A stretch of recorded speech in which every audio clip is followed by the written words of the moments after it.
started with 7 spots for the Shanghai Major, and the Americas RMRs have delivered. 5 teams have guaranteed their space at the Major.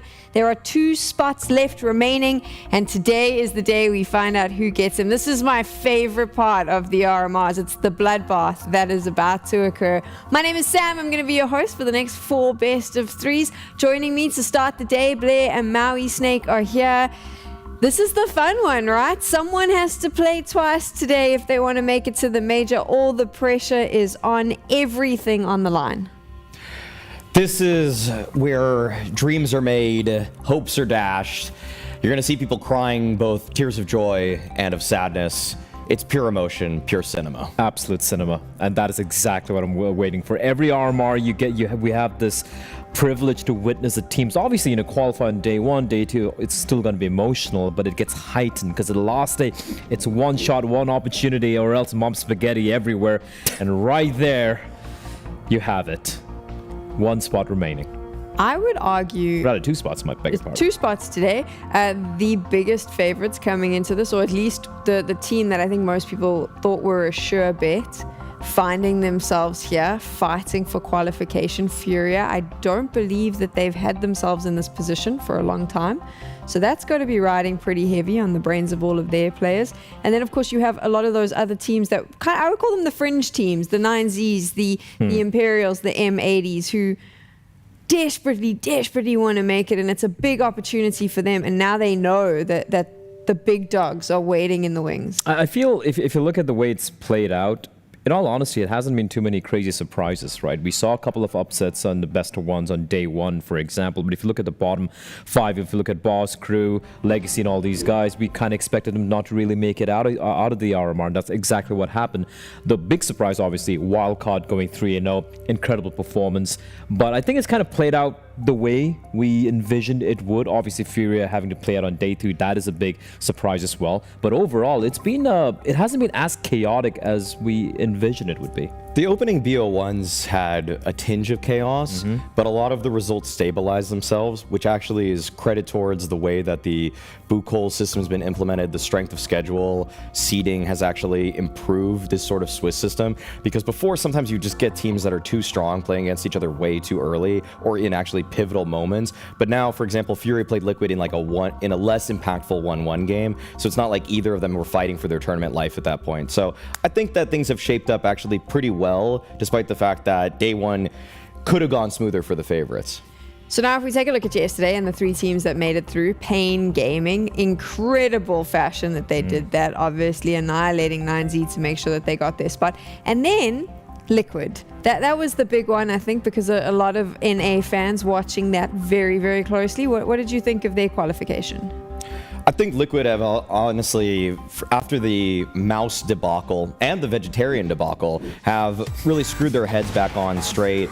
Obviously, they got blown out on one of the maps by Furia, but overall, in terms of the people that were supposed to perform at this RMR, I'm glad to see a resurgence from Ultimate. I know that this is against weaker opposition than what he's used to playing against the elite teams in the world, but for him to have a pop-off game like this, for JKS to look like a star anchor, and Bled was right, he did switch back to that anchor spot on Anubis. It was Yukindar just going for some plays. I think that Liquid have brought enough new stuff to the table where they're looking like a slightly reformed team, a slightly reinvigorated one, but also just a class difference versus some of like the lower tier opposition at this tournament. And that's something we touched upon as well, right? We wanted Ultimate to come into this RMR and just deathmatch kind of, just be like, I'm the best player in the server right here, and I'm going to show it. And I think that's exactly what he's done, and it should be a really good confidence boost for him heading into the major, because it's been a bit rough for him in the past few tournaments he's played, and he's going to be going up against similar teams like your Mouses, like your G2s of the world as well. So I think it's been a good confidence boost. And yesterday, apart from the Dust 2 loss they had against to Fury, which is pretty one-sided, they were very convincing. The Inferno looked really good, much better, and it feels like a lot of the issues they had on the CT side got very quickly fixed. The one they had on the opening day against Wildcard. Wildcard, exactly. So I think they look much better right now. And look, for Furia, it's kind of unfortunate, right? They're 2-1 up. They had that very close loss to Legacy. They go up against Liquid. They look pretty good overall. Inferno was still reasonably competitive, and now they find themselves in this 2-2 matchup, having to battle for survival, despite the fact that I don't think they've necessarily played bad overall. I don't think they've played bad, and we'll get into the Furia conversation in a bit. For me, Liquid, it looked good yesterday. I still worry that it's not good enough. If you are a Liquid fan, I think it was great that Ultimate stood up, but I do think that there are some holes. So I'm hoping that they have some time now. I'm presuming they're staying in China. A little bit of a boot camp might be necessary. And I feel like, even though, this is like eye test versus stats, Ultimate did really well there, but a lot of his kills, if the spacing was just a little bit better for Furia, he's dead. He's dead so many times over. Like, one of his highlights on the short side of Inferno there, if anybody just peeked him at the same time, which the top teams in the world will do, then he's going to get humbled once again. But it's nice to see that he's gaining some confidence, because he was on a huge downtrend, like 3 events consecutively with under a 0.9 rating. I mean, that's pretty bad for a guy who was popping off in his first couple events. Obviously, Pain, Liquid, Complexity all qualified yesterday. 2 spots now remain. Let's take a look at the schedule for today. 1 stream, and those 2 spots will be claimed by one of the teams on your screens at the moment. The Furia one, that's the concern for everyone else. Other than maybe Red Canids, I'd argue it's open season.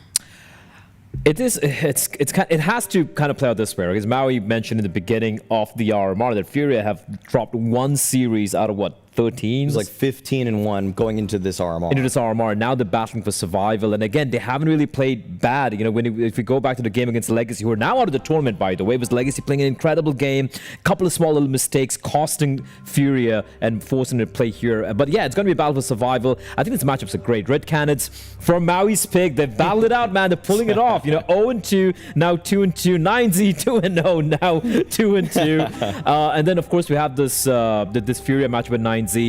In all honesty, I think Furia should still take this. But man, 9Z, they looked so bad yesterday. I don't know what happened to them. I mean, they definitely fell off in a way. And also important to note that 7th place decider game, there is no circumstance under which Furia will not have to play that game if they win their matchup. Yes. So they are going to play 2 BO3s today, more than likely, unless 9Z pull off the upset.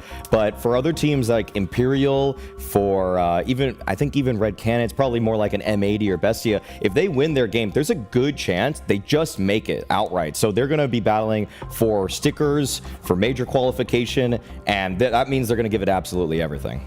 It's going to be a mental day. That's what we know. It's going to be chaos. M80 up against Bestia is how we are starting the day. And straight off the bat, I'm going to say it, the North American team, lots of commentary around them coming into this about how, they've stepped up. Lake has been so good. Have you seen that from them? Because I worry that they haven't performed at the level we need them to, not only here at the RMRs, but leading up to it as well. No, leading up to it, I feel like M80 have lost some of the fire that put them on everybody's radar. Feels like they actually have just been ESL Pro League merchants, where for whatever reason they were good against G2 and they had mobs. They made it to playoffs once they added Lake, but in many of the other tournaments, they haven't shown that same sort of firepower. And 2 guys in particular that are really struggling here are actually the 2 guys on M80 that are, 1, imports from Germany, and 2, the only 2 guys on their team that have actually played in a major before. So for Sin and Slacks, they 100% have to play better so that they aren't perceived as dead weight in this series. And it's not even just about, maybe they're struggling at big arena events or anything like that. If you look at some of the online cups they played in EU as well, but they should be feeling more comfortable considering the inexperience some of the players have over there. They've failed time and time again. And yes, I have to agree. Lake, I think, is kind of like the slightly shining star even at this event. I think it's still putting in the numbers here and there, but it's just not quite enough. And if you look at the wins they've had, it's been against teams that they should 100% be beating with their eyes closed, which have managed to do so. But then the losses they've had have been pretty convincing losses, and which is very worrying for me. I really can't. If this matchup was on day 1 and told me it's M80 versus Bestia and a best of 1 or best of 3, I'd be like, yeah, M80 easily. I look at this matchup right now and I'm like, I don't know which way this one's gonna go. M80, Bestia, standout players on both sides that you need to be keeping an eye on, the 2 that obviously need to make the difference, if you like? Well, the two most consistent players for both of the teams have been Lake and Thomason. Yep. These guys are definitely carrying both of their rosters through some of the victories that they've had at this tournament. Lake with the 1.14, Thomason with a blistering 1.37. Crazy. So those guys have to, I mean, right now for both these teams, unfortunately, they do feel very top heavy. Bestia feel like they have really only maybe 2 players right now that are playing at the level that we normally expect of them. And for M80, with the exception of Lake, I'd say Swisher has been the other good guy for this team. He's been a linchpin, fairly clutch, can also like utility knowledge is very strong, like late round utility kind of on the, it almost feels on the fly, but it's definitely stuff that he's drilled before. Both of those guys are doing their job. I need everybody else from MBD to connect to the server though. Yeah, I'm looking at Thomason's stats as well. It's just like how much work he's putting in for the team. He's not playing the necessarily easy roles where he's being gifted these frags, right? He's being aggressive, he's being in your face, he's taking a lot of deals as well. So I think he's doing a lot for his team. And that's the thing, like it's not just about, I feel like he's also getting more help from his team. I feel like just the overall floor of each individual player to the side of Bestia so far this event has been higher than your Slacks, than Sin is giving to the side of M80. And if that trend's going to continue, I think Bestia should 100% be the favorites here. You got to see these two teams face off quite recently, leading up into the RMRs. How did that go? That went bad. That went really, really bad. And this I knew that. And this is the Thunderpick World Championship. This is the group stage, which is played online, obviously, but just the fashion in which it happened, right? You look at the first game, that was a 13-1, 13-5 beat down by Bestia, and everyone's like, all right, M80 maybe didn't wake up on the right side of the bed, maybe it was too early, maybe it was before 10 a.m. in the morning because they're from NA, right? But no, they play later on. Inferno, M80 managed to scrape a narrow win in overtime, and then look at other results as well. Abysmal showing coming out from M80, and that's the last time they faced off, which is only just a couple of weeks ago. And I'm also worried for M80 because I look at the maps. There's like, what, 4 maps played right there? It's not just like 1 or 2 maps right there. So if you're Bestia, you kind of have the mental edge, massive edge, going into this matchup.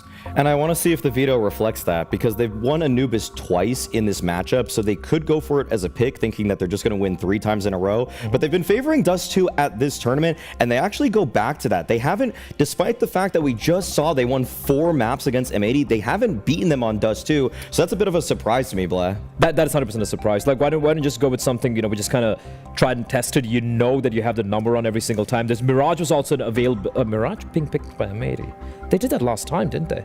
And they got destroyed. 13-5. They got battered. Yeah, I watched that one back this morning actually. And Anubis, I mean, it comes up again. And M80's got to hope that 3rd time's the charm, because yeah, they've lost it twice in a row to Bestia. So all in all, this veto, you look at these teams isolated, and you would say M80 is better. M80 are even better at these maps against better opposition in the world. Yep. But in this weird small microcosm matchup, this is a nightmare for M80. 100%.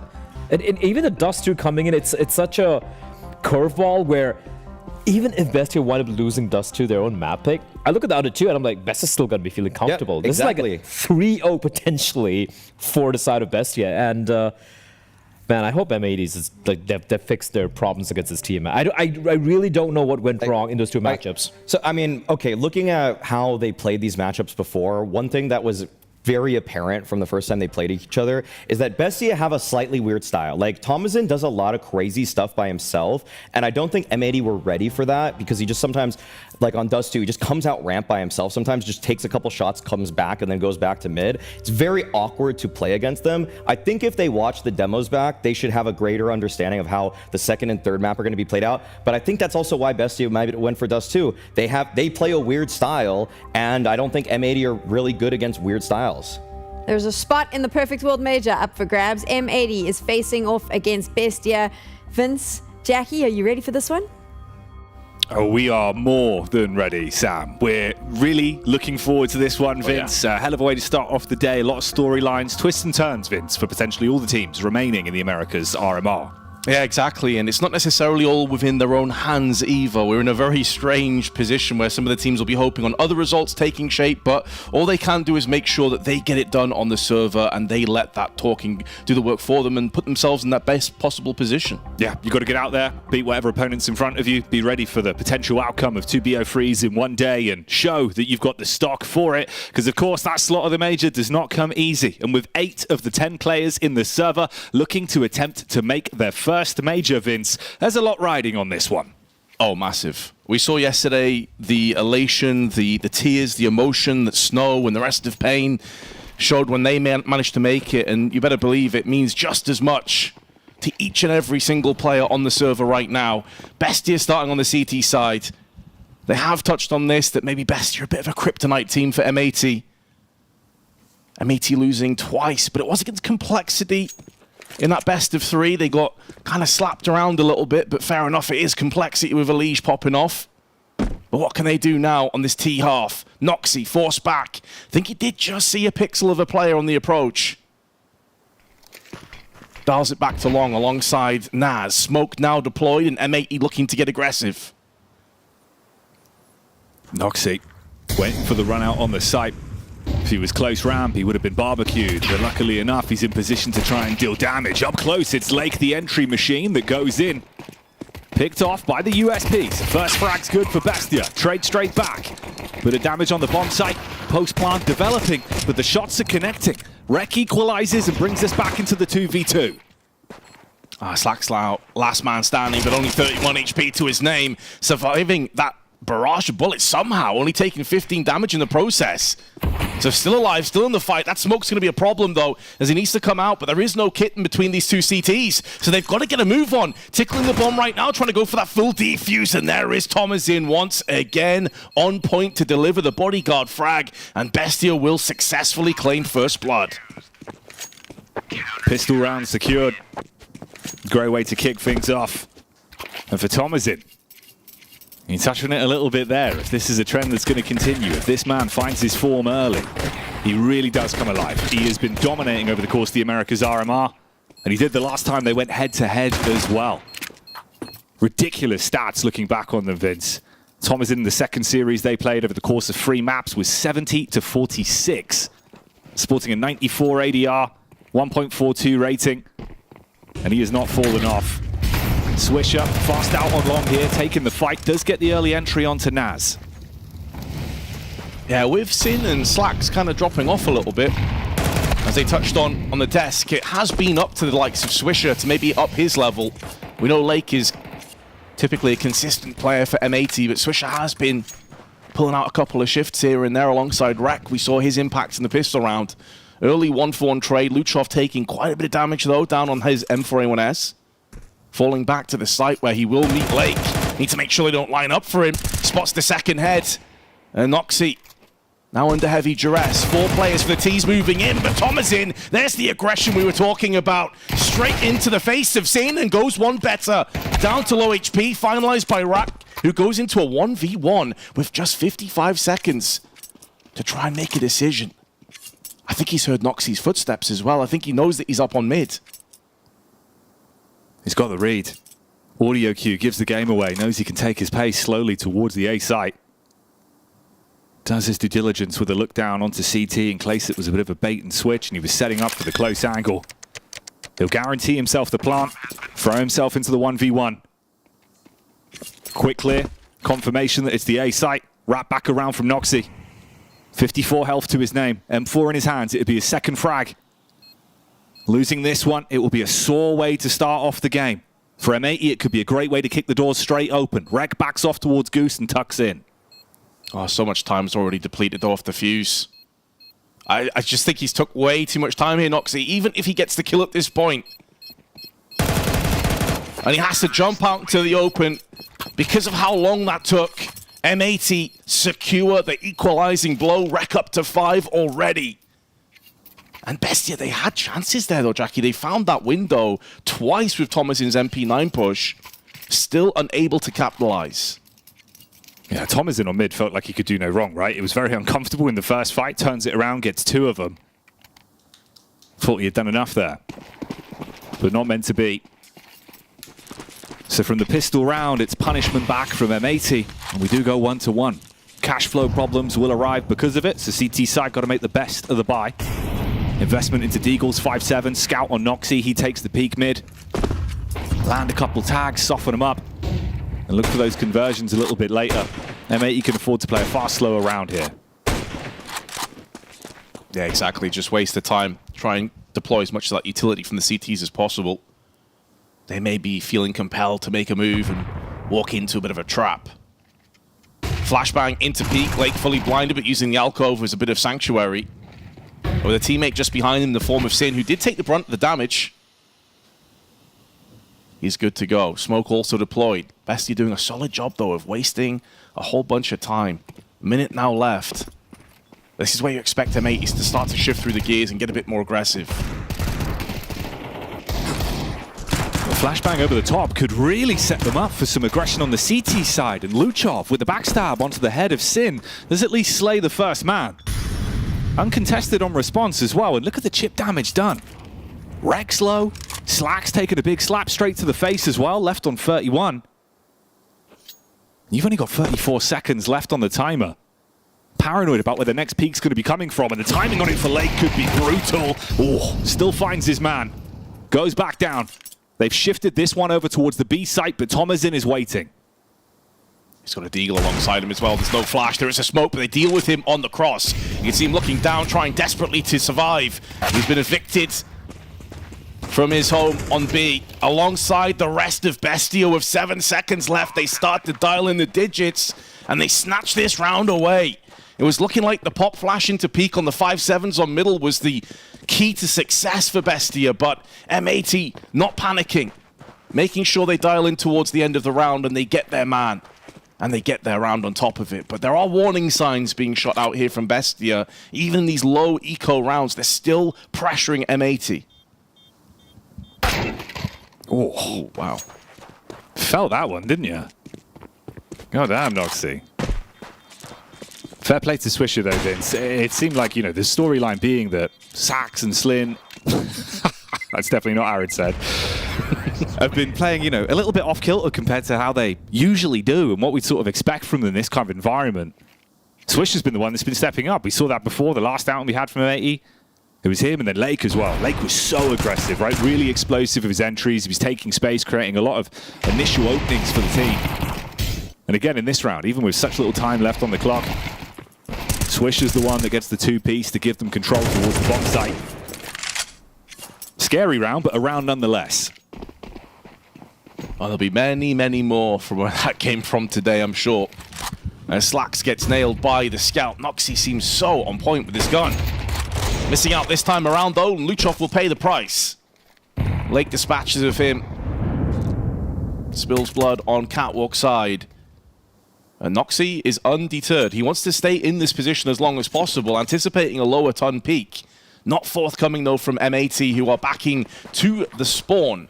Another slow and steady round. Understandable. They know that the economy for Bestia is rough. You don't want to just run headfirst into a potential stack. Take your time. And they've got that luxury.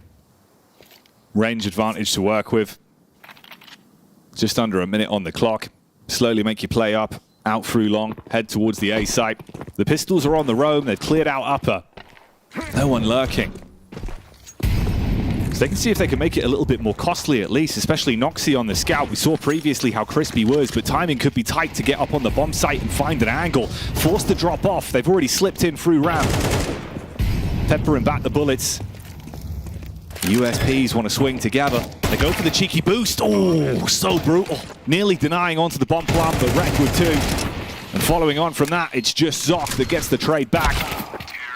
Double down, Vince, but no more. Oh, I'm not sure on the timing on that, but I think he got tagged just before he pulled the trigger and the aim punch wrecked him for Noxy. It looked like that was going to be a headshot for sure and deny the bomb plant, but the bodyguard system in full swing.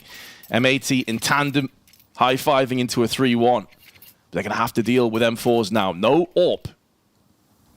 which will be a bit of a body blow if you're on Bestia. You want that up as quickly as possible. We saw yesterday NQZ have so much impact with it on the CT side, and as though Slack sees multiple players crossing, it's more information than anything else. Now lower tons, he definitely spotted Noxy there.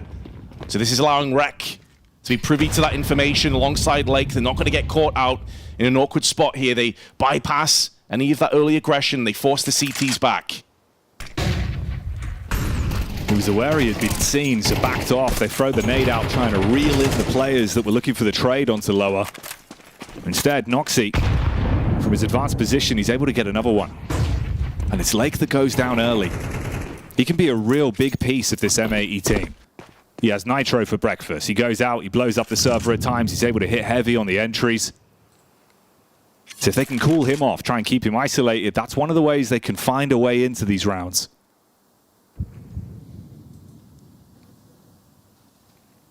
You know, we were just discussing Thomasin before, like how dominant he's been. The only player with higher rating over the tournament is NQZ, but he's played one more map than Thomasin.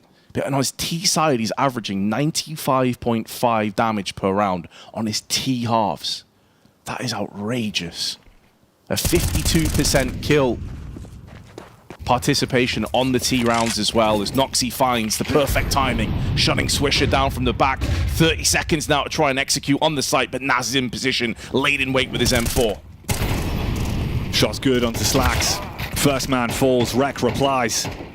But time's ticking and low health could be the problem maker for them. They look for the instant plant. Thomasin with the engage up. Sin on the flick back, but you're vastly outnumbered. They collapse onto him. And there's a round for Bestia. They took the pistol. It all got a bit bumpy following that. But back in. 3-2.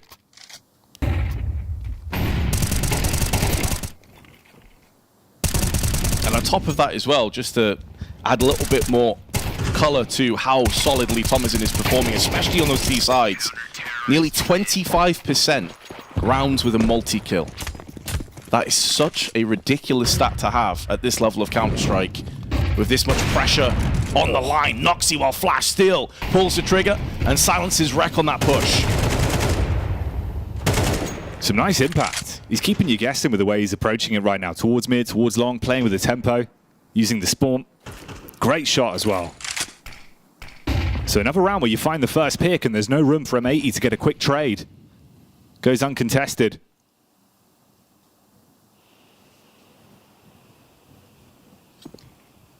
Everything just slows down, as you'd expect, because I mean, Rec has been the guy that's been throwing hands and connecting more often than not. 124 ADR going into this round with 10 frags.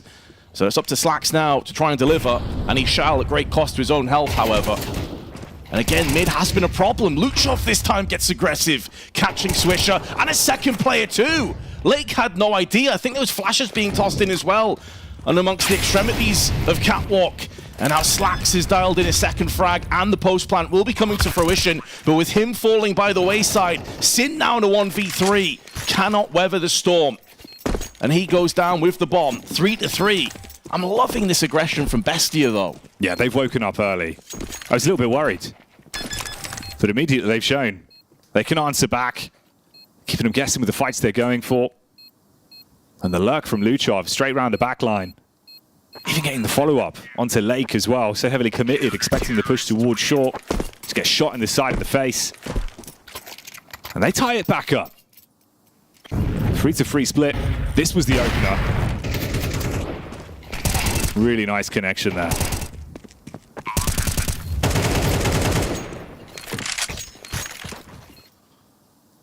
I think it's about how solidly Thomasin is playing on the CT side. 64% rounds with a kill.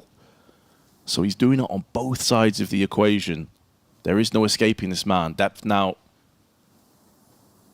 in conversation with the troops.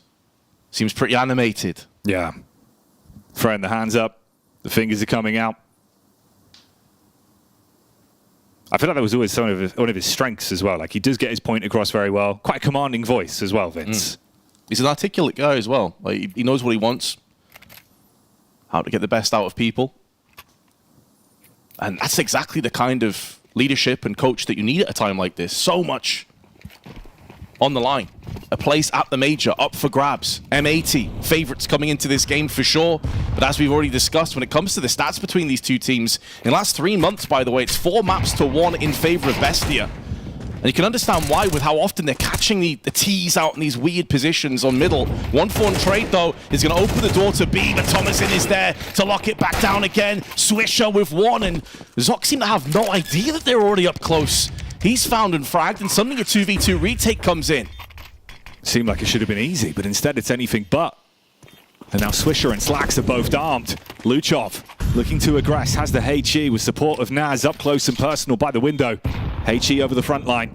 Slacks' angle could be so brutal, but Naz goes straight in and finds both of them. Single point of health. Nice response on the retake. And a 4th round confirmed. I think they fear the worst a little bit there when the Tech-9 running gun yielded the post plant, but Naz on point with his 1 HP, and Luchov able to save the AWP and give that one across to Noxy in this. We saw him landing a bunch of shots with the scout. Now he's got the upgrade. Oh, they've gone in, they've double dipped. It's a dual AWP setup in round 8. Slacks has got his hands on 1 as well, but he's not quite had the impact we'd be looking for from an AWPer. To be fair to him, though, he's been, for the most part, playing with rifles so far. First outing with the AWP. We'll see if that changes things. Pixel peeking. Filthy angle up towards short. But it's Zoc keeping them guessing. And you can see in the previous rounds, the first time we saw Lake be able to play with a little bit of space out towards middle. Those are the kind of plays he makes. He's very aggressive. He'll try and find those first picks, find a way in for M80, but they're keeping him isolated, and Swisher continuing to find impact. Great reactions again, resets the round 4-on-4. They've got a posture off, don't want to give away another pick for free.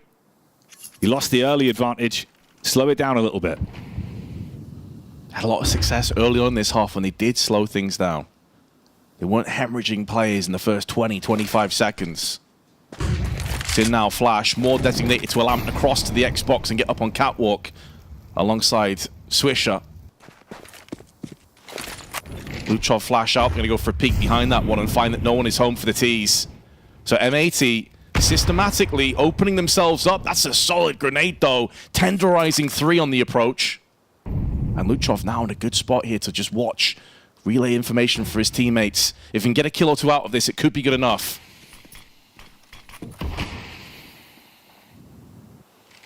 Smoke wall up, Luchov on the off angle, boosted up by the box. He's got protection by the AWP, but he might not need it. He's the bodyguard of the bomb site now. Sin will silence him.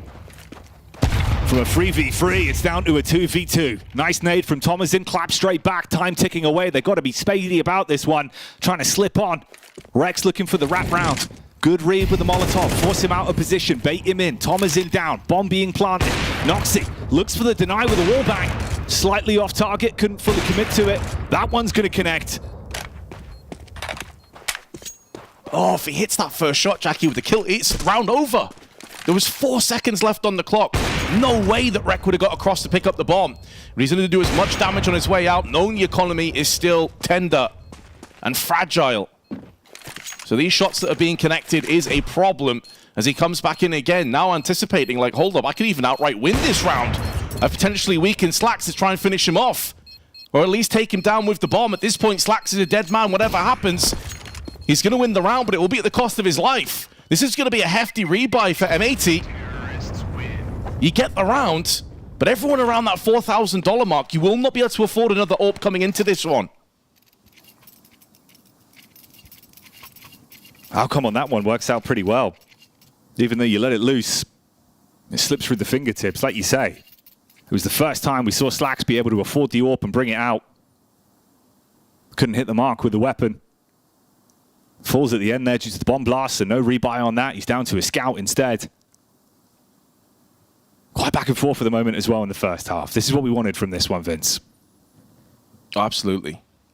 Coming into this game today, I think a lot of people would have maybe looked at M80, looked at Bestia and thought, yeah, pretty straightforward for M80. They're playing against some top caliber opposition. They've had a lot of very good results over the last 6 or so months.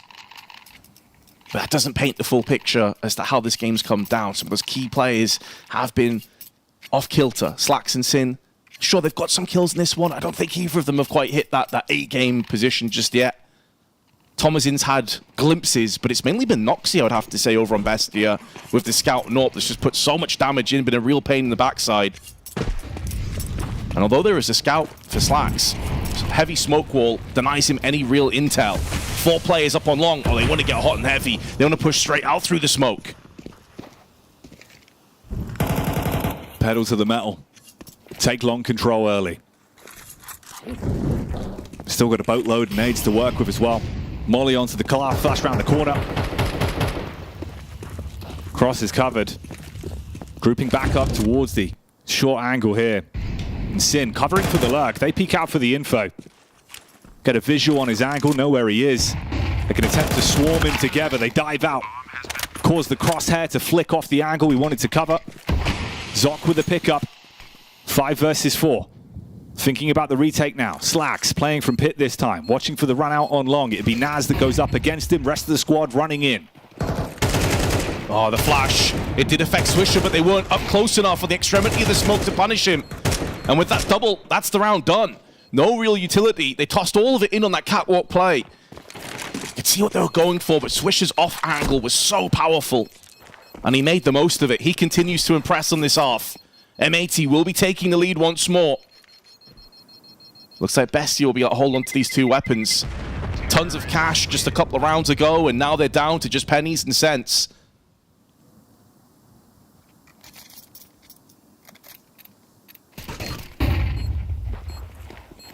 It's been really nice watching some of the plays from Swisher as well, both the M80 games that we had. Don't tell me what to do.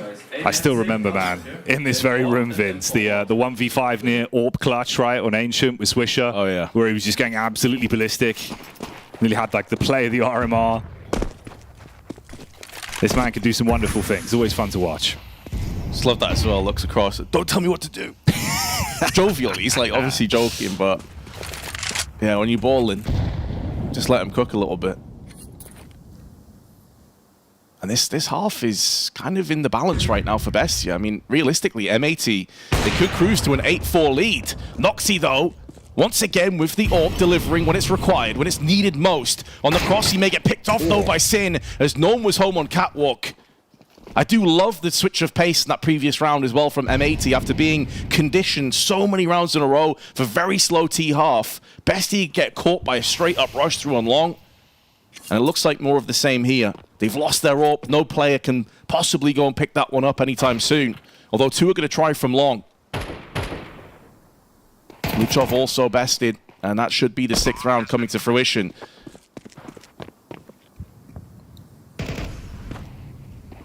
It's Sin on the site. You got the M4 in their hands, but instant decapitation on the flick back towards Thomasin. Taking the 1v3 and they're giving him the 1v1s. Switches to the Glock burst fire as well. He's doing it like a gangster. Posted up real cool, but the USP will find him. And Zoc, can you make this any more costly? Lake's here, lurking around the backside. Couple taps straight to the face. And off the back of that, M80 climbed to 6. And they get the AWP as well. Very nice. Can drop that across to Slacks. Bit more damage than I think M80 were anticipating, but they're on the home stretch now, just this round and the next. And they got plenty of money to supply an arsenal of weaponry for both.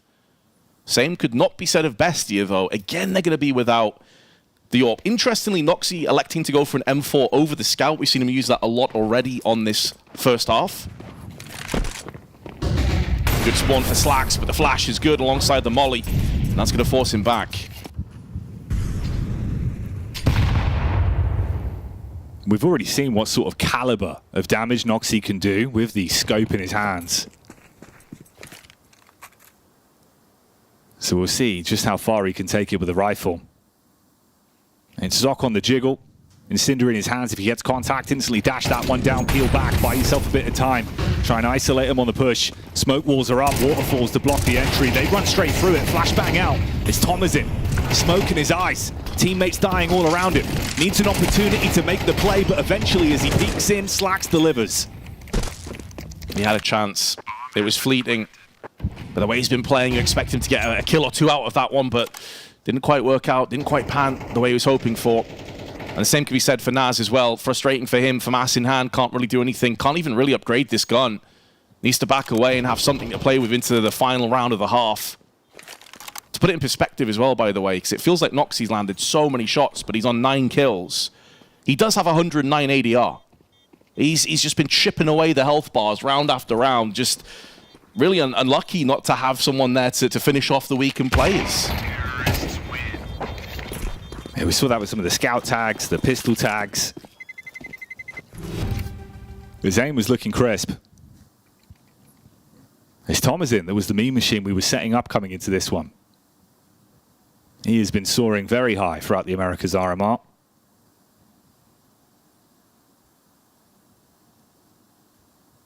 I wonder what Naz was looking at there. He just had a quick pop-up, a document, maybe, some strats. Yeah, it's the new, well, it's not exactly new anymore, but you know, like when Steam brought that feature in where basically you can pin notes inside of Steam. Yeah. So a lot of teams are doing this now, because it is very handy. You just hit Shift-Tab, you've got everything. Sure. So you can have all your strats in there, anything potentially useful, right? I've seen some people that do it with pictures as well built in, where you can have nade lineups on hand alongside the strats. So another one of those features that Valve have owned. Always innovating, Vince. Oh, excuse me, it wasn't Naz. I think it was Zoc.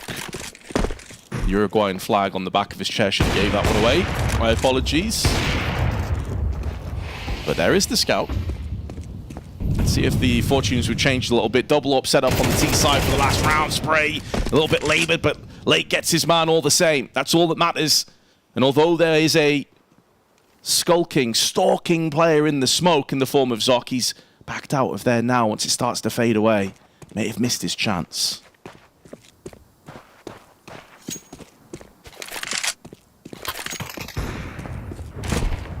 Slacks. He gets the connection back out onto Noxie.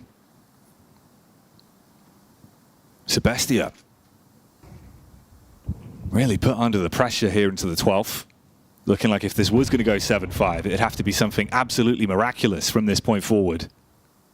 There's low HP on Lake, but he's got backup still. Thomasin throws in the flash, postures off from it.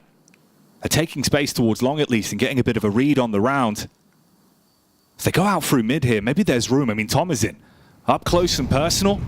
With the timing on the backstab from Naz, maybe you could still make a play. They fire out the warning shots. It baits them out through mid. They turn their attention towards top. Thomasin strikes onto one. The B site is open. Yeah, looked a bit scrappy there from Naz's perspective, but he had to do something because they're about to get round the corner. He was about to miss his chance. And it looks as though it won't end up mattering a great deal. 8-4 will be the score as the touchdown nade lands flush to the face of Naz. And M80, after a bit of a scrappy mid-portion of that half with 3 consecutive rounds going the way of Bestia, they recovered and they replenished their stamina and pushed towards a very convincing first half lead. It's going to be hard to see how Bestia can bounce back from this. Makes it feel a bit worse for Ware as well when you factor in, of course, they won that opening pistol. You got the reset. Then they nearly found their own reset, sort of flip-flop round, straight back in, went down to like a 1v2. So there was potential to squeeze more out of the half. But M80 giving them limited opportunities towards the tail end. It's so nice to see, isn't it? Rory Jackson. He's giving it. He's got the dance moves. Yeah, I was going to say. He's got the jazz hands. He's on the dance floor right now. He's loving it. He's in pipe world, mate. I still have so much respect. Do you remember when M80 had some issues? I'm not sure if it was a visa problem or if a player was sick, and Depth just basically sat in last second. Yeah, they nearly made it. And they actually top-fragged a couple of maps as well. It was crazy. Yeah. No, that was crazy. Back at Copenhagen RMRs. Yeah. Hell of a storyline. All of the UK scene getting behind him. It's got to be done. What's not to love about Rory Jackson? CT side coming up now for M80. Lake on double digits alongside Rek. Meanwhile, nobody has hit that level on Bestia, although Noxie has been flirting with it quite a few times. Will they be able to get any kind of success to kick things off? Will we have a double up on pistol rounds for Bestia? They claim first blood. Can they go one better? Thomasin getting aggressive now. Up close, he's playing anti-flash. Smoke down. Slacks wants to go and have a look. Needs to tread lightly, but finds the headshot through the smoke and doing a bit of chip damage to Zoc as well. Rek gets bested on the site though, and it's going to allow the T's to potentially just fully commit now. Get that plant down as fast as possible. All right, Bestia, can you go 2 for 2 on the pistols? Give yourself a springboard, close that gap early, and don't let things snowball for M80. 1 free split, 1 player coming out through short side. Noxy throws the fadeaway flash back onto long, slows them down. Sin instantly slumped out by Luchov. And this is not going to get any easier for the CTs, and Luchov continues to strike. Oh my, the P250 ripping them to pieces. 2 pistols now in the backpack of Bestia, with a golden opportunity to close the gap, bring the deficit to 0. And Matey will have a couple of things to say about that and a couple of scouts from what I just spotted, but I think they've actually dropped one of those across the slacks from Lake's hands. So 2 MP9s, 5.7s in play as well.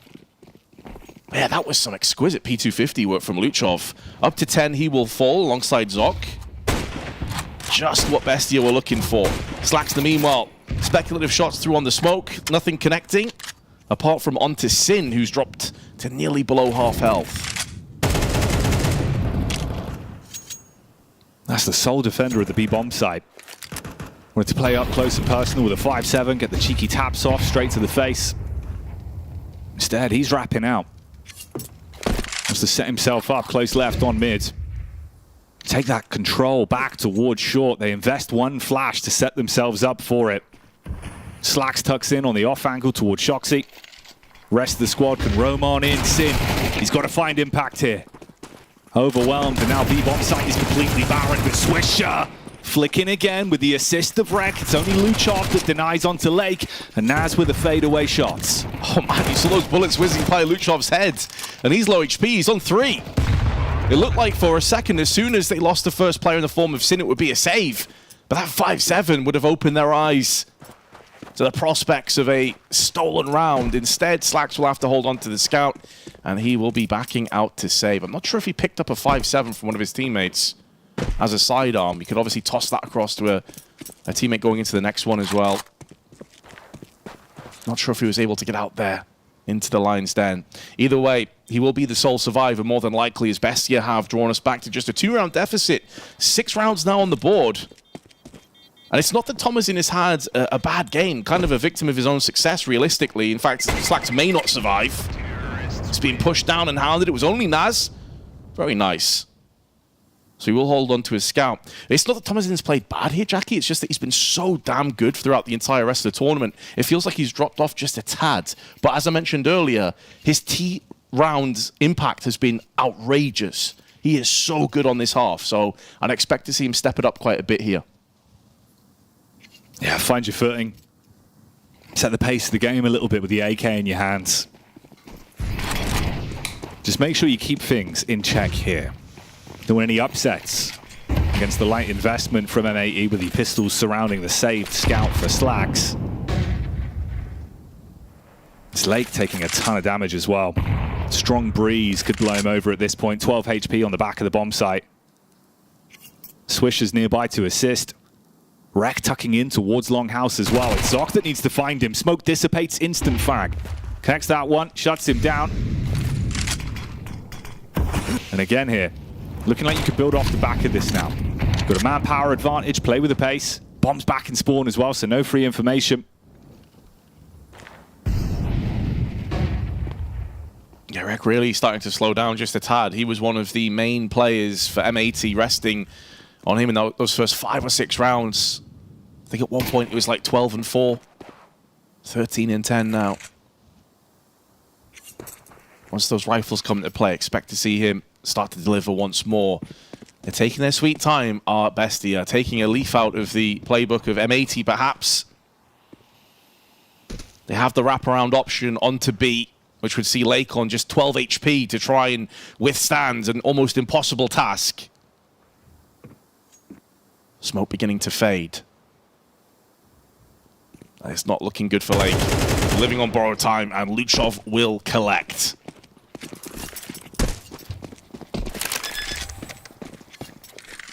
So T side working pretty well for him thus far. Oh, hello, Slacks. Any more?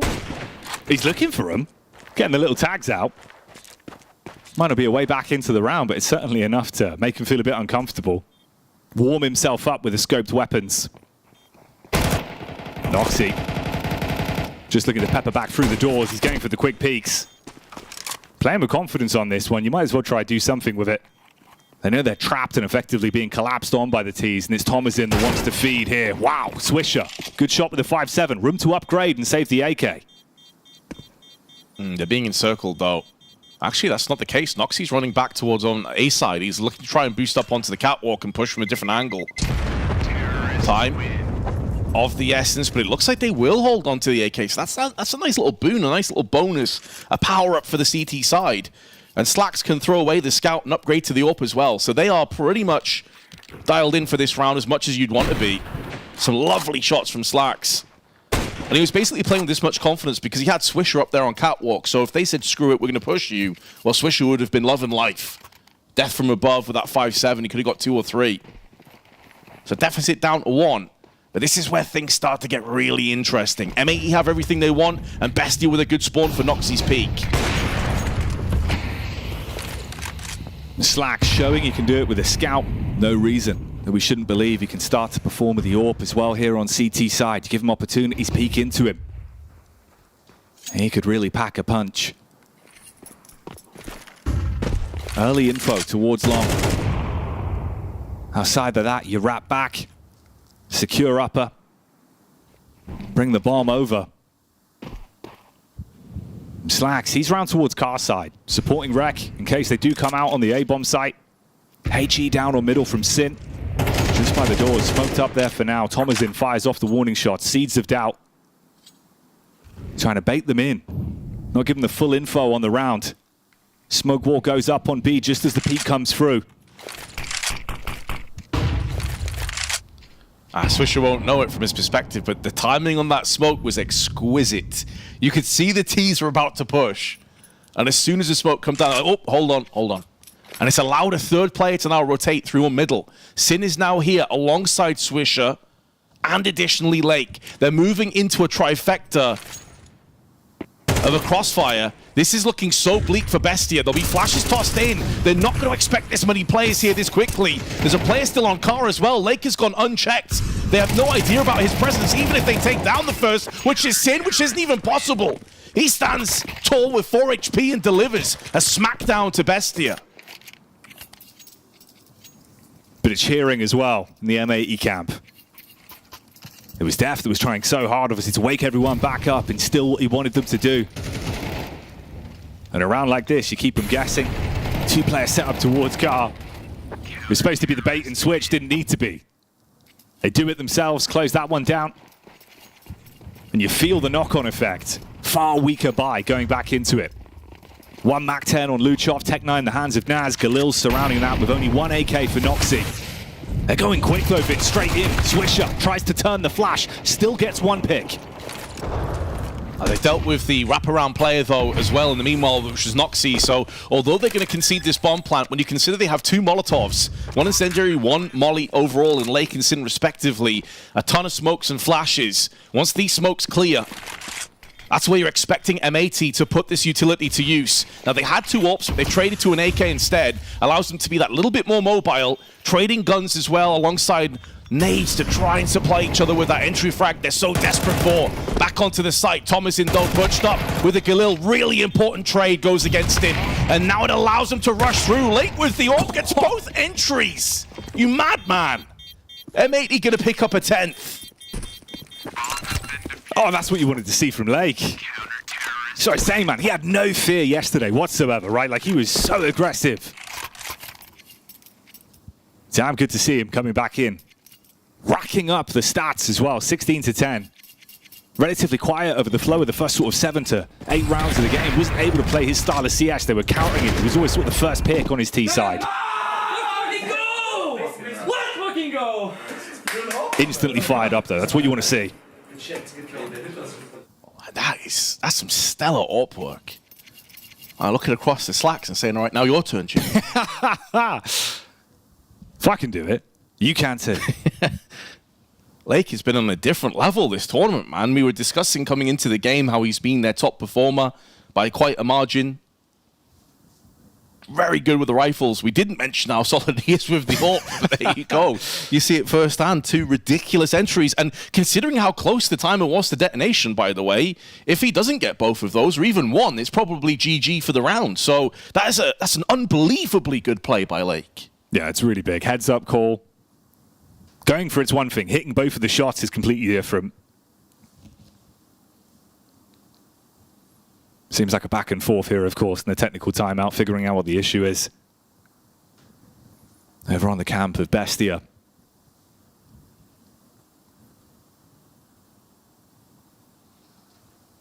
I think it's also important to, although Lake obviously got that crazy double at the end, that Swisher was able to get 1 kill. Yeah. It looked really poor for him because they kind of they extinguished the Molotov late with a flashbang alongside it. He turns his back to play anti-flash, then comes back and gets a frag. That makes all the difference for the retake. If he goes down without any frags, it's an easily traded up weapon. There's an extra player for the retake with more crossfires to deal with. They can take 2 players and focus them into tunnels instead. And that Thomasin actually not getting the kill, I think it was Rek that pushed through, was quite surprising.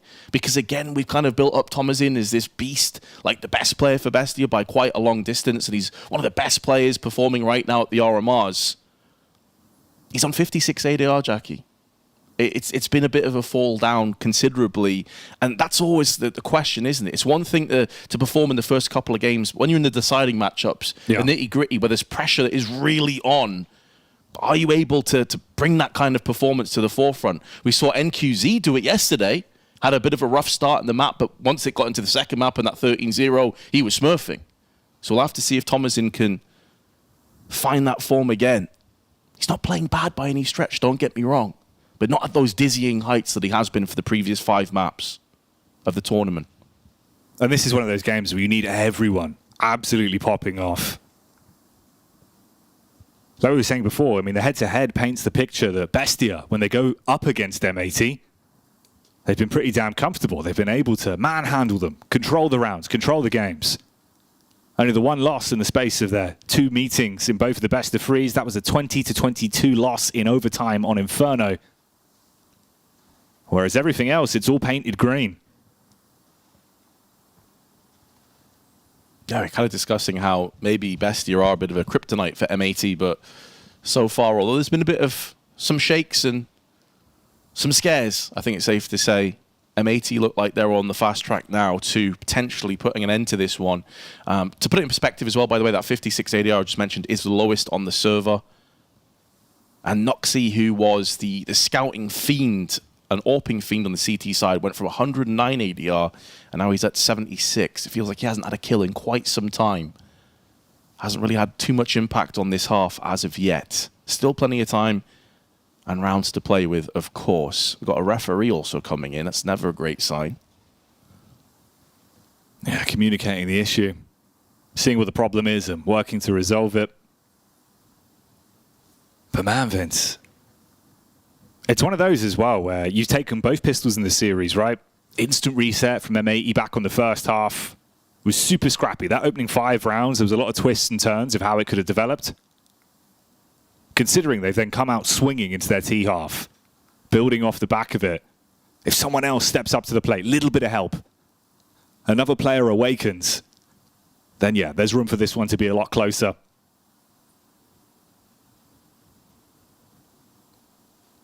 Oh, no doubt. I mean, I think that's a very important point to mention that, you know, it is both pistol rounds and you've only mustered up 7. Normally both pistol rounds, you know, you're looking at having a 10-7 lead at this point, realistically, especially if you convert all of them. They converted the last 2 from the second pistol, but not the first. You said they got broken back straight away. And everyone's kind of pulling their weight as well. You see the kill disparity over on M80. Everyone's double digits or higher. Everyone above 65 ADR. Plenty of opening duels as well. Swisher is currently 3-0 for his opening duels. And you got 4 multi-kills for Rek. Most of them came in the first 6 or 7 rounds.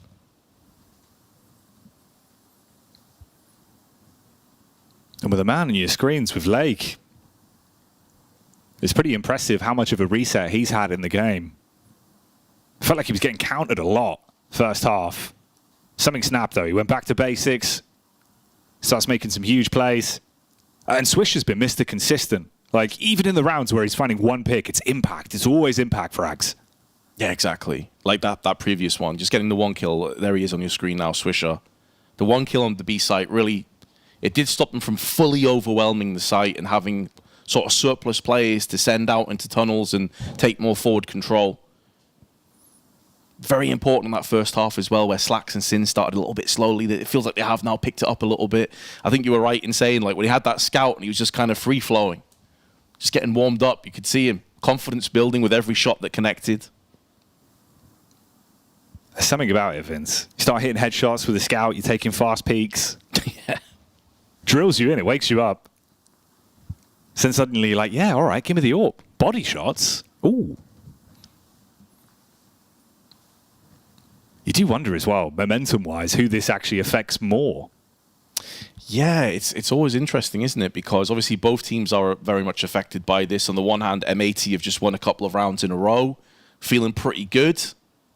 Does it slow them down? Do they get in their own heads a little bit here?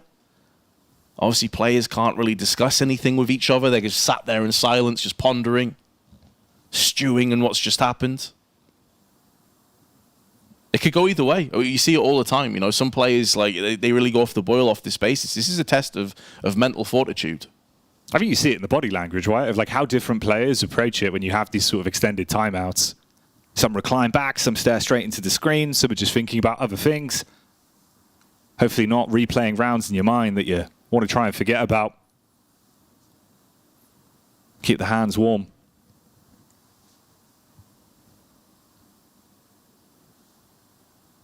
Yeah, having spoke to a few players about this, the consensus for the players I've spoke to at least, and obviously I'm not sure, you know, in a 2-2 RMR where you have so much money and prestige and possibilities on the line if it's the same thing, but it seems pretty unanimous. The idea is to just take yourself as far removed as possible, try and go over some of the strats or some of the ideas that you've maybe been discussing leading into the matchup, remind yourself of a few different things, but for the most part, try and disconnect yourself is basically the feedback I've got, at least from the players I've spoke to.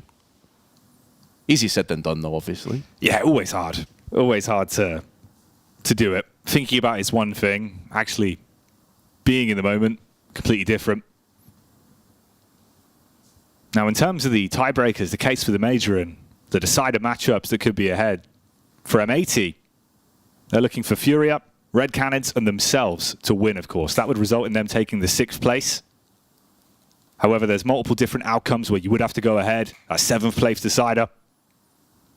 In a lot of these use cases, it's Red Canids that affect most of the outcomes. That's the big ticket item that you're looking for. And if I'm not mistaken, Jackie, obviously do correct me if I'm wrong, but I think if 9Z win, they're just straight up through. Yeah. So obviously 9Z are playing Furia. That should be a fantastic game, really interesting. And obviously mentioned about the Red Canids, for those of you who aren't aware, they're playing against Imperial in our next best of 3 after this one. So all eyes will be looking over there to see how these games come to fruition. 4 best of 3s today. This, of course, being the first. Oh, he's properly lounging there, isn't he? As far back as the headset will let him go. My, oh my. That's what you want to see. Right then, guys. Well, with this one, seems like it'll be a slightly extended break. Get the issue fixed. So we'll take a few moments. Don't go too far from your PCs, though. Grab yourself a drink. Come back for it. This is more of a snack break, Vince, because there's a lot of good CS coming up today. We'll give you a few moments, guys, and we'll get back into this game when things are ready.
Welcome back, everyone, to the Americas RMR for the Perfect World Shanghai Major. If you're just joining us, don't worry. You're right on time to catch what could potentially be an explosive finish to our first map in our opening BO3 of the day. It's M80 on the CT side. Second half, Bestia, 7 rounds racked up. Struggling on their opening half, Vince, but they've taken both pistols in this series. Now it's all about the remaining rounds and what they can get done off the back of the pause. Stark contrast in terms of the buys and instantly into a tactical. Fair enough. A lot of time where you haven't been able to chat. You're all in the room off the back of the technical. This is an opportunity now to have a air of the bag, really. Figure out what you want to do going into this one and set yourself up for the remainder of the half. Yeah, exactly, because you've won the second pistol, as you just mentioned before. You take a 3-0 effectively in this half, and then you lose the previous 2 rounds going into this tech issue. So you don't have much money, and additionally, like you said, you've been sat there for like 20, 25 minutes, stewing and thinking, and really having to battle your own thoughts realistically and think about what's up for grabs, what's up for stake right now. A place at the Major, a life-changing moment for so many of these players. Nobody from Bestia has ever been to a Major before. This would be a life-changing moment for them. So make sure if you've got anything to say, any opinions, any ideas on how to best put yourself into victory, get it all out in the open right here, right now. Love Hearts Underground. There's a choking emote there as well. Interesting. Yeah, stark contrast. It's the duality of man when it comes to sprays in Counter-Strike, Vince. It looked like Noxy dropped out, so admin behind him, get that result, get him back in. And then get this one roaring on. Obviously, it's a bit rough, right? Because you imagine you're finding a bit of a groove. You were starting to accumulate rounds. Towards the tail end, it was the push onto the B-bomb site with Swisher finding a very important pickup. The one frag he got makes a world of difference in the overall outcome. What has Lake got there? Is that a keycap that lights up? He's tapping something. I see a little light. I didn't quite catch that. Might be. So much bling on people's keyboards and mouse pads now. It's true. I lose track of it all. It's a whole new generation, Vince. And then on the other side, and we'll see this, I'm sure, I hope we do actually, then you've got Mattis with his 50-year-old mouse pad. Yeah, the classic, the vintage number. I assume that's still around, right? I hope Didn't so. imagine that's gone anywhere. Yeah. I think he gave a quote at one point where he was literally saying, like, even if this mouse mat fully disintegrates, I will just glue it on top of another one so that I can still use it. Players got their superstitions. It's all about comfort, right? Like, it's such a psychological based game, I think, really at its core, Counter-Strike. Yeah. You got to make yourself as comfortable, as calm, as composed as possible. But it looks like after a bit of a false start, we are ready to jump straight back onto the saddle and get this underway. First map out of potentially 3 between M80 and Bestia. And as you can see right now, Lake is leading the charge with 16 kills. You actually missed him pull off a really sick, if you just joined us that is, a really sick retake with the AWP. Kind of ignited this this resurgence for M80.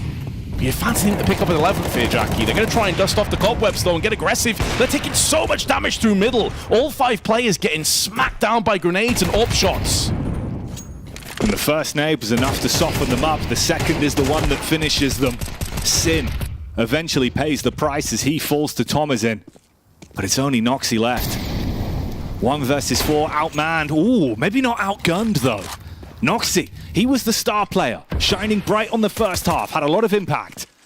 Up close and personal here against Slacks, but it's the flank round the back and Swisher on the move. Nice connection. And an 11th, straight back into it. M80 continue the winning ways. No room for an upset round with a light investment around the scout, but this is what they wanted. Buy back into it now. Round 19. This is where it begins for them. Got to come out swinging, Vince. Live and die by the sword on Dust 2. M80's map pick going into Mirage, preceding this. Is the story over, or is it just beginning? Unfortunately, Bestia not able to get another AWP in play. Oh, not far off there. Slacks fully flashed. Still trying to find the pixel and exploit it. But behind the smoke, they'll now sit on cart. Bestia have the utility to try and fend off that angle. They only have the one Molotov in the hands of Noxy. Oh, the flash this time is not going to stop the blood from being spilled. And it's Slacks that's able to pull the trigger, back off, and weaken the oncoming T's. Now Wreck behind the smoke can try and pincer off and put that turret M4 to use. Now Bestia kept at arm's reach. They can't close the gap. That's going to help matters, though. Alleviating catwalk. Zork, he gets his first. Not anymore though. Swisher. Been some devilishly good connections from him throughout the course of the game. Really good spray control and nice taps as well. And that makes it even harder for Bestia in this one. 50 seconds on the timer. Noxy outside on long. Tucked in towards the back right-hand corner. Naz with Thomasin, making their path down through lower.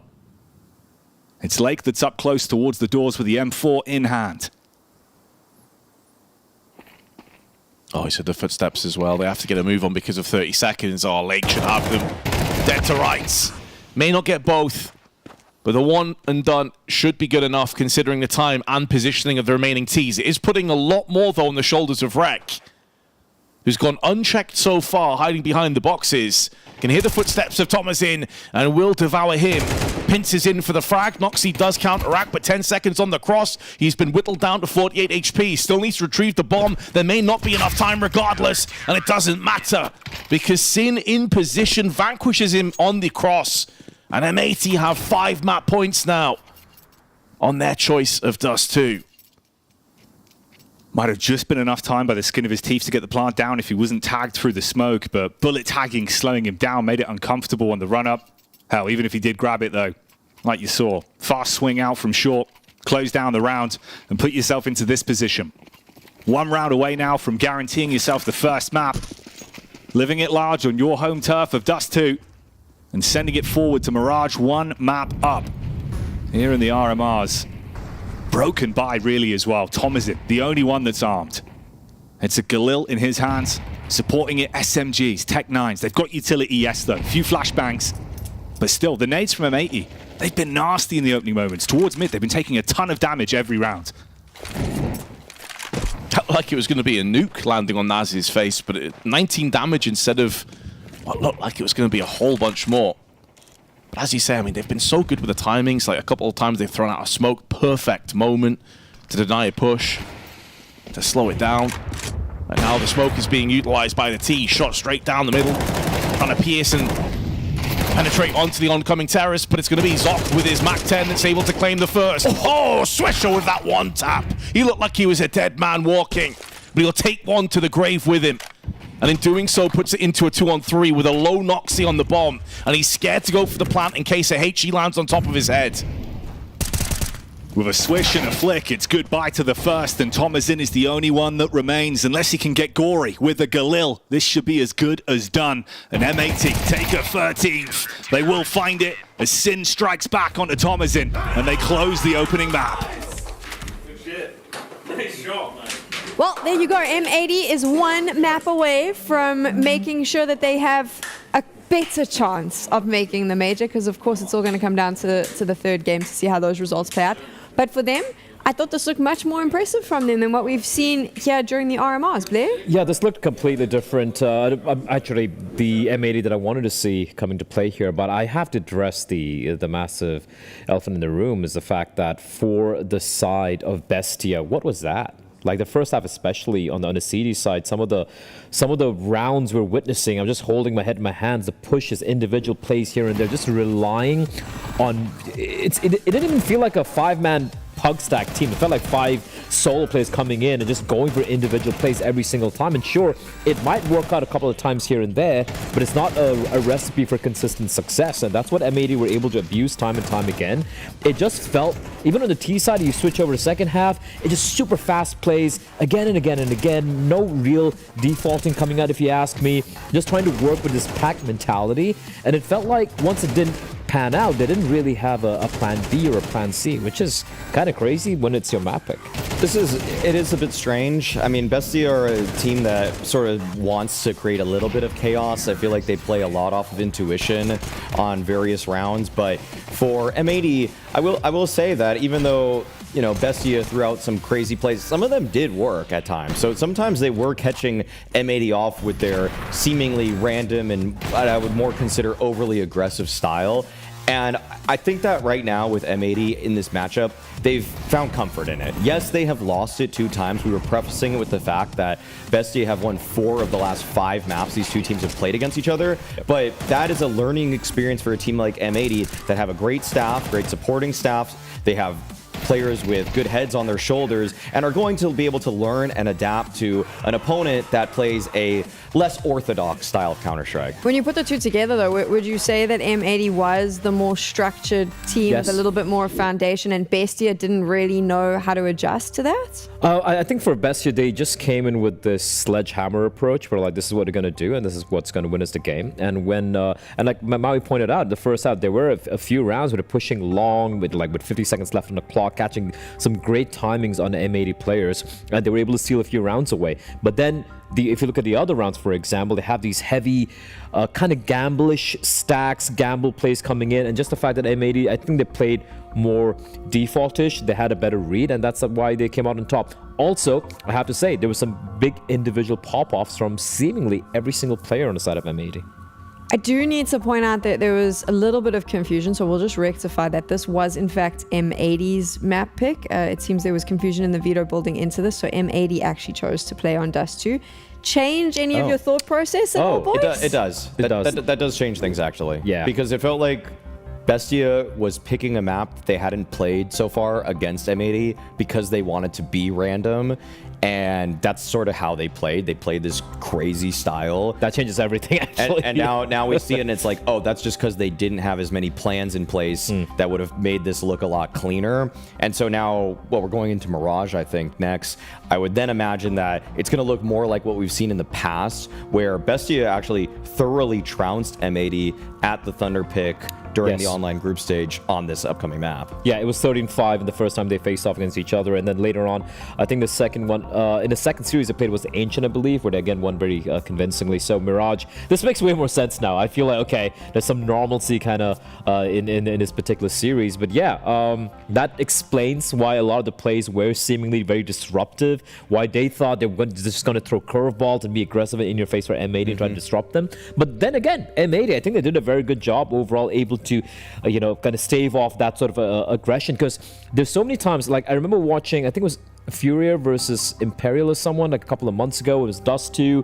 Furia's a better team, and the other team was just being so aggressive, so in your face, completely disrupting whatever setups they had on the T side, and we could see a team like Furia completely crumble, right? M80 didn't crumble at all in this particular map. So yeah, kudos to them. It is the RMR, so we normally have lots of curveballs, and I just thought, we haven't had many this week, so I had to throw one in there. So we do apologize if you're watching at home and we're a bit confused. But now let's talk about the standout player on M80, because we mentioned him in the pre-show. He was the Malvs replacement. Lots of question marks around him when he came in. I do feel like he's stepped up. At Malvs level, maybe not, but he's done enough. And in this particular map as well, we got to see him, of course, Lake. Right. I mean, Lake here actually at times picking up the op on one of the retakes. That was one of the more little impressive pop-off moments. But all in all, just as an aggressive rifler and somebody that was molded in the fires of so many just kind of wacky teams. I mean, we had Rec as well popping off for this team. We had Lake, we had Swisher, and right now, I mean, I'm sure we'll get to some Lake stuff too, but Rec overall too. I mean, both of these guys were able to just kind of calm the swarm and what Bestia were trying to cook up in this game. Like so many of the pivotal transition moments where Bestia sometimes might kind of random you. I feel like M80 were just like, okay, we play NACS. Like, you think you can catch us off with these kinds of plays? Like, get real right now. So, yeah, both of these guys to me were incredibly stable figures. Yeah, for sure. And it's also good to see how initially it felt like in the first half was once again the North Americans who were doing the heavy lifting, so to speak. But as the game, but near the ending stages of the game, you could see even the imports coming in, which we were a little critical of so far. Like they stepped up as well. Sin and Slacks both had moments. So yeah, sure, Lake, great performance coming out from him, but I feel like the entirety of M80, every single individual, when it comes to the fragging department, they pull their own weight.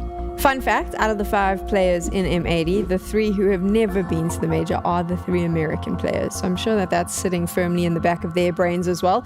As is Mirage, which is where they're going to be playing next. We now know it's Bestia's pick. How does this play out? Well, at Thunderpick before, Bestia just looked like they threw M80 into a blender and made an American-German smoothie. Quite bloody. It was quite bad for It sounds the M80 terrible. Side. Yeah, no, it was terrible. They destroyed them because they kept going Fatty for as these well. little like pocket plays, and then they would just peel off of them. And M80 who are reeling, they looked shell shocked. Okay, M80 legitimately looked shell shocked in that game because they didn't know what they were up against. Like what we just saw right there of how crazy Bestia played on Dust 2, they did kind of stuff like that on Mirage, and I think now that's why I feel like the third time's the charm for M80 in this, because it's like the first time you catch a team off with crazy plays, you're like, what the hell just happened? Let's look back at it. Okay, now we have a couple weeks to prepare. Okay, we definitely know what happened. You watch the demos, you look at the X-ray, you're like, these guys are just running all over the place. We just need to be ready for everything and just kind of make sure we play our favorite spots. I do feel like the little bit of the caveat I'm going to throw in there is like Dust 2, the randomness we just saw right there was way more simplistic, like individual, like, you know, a long doors push, the Opera towards long just peeking by himself, for example. I feel like Mirage would have been more, I feel cohesive in some of the aggression, right? It's going to be more planned out. It's going to be more contingencies in place in case something doesn't work out, for example. So I don't think it's necessarily going to be you know, as comfortable for M80 on this map. But that being said, man, like just the way they handle themselves on this Dust 2, I feel like I should be edging the way of the North American German side. Currently, if you are keeping tally, the North Americans are claiming far more major spots than the South Americans. So that could be also something to keep in mind with M80. Let's find out, though, if they can close this out 2-0. We are going to take a quick break, and when we return, we'll head to Mirage.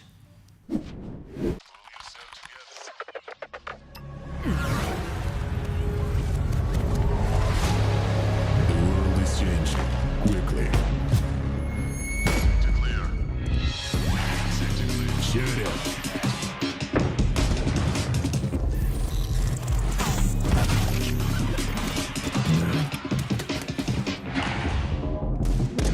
The world is changing, but one thing remains the same. Victories with 1xBet.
And welcome back to the Perfect World Americas RMR. One map already played out, Vince. Dust 2 going the way it went previously for them here as M80 set themselves up with a big win. They did, yeah. And I wasn't sure if that tech issue would maybe cause a problem. It didn't. They came straight back into the server, all guns blazing, didn't seem to affect them at all. And so I feel like when you look at the momentum coming into the second map, even though Bestia have previously had a win against M80 on this 13-5, which I'm sure we'll discuss a little bit more in a little bit, it still, for me, felt a little bit flat. I'm a bit concerned about Bestia after that first performance because Thomasin in particular, after being so lights out over the duration of the RMRs, he dropped to 0.9 rating. It's one of his lowest performances this RMR so far by quite a distance. Yeah, only having a slightly worse game versus Liquid, right? So it kind of puts you into a perspective where you're thinking, okay, if he can re-elevate, play up to the strengths that he has been. Obviously, he's been hitting such high heights that it's hard to always have those performances, but this is the environment for it, really. You know how cutthroat it is now and where you stand. Can't afford to have a quiet one, really, Vince. Whereas M80, they were booming, they were screaming. I mean, Swisher, hell of an impact. Like, over the course of that game, he was just getting away with absolute murder. Yes, Swisher was fantastic on that first map. You know, we were discussing it again coming in. You typically want to be looking at an AWP on Dust 2. The likes of Slack, Sin is another player that's been having a bit of an off tournament. But Swisher was on point. Lake as well on your screen for a few moments there. A guy that delivered some huge impactful moments. Think of that double up back onto the site for the retake. He was consistently just chipping along with M4 frags though as well, and also doing quite a bit on the T half. So it wasn't really required for Slacks to pop off and have one of those huge, you know, up performances. Whereas as we move into Mirage, I think it's the complete opposite side of the story for Thomasin in particular. And it's a reason why we've discussed him a few times. He is the guy they need to perform. They'll be starting on the T side of Mirage. It's their choice of map. And to put it in perspective, like we actually have some stats about this, that last time they played against M80, Thomasin on the T side dropped 17 kills, 151 ADR, and a 2.34 rating. By any player's metrics, that is an absolutely ridiculous, godlike performance. Is he able to do it again, though? That is the question. It's a worldie of a game, and it's the environment for it, right? It's your map pick. It's your side. It's where you want to be. T-side half really for him, coming out, swinging with the AK, getting into the groove of the game. Yeah, it could be super powerful. And for Slacks even as well, right? As much as it was a very slow start into that game, off the back of the scout round, where it felt like he was just going, you know what, screw it, I'm going to start taking fights. I'm going to peek in. He was showing a bit of his sort of flair, really, with the weapon. That then proceeded into him hitting some good shots with the AWP coming alive in a couple of key rounds. And Lake can't be understated his impact either. Every time we've seen him wearing that M80 jersey out on the server, he's been going ballistic, getting away with some crazy plays. Yeah, so a lot to be said, man. Lake dropped to 1.34 there. He was really on point. You know, he's got 17, 18 kills to his name. Swisher 1.52 with 103 ADR as well on top of that. And this is the same Swisher, by the way, that had a really rough first game. The opening fixture, he was towards the bottom. It looked like a very, very slow, rough start. So the fact that he is now delivering when it really counts, when, you know, the pressure is at its maximum, where everything is on the line for this matchup is very impressive. But you also have to look at the fact that Dust 2, it's an entirely different ballgame to Mirage. Yeah, sure, you won 13-7. You had a pretty good performance, convincing overall. This is where the dynamic shifts, especially as you're expecting that Bestia start on the T side. If they can get off to more pistols, because they have a 100% pistol win rate so far in this series, if they can take the first pistol and break the economy down for the CTs, that's where things can quickly change. But this time they've got to be more ruthless. They've got to be more lethal with the opportunities they get, because they did get loads of post plants. We're in situations with 2v2, 3v3 post plants on B site, on A multiple times. It's just like they couldn't find their form at all. So, but how often do we say that? Come into the second map and the team has had a complete reversal and they actually show up and we go to a third. It happens all the time. So you have to believe in Bestia that they can pull that one off as well. Oh yeah, especially when the major's looming over your head. You know the position you're in. We've seen it at this very America's RMR as well. Teams that get forced into this position where you're close to it all slipping away, the dream potentially being over. And then suddenly they come alive, they bloom back into it, and springtime arrives. For now, though, it's Mirage that's on your screens, and map 2 in the BO3. M80 on the CT side, one map up, about to be tested on the A-bomb site. Wreck USP in his hands with a white out. Can he be lights out on contact? Smoke and Molly forces him back and they bleed into the bomb site, Vince. Yeah, this is all for a retake, though. They do have the kit, they do have the flash. A kill would be huge, and they picked it up just before the bomb gets planted. So that makes their endeavors for this retake that little bit more powerful as the smoke now begins to fade. That flash still in hands of Sin as they look to try and congregate together. Rek, who had a phenomenal start to Dust 2, is not going to have anything in this one, and it looks like we're going to have 3 out of 3 pistol rounds going the way of Bestia, unless Swisher can just completely annihilate them, and it's not going to happen. 3 pistol rounds on the trot for Bestia. Rapid response as well. The alarm bells were sounding and Bestia were in the building before the round even started. Rapid. Hell of a comeback on that one. Good connections, they clean up, play off the back of the pistol, and like you say, free for free.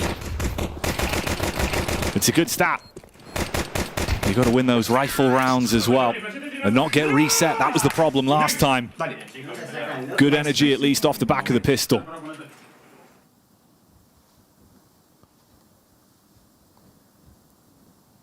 All about keeping those vibes as good and as high as possible. Best possible way to start that second map after conceding the first in pretty convincing fashion. 2 MP9s picked up as well for M80 here. Hopefully ready to jump back into this as soon as possible. I'm hearing some typing in the background. There we go. We're good to go. Always a good sign. You hear the typing going through. But it's more about the tapping. That's what we're going to be looking for. Okay. This is a bit cheeky. Double scout. Slacks and Swisher on the scopes. Yeah, that's not something you see too often. Swisher is going to be utilizing this one over on the B-App side.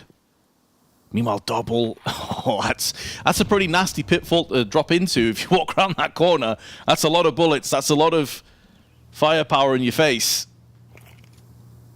It's about patience now. If they hold in this position, they're going to be in a great spot. Molotov comes out. It's a bait and switch though, and the T's have it locked down. Zoc watching, can't save his teammate, but there is Slacks with one of the scouts before he's silenced by Thomasin's AK. And this is a Thomasin that if you feed frags to him early on in the game, he's going to continue to grow, get bigger and bigger over the course of the matchup. Zoc slightly sticking around on the CT peak. Nearly gets punished, but Thomasin straight back in. Smashes his way through him on this one. 3 frags. 4 kills overall. Good start. Bodes well with the storyline we were developing for him. Yeah, real T powerhouse player. It's not as if he's absent on the CT side either. But it's really those T sides where you notice the impact. And there is quite a drop-off as well. Like, the other element of that stat is that if you go back to the 2.34 rating I was talking about the last time they played on the T side, you're dropping from 2.34 to about 1.25, which was Naz, who only got 9 kills on that half. Now, of course, there's only a certain amount of kills to go around, and if Thomasin is just nibbling on everybody, there's not much you can do about that. But that sometimes is the problem. We saw it on Dust 2 as well. There wasn't really a plan B. Sin's got a Zeus. My man's playing close on short.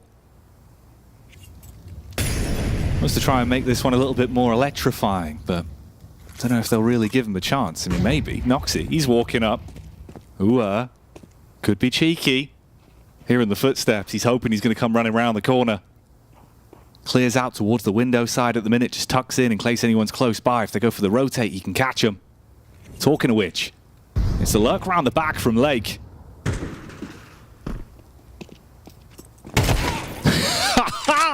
All right, Sin with a shocker. He gets it off. The Zeus pays out. Noxy down. He's got himself a gun off the back of it as well. Armed with the AK now, but Thomasin still alive. Strikes. Response back is good. Thomasin. The can opener taking the top off. Great recovery. Was looking really dicey for a second, as you mentioned. Not just the Zeus kill, but the trade of weapons before the T's just brute force their way onto the site. Lake now Be looking for that exit frag, but the round is done. It's already been signed, sealed, and delivered for a 3-0. The only question left remaining is if Lake can maybe get a kill, a parting gift on his way out. And Zoc intelligently decides to join the rest of his team so they can move together and make sure no stragglers get picked off. So Lake will hold on to the 5-7, but that's the only consolation prize they'll get. And from a neutral's perspective, this is exactly what we wanted to see. Bestia starting strong on the second map. Thomasin off to 7 already, and Zoc on 5. M80 will have a purchase. The pressure is being applied directly to them now, and this is a different look for Bestia. Like, Thomasin took a good 5 or 6 rounds before he really got kicked off on that first half. Well, he's already up in their face. He's already hungry. I think if you're a player like him as well, finding those early kills, even if some of them are against ecos or against pistols, you can give it down. Each and every frag is going to be rising up that power level, getting you into the groove of the game, and you're thinking, right, yeah, I'm ready for it now. Take my tempo. Lake, though, he takes the face of Luchov clean off. Mops him up like a spilt drink towards middle. And Slacks tucks in with the AWP, scoping over the top of the smoke. He's got backup, but Naz. Oh, he threads the needle. Oh, it's so awkward. He gets in for 2, Vince. That's the AWP down alongside Lake. Suddenly, the round just pivots straight on its head. Still so much time left on the clock as well. 1 minute 20. And they're going to go in for that plant. Sin. Damage from the murder hole. Thomasin dropped down to 15. You can see the confidence. He doesn't really scare easily. Just stands in position, knowing with that post plant in, they're going to have to walk into his layer. Nade up and over, though, from Sin. Doing his due diligence and getting the reward reaped. Noxie in the meanwhile with Naz, going to try and lock down the fort. Noxie with 1, missing out on the flick, taking a ton of damage. USP on top is going to nail him, but Rek doesn't have a kit to play with. Has to go and get the last kill and pick up the kit from the corpse. And Naz says no. Oh, that connector play though, full circle for the 4K. M80 brought back to their knees. No Nas on that one, all nasty. Giving it the big one with the timing on the backstab through connector, gets away with both of the kills and converts it into 4 in the round. And that's the total tally they're now sat on. Yet to get a debut round on your CT side for M80. And this one isn't going to come easy. 2 MP9 Steagles supporting that, Swisher with a 5-7. They've got flashes at least. Aggro towards ramp could be the call, and Thomasin's looking to defend. Oh, caught with a smoke, but it's only the MP9, so it's not the outright kill. And Molotov's going to bring up some time. Caught with a knife out as well for Zoc. Oh. A catalogue of errors. Getting punished now with a 2v1. In terms of frags, the Lake will not be able to extend fully and secure either of those upgraded weapons. So back to an even keel playing field, but it's allowed M80 to get a little bit more aggressive, looking to try and push the smoke as well as Sin. This is all about chaos. Try and cultivate as much as possible and see if Bestia can be dealt with accordingly.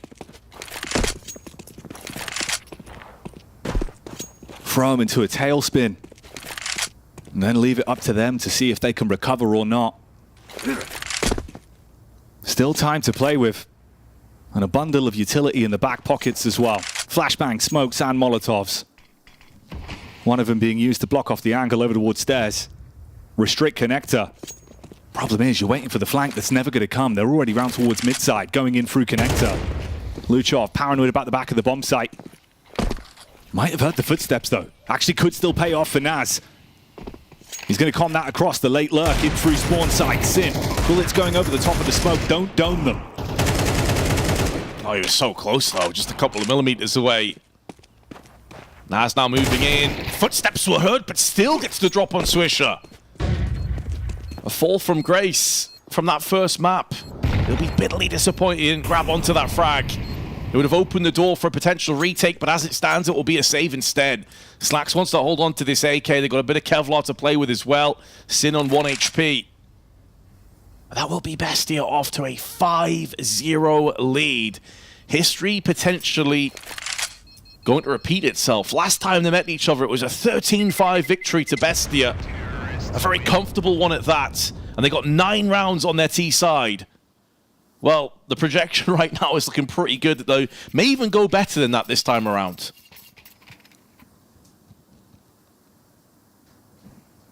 We get the AWP off, though. Noxy taking on Slacks in the head-to-head.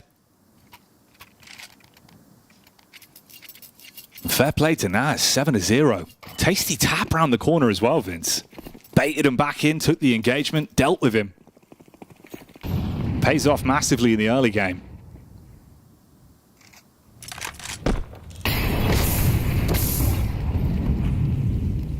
Already so early on into this map and this round is worth such a huge amount of impact, and the only impact is Slacks being plastered against the wall from Luchov's AK.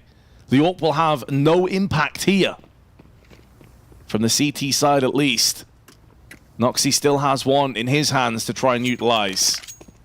The worst possible start though, Jackie. You finally get yourself a buy, you're into decent positions, straight away eliminated.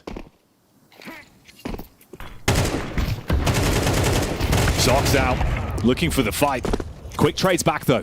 Good work from Rek and Lake. Lake's got to duck in, get the reload off. Meanwhile, Thomasin's been able to secure the plant. A little bit more peppering back onto Swisher as well. 80 HP to his name, all grouped up on mid side. They've got 2 flashes, Kit in the back pockets. Naz is watching for the rear. 2-player setup as well, round towards CT. They've got each other covered. They can swing off the contact. Can they pull off this retake and M80 get themselves around on the board? Naz looking for the run out. Spray down comes in. Him and Luchov activate together. And it's only Sin left. He's got to bail out and sprint away as quick as he can. Oh. These are some meaty kills, Vince. No prisoners, man. Thomasin's had enough. He looked dejected, flat on Dust 2. Whenever the camera panned to him, it was like he didn't want to be there. But Mirage is an entirely different beast. He's been unshackled, untethered. If Bestia are going to go down, they're going to go down swinging as far as Thomasin's concerned. And tactical timeout call with Depth trying to get some kind of success on this half. But I mean, they've been utterly body-bagged. You can even make an argument that the retake attempt there was way too late on the clock. I mean, the timer was already low on the fuse. The Molly gave them information. They threw it back to the default site, try and draw out the T's, anyone that was hiding there. Gave them the intel they were looking for, but with such little time, not knowing exactly where in Palace or in Ramp or CT boxes the T's were, I think a lot of teams at that point would have pulled the plug. Actually, it's saved because you can see the impact it's had. You're 6-0 down. The best you can muster up is an M4, a Scout, and an MP9 with a couple 5.7s. Grim. Really is. Almost tricked me into thinking that's what they were going to go for as well. And they grouped up back on mid-side. Like you say, it would have been 3 rifles. And the additional utility alongside that carried into the next. Far better buy here. Instead, this is the reality we're living in. This is a 7th round where, again, Bestia are in a great position. Rex up close and personal with a 5.7. But they know they can pump the brakes on this one. CFM80 give you an opener. If they look for an info play, go for a wide swing, rip the head off and build off the back of that. Heavy grouping on the A site though. It's Sin that's wrapping over.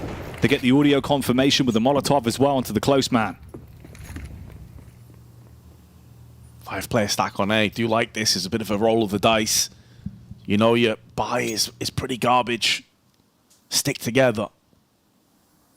Hope and pray that Bestia make a mistake. And if nothing else, you can maybe trade up to an AK or 2. But Bestia doing all of the work here, just making sure that these angles are covered off. They're about to walk into a free site. Flashbang, smokes available, Molotov also tossed in. This time to Shadow. May not anticipate Rek being up on the balcony after they heard him getting singed before. It's a 1-for-1. They'll happily take that. Slacks goes down, but it is an AK-47 that trades hands. And although they're going to lose this round more than likely, at least they can buffer up that buy just a little bit more in the next round. And Slacks can get his hands on an AWP, no problems. But they are going to go in for this, try and get some exit frags alongside it. 2-3 players up on Cat now.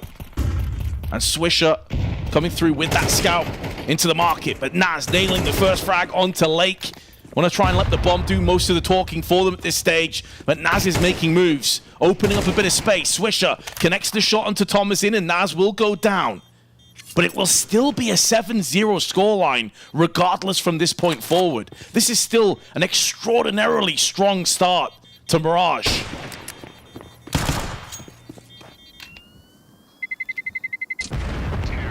Seven rounds uncontested.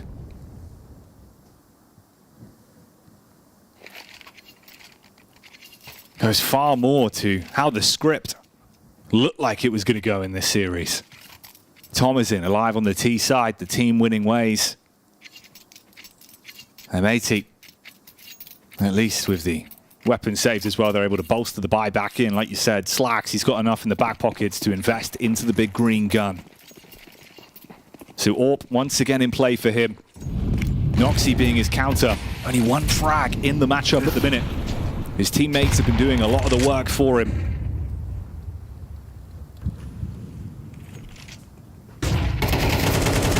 Flash could not have been better placed. Wreck completely blinded and taken down with ease. A damning statistic, by the way, for M80 as well. Typically at 7-0 scorelines, you're looking at 0 opening duels. They've had 5 out of 7 go in their favor, Jackie. They've constantly had the player advantage and have been able to do anything with it. Oh, Slacks. He's baited in for the fight towards Connector. Nade at least peppers them with even more damage. And in each and every one of the engagements, it just seems like Bestia can do nothing wrong. They're just hitting their connections, and Lake's the only one that's left. They've been put through the blender again. No one dies, another round secured. Oh man, this is looking brutal, Vince. Well, we had a 13-0 yesterday, didn't we? We did to qualify to the major. Yeah, Pain. Snow and Pain. Pain destroyed 9Z in that one. And Bestia, they took inspiration from their South American brothers. And maybe just, do you know what? We'll take it easy on Dust 2, because Mirage is in the back. We want to make this an exciting series. I jest, of course. But M80, I mean, that they are... This looks like a completely different team to what we saw in the first map. Like, what's happened? Where's the firepower? Lake's not had the impact Swisher. But additionally, like, we haven't seen Slacks activate yet either. He's got an AWP again. But it doesn't mean a great deal because they've facilitated a mid control already. And they just wrap around the back and Luchov with 2 of the easiest kills of his career. Lurking Luchov. If you don't know where he is, look behind you. Because that's the way he's been playing throughout the course of this one. An M80. For them, looking forward, it's going to be a hard task, but Sin, he finds the connection at least onto Naz and will grab himself that heirloom. So there's an AK in the back pockets. Again, though, it'll be forced into another safe. You don't want to throw away the AWP and the AK. And Swisher's relatively pent in. They know exactly where he is, but Luchov on the run by goes down. Double up.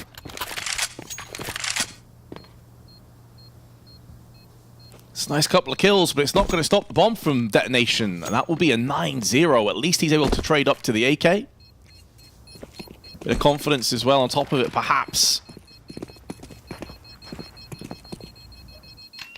But this has been a masterful T side. Thomasin up to 125 ADR. 137 for Naz, who's made a couple of beautiful plays through on that con side. It's just been incredibly difficult to breathe for M80. And that's with what I'm saying before. Like, they've been getting opening picks. It's not like they've been totally bulldozed, but Bestia just in that different level right now, a different stratosphere with how they're landing shots, winning trades, clutching out rounds.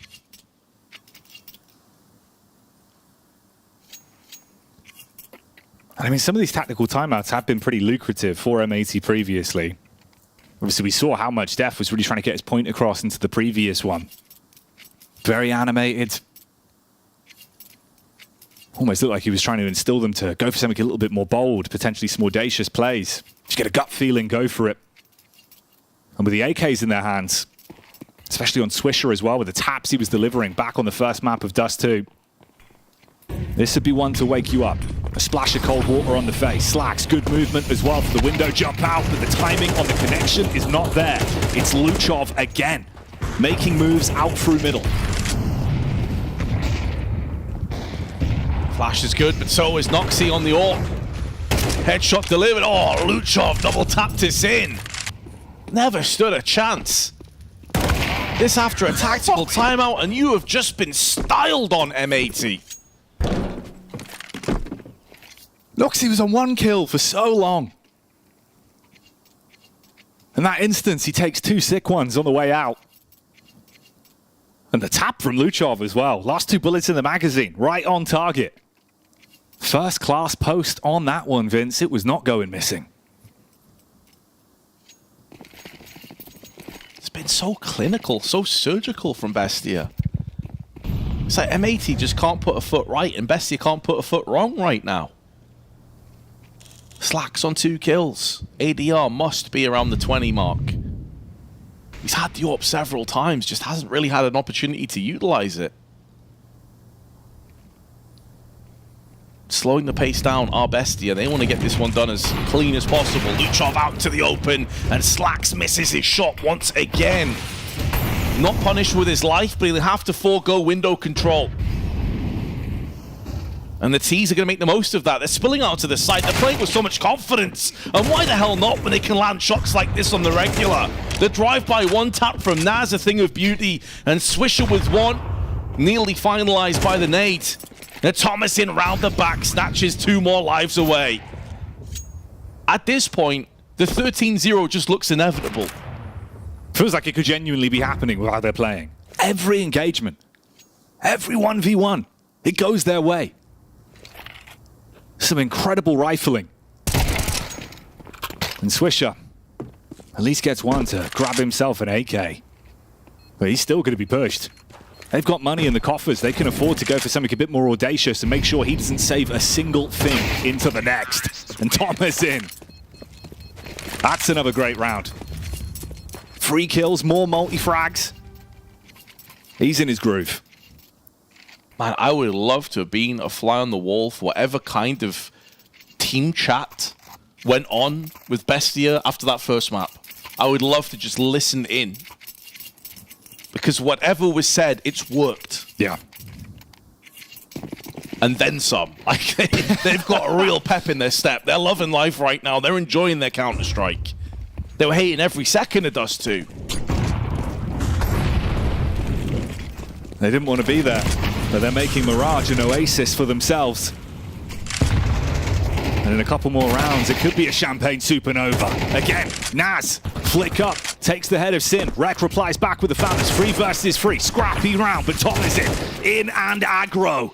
Check out through the shop with 2 kills in his basket. And Rek, the realization of the round sets in. Tom is in looking for the close engagement. 2 taps straight to the brain. 12-0. No rounds conceded in the second map.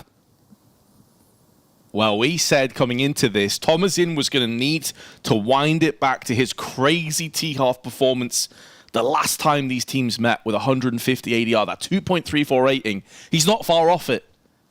He comes into the second half with 14 kills, 4 multi-kills, and well over 120 ADR to his name. This time, though, there was more of a supporting cast. Naz not too far behind him on 103 with 12 kills. Unbelievable team effort spearheaded by 2 mad fraggers. And M80, they must be dizzy with how fast that half was, not knowing what the hell just happened. This is crazy. Playing like Lanimals right now. Released from the cage that was Dust 2, and with some ruthless maneuvers, running away with the half. You can see it with Def's body language as well, compared to how he's been trying to instill confidence. This time around, it almost looks like frustration. They just can't find a way in, for love nor money. And it could be very fitting that the majority of rounds Bestia have been always guaranteed to win have been the pistols. They haven't conceded a single pistol in this series yet, and if they take this one, the second map's done, and we're pushed to the decider. Zoc watching for that underpass peak with his Julies. Thomasin taking the damage early on, looked for information, nearly lost his head as a result. Feels like for M80, and get like just a bit of confidence. Play for a bit of pride here, win that pistol, put an end to that curse at least. And then take each round at a time. They flash out into middle. Luchov goes looking. A player in the alcove in the form of Slacks is hiding and waiting for that push. You can see the Bestia, they're just so proactive though. Full confidence, full belief in their ability level. That's what a 12-0 half will do. I mean, Noxie's got 3 kills, by the way, and his team are winning 12-0. Not something you see every day. Swisher, though, splatters Zoc. First pick is M80s. In through the window, but Lake doesn't want to be there anymore. Dives straight back on out. You've got a huge advantage in terms of the manpower. Battle of attrition's looking good for them. Oh, Lake on the drop down. Nearly hits the connection, actually, to punish onto underpass. But he's done enough to soften them up. Rest of the team should convert as Thomas in so low and trapped on his lonesome. So M80 deny the 13-0. They get a pistol, break the streak, but it's one in many. 11 rounds required if they want to force this into an overtime. Just a drop in the bucket for the time being, but if you leave those drops for long enough, it will start to overflow. And that's the mentality M80 need to have right now. Got a chance to break the economy down here, move a step closer.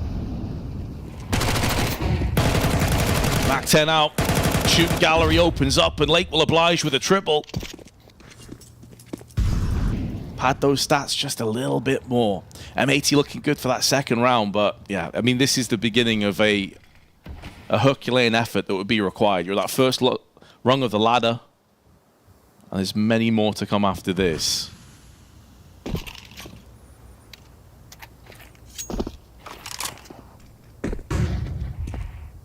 Yeah, no luxuries on this one. It's going to be brutal the whole way through, and Tom is in. He's still in it. Pushes up close towards short, turns the flash, peeks in. Spray out. Tagging up Sin, leaves him with 2 health, but it baits him into the extension, and Lake grabs himself 4 of the potential 5 in the round. They'll be eager to hunt Zoc down, make sure no weapons do carry through into the next round. Yeah, Lake with a 4K. He'd be very happy about that one as they dial in the digits for the second round coming right up. Bestia have time though, no need to get overzealous on their economy. Take your sweet time, can give 2 or 3 rounds away until you have a really solid investment, get Noxie on that AWP. I think this gives free reign as well to Thomasin in this upcoming round to basically be unsheathed again, like basically just send him in a direction and say get as many kills you possibly can. Very aggressive on both the CT and T halves. He's always going to be the ace in the sleeve.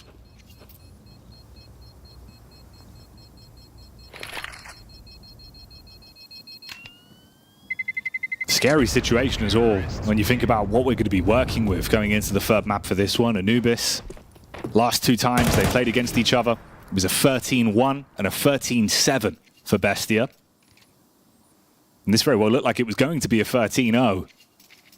Now, of course, M80 finding a few rounds here and there, dribs and drabs to build yourself back in. For Bestia, they can afford themselves an opportunity to let this one tick on by, get the rifles in their hands, and look to just lop the head off, close it down. Don't burn too much energy off the back of the performance they've had.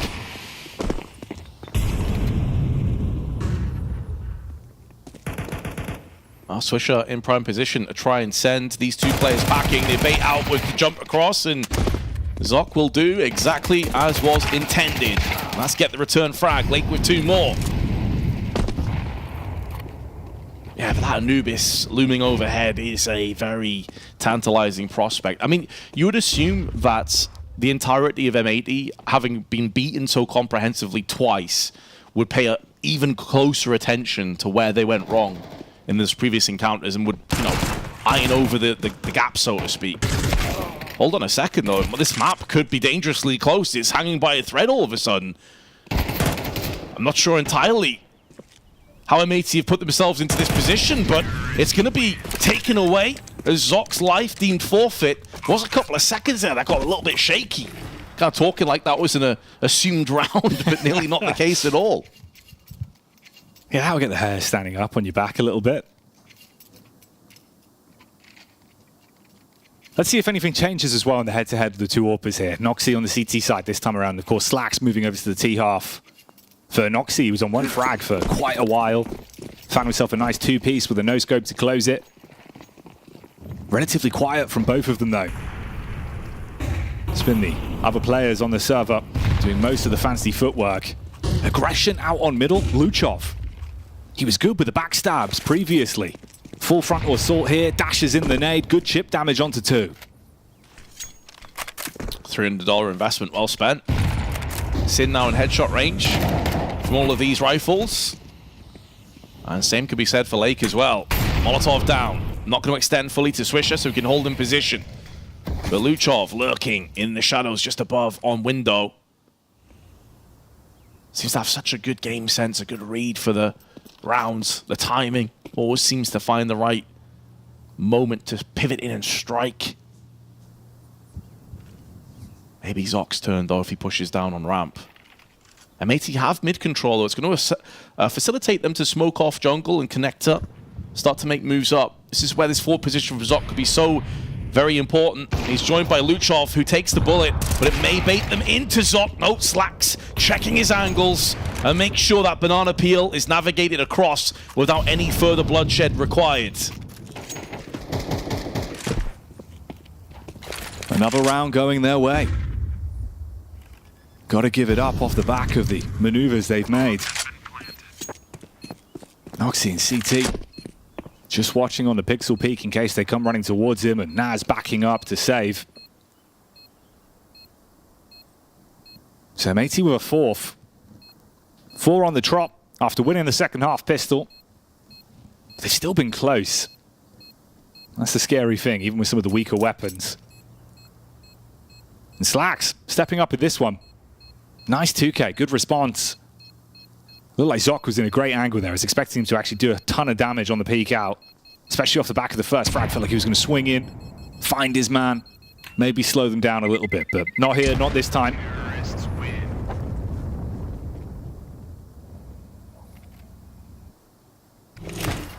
Yeah, Luchov, who typically is playing around window con, maybe the fact that the first kill was him alerted them to the potential presence of that second player in the form of Zoc. But whichever way you spin it, Slack still needs to hit those shots, and he did just that. First timeout called. Bestia not overlooking M80, not assuming anything. Of course, for their own energy levels, knowing that it's going to be a long day, you want to get this one dialed in as fast as possible. You want to get this game over with, realistically, not spend any more time trying to fight against the current that really should be in your favor.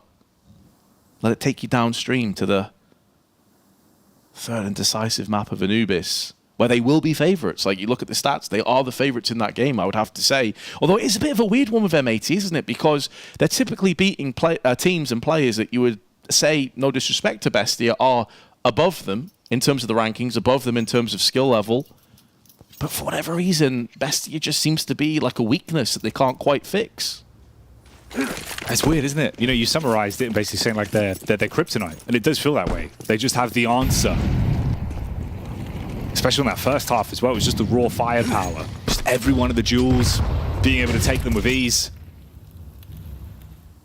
Round 17 is live though. And for M80, it's the same situation each and every round. No mistakes can be afforded. And the early damage, it paints a really dangerous picture. Looking like they might have found the answer to close this one down. If they could finish it here as a 13-4, then yeah, that energy would be saved up. And Naz tucks in back towards con side. Lake's low, Slacks as well. Swisher with the first flick in. Removes the head from Luchov, but Lake's looking to reply. They've got backup though, and they wide peek in. Slacks and Swisher to try and save the map, to try and take us at least one more round, but they're in a 2v4 and Slacks is the walking wounded. Down at 16. Will be the spearhead of the operation for the time being, but I'm sure that Swisher is going to need to push in first if they want success. The good news is that Bestia still around mid and A respectively. They have no players on B.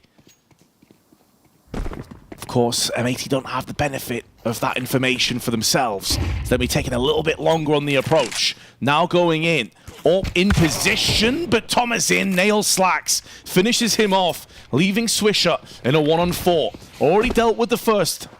A few more hurdles to go yet, and 20 seconds on the clock. Trying to isolate the player on market to focus attention towards the back of the site. Smoke in the eyes, and Thomason playing around that smoke on the extremities, leaving Noxy to seal the deal. Will be heading to Anubis. Well, M80 goes down 13-4. Mirage goes the way of Bestia, and it all comes down to Anubis now. The first half, though, that T side for Bestia, M80, not a single answer, not a question, nothing. That was, at least it was quick, I guess. That was probably one of the fastest halves I've ever seen in quite a while, because it wasn't just like slow rounds and they just, of course it had some really cool executes coming in, some great calling coming out from Bestia as well. But just, it felt like the final 6 rounds of that first half was just them steamrolling, them just pressing W and getting kills at will. M80 had absolutely no answer on their defense.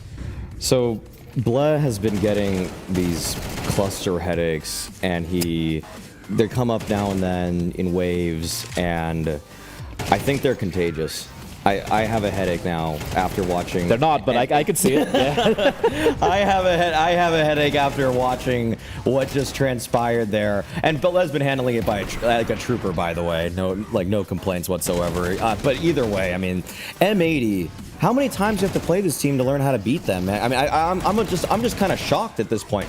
There's so many of the same starters on those T-side rounds that Bestia are throwing. They're throwing a mid smoke. They're sometimes throwing a bottom con smoke. They're throwing a top mid smoke. And it's consistently this like pressure on these different sides of the map in tandem with this mid control. And yeah, it's difficult to handle it, but this is more or less the same thing that I witnessed when I look back at their games from Thunderpick, and I'm really shocked because I feel like you should have known that it would have ended on this sort of battlefield. This is it's qualification for the major, so I'm going to be a little bit tough on some of these teams, and I'm not going to play nice. Gloves are off. You've played them already a couple of weeks ago. Twice. Yeah. You saw what they can bring on Mirage. You knew what was coming. You allow it into the Veto anyway, and you change nothing. I mean, it was going to happen anyway, right? Like, obviously, they have to float some of these maps. It's not like they get banned on Mirage, so Bestia picking it, no surprises there. But the fact that this is a worse scoreline than what we saw in the last time they played against 13-5, when they lost to them a couple of weeks prior. So they played even worse here. It could have been a 13-0 if not for the pistol. It's crazy, and I think Maui really nailed it when he said, what they're doing wasn't anything too crazy. It was that constant mid pressure, especially towards cons, and then you'd have a simultaneous push coming out from Palace or maybe from Ramp or a B hit coming in. Most they saw more rounds towards the A bomb side. Yeah. There's so many ways to approach this, right? And many of the times it felt like they were just committed to these mid fights, and then you have the A player just kind of caught out an island by himself and getting picked off from the player pushing from Palace, coming out from Ramp and whatnot, to just go for some well-constructed Ramp push or maybe some Palace aggression, maybe some B-Apps aggression. But even when they tried that, it seems so individualistic or not well thought out, because they're getting taken down every single time they tried it. I just wish that the plan was more obviously outlined when watching M80, because I agree that it kind of felt like a 1 foot in, 1 foot out sort of deal. And there's a couple ways you could deal with it. One way that I feel like M80 never really experimented with was just playing retake. Like you're losing all the space so regularly, and it feels risky to go for a ramp push or a palace push, but I like going for those things. But on the other side, if you don't want to go all in on those kinds of aggressive extremity plays, you could just play back into CT and just try to hold on to jungle, hold on to CT, and say we're going to retake from these 2 spots, and that's fine. Like we'll live with that because we are getting run over. But credit to Bestia, because like they know how they want to play this map. They throw the really ideal meta starter of those couple mid smokes, and then they just know that when they're creating a lot of pressure there, Thomason just feels completely activated. He knows that he can push out Ramp or Palace at any given time. He's surprising people. He's looking like Bit in the server in terms of his aim, in terms of his confidence. It's legitimately very impressive how Thomason, while changing up his spots on a couple rounds. Like, he does go ramp, he does go pal. I've seen him go B apps as well. He is so comfortable in such a variety of positions because he has such a great timing for when his team is creating misdirection. And on top of that, he has to have the best mechanics on Bestia. Like, his time to kill is absurdly fast. I love the fact you pointed that out, because if you take a look at his highlights, the kill is so quick.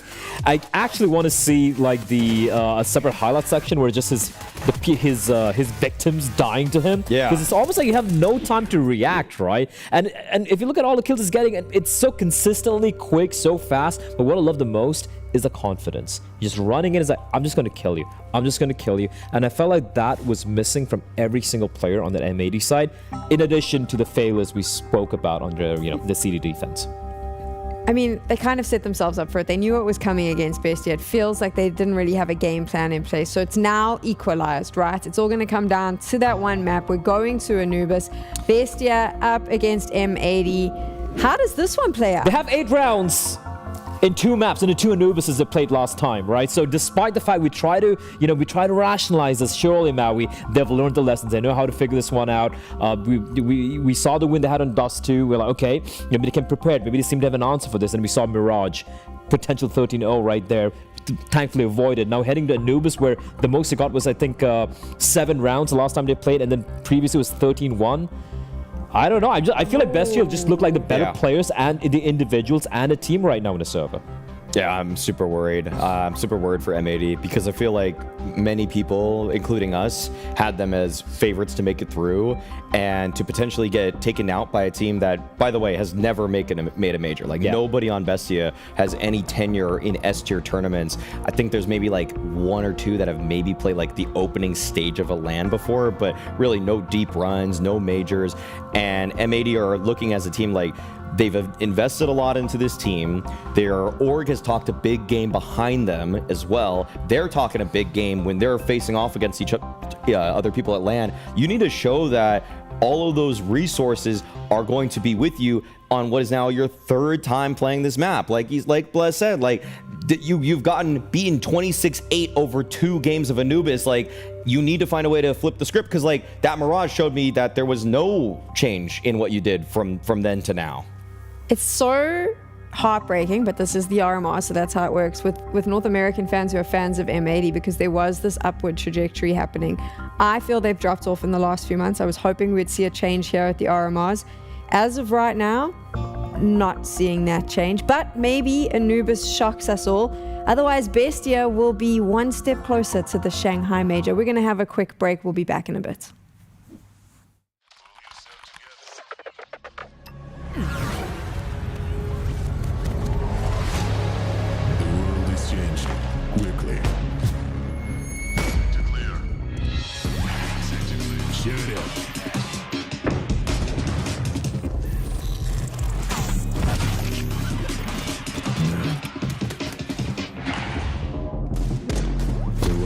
Changing, but one thing remains the same: victories with 1xBet.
After a Tomazin classic on Mirage, it's all tied up and only Anubis remains, Vince. It was the Tomazin Classic. We built him up, and he is the real deal. He kept his team in the game. Naz also, though, played really solidly in that first half. And although there was a bit of a mini comeback, ultimately, only one team was winning, that Mirage. And what kind of worries me a little bit, Jackie, it's not just the nature and how they lost, but now we move to Anubis. The last 2 times they faced each other, Bestia won, and they won convincingly, including a 13-1 destruction as well. Yeah, it's kind of worrying. It's one of those where now the overall storyline really is M80. Can they bring it back? Can they reset themselves and find an opportunity to still have an answer, right? Because as the history has shown, it's never been easy when they go to head-to-head on this map. And with the performance we saw as well, the shots they're hitting, Vince, the odds aren't looking great. They're not looking great, and ultimately we haven't really seen Slack still. You know, we were discussing this on Dust 2, he wasn't required, Swisher was popping off, Lake was looking really good. Yeah. I was hoping to see something from him on Mirage, didn't really happen, and now it could be last chance saloon. Like, the curtain is starting to come down. If you think about momentum, if you think about previous stats, I think now Bestia are the favourites to take the series. Oh, absolutely. I think that's the sort of position that we've come to, really, with this best of 3. And for them, it's just about keeping that momentum going. You're riding a high now as well. You know, it's the last map of the series. You've just had your pop-off performance. Players that were struggling a little bit, well, they've woken up massively. Even Noxy, that was quiet towards the beginning, he found a few frags of impact. Reset yourself. Don't worry about that map, boys. We've made it to the 3rd. Go out swinging. And I think the Slacks mention is a key one. In the history that we've seen from him, even some of the games we've casted, I know there's been times where on Anubis he does activate, he comes alive with that orb, especially T-side, he gets very aggressive and can create space, but with the misses he's had today, I don't know if it's going to be there. Yeah, there was one in particular, I remember your reaction was like, you kind of recoiled a little bit. One of those. He was in mid, he was looking up middle on CT side, and he totally missed the shot entirely. And you can see there his player stats, a little bit grim. That's the last 3 months, though. That doesn't take into account the performance he's had so far at this tournament, which I'm promising you is a lot less rating than that. It's like 0.85, I think. Yeah, it looks nothing like it does on screen. There it is. So there you go. It's perfect, Vince. You've nailed it. Thank you. Production had the assist on that one. Yeah, thank you, Seb. Oh, man. It's scary, though, isn't it? Because obviously you don't want to harp on him, but it's one of those where it's both maps that if there would have been more stock from him. Yeah, he was slow. First map, Dust 2, right? After the scout round came alive a little bit more, still wasn't a incredible performance. 3rd map, it's got to be. It absolutely has to be. Yeah, there's nowhere to run, there's nowhere to hide. Like, you are quite literally back to the wall right now after a really good start, a really good opening map, 13-7, in your favor, and just now, you are quite literally, elimination is looming overhead. You are staring it straight down the barrel of a gun. Bestia will be feeling amazingly confident in this, what did we say going into the 2nd map? How did Bestia bounce back? Confidence is shattered. Tomazin didn't show up. They came out and proved us all wrong. M80, it's your choice. Your chance. There's a lot of similar setup. A lot of mirrored sentiments about both of these teams. And that's why it was so crazy going into it, right? Because it was like both of the AWPers are underperforming. You've got some star riflers that can do some damage. Lake's been going wild. Tomazin's been absolutely nuclear at every opportunity, and especially on that 2nd map, it was back to the form we wanted to see from him. It's the reason why we were putting so much highlighting on map 1. So then when it was a bit more absent, we were like, oh, okay, this feels kind of weird, actually. No, exactly. It's not about ragging on the player. It's just they are so damn good. If anything, it's kind of like a hidden compliment, like a backhanded compliment. It's like when they go missing, it's really noticeable. Yeah. And especially for a player like Tomazin. Now, he had Naz, who was fantastic on that first half, especially of Mirage. That's great to see. If he performs like that again, there's going to be a lot of bloodshed on the server, that's for sure, for M80 to deal with. But I don't think Naz is the type of player that's consistently going to post up those kind of numbers. So I'm going back to Tomazin, but more so than Tomazin, Noxy here on Anubis, because he had a slow start. Mirage wasn't required. You know, Tomazin's just popping off left and right, getting tons of entry frags with Naz helping him out. You don't need your AWPer necessarily. I'm more looking at that Dust 2 performance. He started really strong with the scout. Yeah. But as the map went on, he just kind of disappeared and faded away more and more and more. So I want to see what Noxy has in store here as we move across to this all-important elimination matchup. Anubis got a bit of a back rub going on, a bit of a massage. Loosen the players up a little bit. Yeah, you could see it there. It was almost as if Def was having a bit of a one-on-one with Slacks. Obviously goes over, trying to break the ice a little bit, snap him out of it, right? Some of the pressure. Sometimes you need something like that.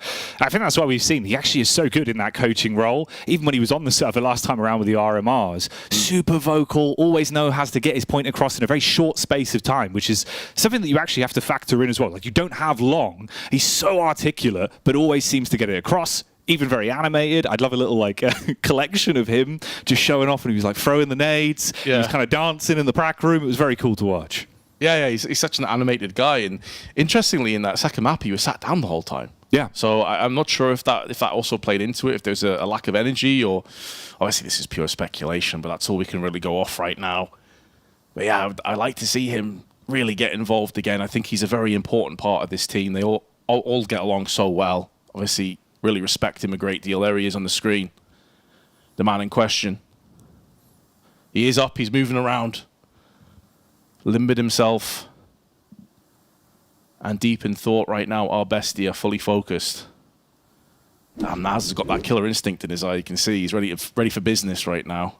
And yeah, it has been a bit of a rough one for both snipers. You know, we've been talking about Slacks. His drop-off on this RMR in particular, but I mean, Noxy hasn't really fared that much better. To be fair, they were kind of both rock bottom of the stats coming into this game. Yeah, it's a bit rough for them. I mean, this is the average that we're working with here over the course of the series, and it paints the picture that we've been setting up in terms of the performance they've been having with the Orb. Because, yeah, you need more from both of them, really. And obviously, as much as there was a gap with Noxy on Mirage, like you said, the rest of the team rose to the occasion massively. Like, Luchov came alive. Naz was some of the best rounds we've seen from him as well. The timing of it, the flicks he was hitting. It's super cool to see that there is opportunity for them to pass the baton. If one player underperforms, someone else can rise up. But is that going to be there for their opposition? It reminds me a lot of Pain from yesterday. Yeah, we were saying all 5 players are just going crazy, like Big Azera going crazy, Snow going crazy, everybody. And you get those kind of shades from Bestia. It's just a little bit less consistent. I mean, I don't even necessarily look too much into Noxy's stats from the last map, because when you're the AWPer, primary AWPer, and your riflers are popping off, like you're just not going to get a look in. It's the nature of the beast. Like, it happens. That's the way it goes. Your ADR, your kills are going to be affected by those things. But it was leading into the series, he was also having a rough time. So it is a consistent problem. However, Jackie, enough yapping. We're ready to jump into our third all-important elimination matchup here between Bestia and M80. One of these teams could very well still make the major, but they've got to get success right here, right now. If you want the dream to live on in Shanghai, you've got to show it here on the third and final map. T-side start for Bestia. M80 are your CTs for this one. And Tom is in with a Glock in his hands. He's looked absolutely ruthless into the previous rounds. Will he do something similar here? Jiggle peeking on contact towards A main. Baits out the shots and gets a bit of a read on the setup.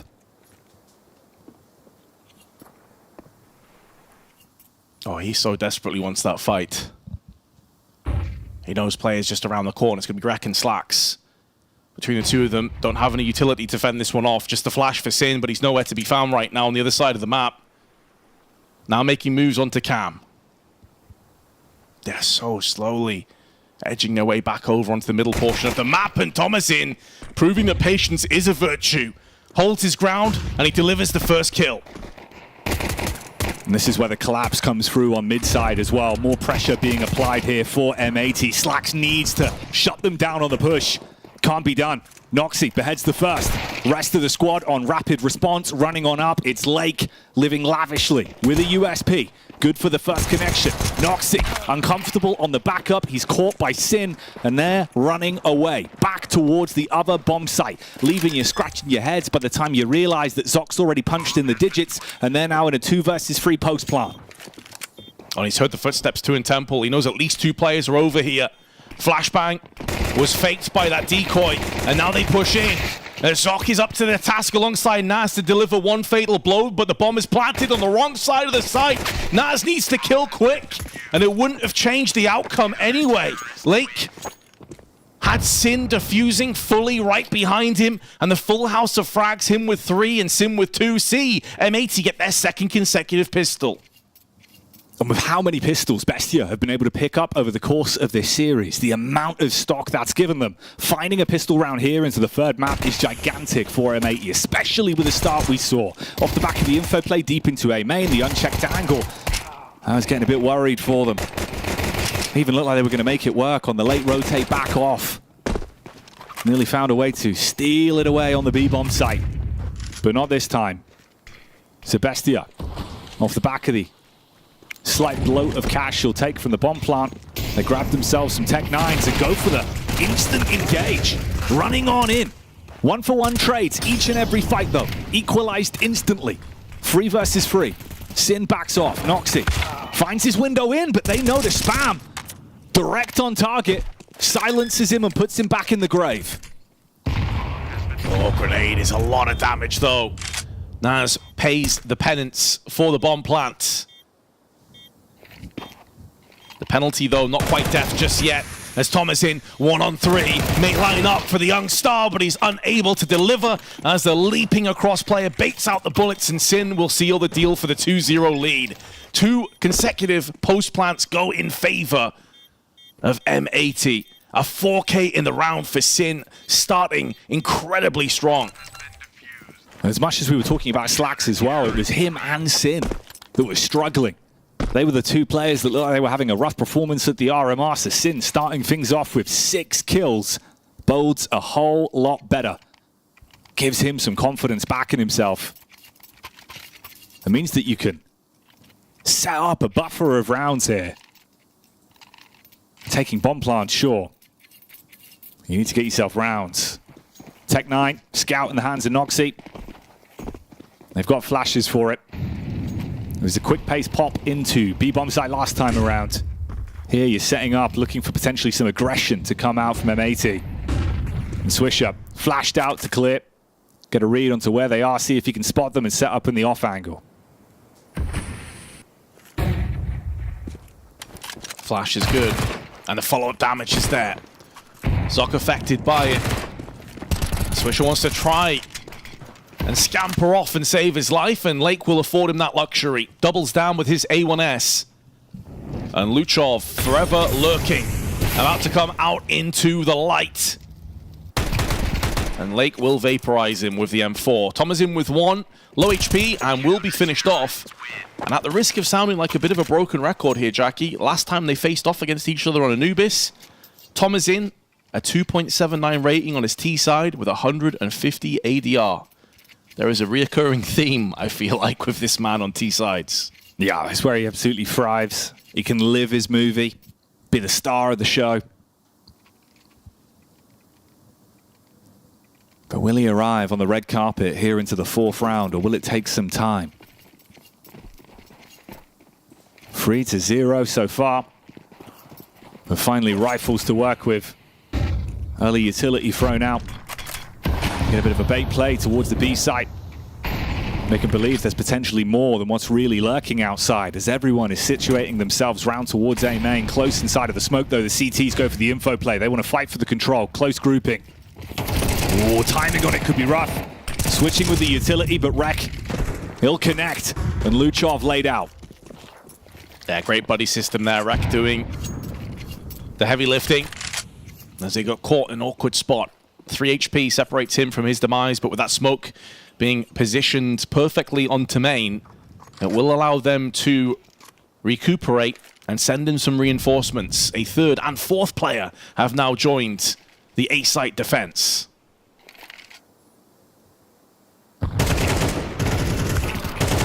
Thomasin. Oh, spraying into the back. Finds the head of Sid. Swishes on the side with the MP9 up close, but not able to connect on the shots and can't close it. Lake spams through, taking snapshots from camera. But in reality, side control taken in the 1v3. Bestia look to have found themselves an answer on how to take a round on the T side. All it took was the guns. What's especially bleak about that as well is they had the correct call. Like, they sent over 4 players onto the A site, and still Thomasin effectively just walks around the corner, nails 2, and the round is done. That'll be a bit of a shock to the system if you're M80. As Lake, trading up to the AK, will be backing away and saving for the next round coming up. A lot of back and forth and frags across the two teams. So the economy of M80 is not in the greatest of shapes. They'll be able to scrape together a buy, but it's not going to be ideal, and they know the importance of keeping that economy strong.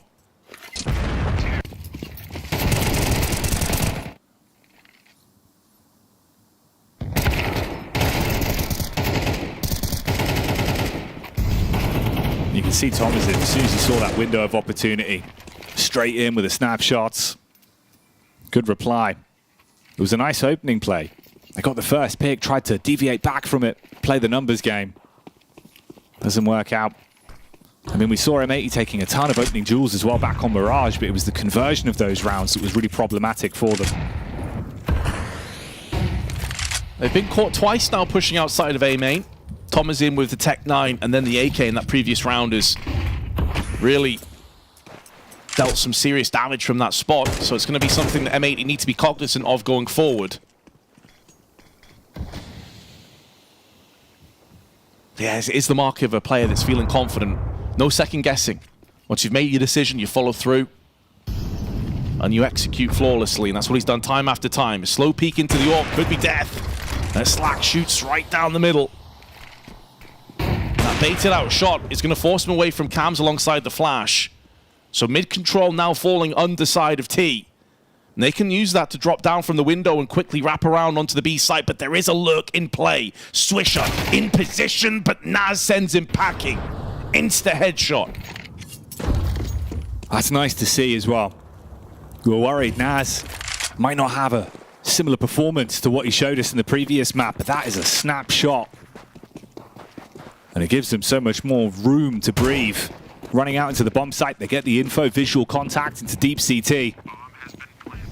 Talking to what the CTs are up to, though, when it comes to the rotate, setting themselves up outside of the site. If anyone gives them a look in, maybe a pick, you could dabble off the back of it, but in reality, just play for the exits. Bestia getting closer to equalizing things.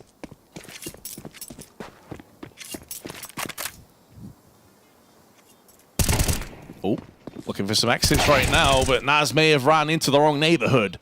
Gets a 1-4 trade, definitely worthwhile from the T's perspective. Going to weaken that buy into the next round, or lack thereof, from M80. Mentioned before about how the economy was looking a little bit shaky. Swisher and Sin both at $2,000.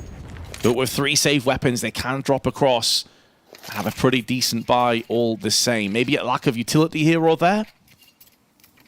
See if they decide to go for it. To be fair, they may just hold fire and just keep 3 weapons and have another buy into the next one instead. There are options available for M80.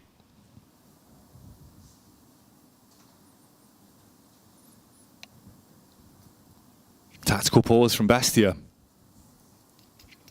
Call it in here going into the 6. You know, there's weapons in play. The strats come out, conversations begin. The boon is there, though. The AWP on Slacks, a weapon that can be incredibly powerful when he's playing his game, when he's on form. We've seen shades of it in the past, but obviously, as we've seen throughout the course of this series, this RMR, it's been a couple of question marks, a couple of rough engagements. Can't afford those here, Vince. There's no room for error. Yeah, 0.86 rating coming into this match. The stats don't lie. It has been a rough RMR for Slacks. This would be an incredible moment for him to rise above that and show us what he's truly capable of. So they decide not to fully invest. There was a Tech 9 surplus that's been dropped across to Sin, meaning Swisher is just on the USP, and I do like the aggression here. Try and mix it up just a little bit. The smoke will allow him to peek down. It's slightly off, and he gets punished because of it. The lurk smoke gives away the play. Oh dear, oh dear, oh dear. Yeah, that one stings. Oh boy. Sin runs back in, scavenges the weapon off the corpse, but Luchov looking for the heavy uppercut. Can't find it. Wreck postures back as well, trying to play defense. Tomazin, crisp as ever. Snapshot back up. Sin with a saved AWP. Is he going to be able to make a play? He's already found one. Smoked off inside a camera. Fires out the warning flare, begins to back off. They expand themselves on the site as well and set up in the post plants. It'll be worth saving again. Honestly, you got 2 AKs, no real hope of breaching back into the site. You also only have the 1 kit and 2 smokes to play with. So it makes perfect sense to me to just call for this round and go back and save and come back in stronger. Yeah, that play through middle was a really awkward one. I'm surprised they're even setting up this close. And that Lake is going back in again, probably anticipating they're not expecting him to push in at this position. Oh, Lake! He's had a nightmare. And Naz has put him under once more. You had 2 AK-47s, M80. I don't understand why they're not backing out. The money is already decent for Bestia. It's not like you're going to get them onto Tech 9s or like, you know, a couple of Deagles or something. The risk is not worth the reward. That's far worse for you. Far worse for you than it would have been. Even if they did find the kills. Oh, mate. Lake's been the one that's been so crisp as well in a lot of the encounters, but they're just spamming around the edge, the outline. The chalk spray from the AK, but he's the dead man at the end of the round. And Luchov, usually lurking this time, playing with aggression and pace, straight in. Sin's going to be frustrated from that, and he won't slow down for anyone. Run straight through camera, snap back from Wreck, but it's only good for a single pickup, and they're already on the site.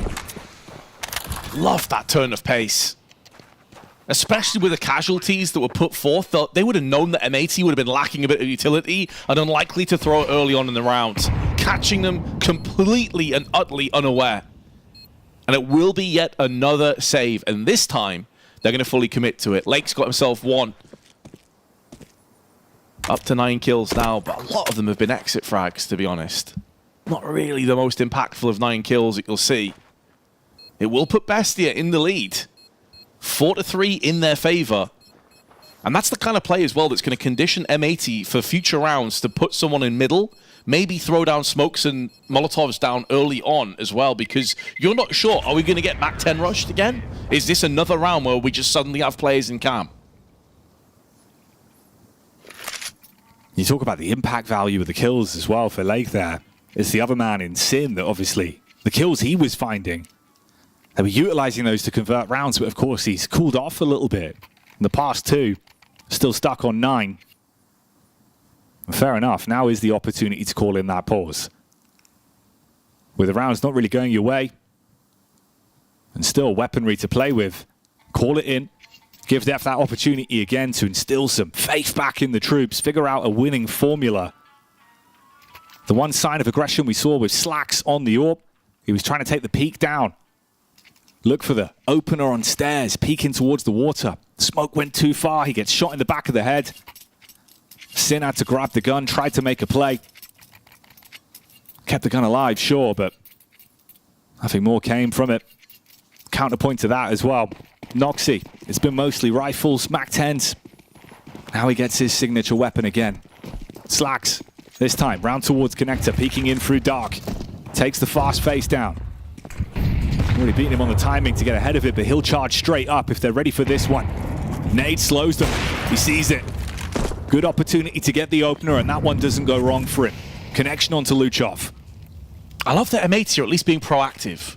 They're not just sat back and absorbing all the pressure. They're actually taking the fight to Bestia as well. We saw that flubbed, fumbled attempt at the look, smoke into window peak. That didn't work out, but at least they weren't put off by that.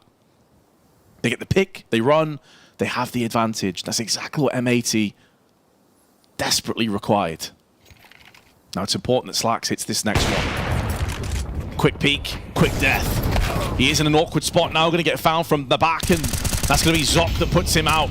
But Swisher with the ability to maybe withhold the sight. It's only 1 kill, but a lot of damage to Zoc in his post plant. Should favor M80, but Noxy's still in this with his AWP. Been a lot of saves, a lot of rounds they feel uncomfortable in, but this is one you have a fair fighting chance to make a maneuver. Ooh, especially with Wreck catching the info on the back there of Noxy. They use the utility to make it more uncomfortable for him. They've got time to slowly skulk their way back up. Unscopes on the peak towards CT. Turns around though. Wreck gets ruined. And Lake all dried up. Sin, the last one on the site. They had an opportunity, but it's gone. That is a disgusting double from Noxy. Securing the round in the blink of an eye. It is a 5-3 score in favor of the T's. I mean, that first shot was quick, but the second one up to scratch too. Definitely winning out in the Battle of the AWPers right now, I think it's safe to say. That is rapid, but look at this shot as well. Adjusting with a slight air of verticality on top of it up to Temple. M80 aren't completely destroyed by that. They can get a buy-in. It is a T-sided map, Jackie. We have to put that into context as well. And as good as Thomasin is on the T half, it's actually a little bit weaker when it comes to the CT side of Anubis. So if M80 can hold on there, they can hang in. There is still light at the end of the tunnel.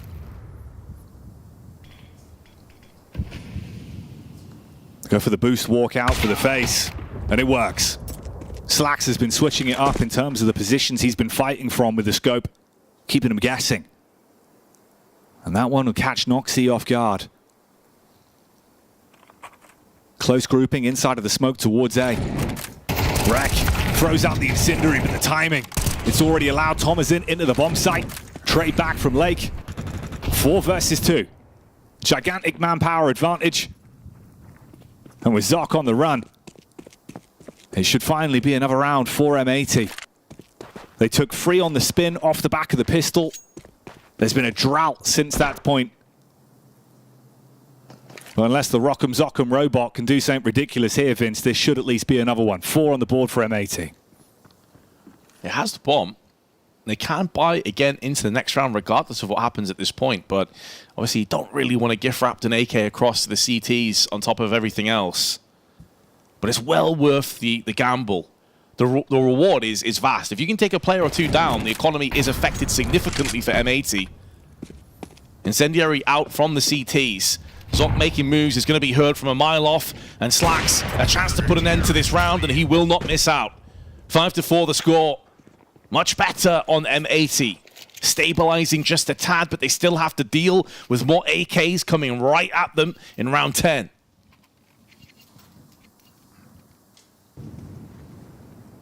This was the peak from the perspective of Slacks, taking the wide swing out, totem pole face. They shut down control of A main as well. It's been a bit scrappy. 9 times out of 10, it feels like it's gone Bestia's way with Thomasin being able to create space for them. Slacks again, keeps you guessing. Roaming the AWP around.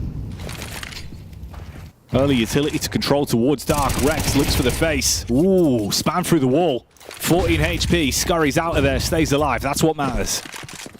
Yeah, exactly. It's keeping that player advantage, but additionally having 2 players to watch out on the main and cam side respectively, because they have 3 players over on B.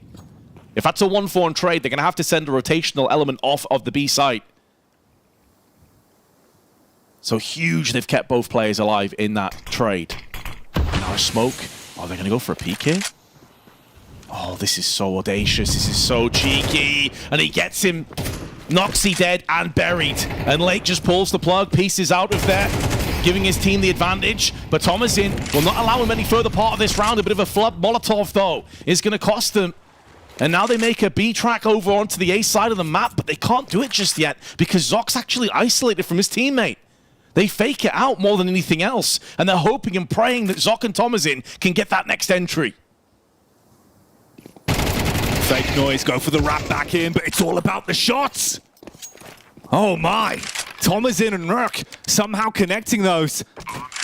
As Zoc hits a hefty blow, and it's down to Rek and Slacks. Zoc watching for the back line, setting himself up. And Slacks that comes out through Temple side. Wrap around the rear. Hang on a minute. Oh, this could be brutal. Thomasin knows exactly where he is, lines up the tap down, Rek so low, last man on the site. If he walks into the crosshair, should be a simple tap from Zoc. The head comes off, and it's another round for them. How have they converted that one? That was a 2 versus 4, a 5 versus 3, both in favor of M80. They got the pick and run on A main, the pick and run on B main, and then Thomasin and Zoc just put the sword to them. That is a brutal body blow. A punch straight to the gut if you're M80. Not just the confidence, to the economy, to the overall stature of how this half is shaping up. Ridiculous again from Thomasin. Perfect read of the situation and kept composed and calm throughout. And now they're picking up the pace. It's going to be a straight up A hit. Straight through main, straight to the jugular and throat of M80. And Rek is pierced in the process. It could honestly be a save straight up, Jackie. They can't really afford going in for this. Got to give it up. Got to give up another round. 7 on the board for Bestia because of it, just off of the one entry kill onto Rek, unable to post any damage, any frags, to buy time, to give his team a reason to want to go for the retake here. And they're coming alive again, Vince. This is Thomasin with 11 frags. The rest of the squad as well, the 2 players that we touched on that really stepped up on Mirage, right? Zoc had his rounds, Naz had his rounds. Again here, they're being able to find that opening. When it comes down to a clutch tap, they're delivering. I love the mixture of calling from Bestia. They've had their slow and steady and diligent, almost apprehensive rounds, taking every single second off the clock, and then we've had 2 straight up rushes. And both times it has worked a charm. You would have hoped from Rek's perspective he at least got 1 out of that. A 1-for-1 trade could have gave them something to play with. But that being said, both teams do their best work on the T side. And if M80 can pick up this 5th, it would not be a bad half at all. Sure, they won the pistol and the bulk of these rifle rounds have gone the way of Bestia, but they're still in the fight. I think that 2v4, though, could come back to haunt them at the end of this match. It's a horrific memory to have to replay in your mind, but Lake, he's living in the here and now, out of ammunition though. Runs dry. Couldn't pick up 3, but Sin, able to spam back through the smoke, sever Zoc from the rest of the team. Noxy on the walkout, head spotted. Sticking through the top of the smoke, and Thomasin caught on rotation. 7-5. 1 extra round at the end of the half. Makes it a whole lot better for them though. Would have been a damning scoreline. And this is with them taking the opening pistol as well. Stellar work by Lake, though, man. Those 2 kills and a bunch of damage to the 3rd player was the difference maker. That's what they were hoping for from Rek in the previous round. Just a kill or 2 makes the world of difference. But like you said, he's living in the here and now, in the present. It doesn't matter what happened last time these teams met each other. It doesn't matter. It's a 2-0 in favor of Bestia when it comes to this head-to-head matchup on Anubis. None of that matters. It's quite simple. The loser of this map is gone. Their major dream is dead. The winner still has to wait it out a little bit and see how the rest of today's games go. A lot of important results that could affect if you take that 6th place or if you have to play for the 7th place decider towards the end of the day. But all you can do is win the game that's in front of you. Send the other team home and still have a chance. Bestia, the entire squad is looking to make their debut major. And with Thomasin's performance, that dream could very well become a reality. But for M80, it's not the end of the world. I mean, 7-5, pistol here. Close the distance, get back into the groove of things.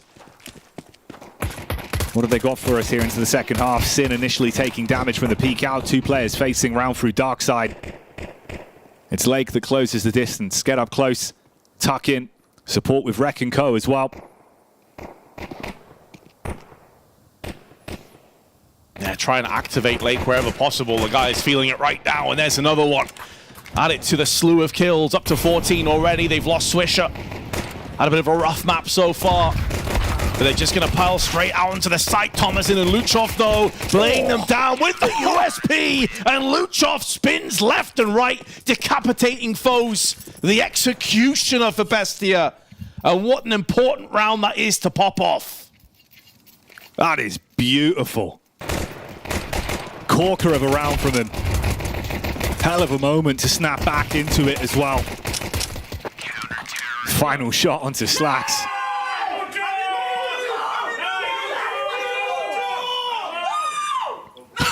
Oh, it's the loudest we've seen him being.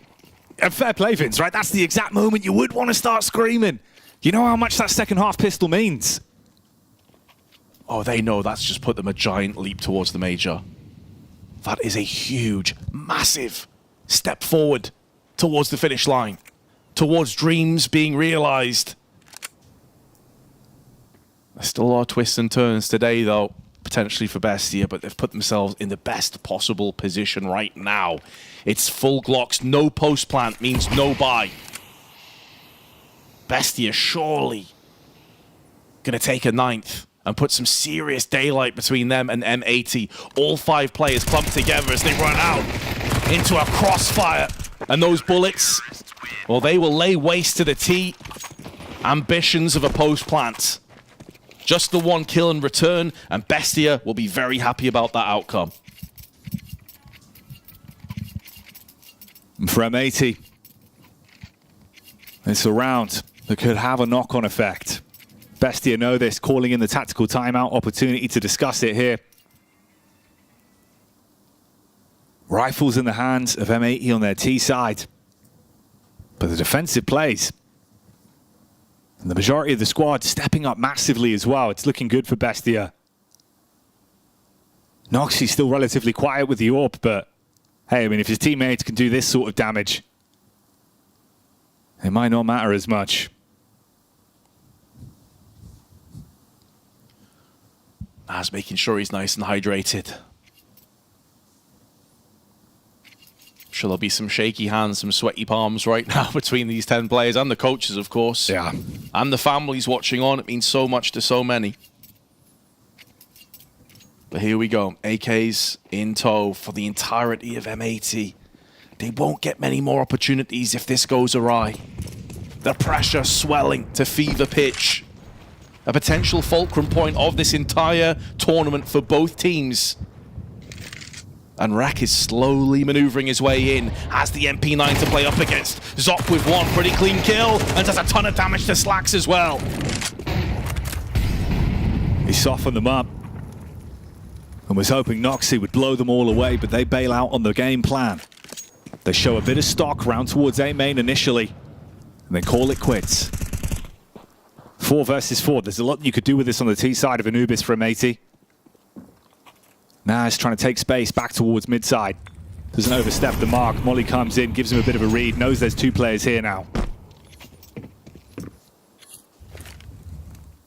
No point in posting yourself up close there. Naz will back away. Gives him that faster rotation to be as well, which will be required.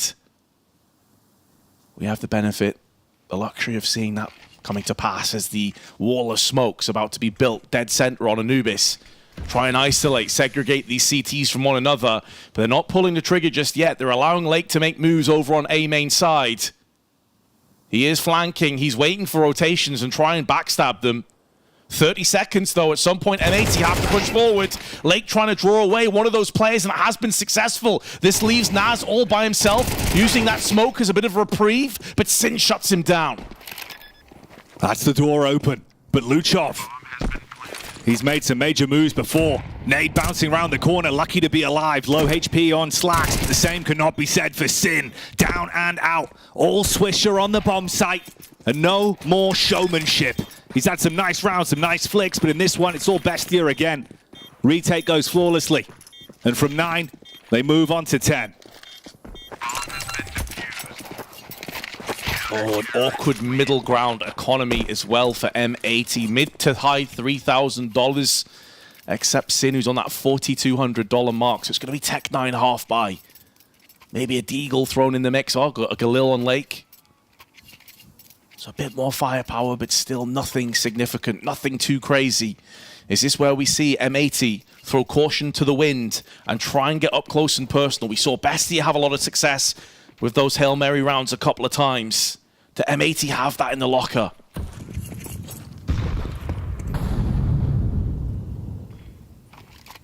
Go for the boost up. Take a peek in. Break the smoke. No overextension, though. It's Thomas in on the receiving end of things.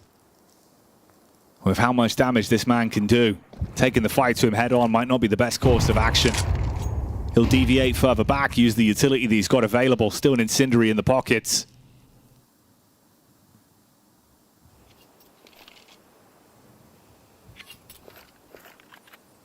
There's no Molotovs apart from Sin. So these angles that Tomazin and Zok have are so potent, so deadly. And they're going to go in this one without any preemptive nades. It should be a bloodbath. It should be a massacre. And it's a 3-for-1 trade. The body litters all over the floor for M80. And that Galil is being whittled down by shrapnel and now bullets. And Zok claims another life. And Rek with it all to do. He may have got the forward positioning over on the site, but he has no bomb to play with. And therefore no chips to lay down. He gets smoked out, gonna try and bypass that one, draws out the fire, but he's gonna get shut down in the back. Tag to 25, Noxy misses his chance, and he does get punished, but there's only 20 seconds, and on low HP, Rek should be a dead man the second he comes out into the open through cams. He's anticipating this peak, but no reason for Zok to make moves while Luchov is still alive. And the curtain comes down. 11-5, Bestia 2 rounds away from eliminating M80.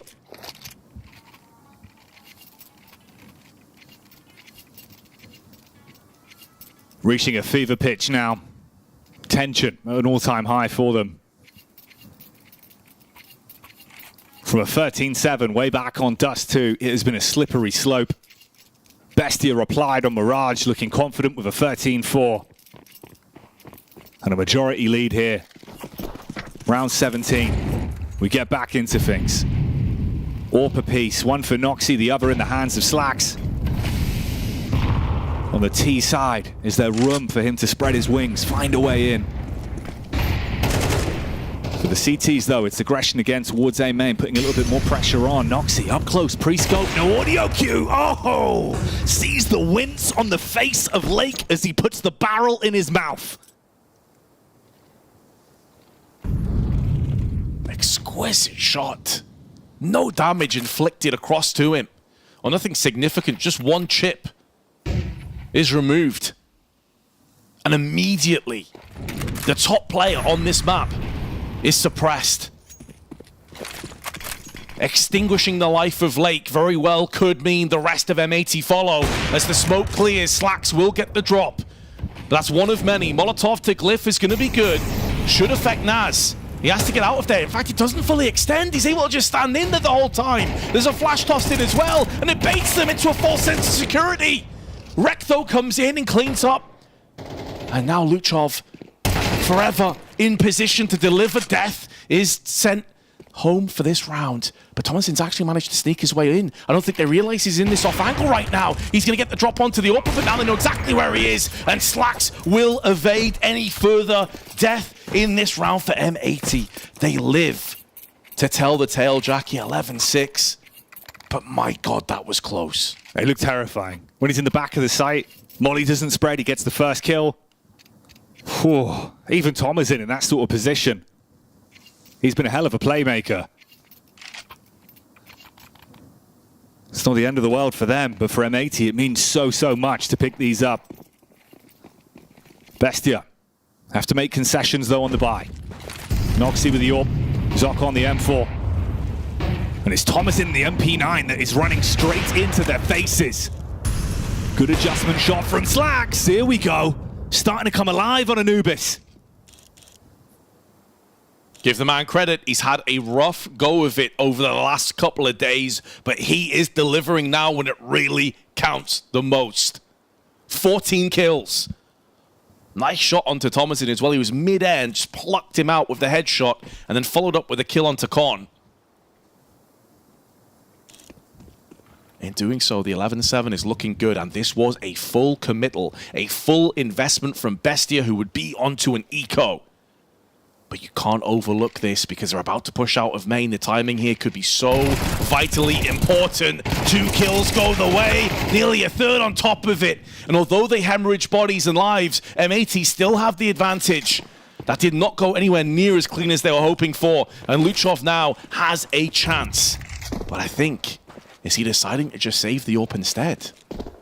Or he doesn't fancy this 2v1?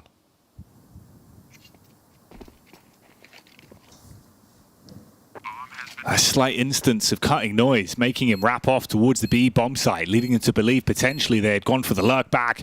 Fast wrap round through dark. And now it's too far too gone.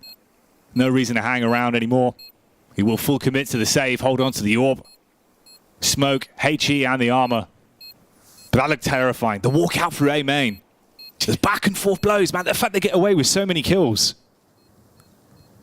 I was getting very nervous for M80 there, you know, because you got a 5-7 and an M4, and the only real play that they could have pulled off to clutch that round out was exactly what they did.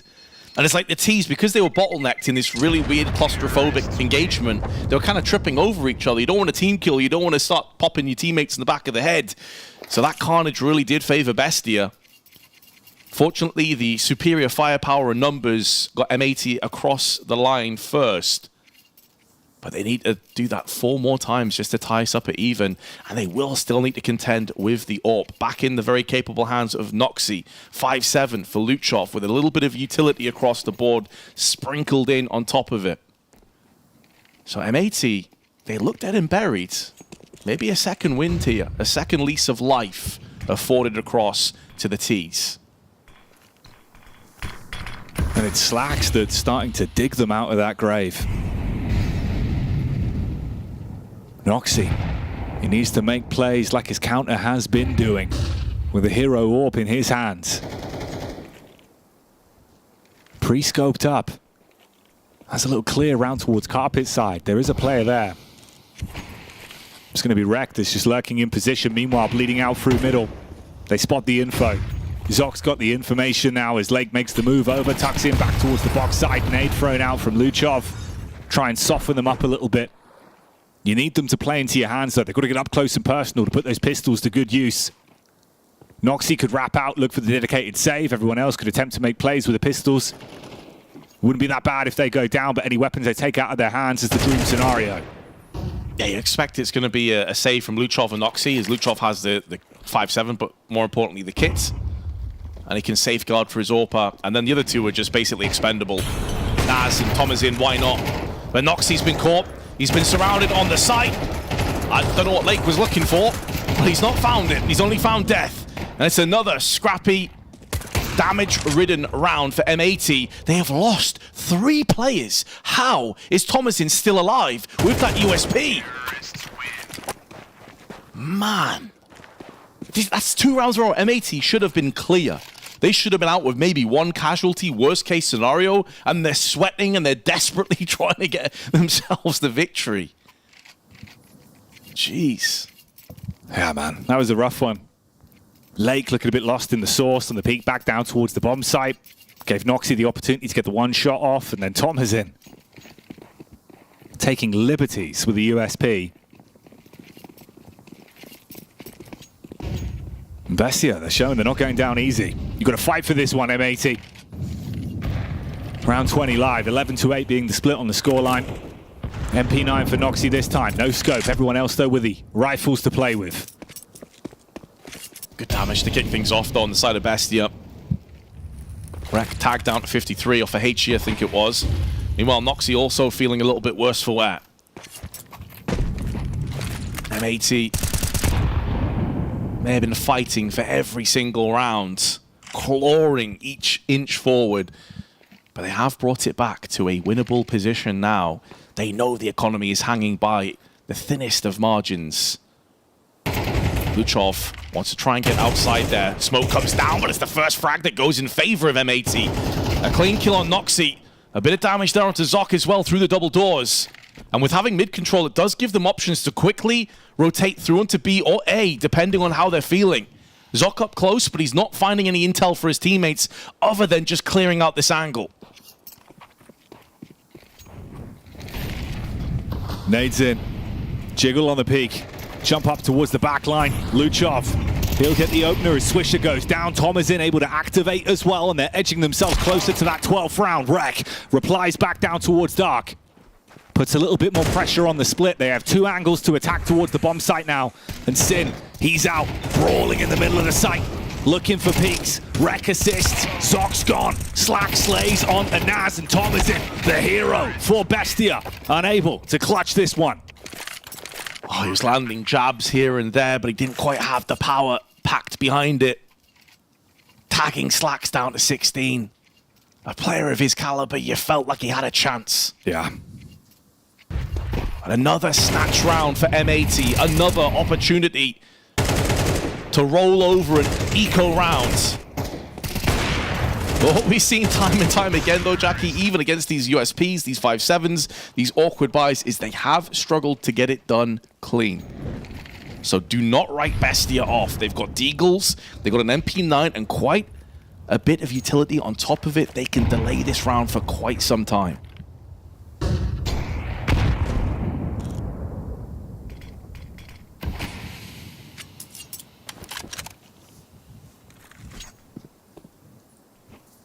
Play it slow. Avoid getting up close into the face of the pistols in that lethal range. Especially the 5-7s on Zoc and Naz. They can leave you slumped down in your seat with a nice tap to the head. So M80 showing a bit of presence around the map, throwing in the nades, chip damage onto Naz, leaves him on 17. And Lake's just been waiting for a swing to come towards mid. No one will give him that luxury as they're grouped up with 3 players on B. One in camera being Thomasin with the MP9, the other supporting him is Zoc.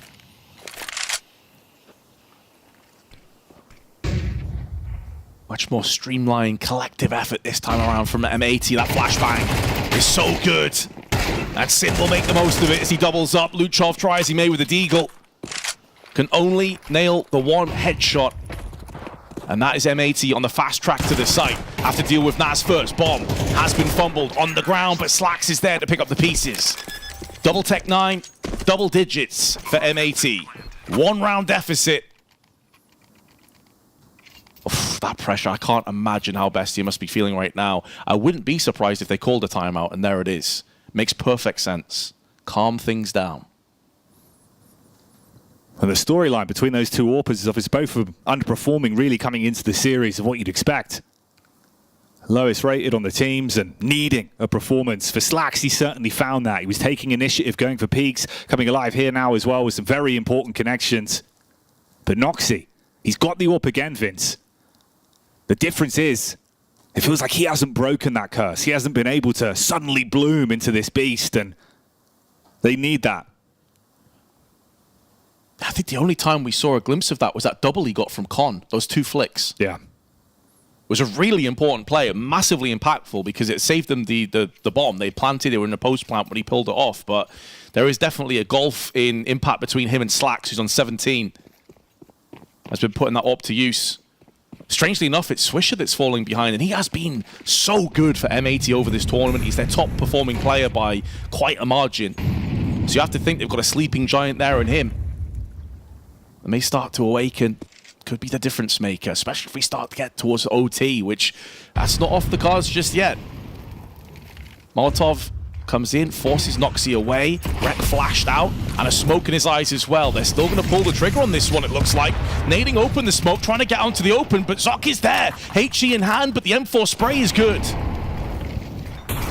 Rek left totaled on the bomb site. And Naz on the engagement, good for some damage. Slack still alive and striking back with a sniper. Lake sets Noxy ablaze, and it's getting carnage on the bomb site. Sin causing problems. Murders his way through 2, and Swisher with the final piece grabs that one and takes them to 11.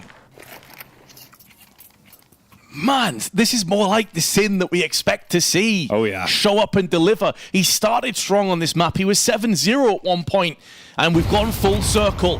How important those kills could end up being. We go back to that 2v4 that they lost. We thought that might be the difference maker. But that is a thing of the past. And in the here and now, M80 on the fast track to breaking the hearts of Bestia. It's another rough buy coming in for the South Americans. 3 M4s, but 2 MP9s.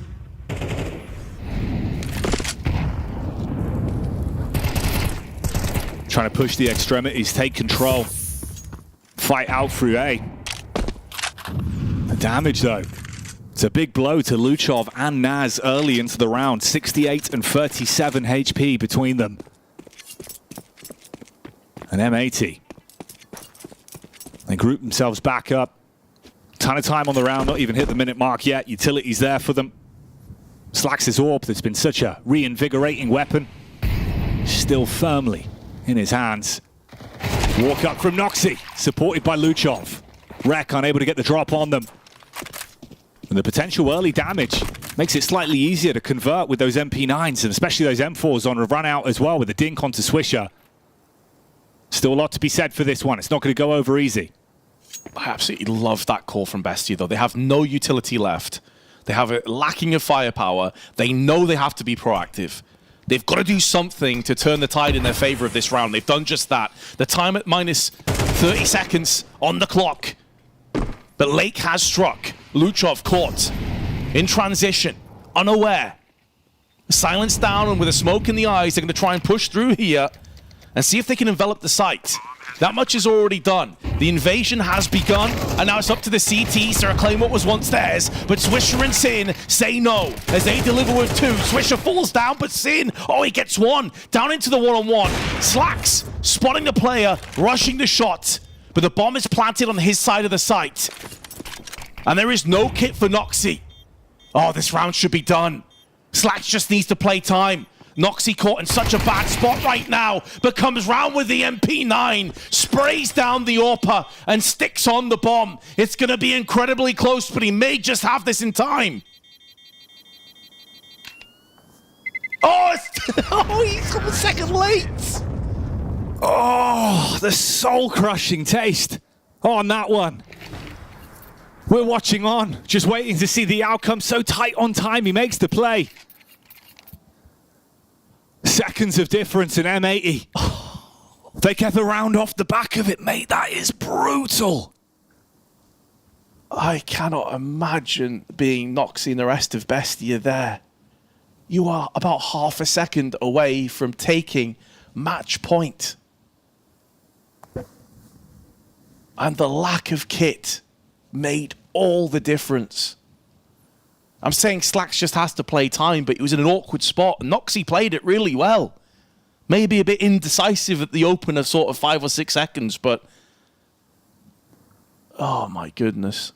And then insult to injury, M80 are like, oh, does that one sting? We'll call a tactical timeout, make you think this one over a little bit more.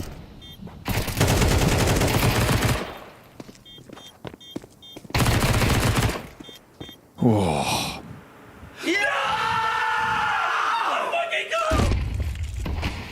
You can see the reaction there, the realization that the round was confirmed. And now Bestia, you've got to give absolutely everything. 24th round, overtime or bust. Your run at the RMRs would be over, the major dream would dissipate in front of your eyes, and M80 would continue onwards.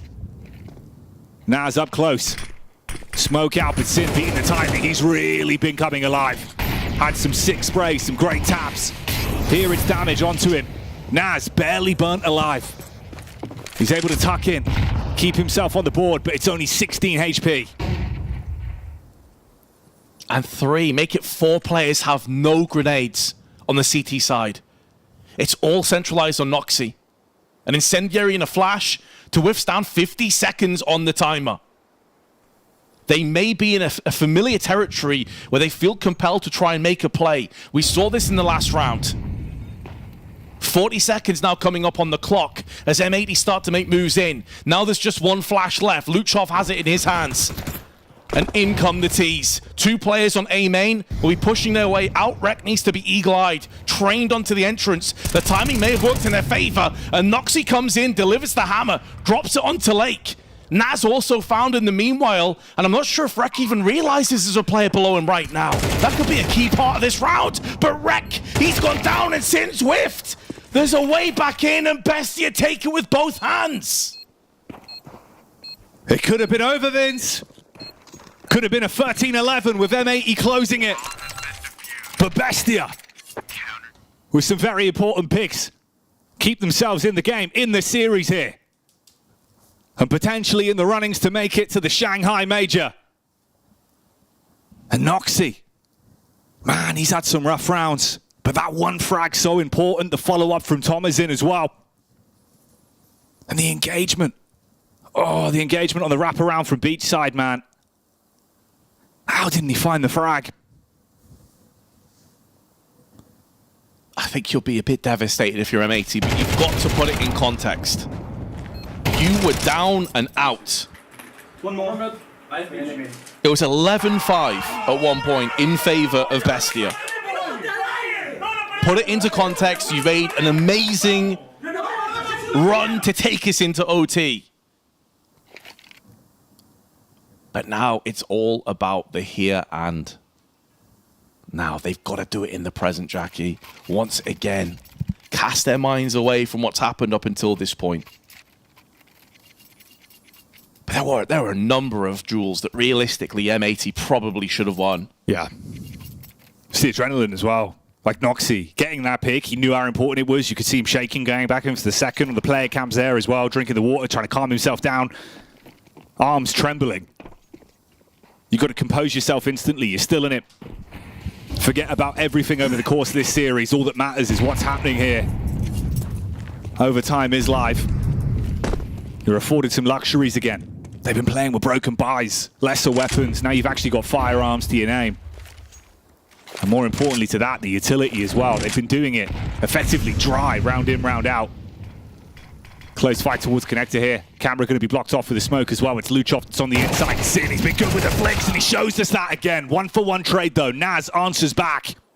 That is the talisman of the T's down though, and he's got so many entries in these rounds. Now I need somebody else to pick up the baton and run towards victory.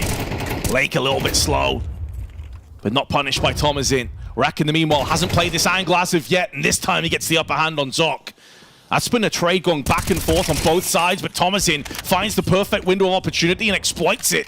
Noxy also shutting down with the AWP. Suddenly Swisher and Slacks in a 2-on-3. Oh, Slacks! A near miss, but one that's going to come back to haunt you as it's all on Swish. 35 seconds left on the clock. Bomb grabbed. Thomasin's bailed. Full wrap round through beach. Leave all the pressure on Swisher. He's got to clear his angles, burn a whole load of time off the clock. Naz is low, sure, but he's got backup arriving on the bomb site. And it's Noxy with the AWP. Cross onto the site, tap the bomb to force the face. 8 seconds though. No real time to do it unless he gets the picks, and they're not going to fight him into it. You can't secure the plant. The round's gone off the back of it. Counter-terrorists win.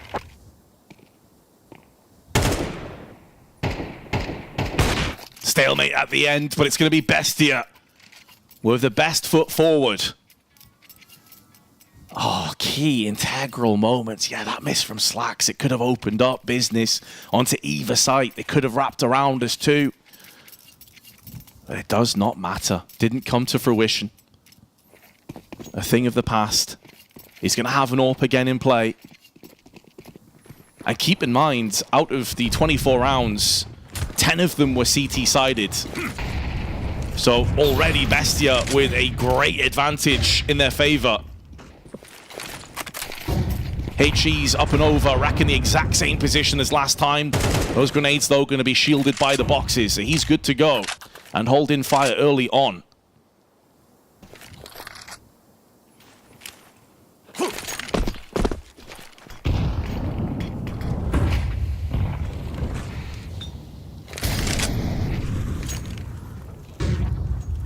Seeing if Bestia will go for an aggressive play, if anyone will show their hand. Meanwhile, towards middle, it's the push from Lake that results in a 1-for-1 trade. Zoc strikes back against him. 4 versus 4. They've still got nades to play with and time to make a decision. They can wrap off from it. It's Luchov inside of dark. Slacks walking up, knife in his hand. Switches back to the AWP at just the right time, prepared for the engagement. That one will silence Luchov, but Noxy on the back of the bomb site. Progressively looking to make a play. Luckily enough, they find that follow-up onto Naz as well. We can't deny the time and slow down the push with a real maneuver in to secure the A sites. The bomb should be planted. All on Noxy and Zoc. Now planted out in the open as well. It'll be so much more difficult for the CTs. to clear the angles. Noxy never stood a chance, and both the remaining CTs eviscerated for a 13-13. And although 10 rounds in regulation went the way of the CTs, it doesn't sound that bad. Keep in mind, in both of those occasions, it was the CTs winning the pistol and starting their half at 3-0. So when it came to rifle rounds on the CT side, they were few and far between.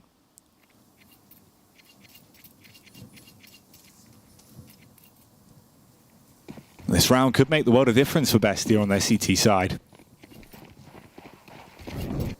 It's never going to be easy, though. Even at the minute, right down the middle, 13-13. Slacks looking for a potentially aggressive play out through the site. Noxy, meanwhile, getting crisped up by the Molotov, brought down to just below 70 HP. Swisher and Sin could be the duo to deal deathly blows on the B site. Sin's been getting away with murder on the push up through dark. Exchange of nades, still trying to rattle down Timer with the resmoke, but Lake on the spam finds Naz. Luchov overwhelmed by Swisher. Thomasin, the talisman of the team, delivers for one. Oh, defense is being deleted though. Where they stand, they're being slumped into position, and Swisher may have started slow, but just pops off with a 3K. Worth so much in the grand scheme of this best of three. In the grand scheme of their major endeavors. Head in the hands of Naz. But again, their T side was looking sharp. That being said though, Jackie, it has been a considerable amount of time before they were on the T half. Have they slowed down? Can Thomasin pick the pace back up again?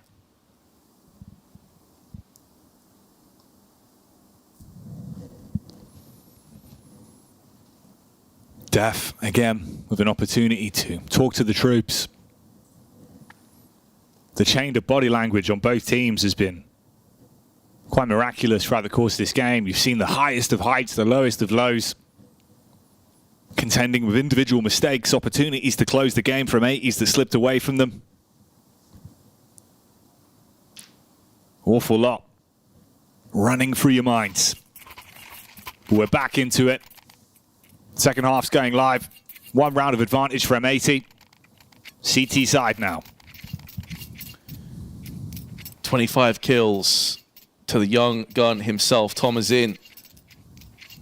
105 ADR and 7 multi-kill rounds. 8 assists on top of his 25. He has been omnipresent for Bestia throughout this RMR. But can he manage to turn it back on again now? He is deeply required. It'll be devastating for Bestia if they come this close and lose out and face elimination. But that is the prospect that is lingering overhead right now as M80 take their positions on CT. They have Slacks already down on Con, waiting behind the smoke, but nothing is forthcoming. You see nobody on the cross. It's more of a mid-push. As Molotovs proceed the peak from Naz, looking to annul any of the CTs lurking around in the shadows, and there is a missed smoke.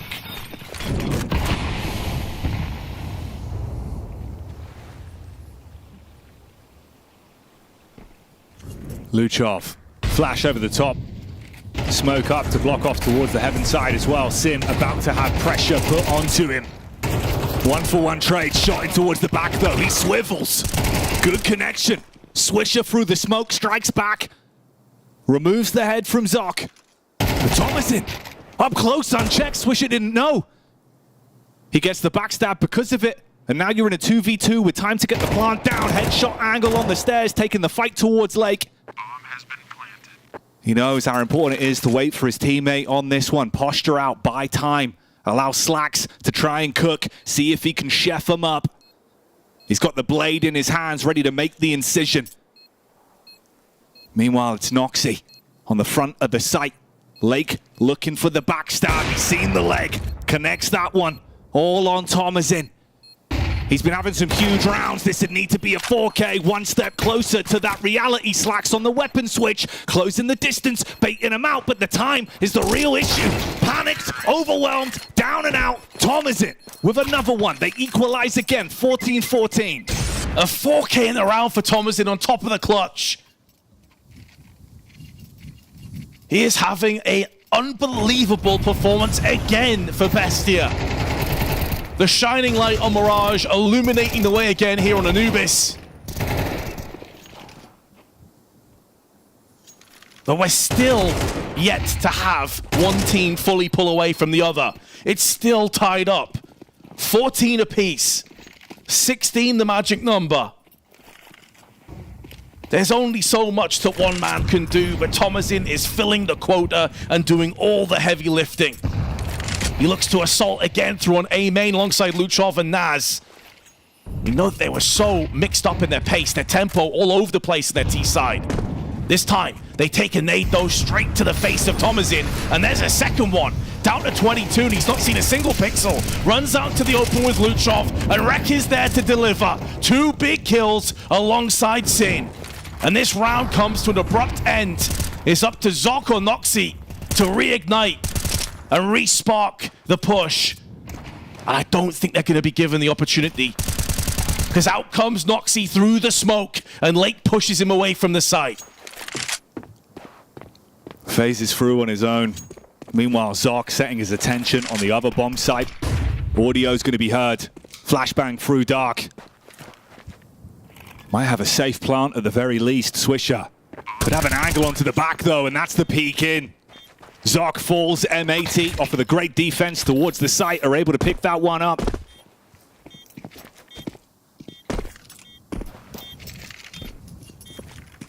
They're making sure they're upgrading to as many AKs as possible before the inevitable defuse. M80, 1 more match point. Elimination beckoning for Bestia. They're going to have a solid purchase, of course. But what is the call here, Jackie? This is where your resolve, your fortitude is fully tested. They've never been to a major before. They've never been this close before. And yet they are facing the heartbreaking reality of being just taken out of the tournament right here, right now.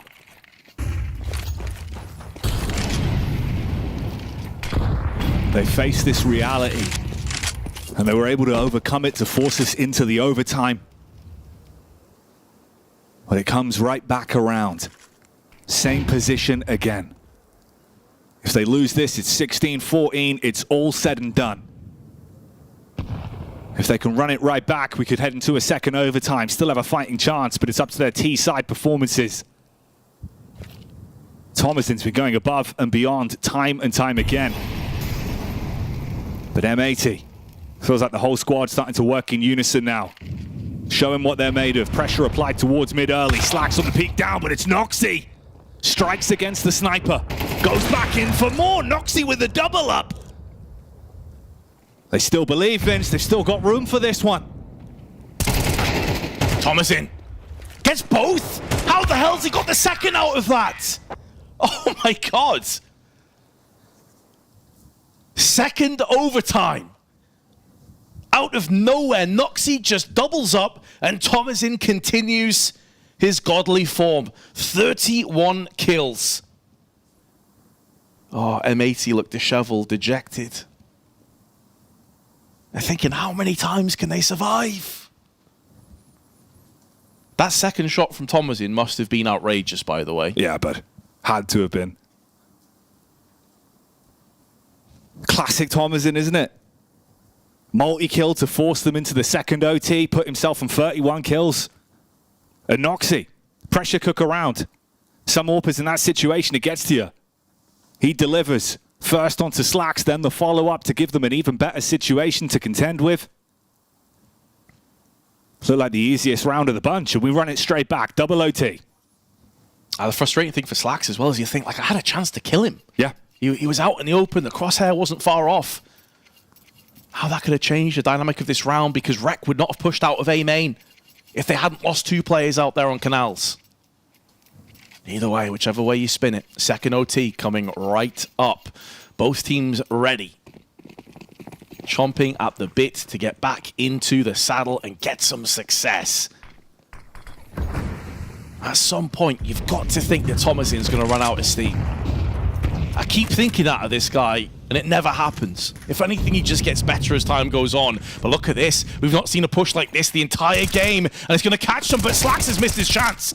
He's going to capitalize, though, on the second time of asking, and uses that smoke as a shroud, as a reprieve to piece out of there. A hit and run, criminal activity, and he gets away with murder. Smash and grab from Slacks. Opted to not go for the AWP into this round, play with the mobility, and it pays off massively. And Sin, he's been running rampant with the rifles again and again. Level of lethality that's been making a difference for the team. And that one kill might just very well be enough. Wreck on the reply slows it down as Zoc is slumped out and Noxy dives onto the site for the plant. 2 versus 3 into the post plant. All the CTs heavy grouping. Wrapping back in from beach side. The last flash thrown in towards camera. Noxy combat AWPing. Oh boy. His skill ceiling has been rising. Starting to break through the roof.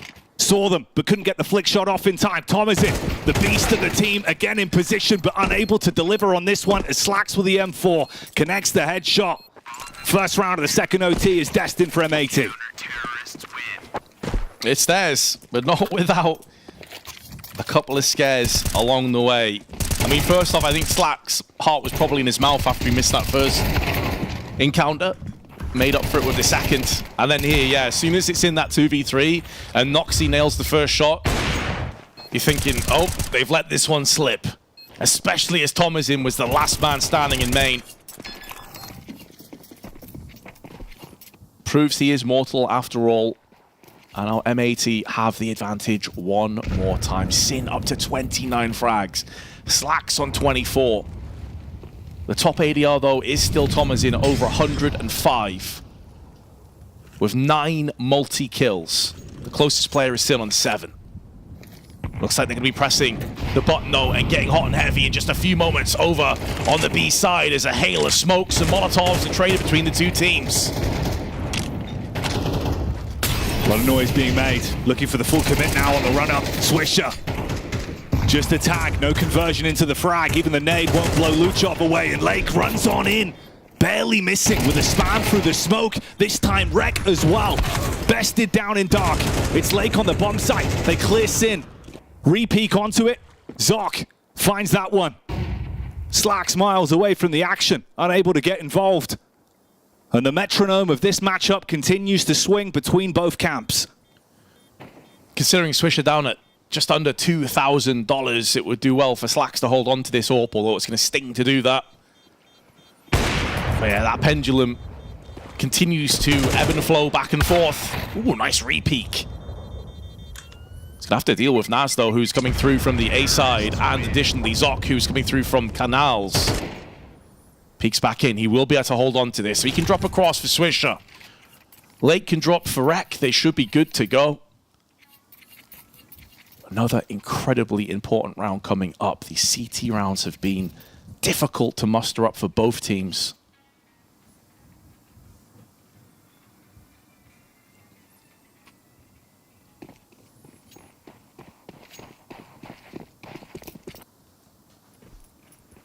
Quality of kills for Noxy has been rising. Oh, and he's close to having his head taken off. Would have been a short back and sides, courtesy of Slacks.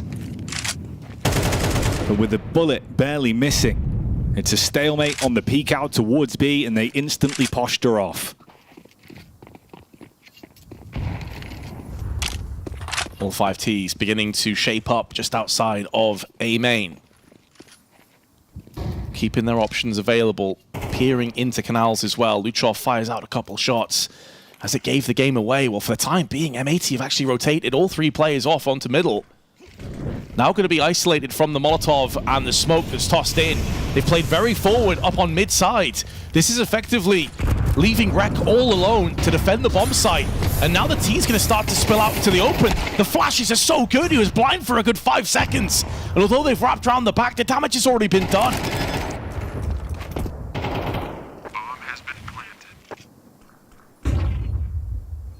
Site secure, setting themselves up for a 17th. We've been in this position before. 3 players on the push-up. Molly forces them back. Luchov burned to a crisp and spammed down by Lake. Close angle engagement for Thomasin. He thrives in these kind of environments. He wants to get aggro. He's waiting for the peek in, then he'll strike. Backstab's good for Lake. Zoc with one. Fecken's found, but it's not enough. They jump straight on it. It's going to be tight on time, but M80, they'll grab this one again. They find the answer on the retake this time towards B. 2 rounds on the half. Thomasin was outnumbered, outgunned. And although he posted up 1, it wasn't good enough. That's a really slick retake, though, for M80. It looked like they were gone in that round, all clumped together, rotating from the same position. But that fast flank from A main threw them completely unaware. Bestia just weren't sure which angle to cover most. And in all the chaos, M80 prevailed. And having the advantage moving onto their T half as well, this is a big boon to their prospects. Pensive, deep in thought now, are Bestia. This is where fatigue is going to start to creep in as well. They're playing a lot of Counter-Strike. How much do they want it? How much do they need this?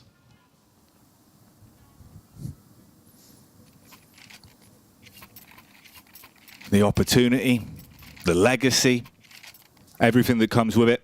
The championship run that could potentially be ahead of them. Making the major a dream for many, specifically all 5 on Bestia. 8 of the 10 players in the server looking to make their debut one here. Going into Perfect World Shanghai Major.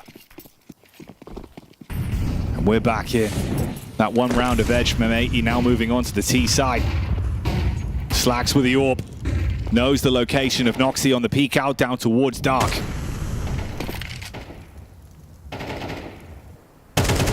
Reminiscent of that round where Thomasin pushed with the MP9 and got nailed in midair. This time, nearly gets fully savaged through the smoke. Down to 9 HP, has to back away. When you consider the impact that he's had round after round after round, that's going to force him to play more passively, more statically. And you want him to be aggressive. You want him to be taking plays, taking wide swings.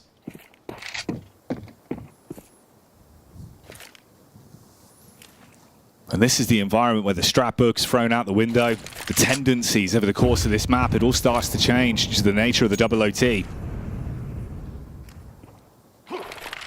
All about the frags, all about the plays, and Slacks, he's setting himself up. Oh, sees a bit of skin, but can't take the shot. Saved by the bell as Luchov slips back into the safety of the bomb site. A fadeaway blow for good measure. But with 30 seconds on the timer, they've got to make their decision and go for the hit towards the A site. Lake, he's coming in through camera. Flashes over the top. They see the man on the backup. It's Noxy. Bold maneuver. Trying to retreat. Caught by Rek. So much pressure thrown the way of Zoc. Only one. Camera is all snapshots going the way of M80. And Luchov left on the lurk, but Slacks knows. And M80, they get themselves back into a position they've been in time and time again. But this time, it's a little bit different. They've had 1 match point. Now they've got 2 back-to-back. Bestia have saved twice, but not from this deficit. Not on the CT side. You could see the impact it had, though. Once Thomasin was low, they lacked that ability to take the initiative, to be proactive. And they were dissected and surgically removed as a result. Slacks, once again, watching into Con. But he's unsure as to whether A main was about to get pushed into. Even though Rek was there, there were Molotovs and flashes tossed out. Now a smoke plumes on the A main side. Eerie silence befalls the battlefield, but M80, they're looking for a bit of a fake here. They're going to toss a couple of nades in, try and draw away the rotations from A. 3 players outside of main are waiting.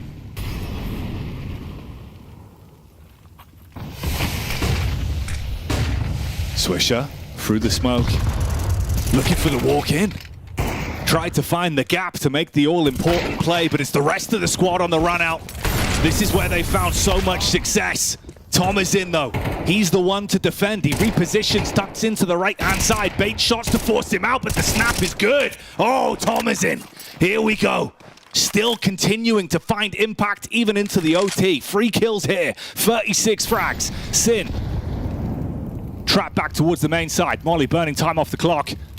AK in his hands. Knows there's one towards heaven, but so many crosshairs honed on his angle. And with time ticking, likelihood of him getting much done on this one. Not looking good for him. Bestia could once again put themselves into a position where it's only 1 round. They have to survive to stay in the game. Don't want to face him one by one, guys. He still is a threat. He's been playing well thus far, but Sin can only do so much by himself. Shut down. Another match point saved. Another elimination point avoided. But how many times can they pull themselves out of this formidable challenge? Tom is in with the winning formula once again. They did bite down on the rotation as well. Like, it actually worked out, even though they lost. I think it was Swisher died very early on. But you, obviously, when you run into Thomas in, and he's in a position where he can just hold fire and turret in for a few kills, you're always in for a bad day. Noxy through the smoke onto Swisher. Oh, that is outrageous. It's always these rounds. Whenever they need one all-important round to stay in the game, that's when he finds his impact. Oh, the difference having X-Ray would make in a situation like this. Sin and Luchov right in face of one another. And Slacks cracks one straight back onto Thomasin.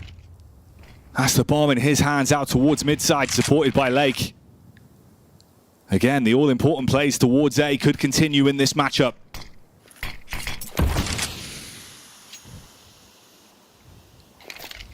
Now they're looking at another hero to step up.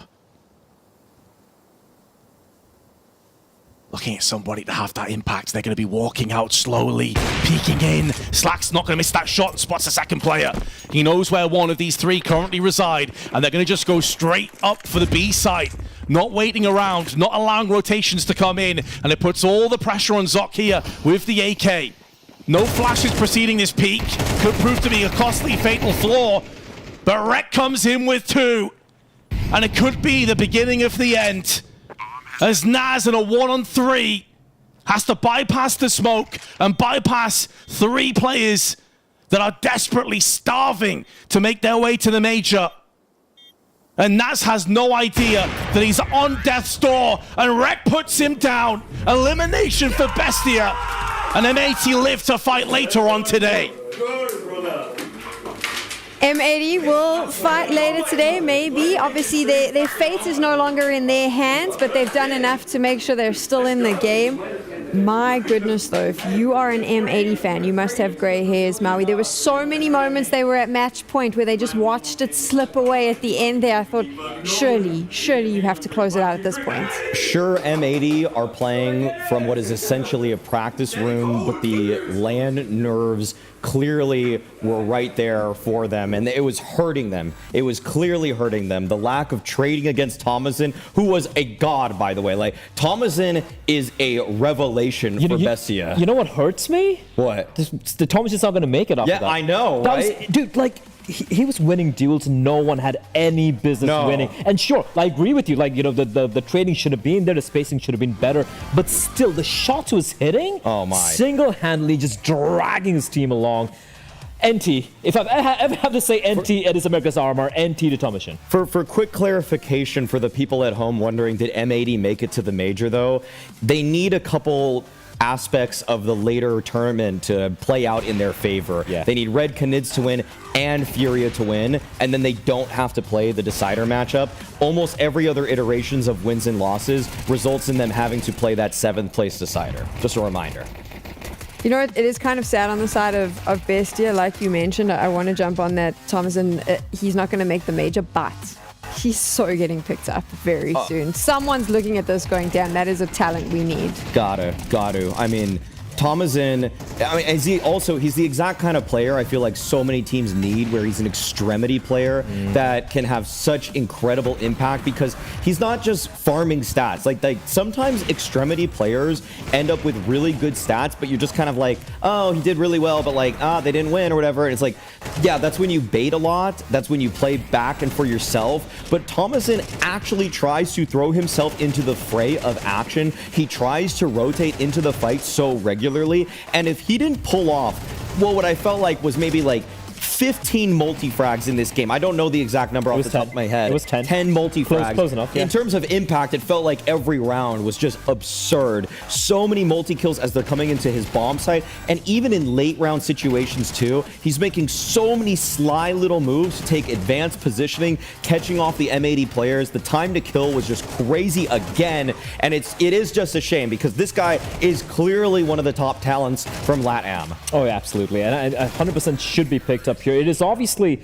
still very sad for him and his team as well, because they had this one in the bag. They really had this one in the bag. They had such a good lead overall, especially in the second half, winning the pistol round and everything, and then allowing that comeback. But that's where I want to shift into M80 and their mental tenacity, because I really felt when they had an 11-5 lead or something, or whatever it was on the final map here for the South Americans, I thought that's it. I mean, they're going to crumble. They're going to go full emo. They're going to choke it. But they showed the tenacity. They showed that they have what it takes to claw all the way back, even against a death machine. That was Thomasin, who was just popping heads every corner, and yet they managed to pull it back. So kudos to M80 for actually, I mean, they haven't made it yet technically, but at least getting the win. I worry a little bit about them. So you're right, they did claw it back. And then, like Maui said, the nerves got to them, because every time that they were on that match point, they would make these, I'll say it's silly mistakes, right? And kind of, so you can't do that, because if you find yourself in that final game,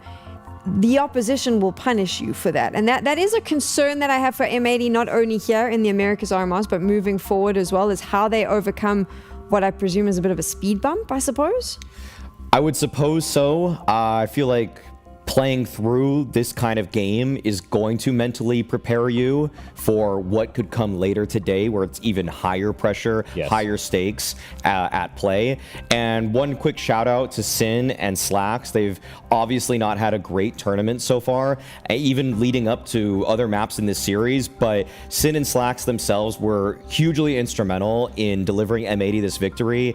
And Sin, by the way, reminder to everybody, like, he's in-game leading, so to frag at this level, despite a tough tournament for him in a high pressure moment, like, he wants to will them to the major. He wants to get those M80 stickers. I mean, we put them under the microscope as a prelude to this game, and they indeed did deliver. They you know, just filled us little holes. And I feel like if you look at the side of Bestia, there was a point where Thomasin was 31 kills or something in the final map, and not a single player had even hit 20 kills amongst all his compatriots right there. On the flip side, for the side of M80, everyone stepped up. Everyone chipped in when they really had to. And sure, there are moments which were concerning, which I think is going to rear its head in if they do wind up playing later on today. One round comes to mind. We don't have tape here, the reel here to play, but it was like a 2v4. Yeah. Sorry, a 4v2 where you have, for M80, we have two players on platform on the B bomb side. You have a player towards mid, you have a player towards A. There's not much time remaining, 20 seconds on the clock.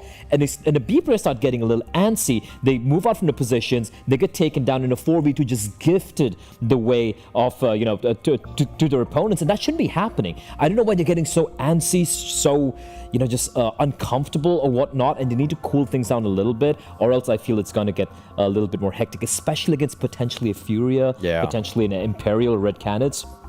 I do think that nerves come into play today. You might be playing in a hotel room, and yes, maybe you don't see the opposition, but you're well aware of what's on the line. It's got to be sitting on the back of your head now, going, well, this is it. This is my final opportunity, and there is no more space to play with. So that's got to be sitting on all of these players. Oh, I mean, also, what's at stake here? Even if it doesn't have the same kind of land pressure environment in a studio where you're facing your opponent or kind of sitting next to them, you can hear them yelling. I mean, anybody that's played any level of gaming at all, like, it doesn't even matter if you're really well-versed in, like, competitive Counter-Strike. You've been nervous on your computer before. Like, it doesn't necessarily, like, take all of that pressure away from you or anything like that just because it's not in that higher pressure, lights are brighter environment. Like, no, they know, like, everybody's mentality is geared up for what's at stake here, regardless of the setting. A little bit of a fun one. JT said at the start of the Americas RMRs, of course from Complexity, that he felt pretty much all the NA teams had a chance of making it through. And so far, it's not all of them, but it's looking pretty close. M80 still in the running to qualify. I believe it would only be Boss then who didn't make it through. So JT was right. Nouns, unfortunately. yeah, well, could be Nouns as well. But this could be an interesting one to see how that plays out. Right, I know how you use the breaks. It's to get to the bathroom. I've got to let you know this is going to be a very quick break. So you need to run right now. Go, go, go, go.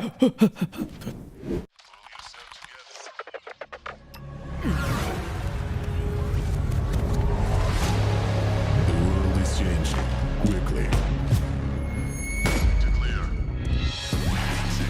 Shoot it.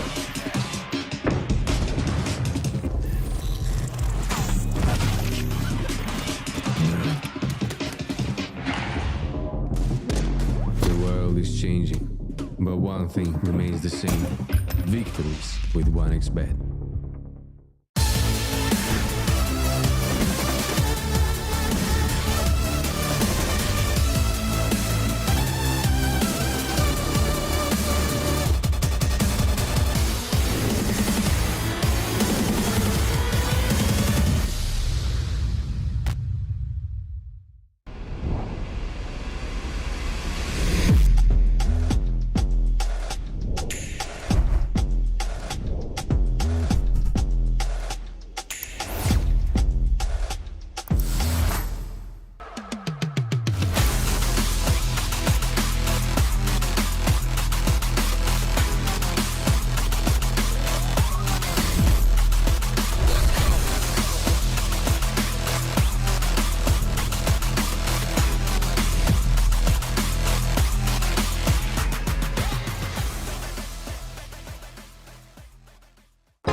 I hope you didn't rush too much and you made sure to wash your hands after that bathroom break. Welcome back to the Americas RMRs. It is the final day and only 2 spots remain. M80 is safe for now. They'll find out if they'll be playing a little bit later. And we move on to our next game, which is Imperial up against Red Canids. And why are we excited about this one, Maui? What is it that we should be looking out for? Well, I feel like there's a lot of storylines at play for this one. I mean, anybody that's well-versed with Brazilian Counter-Strike know that it was really 2 people that put this region on the map for CSGO. One is, of course, Fallen. We're going to see him a little bit later today for Furia, but the other is called Zera. And I mean, this guy was obviously #1 player in the world 2 years in a row, major MVP twice, and now he finds himself with a chance to not only take out this opposing team in Imperial, but to just put himself and his team on the map with a bunch of young, kind of upstart guys, along with Henny, who also has a relation to this opposing team. Absolutely. He was removed for try to come in. So that was indeed, it's so much of a history between these 2 teams, and they've also played each other quite a lot of time. And Cole, I mean, he's done it all, man. Maui, he's even had a little bit of cultural impact there, man. Totally. The beast, the jumping double, no scope, all of that stuff. So for Cole to come back to make it to the major, again, it's not quite done yet, obviously. We still don't know if they're going to have to play in the best of 3. But the fact that they were 0-2 to start things off, right? And it's like, all right, it's not quite working out. Then Cole gets his team around him, and he's like, stop being a bunch of pussies. Stop playing like pussies. Play like men. Blair can say that because he said it back in an interview, just to clarify. Absolutely. He did say it. I'm quoting it. It's a quote. It's a literal quote. Please don't fire me. Someone will be shocked, so we're just Please don't fire making me, it very VGL. clear. He But is yeah, allowed to say it. and they have managed to bring it back. Now, there is also the caveat that the teams that played after this have been, it's been Kase and Legacy, right? These are the 2 teams that Red Canids beat to be here right now. And these 2 teams, let's be real, these are teams we didn't expect to really do much. And even that was a bit of a hard fought affair. They lost a map to Kase. It was a convincing 2-0 over Legacy, I'll give them that. But have they managed to turn things around to a degree where they can take down Try and company? I think that's the big question mark here in this matchup. Red Canids, is their IGL not their Achilles heel? You know, that is the one weak link with Red Canids is Nithon's individual performance. The calling sometimes can be a little bit weird too in the mid-late round, sometimes connecting the pieces, connecting the dots. But I feel like the revenge tour for Henny can overpower it. I feel like it's almost like they're playing despite the fact sometimes that Nithon is doing I would just put it bluntly, mediocre job in that role. But there's so many other pieces to like about Red Canids. The Chilean representation from Davideus, who has obviously been one of their best players, not at this event necessarily, but in the last 3-6 months, he has really taken a huge leap forward. And if you look at his event stats, they're not popping off the page necessarily, but that might actually be okay because Decenti, who's normally the best player for Imperial, is also having a stinker this event. And so these are really supposed to be the star players given the last few months for both of these teams. But Davideus, he's found his sea legs at this event, whereas Decenti's still playing catch up. Yeah, Decenti's just struggling. I think it's going to be the most worrying factor for me for Imperial, but I just hope that he would be able to step up here. But that's me being an optimist because the pressure is absolutely on this time around. But I will say this, Try is going to be the best player in the server here. Okay. Just put it out there. Okay. He's going to be the best player in the server right now. It's just that his supporting cast isn't quite showing up. That it's kind of very similar to the game we just had right now. When if you look at the way the previous game played out, we had one guy Tomashin just standing head and shoulders above everyone else while not really having the support. On the flip side, on the other side over here, if you look at Red Canids, even though, you know, some of their better players are not really performing the peak level, you have someone like Coldzera. You have the veterancy and what the X Factor can provide. You have someone like Henny, where if he suddenly decides to show up and shut everyone down, he can be unplayable as well. So you have these X Factors and pretty good support cast. On the other side for Try, he doesn't have that support, but man, that guy, he's been hard carrying his team so far at this RMR. We'll talk a bit more about Imperial, but first, of course, that Veto is coming up on your screen, so I think this is an important one to unpack. I think for the Vetoes... Wait, what? Imperial actually banning Anubis. They don't usually ban that map. No. They usually ban Ancient or sometimes Vertigo. So an Ancient pick should be from Canids? Are they expecting this? I think... They just go for Vertigo, which again, that's sometimes Imperial's ban. So they've kind of, okay, for whatever reason, they didn't like what they were seeing with Red Canids as Anubis. It has been strong, and okay, yeah, Dust 2 for Imperial there. Thought that was a strong possibility for them. Ancient should be banned out in second phase here by Imperial, right? Clearly. Yeah, they don't like playing that one either. So Decider is going to be Mirage, and okay. The Mirage is pretty much 50-50 for both these two teams. You know, it's a handshake map, I like to say. I'm just going to say that the way this whole veto started is quite curious because Imperial, they usually will let Vertigo go, or they will usually not let Vertigo go through if they can help it. But they kind of have this 7-map pool that's sort of flexing around in different positions. And actually, for Red Canids, I don't love their Vertigo, but that's the thing. Like, I'm sure even if you have a 7-map pool, like for Imperial, I think it really got caught off guard with this Ancient being floated through. Yeah. Because even though, you know, they have played it like a couple of times in the past few months, the fact they didn't pick it was just them getting caught off guard completely with the pants down, being like, whoa, they just floated it. Maybe the prep for us. I feel like a lot of mind games going on here. Is it a mind games veto? Yes. That always worries me, though. I do worry in high-stakes games like this, mind games you should probably put aside and just focus on, oh, we're in the game. I'm going to just stop talking. No one cares what I have to say. Shut up, Sam. I care on occasion, Sam. I think it's great to hear you. I do. But let's get into it, Jason. Yeah. Let's get into it. Imperial, Red Canids, a lot on the line, obviously, and a lot up in the air as qualification for the major. We have that 7th and 8th place decider that all depends on who's winning and losing these matches today. But look at this, mid-pressure coming in. Phelps, good first shot and good trade from Decenti, and a great stack. A great stack overall from Imperial. Try has no silencer on his pistol. He's trying to go loud in mid, but he falls back inside of the elevator. Imperial will hold the player advantage, but have taken significant damage on no way. But at least Red Canids have some time to play with. A minute 15 seconds left. Bomb still in the back of Venom, and a chance to get into this one for the Red Canids. Yeah, but it's going to be a little awkward for Imperial now as this has gone quiet. You can see Red Canids just sticking around in middle for the moment, looking for any kind of a repeat, but the information play is coming elsewhere. It's the push down A ramp starting to clear things out, but that's 2 players. And that puts a lot of pressure over on Vinny, playing at quad, who's got to be concerned about the mid-wrap, who's got to be concerned about B-stairs as well.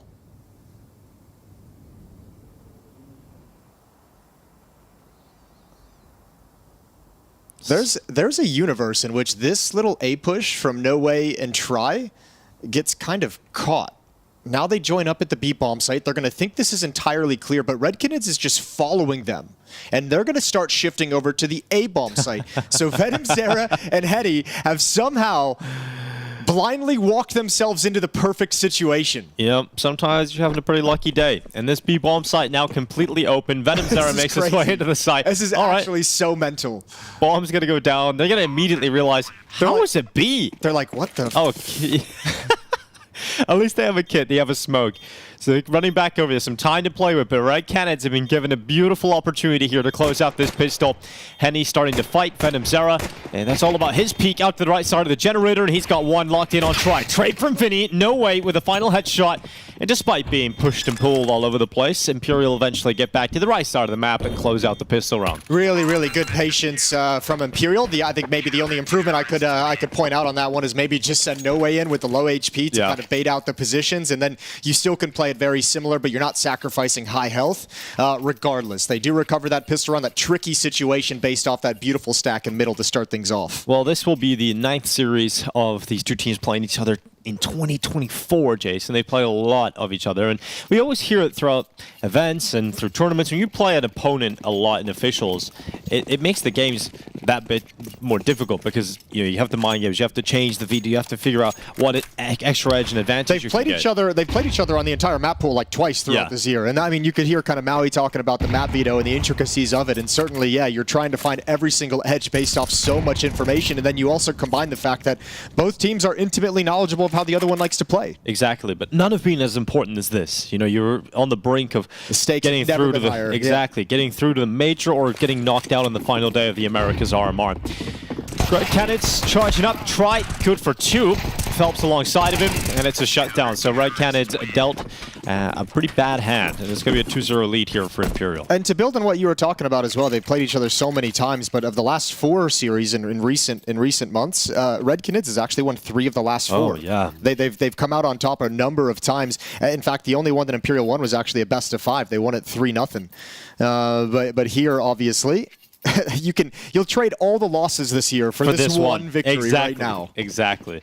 I mean, it's pretty interesting. A lot of history inside of the server for Brazilian Counter-Strike. A lot of ex-teammates and ex-organizations, Henny in particular, being the teammate of Vinny in Furia, and obviously a member of Imperial at the last major in Copenhagen. Grenade gonna land on top of Nithon, 30 HP taken off the top. And here goes Vinny. Over the top of B, taken out by Davideus. Descenti now moving into the bomb site. From default, he stands. Vinny taken out in response. Fire and flames. Oh, it's heating things up. Ben and Zera able to get something done, but then the fire takes away his teammate. And so that is a huge issue for Red Canids, as suddenly they're down to just 2 players against the 3 remaining of Imperial. Yeah, well, you got Cold Zera. It's time for him to step up. All that experience, twice a major MVP, 2 major trophies, 2-time best player of the year, and he's in a good clutch situation now. They got time to work with. Henny's going to open. Oh, man, No Way just walks right into it. That's crazy from Henny. A little bit of luck. Fortune favors his play. And now suddenly it is just Phelps. And he's got to go into this one in a 1v2. Cold Zera's head not spotted. Henny not detected. And so Phelps has not been given the opportunity to get into this round. He still has a smoke available, but this round looks so difficult now that Red Canids have dropped back into the post plant. They could be anywhere. He's got time to search for 1 kill and then smoke the bomb, but that's running really low now. He's got his Incendiary picked up so he can throw that out to the left side. Smoke onto the bomb.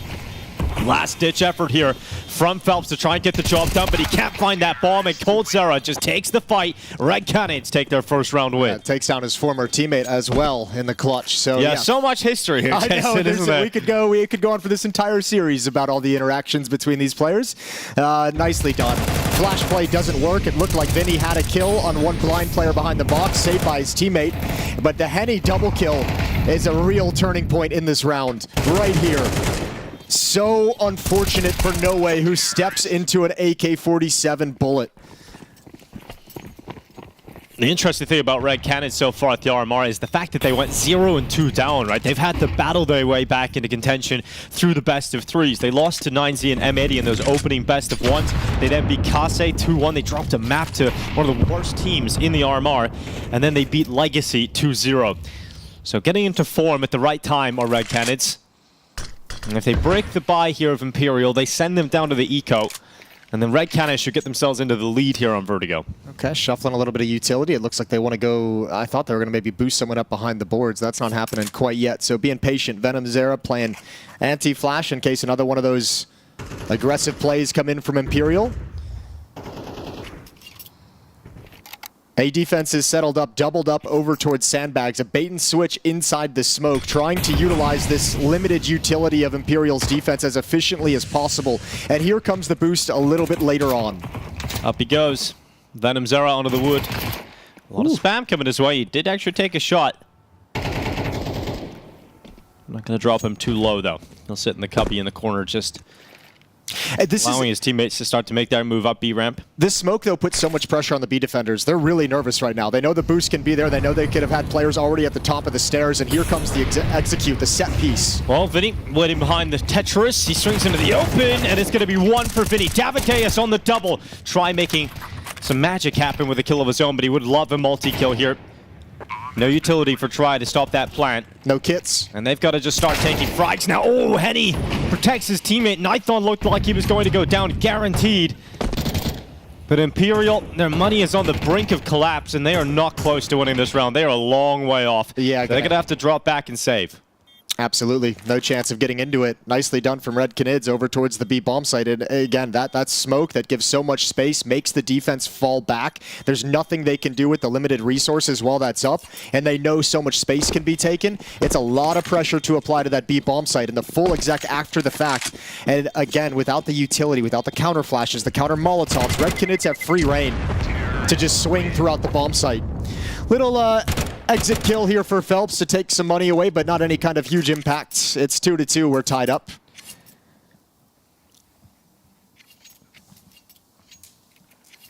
Looking at some of the individual performances for Red Canids throughout this tournament so far, in that win versus Kaze, it was Henny top fragging and coldzera in behind him, two of the more experienced players leading the charge, and that isn't always the case. For example, coldzera yesterday maybe had a highlight moment of the B-bomb start, potential highlight moment, but was relatively quiet. You know, a 0.97 rating yesterday for coldzera. It would be great to see some of the experienced players have a similar performance that they did against Kaze in today's matchup, because Red Canids, you know, even if they get the win, they still very likely have to play later on today.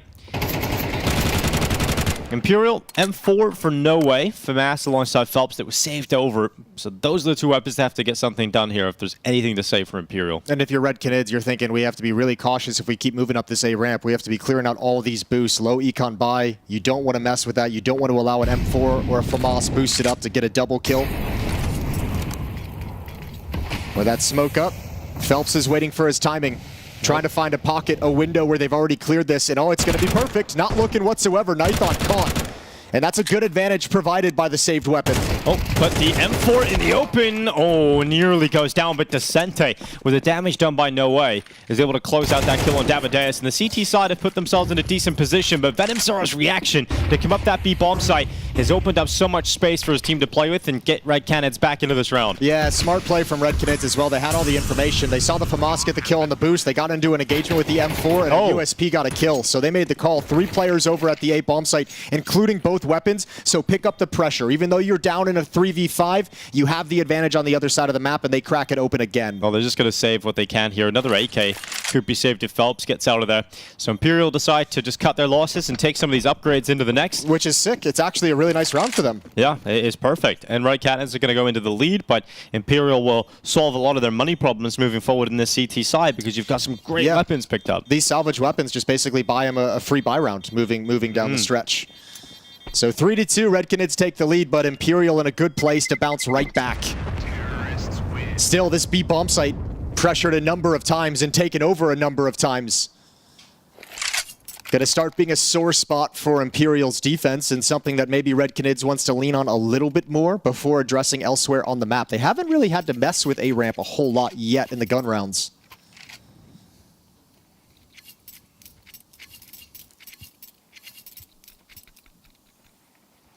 The map Veto, Vertigo up first, picked by Red Canids. Dust 2, picked by Imperial, and if we need it, Mirage as the third. And I have a feeling we're going to need 3, considering how often this series has gone to 3. over the year. Imagine we're going to get all the maps. These picks make sense as well. Last two Vertigo engagements have gone the way of Red Canids between these two teams. Same with Dust 2 in the favor of Imperial. There we go. Davideus cannot find the opening frag. Good job from Phelps. No way chiming in.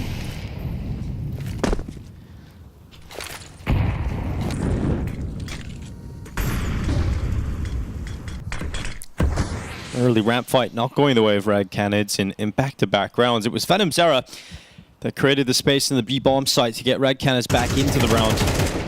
Let's see if he is called upon again.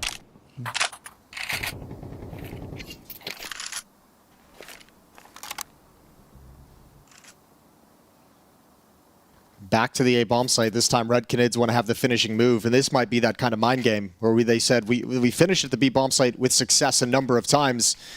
Let's address elsewhere. Probably a lean towards the B-bomb site. They're assuming from the defense they'd be correct. Try is over in middle, ready to support the B site, but just now Imperial's getting aggressive. They're finding the information that Stairs is clear. Now they know it's A. No way. He's just waiting for first contact. He's going to get it right now, and loses it. Henny with a big shot off the top of the ramp. Red Canids tie it up now on players, but with 20 seconds left, there's still enough defense to make this real difficult for the T side.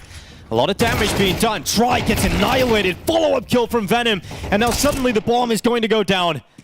Red Canids fight their way through, and it's just Vinny. 1v3. And he's going to have to fall away because there's no chance of getting into this round, so he'll take that M4 away. Save it into the next, and Red Canids start off this T-side campaign in a strong fashion. It feels like despite the fact that Imperial had the information of where the hit was coming due to clearing out the B stairs and having 4 players at this bomb site, they still played it very scared, very passive inside the bomb site. Initial peek goes the way. Henny's looking sharp, but then you're kind of settled on your back feet, just waiting for Red Canids players to swing into your crosshair, and no one actually swinging together for Imperial. None of them, the defense not initiating the fights, so the traps never get sprung. Terrorists win.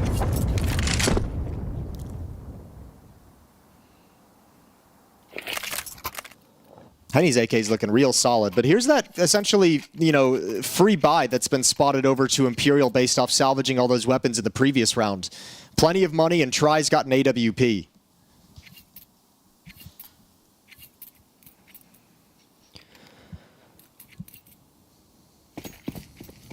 Ops for both teams out pretty early on in the half. Let's see where Try decides to take it into mid. No one from Red Canids is going to be challenging into him early on, so no opportunity for an opener. Henny's had a strange career. Feels like he should have been at a lot of majors, but has only been to 2. One of them was a major final in Krakow in 2017, and his second major ever was at the PGL Copenhagen major just earlier this year.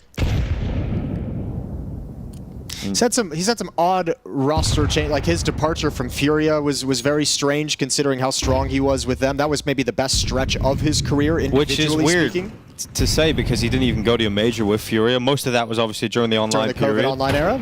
Exactly, but got an opportunity here to go to the major with Red Canids. And Venom Zera, it's going to be a great play forward into the B-bomb site. Descente gets caught on the catwalk, and Venom had a chance for a second, but Vinny makes sure that he quells that fire, and now Henny getting involved. It's going to be Red Canids into the powerful position of having an extra player to play with, and once again, Imperial will be asked to retake if that bomb goes down, but with Vinny picking up Davideus, that retake is not being queued up just yet because they haven't got into the bomb site, and suddenly Vinny is starting to activate to another level. He's got a second kill on this play forward, 3 total in this round, and Vinny just is not stopping. He is killing everybody that comes into his path. In fact, he is on for the ace, and he has a chance as Henny comes up the stairs.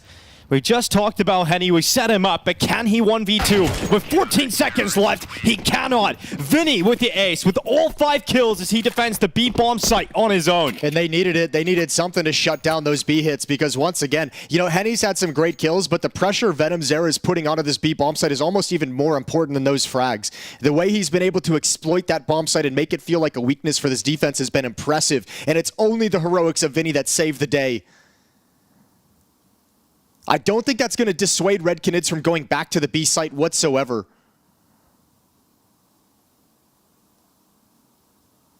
But a really nice start to get them within 1, to keep some weapons and money in their favor.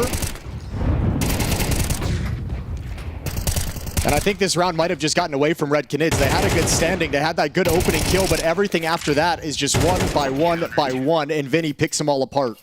Great work from Vinny. From 3 kills to 8 in 1 round. Red Canids still have the lead, and they still have an okay buy. 3 AK-47s, 2 Tech-9s. Both teams on the brink of collapse economically.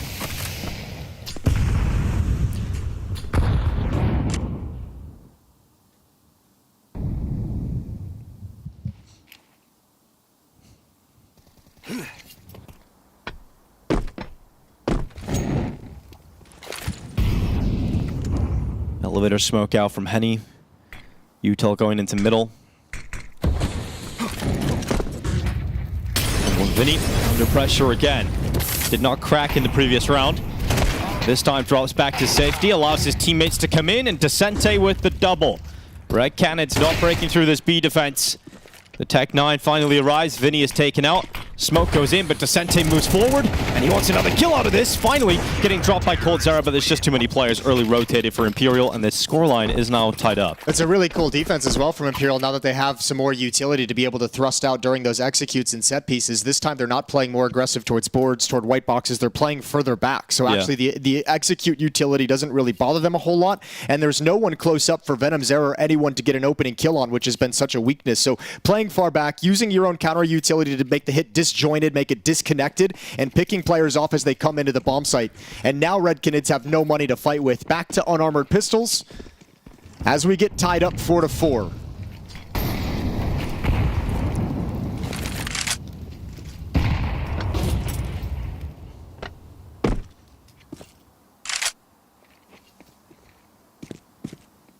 Should be an easy round here for Imperial. Oh, careful with the song. Try what? He just goes into the angle late into the round and didn't even think about the possibility that a Glock could have got underneath him. Davide is fortunately not punishing with the AWP, but a second kill has come in from the Glocks. It's Henny onto No Way. Yeah, but it should be fine. The fact that you've taken the op away from them, that was the danger point. If Davideus fell back and gave that op over to Henny, and then you've got a round, you've got plenty of time for him to look for picks, that could be a real dangerous situation, but it feels like they've calmed it down. However, only one player close by to rotate over to this B bomb site. He gets dinked by the Glock. Phelps gonna have to play this safe, stepping forward and dropped. Dude, how is this happening? 3 versus 2. Bomb plant is huge here for Red Canids, but they want the round win, and Descente denies. A double kill onto Henny and Nithon, and the damage done to coldzera, but he's got a headshot in him, and we know he's good for a clutch. coldzera not able to get it done this time. Vinny comes in, saves the day, but that round should never have come close. Yeah, you love that if you're Imperial. 4 kills, and you've taken the op away from them. If they want it, Phelps is going to have to reinvest and drop one over to his teammate. That's a very nice round that you come in with, I think it's like 4 Glocks and a Deagle. Yep. And look, that all started, you got to point the finger, Try just being real lazy and making a huge assumption that no one from Red Canids was going to be pushing up that far. Just gets dropped for free, never expecting a player in that position, and it all unravels. Very fortunate to get away with the round win.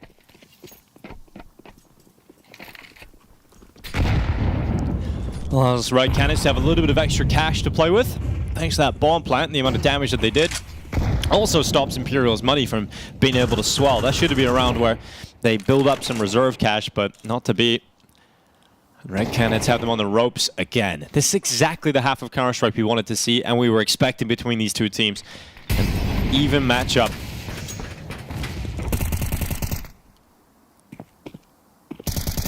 Eyes for Try, gazing down to the bottom of the A ramp.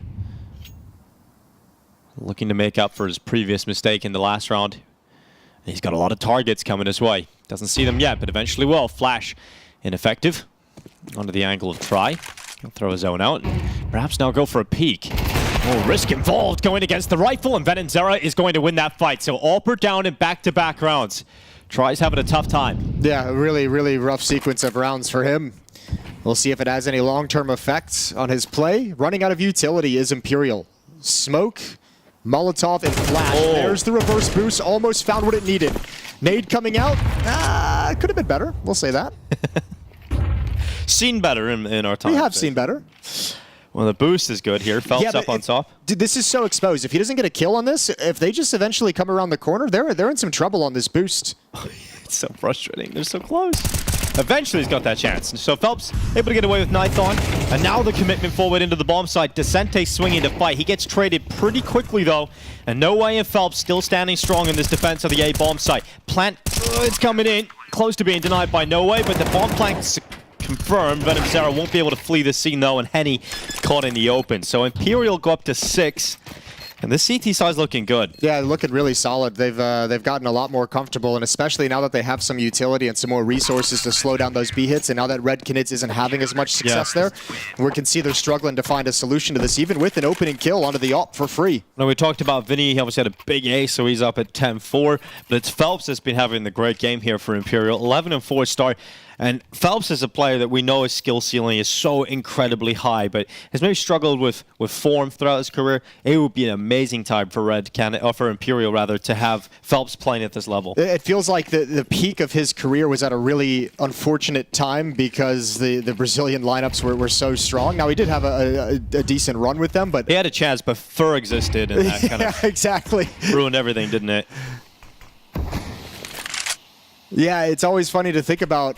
They brought him in to be a guy that could take them to a next level and keep the Brazilian lineups very strong, but it was actually when they brought in Bolts that they still maintained that kind of championship pedigree with the role clashes between Phelps and FUR. And now he's found himself as the grizzled veteran on various Brazilian teams, and there's Vinny over the top. I love how confident Vinny is on this B bomb site right now, and for good reason. He's made it very difficult for Red Canids to get sort of a clean space over to the side of the map. Peace. A little bit too committed to the side there, gets blasted off from underneath. Well, the tries rotated the AWP over to the B bomb site, which is allowing them to keep 2 players at A. One is very, very deep pushed. He's got to have a moment here. He's got to start landing shots at this AWP. Try with another missed one. Another missed shot again from Try. And it's starting to get very uncomfortable as he is stuck behind the generators. Phelps is down to 1 HP, and even if you land one of those shots, it just changes the round entirely for Imperial. Yeah, frustrating for Try. A rough sequence of rounds where he gets picked off and now missing shots. And he just naded himself, bro. What? Not at this kind of a game, Phelps. don't do that now. This ain't the time for Why has he done that? But really important, I blow this smoke open and myself. I mean, you know, they're going. He finally did it. He blew himself, Jason. It's okay. They have phrasing. They have the money to drop over. That's a tough loss to take. If No Way goes down, it can start being a real issue. A couple return frags down the stretch. coldzera will find No Way and go up with the bomb.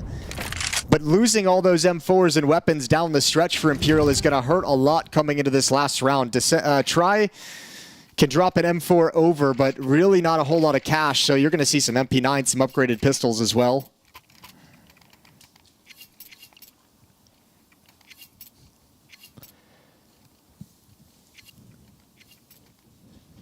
Just trying to figure out what kind of buy they can get. So Phelps is down to a FAMAS. Vinny on the Deagle. At least they still have that AWP, so maybe a chance left and try yet. Red Canids. 1 round win and they're tied up. Here comes a double aggressive maneuver through short. No Way and Phelps doubled up as they move their way down. They get into the smoke. Davideus and Henny around the other side. Try. Oh, sees the head of Nithon as he jumps up. He's not too far off. I'm actually surprised with how much pressure has been put on this B bomb site in terms of the utility that Imperial wants to position the AWP here. It can be such a tough weapon to wield when all the Molotovs and flashbangs and smokes come in. So Try's going to have to, as we said in the previous round, land some shots, have some impact. There we go. Finally. He's recalibrated, but look at this. Oh God, Vinny, if you keep walking behind. He's gonna think it's a B finish though, with that pressure. Oh, he is. He doesn't know at all how close he was. Actually, he does know. But the bomb can come back. No, he does know. This is perfect. Oh, he's gonna wait for it. coldzera. Oh God, no. It was a chance for Vinny, but coldzera at least able to stabilize and take that kill with a Galil. Really weird round for Imperial to try to piece together, especially as it's got quiet. Yeah, plenty of time still for Red Canids. And Imperial very cautious. Once again, though, due to the success of the B bomb site throughout this half, Imperial is making the assumption that that's where the finish is going to be, and they're dead wrong. Well, Smoke is going to come up and sever off the information flow to No Way. He's got to worry about Short as well. Oh, you can see uncomfortable because he knows they're planting, but he knows Short is a problem. He can't deny the bomb plant. Nithon, will he clear the right corner? Will he look? No, he won't. And No Way steps up, coming back in as Descente, and they see the last target. It's all on Henny. A 1v3 to close this half in favor of his team, and Henny's got it down to a 1v1, but he can't stop try. Missed shots throughout this half. When it needed to be try in the 1v1, he steps up to secure 7. And a nice pick over at the B bomb site earlier. Good clutch, but a very nice attempt out of Henny, who ends with 9 kills. All right, close half. And Red Canids is going to switch over to the CT side. Let's see what Imperial can do to this defense, how they're going to look on the T side. Close affair and exactly what we expected in this kind of a high-pressure game with the kind of history these two teams have with each other. It's all playing out just as we wanted. A moment to look at the notes and make sure the team is on the same page, literally and figuratively. Yeah, no one's quite doing the notepad on the PC. That was kind of a Bestia thing, wasn't it? Yeah, that was a Bestia thing. Didn't quite work out. They were close. They were close earlier today. That was a great game. That's going to be absolutely heartbreaking for them. Yeah. Tom is in, though. I mean, we have found the new one, haven't we? What a revelation he's been for the Americas region at this RMR, for sure. That's what I love about the RMRs. You know, that's what I'll miss about them is when you come to these tournaments, you're just thrown into the region and you just figure out, oh, who's the next up and coming player. It is like a great 1 week display of all the talent in the region. Exactly. Well, he'll certainly have his chances later on in his career, but not today. Imperial lead the way, 7-5 on Red Canids map pick.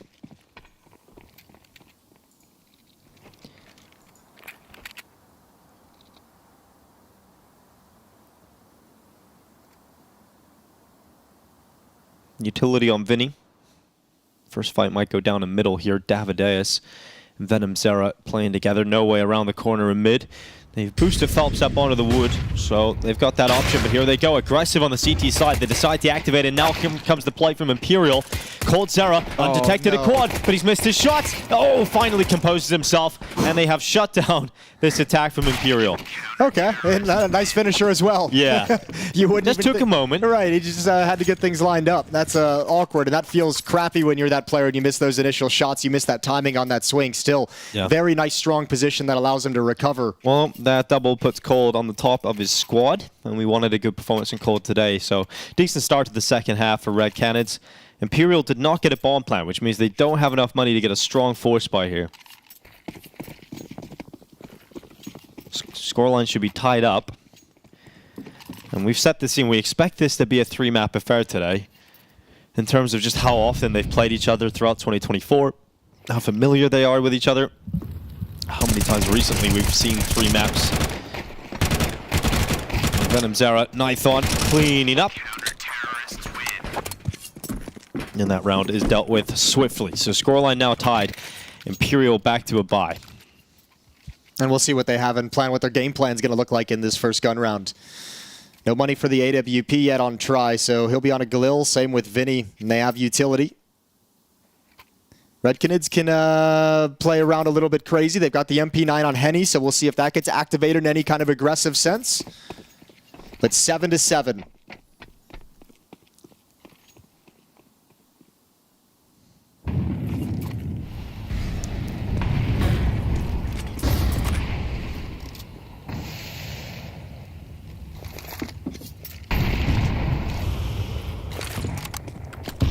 Flash, setting out Venom Zera. Gathering the most amount of information from his play. Look, no information is information in itself, right? That could be wrong, Jason, because look how many players are here now on a second peak. So Grenade's got to go down. Phelps about to get in a fight is short. Well, it wasn't much of a fight. He just kind of got slapped. Okay, Henny passed the MP9 over to Cold Zera. Finds a kill with the M4. Davideus is the only defender at this B bomb site. Let's see if he's got better fortune than Imperial did at the site. Boost up over the smoke, spotted out, good spam, and one coming through. That's easy. That's way too easy. Davide is destroying them, and Imperial nowhere to go now. So 2v5, money dead. I think Imperial just really gave up that play. It didn't look like there was a clear sight to have that spam shot through the smoke on top of the boost, and it gives away the game for Davideus. And then the follow-up through the smoke is like, yep, thank you. I'll take that all day. Yep, 2 for 1. Obviously, this round's going nowhere. Yeah, saving the weapons, trying Vinny. Long old save, but should be allowed to do it without issue, so... Yeah, but the problem is so much... next round, they're going to have to get some damage done because you have a ton of economy. That MP9 is now traded out, a free upgrade to an AK-47. Nython, if he finds a way, finds a weapon on the ground somewhere, looking for it, searching for it, where'd it go? There it is.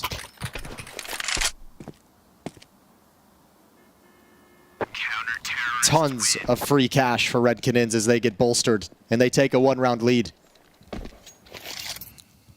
Both halves for them had a decent start. They lost the pistol in the first half, but they went on that gun round run of like the first 4 gun rounds to go up 4-2. Now, with the pistol round in this half, they've won 3 in a row.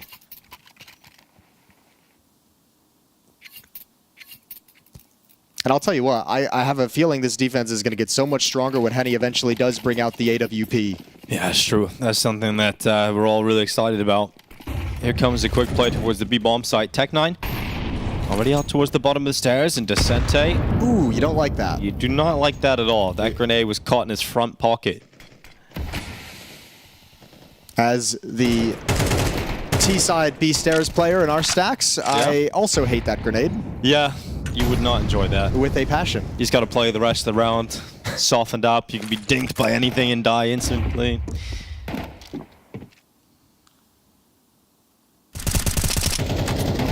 Spam battles aren't fun either. Oh, Phelps, that's actually a really good progression. But backs away, gives it up. Doesn't want to commit quite yet. Just wanted to see if someone was going to make a mistake. And Red Canids playing very passively at the B-bomb site where Imperial is relocating to, so perhaps a chance. But Davideus has done a really good job. Actually, I should say Red Canids, because he's had some teammates supplement his utility. There's so many counter nades at his utility belt.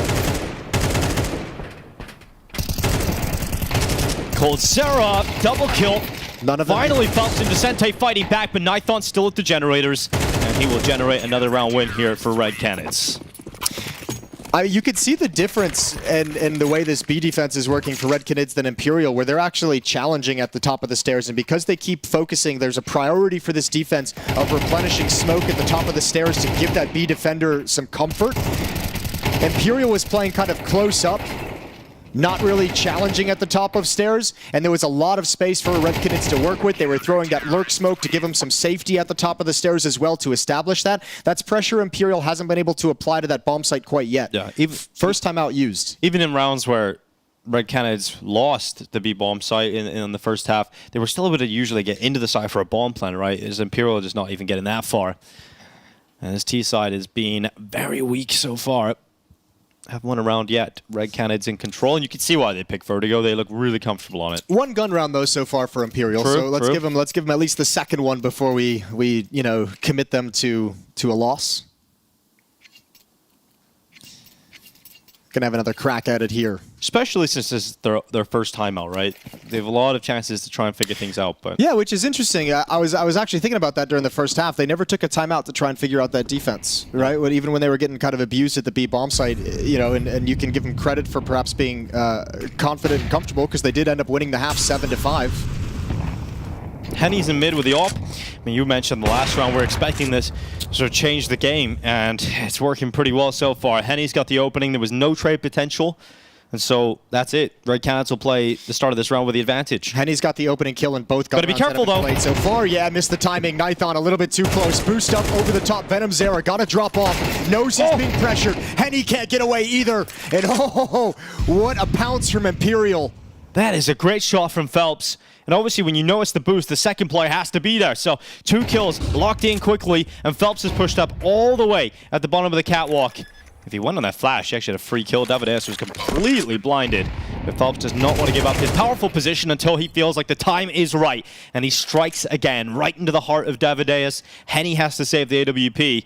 And Red Canids, they will concede their first round here on the CT side. Man, that's a great play when you sense you have that timing on ramp. Was that Nithon who jumped over the boxes to get that deep spot, never realized they were close up behind sandbags? Yeah. Disgusting little pathing from Imperial to catch him off guard. And then the stack doesn't have a chance to fall back in time.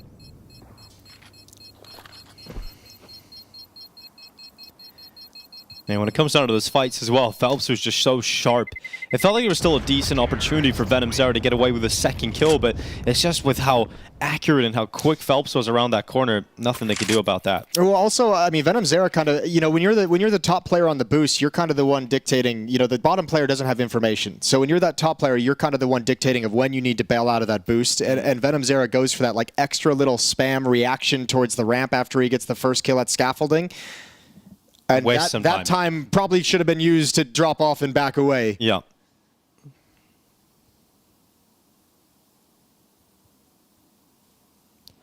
Zach getting on the mic here. Also interesting that Imperial, when they did break up on the stack, they got that kill at scaffolding.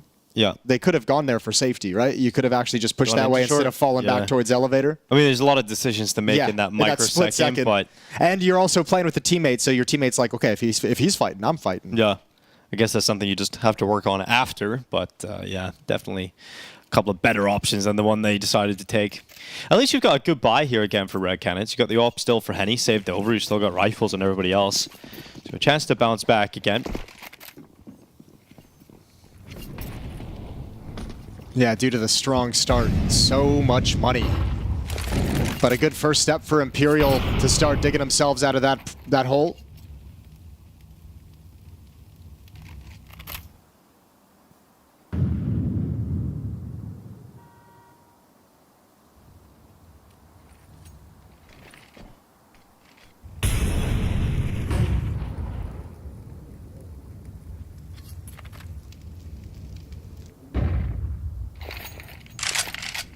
Very calm start.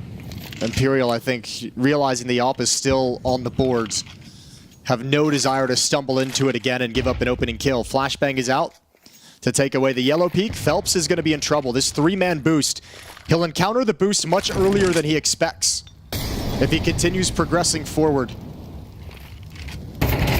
Oh, maybe not. God, wow. What a clearance from Vinny. He just looks directly up to the sky, knowing that Red Canids have elected to use a few boosts already. Venom to peek in short. Phelps goes down, 4v4, 40 seconds left, and Imperial stay committed to this A bomb site campaign. Grenade's good. Lands on the back of Vinny, takes some of the health away. That's a gap in the left side of the smoke, and oh no way, he's gonna use it! A double kill finally dropped by Henny, but that double, that impact, it is felt, and Imperial's bomb plant is now secured, and Red Canids a long way off pulling this retake off, and I guess Davideus is getting ever closer, but so many risks you would have to run to get into this round. You can't commit to the retake, you have to hope for a mistake, and that ain't coming. Not so far at all. So back off, because you still have another buy if you're able to get away with these two weapons. Henny can drop. Nithon will be able to buy. Venom Zera is probably the only one who really needs a weapon. And Imperial's going to let the weapons run off. They don't want to risk their own AK-47s either. But they tie things up at 9.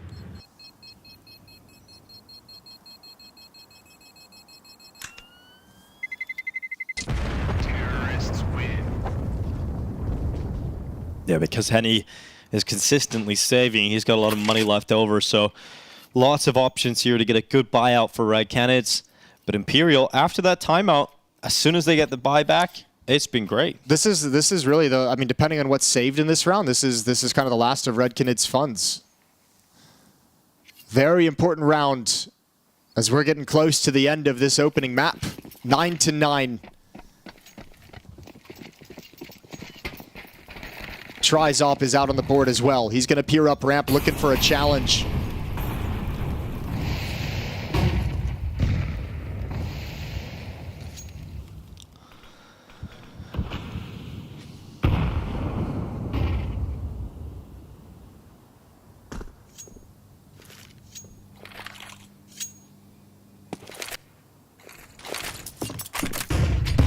going for the peak. Smoke not completely dissipated by that grenade, but was able to see through the whispers.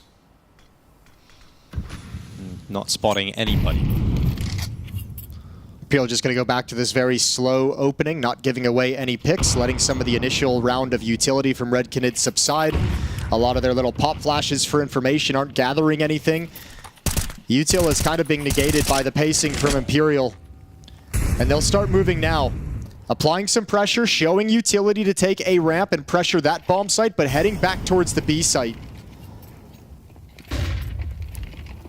And they've had troubles taking this bomb site away from Davideus and coldzera. Oh, coldzera, he's found some safety further away from that Molotov, but as Davideus let off the leash, goes into the fight. coldzera still at default, still waiting on his chance. Nithon forced away by the flash. He goes back into the peak. It's 1-for-1 for Nithon. coldzera not getting anything. Henny, though, swings out to the left side of the smoke and connects with his AWP. Venom Zara, great work to consider that mid flank, and No Way is gone. It leaves Try in a 1v2. And Try must show his might as they move towards him into the open. First is locked in, but Venom Zara is quick on that trade. And Red Canids come back in. It is 10 rounds secured, double figures reached, and an important 1v1 collected by Venom Zara. Yeah, I think Imperial is probably saying, you know, that's a couple times now they've struggled to take over this B bomb site. That one was way more promising, but really good recovery from Henny's AWP. It was labored enough that reinforcements could arrive, but still Imperial having a tough time finding true success of round wins at that B bomb site. And if you're Red Canids, you're having a conversation with the A defenders, all huddled together, figuring out exactly how they want to play this and hold on to this, because that's where Imperial has found their success. Last timeout used here for Imperial. Another big round, though. Both teams really out of funds. The fact that comes down to a 1v1, Red Canids don't have a whole lot of money after this buy, so whoever wins this round, and if they win it emphatically and convincingly, other teams out of cash, and we're down to the final stretch here. Yeah, you take control of the game, led into it.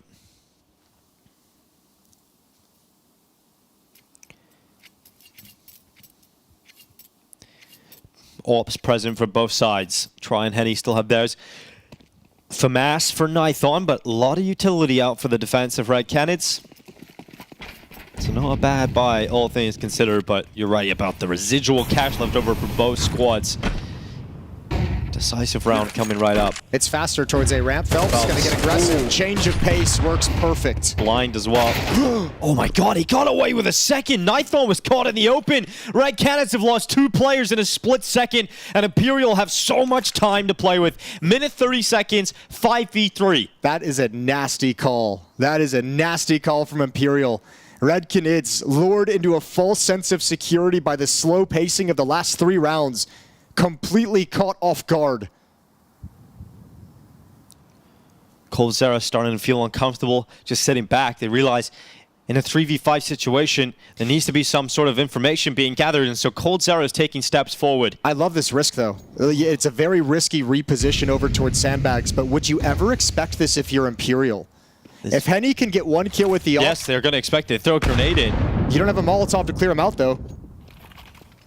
Oh, coldzera drop down to 45 health. Henny, great shot. Vinny going down. This draws the numbers a little closer to a doable situation, but he's got to worry about elevator, and he's got the right timing to go back. Oh no, he looks away, and No Way comes in with a headshot, so it has to be coldzera. Bomb down on the ramp, and coldzera looking to hide. They swing him, they fight him. Damage being done. Oh, he's stuck in behind the sandbags and eventually blasted out of there. So it's Davideus to try and pick up the scraps.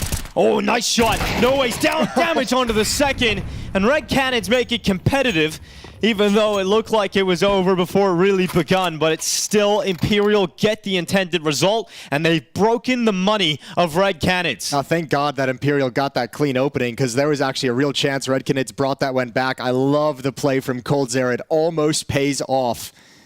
But just not enough players to watch everywhere on the map. And you have to give credit tactically. That's a beautiful round from Imperial. The change of pace to get the opening 2 kills by Phelps with his aggression on sandbags at A ramp, and then the reposition, the fallback to wrap around through middle, find the gap in the defense. Really really tough. I don't know why I said huff, but tough to handle. Huffs and he puffs and he blows their game down, Jason. Yeah, he does. 10-10 scoreline, all tied up. Red Canids money. Ooh, it's a decision. It's 3 MP9s, 2 5-7s. How do you feel about that? A losing bonus must not have been anything. What, it's at like 2 rounds right now, so it couldn't have been impressive. $1,900. Yeah, I guess. Let's see how this goes. MP9s, you can't underestimate them. I mean, the problem is you have this kind of a buy in the next round as well if Imperial win this. And you have no real utility to speak of. One single smoke. Imperial find the most critical, impactful round win of the game and puts Red Canids on the back feet. And now we just slow it right back down again.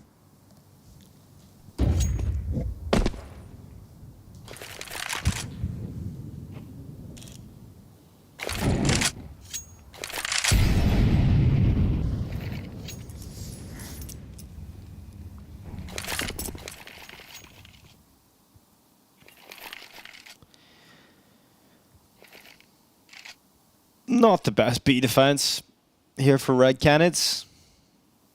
And there's a lot of angry enemies coming this way. And Davides is dead. So that's pretty much it. Okay, so you save if you're Red Canids. Yep.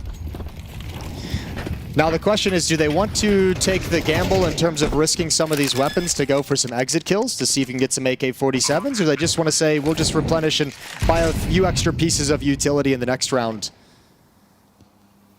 It'll be 11-10 though, and Imperial starting to knock on the door of stealing away Red Canids map pick. And remember, the Red Canids have won this the last 2 times they played. And then we go into Dust 2, where Imperial's had the most success in recent times.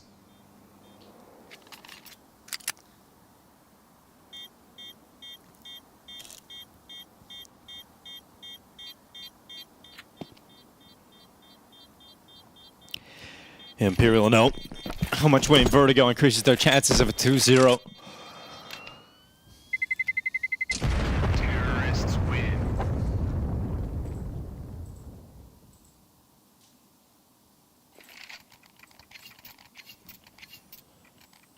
M80 are sitting there hoping that Red Canids are able to get the job done. They want to have a situation where they can avoid that 7th decider game later today. Yeah, that's worth it. We're going to wait until we started to seeing where the series was going to end up. But if you're M80, absolutely. The only situation in which you do not have to play in the 7th and 8th decider is if Furia wins and Red Canids wins this series. Yeah. Furia playing 9Z later on today, coming up next. So you can imagine the M80 guys trying to relax after that triple overtime thriller. They got their Red Canids baseball jerseys on. If you're listening, hope you boys are all doing well. Flash ready to go. And that molly stops them from actually moving over. So your fight was, you wanted to take the fight with the MP9s of that flash, but it gets cancelled out, and it really does feel difficult now for Red Canids to make this happen. So when they go for the repeat, you've got Try ready to go. Had an opportunity for a second, would have been a real difficult shot to land. And Vinny making sure he controls his spray to remove Davideus from the defensive efforts. Good work though from Venom Zera. He's made the rotate in, and this could still get a little uncomfortable until Try peeks out from Tetris.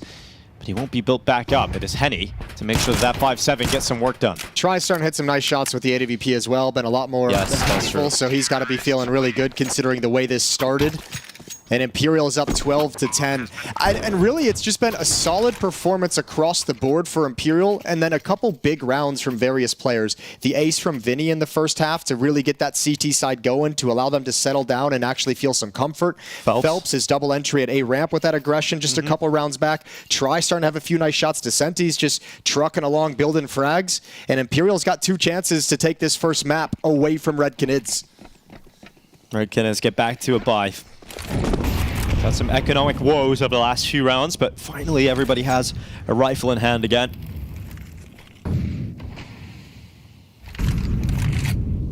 But this is their best chance to win the 11th round. They obviously have to get these rifles going straight away, and no opportunities being presented for the opening pick. Imperial disciplined early on that ramp fight. It's great. I mean, Imperial have just found that they're the better team in the mid-round and the late-round situations. And they haven't really, outside of the little uppercut of Phelps getting aggressive, they haven't had to change this pacing whatsoever. Phelps again, as you mentioned him, he gets the opening pick of this round, and now comes the mid-fight. Oh, coldzera! Oh, he's gonna want that one back. And no way gets rid of him, rips him up off the top. Minute left on the clock, and Imperial have a 5v3 to close out Vertigo. To close out Red Canids map pick. Well, now you need heroics. And it looks like it's going to have to be Davideus, the sole defender of this B bomb site, and he is very much on his own.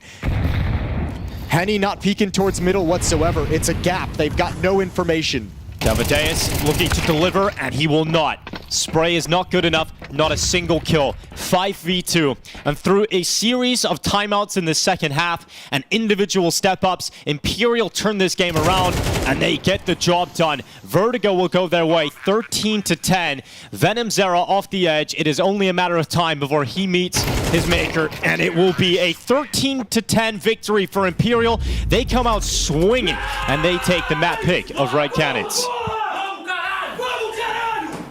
As Dinko said there, of course, Imperial takes Red Canids map pick, going to put them on the back foot coming into this also play for you, trying to qualify for the major. How were they able to turn it around there in the second half, get it so close, Blair, and ultimately take it out in the end? Oh yeah, it was a basic adaptation to realize every time they're heading towards the B bomb side, Cold was just shutting them down. Cold and Davideus, that particular combo, and they're like, all right, let's try A.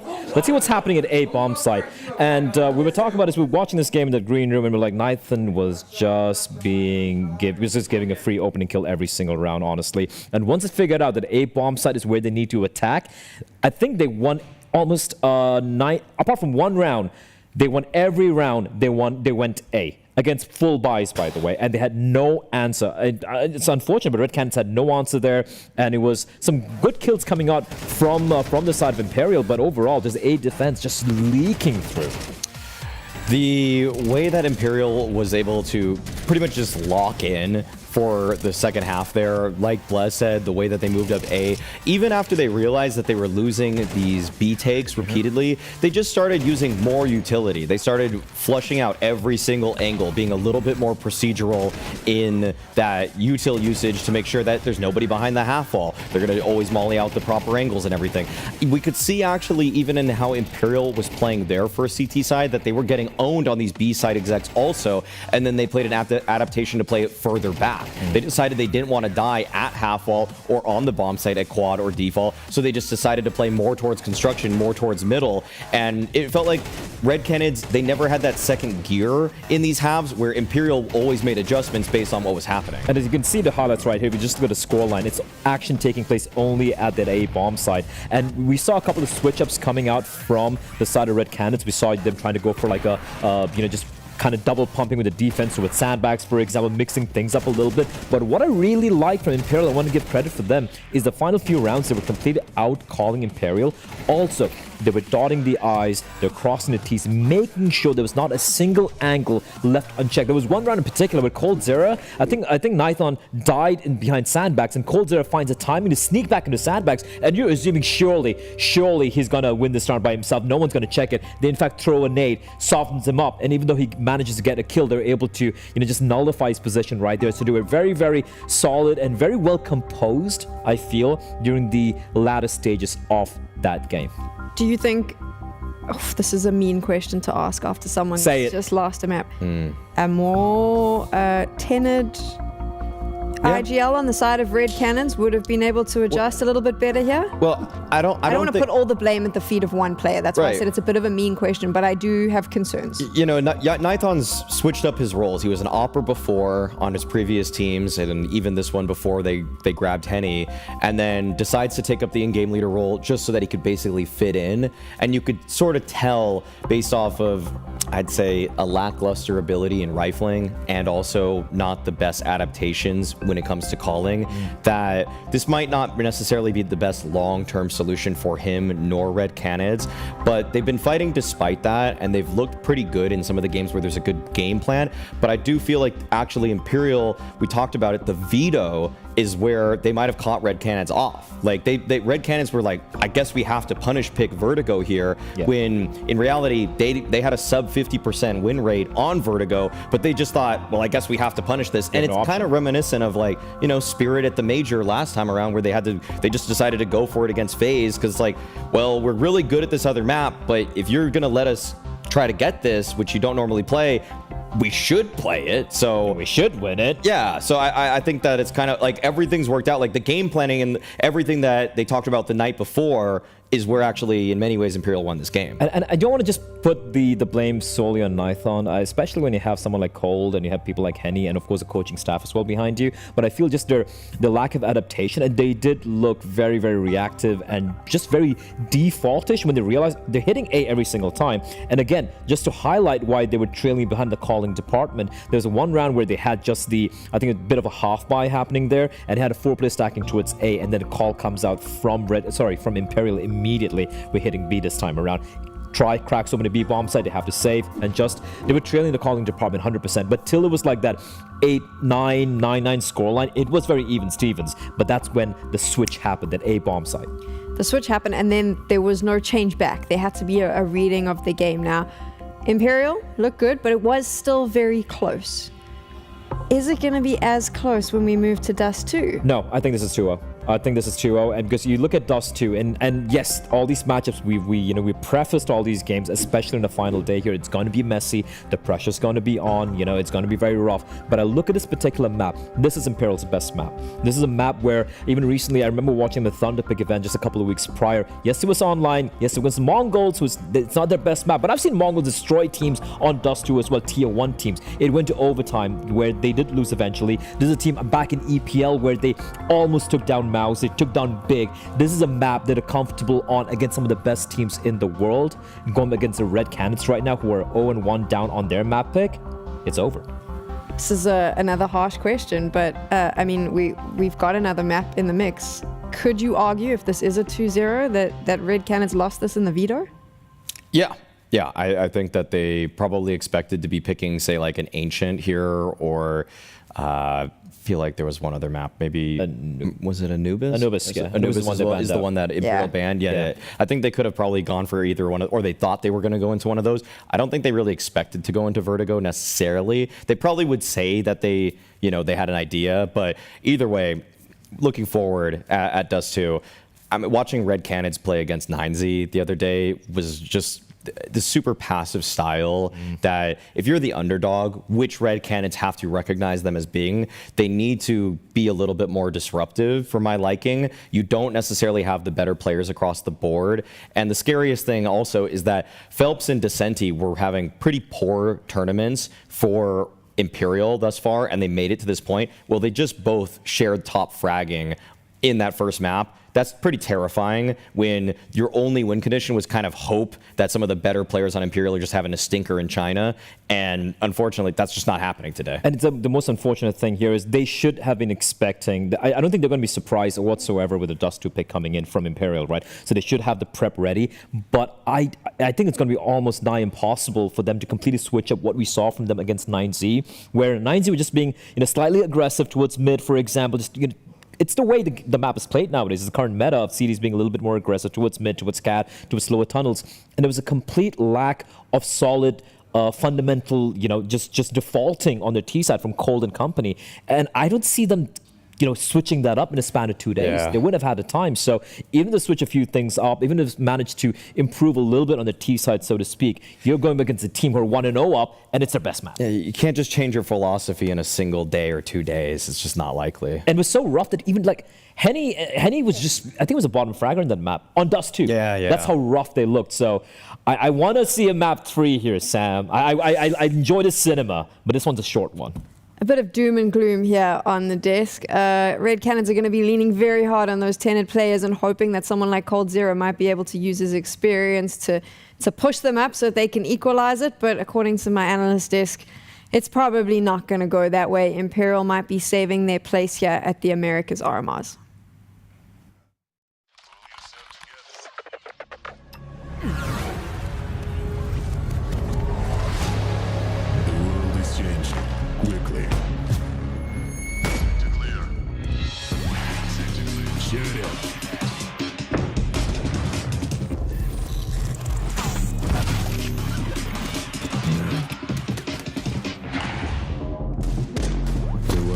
changing, but one thing remains the same. Victories with 1xBet.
Welcome back to the Perfect World Major RMRs for the Americas region. We're on the final day, and it might be the final moments for Red Canids unless they step up coming into map 2, Jason. Yeah, but it's going to be a tough affair. Dust 2, obviously going into Imperial's pick, and we saw them play it earlier this tournament against an IZ, a very lackluster performance, not really a whole lot to speak of. They got blown out 13-7 on Dust 2, and I mean, you look at Vertigo and you look at the way that I mentioned it during the map. Red Canids had pretty good starts to both halves, and just the way that Imperial was able to work themselves out of those obstacles and find the solutions was very, very impressive. So it feels like they have a kind of deeper game where they can adapt and they can change and they can you know, able to overcome what Red Canids is doing well. And I haven't seen yet if Red Canids could do that in reverse. Yeah, it was great too, because I think in the first half they didn't call a timeout, right? So they had to rely upon some of the changes with Vinny just as the caller, and then in the second half they used 3 timeouts pretty quickly, and you could see the immediate changes on the T side when Zach had his input too. So it seems like they have a great system over there in Imperial between Vinny and Zach at the moment, and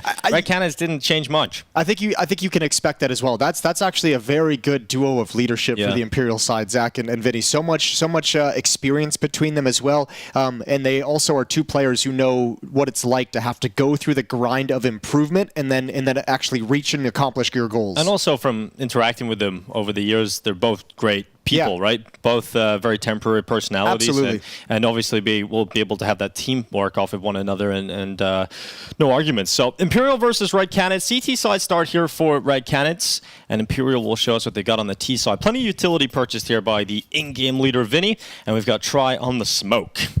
Try on the Smoke. Wasn't smoking too many players with his AWP in the first half, but stepped up in the second. He warmed up into it. It's going to be really important to have all presence here on Dust 2. Especially against an opera like Henny on the other side, trying to, I mean, you know, head-to-head, whether that comes along, we'll see, but just in terms of impact you can have on the map. Descenti already out long. Double door smoke as well. Not spotted from Red Canids just yet. So Catwalk is being overrun. This defense has got to be a little bit careful of when they choose to pounce. Well, they're still engaging in this fight against Descenti. He's done a great job at distracting and pulling the attention away for his teammates in Imperial to move up through short and get into this A-bomb site.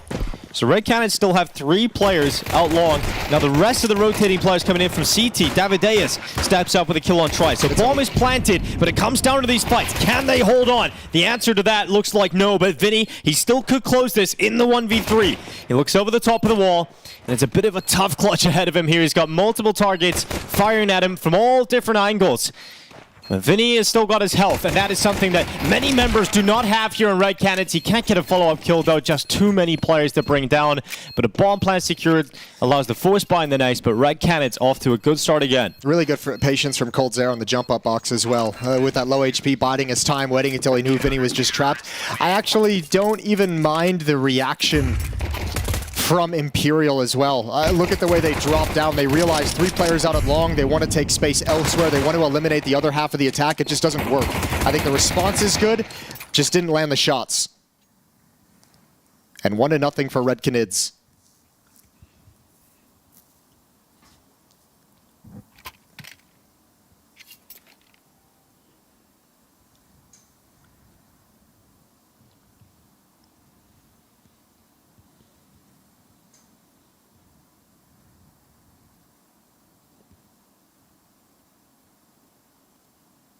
It's like a little tech issue, but I just... Yeah, I was going to say, this wouldn't be a tack timeout at any rate. So yeah, everyone's just kind of chilling for the moment in spawn. We have a moment of calm. Yeah, a moment of peace and quiet. I guess this is a good time, Dingo, for us to talk about some of the eventualities that can occur. All those scenarios. All those scenarios. So M80 won their game earlier. Yes, they did. So if Imperial goes on to close out this series, it comes down to the 9Z Furia game. If Furia win that series and Imperial win, then it's M80 versus Furia for that final spot. If 9Z wins and Imperial wins, it's Imperial versus M80 for that final spot. Basically, if 9Z win, they're confirmed to go through to the major. So they just have to beat Furia. And if Furia win, they only in all have scenarios, to beat Furia. Yeah, exactly. Exactly. Only have to beat Furia. Well, here we are. Anyway, Imperial coming back with a force buy. Scout out for Try, and a lot to play with in terms of Tech 9s and Mac 10s around it. And Red Canids, knowing that buy is coming in, they choose to kind of not worry too much about the amount of utility. They go for the stronger weaponry, M4s. They've got 4 of them on the board. So going to run out of nades and smokes and flashes relatively early. They'll have to try and hold on to these to make them as efficient as possible and use them in the proper moment. But they're hoping those M4s and the advantage in terms of firepower can win them this round. And 1 for 1 in middle. Not ideal for coldzera. Ooh. Venom having to drop a little bit further back. Molotov lands at his feet. He's still so safe, though. Not enough mustard on that hot dog. No, However, not at all. Oh my god, Try getting back into the round, though. Nithon to fall to the scout. That's a flank as well. That's a flank from long. There's a follow-up. And it's a second wave. Here comes Henny. Yeah, that's a huge maneuver from Henny. Bomb down. That is a big problem to deal with. So they go for kills instead, and Phelps had a chance for a double. Henny's waiting for the short recovery, and he's got a headshot at range against Try. Descente now left alone. 1v2. A second player out long, unraveling the plans entirely. And it's going to be Venom to look up and rip Descente out of the round. 2-0 start here for Red Canids, and that force buy just gets destroyed in the end. Yeah, but if you're Red Canids, you got to hope that's not like a preview of what's to come. The fact that Vinny was able to, was it Vinny or Phelps, able to find that huge gap out middle with the MAC-10? You trade off that kill from coldzera, slide up through a smoke, and you're able to get to the double doors. But without any of the defense knowing you, that's a pretty big gap that Red Canids is going to have to plug once the gun rounds come in. Okay, long spawn here for Phelps. He's going to run with it. He's just going to sprint and try and get out. He's got all that space required. Already up on blue. No way to go through the lower tunnels. The primary weapon in the hands of Phelps. I thought they were hoping could have got the round off to a good start, but Phelps is now left long. He's going to go back into middle. Maybe this mid-fight going down on Davideus. Could be another opening here for Imperial, a chance for them. But he could stop them from climbing up onto the Xbox. They're going to clear him. Davideus with one. Gets traded out by Noways, Tech 9, and there's a double stack here at short to deal with the threat. And it's done very well here. Venom, Zera, and Cold able to step up together. This is good damage, though. I mean, one more kill in this round, you're going to count it as a success if you're Imperial. And now they're able to recover some weaponries. M4 in the hands of No Way. Exchange it to the high HP player. Now, do they want to walk through that defensive smoke considering they have their own deployed? Not looking like it. Still got some time left. 40 seconds. So you don't necessarily have to make their move right away. There's a double setup at the A-bomb site. Henny at Goose. We got Nithon out long. And that does leave one player inside of the B-bomb site in Venom Zera. This angle. It's a tough position to be in. They've got no eyes on middle. Nithon's coming to do that right now. He's coming quite quickly. The timing might be perfect. It is. It is just so perfect. How fortunate. Good find. And Red Canids shut down the play. 3-0 to start. Even if they're a second faster, it does feel like there's going to be a lot of pressure on Venom Zera. Even if he gets one, it feels like he should be traded, and you're going to bomb plant out of that situation if you're Imperial, but not to be. Nithon gets back through CT spawn. 3-0 lead here for Red Canids, and you talked about the fact that they're getting good starts in these halves, right? They did it on Vertigo. It's just Imperial, once the guns came out, took control of the game. And a timeout taken for Red Canids to discuss that very fact, because they know the buy is coming in for Imperial. Okay, coldzera's going to drop the AWP over to Henny. Actually, I think he's going to... Yeah, he's going to keep it, because he's got no armor. Glass cannon for coldzera. And look, it's not as crazy as it sounds. Used to be at times, well, I wouldn't say a great opera. Dude, he has one of the most legendary op clips of all time. Does he? Yeah, the jump and double from Cold. That's right. But that's not like come on. We're 8 years down the road. Can we talk about it honestly? Let's not act like that's some masterpiece of opping. It's true. It is true. But yeah, it's not exactly something he's going to be able to pull off all the time. Maybe just that one time, Jason. It's a one-time thing.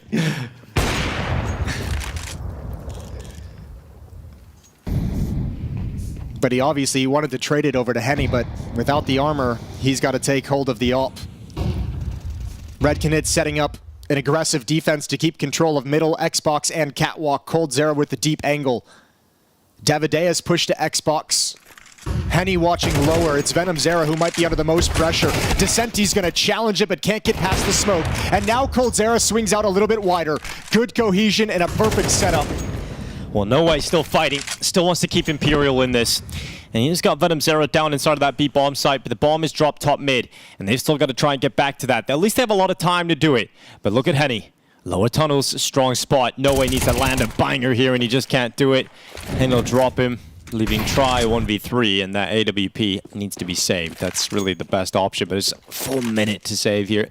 Yeah, but I think, I mean, I don't know if you're not going to be too motivated to hunt. Okay, good find from Coldzera. Now you might be, because you got this spot early, and you already have one player pushed up in Buchholz, but you could see Red Canids seems like they want to prioritize the money. Don't want to lose another player. They definitely want to keep the AWP, want to keep the AK-47, and make sure they can pick up utility and drop weapons over as needed. So they'll let Try get away with this with only 30 seconds left on the clock.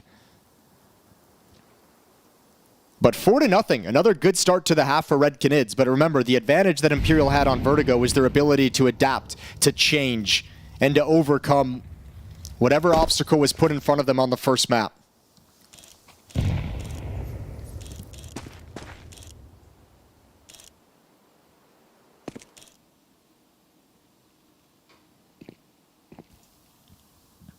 Last two meetings between these two teams on Dust 2, 13-10 victory for Imperial, and a 13-6 victory for Imperial. And if you want to go to the third matchup, Dinko, a 13-6 victory for Imperial yet again. Wow. So there's a pattern here. So Red Canids are only winning 2 more rounds is what you're telling me.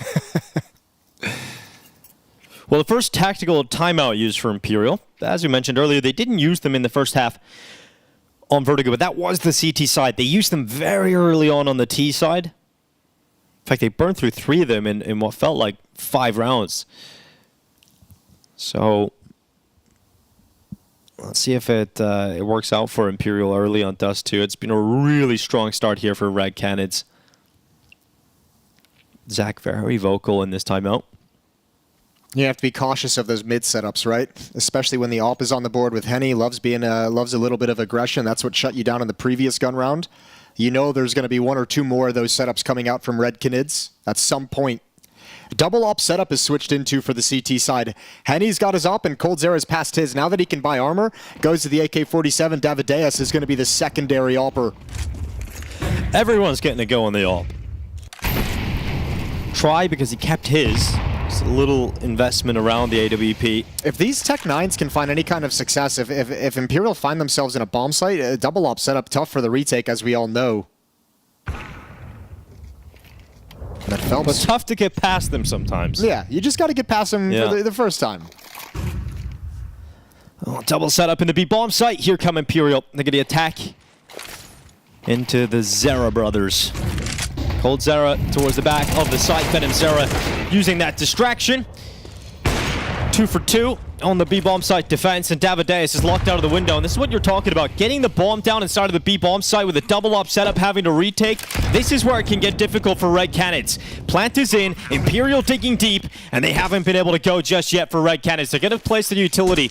Use the smoke out for the tunnels, and Try, he's primed and ready for when they come through those double doors. When they try and get back into this B-bomb site. Oh, he gets wallbanged out of there. Vinny's left 1v3 now, and the chances dwindle for Imperial. Henny comes in with a no-scope to close it, but what a shot from Davideus. That did not look like he was going to be able to spot his opponent. Triple kill on the round. Huge performance from Davideus in a very sketchy situation. I wonder if he just pre-fired that. He might have seen an elbow. You could see playing anti-flash a little bit. They assumed a flashbang was going to come over. There was none in the hands of Red Canids on the retake.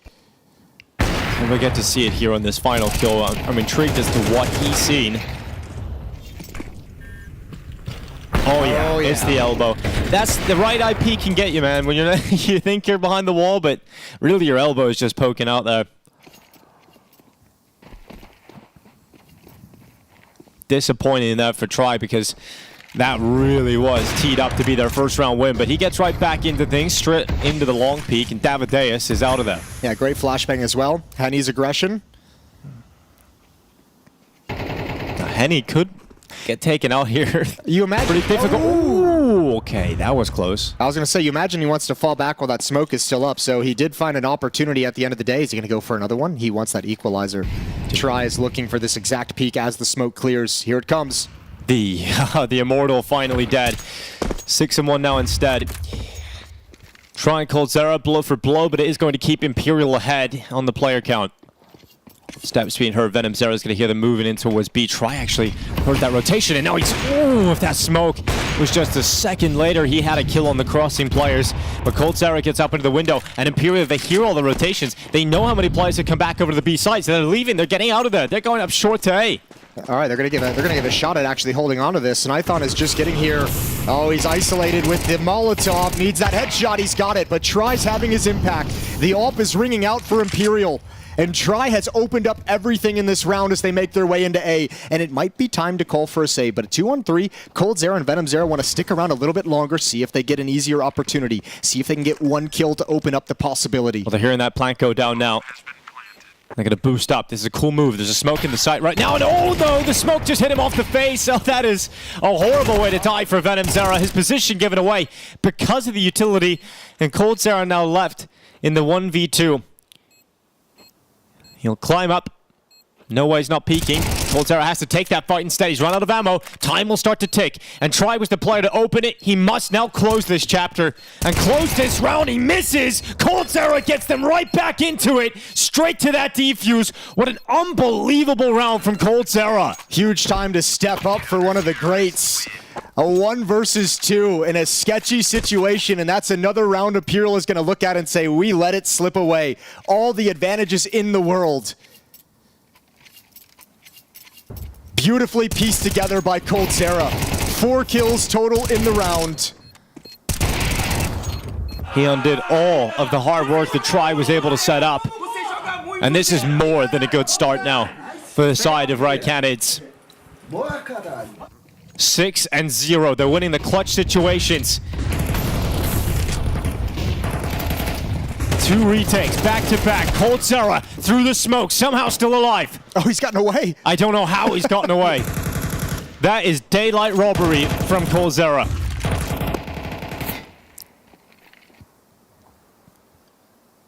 Heady's going to be stuck in this position. There's no smoke to extinguish a Molotov, and oh, he missed it.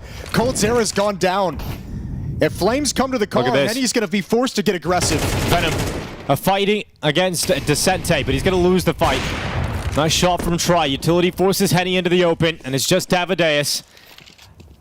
And the streak of round wins will now come to a close. There is no way Davideus steps up here inside of the bomb site. Surely not. Davideus, he's got himself a double. Somehow, someway, Red Canids finding ways into unthinkable rounds.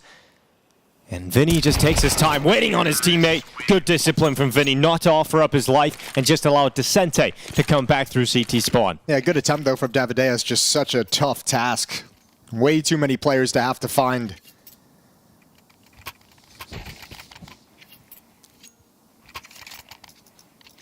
Nice progression up long as well from Imperial. Going 1 for 1 on the initial defense, but finding safety inside the pit, finding coldzera as well, which was the only relief for Henny playing at car, and the defense came crumbling down. Boost up not to pick down mid, excuse me, yeah it is. Slings out to the left, was just looking for a push. coldzera's continuing though. He's all the way up. Oh, they are not going to be ready for this. Do you hold the trigger? Do you wait for they're not going for him though. They're not going. They're going out long instead right now. For Imperial, it's a full commitment out long. And there's no one here spotting it. So they've got a little bit of space to play with. It's interesting they're going for the catwalk setup and mid setup with coldzera in this position. Happy to concede long for the moment. coldzera's seeing nothing, so he's trying to move off now. Problem is, coldzera has to do something with this position. He's the only player in position at the moment to have any kind of an impact, because you got 3 upgraded pistols. P250s and 5.7s going to be rough for them to find success. You need these M4s to chime out, and coldzera has to rely on the flank. This boost is strong.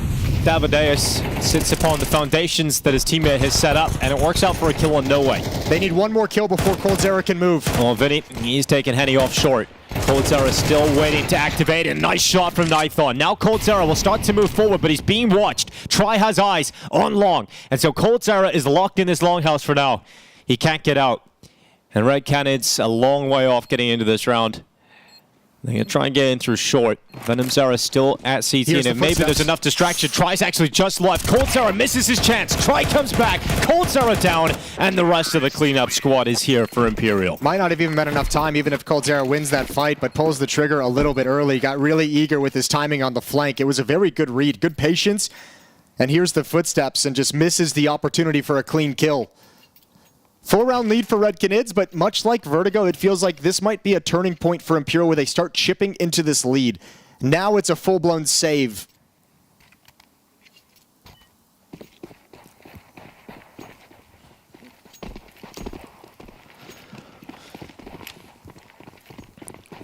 Davideus charging his way into the lower tunnels. No way he's going to blast his head right off in these USPs. Not going to do too much. And even though it is a 6-0 lead for Red Canids, the fact that a lot of them came down to retakes or even a 1v1, the money never really built up for them. Yeah, it already started feeling like Imperial was starting to get like a little momentum on this T side. Yeah. Obviously, the miraculous clutch and the miraculous job rotating and stopping in a 3v4 situation was huge.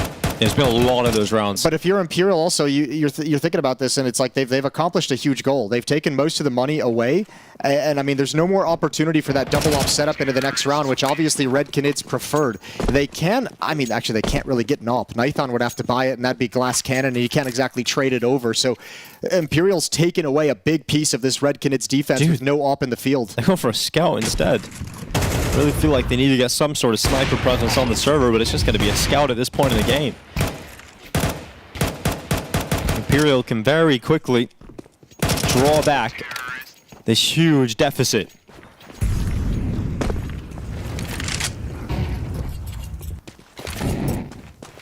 If you win this one, it's not just a 4th round, it's a pretty likely 5th round win.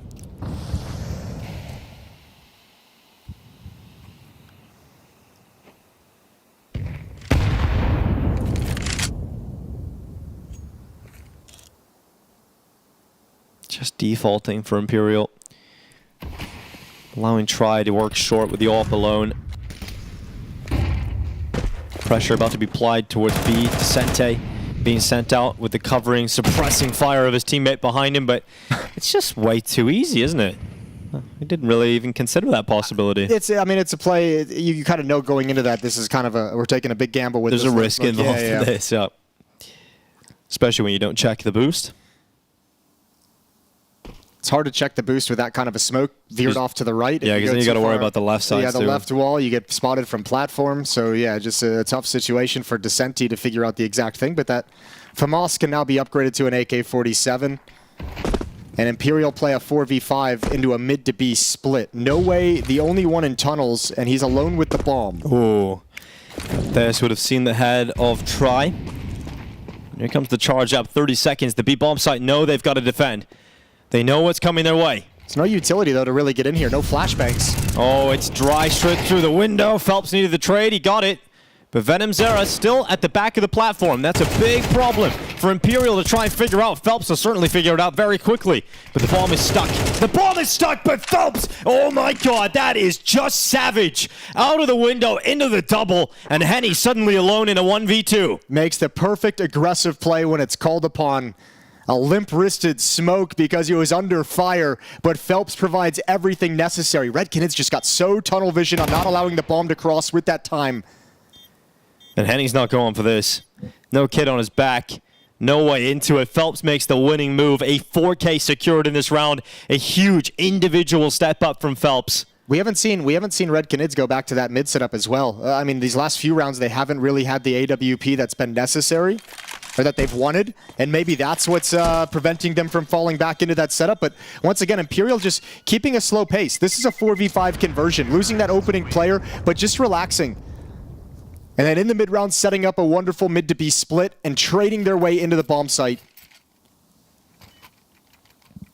And this is what I was talking about, the likely 5th round win off the back of this. This was a 4v5 converted from Imperial. Actually, worse than that, it was Red Canids getting the initial kill in the B defense as well. So much was going their way. It needed to be a little bit of luck, and also Phelps making the right move at the right time. I said tunnel vision. It looked like one player was actually considering and having eyes on window, but I think Coldzera steps in front of his crosshair when he's taking that fight towards the boxes, so it's just never a clean shot. Awkward. Really unfortunate for Red Canids, and that great start, that hot start, going 6-0. Well, Imperial are looking to do that as well. They want a 6-0 streak right back. That'd be crazy. A tied half with both teams just winning 6 rounds in a row. Yeah, you lose this map as Red Canids, and you just feel like it slips away. You feel like you let one go. And obviously, that's your elimination from the RMR and your chances of making it into the major. Yeah. So there's really... Oh my god. All right. Unlucky, Henny. Not much you can do about that. Head blasted off.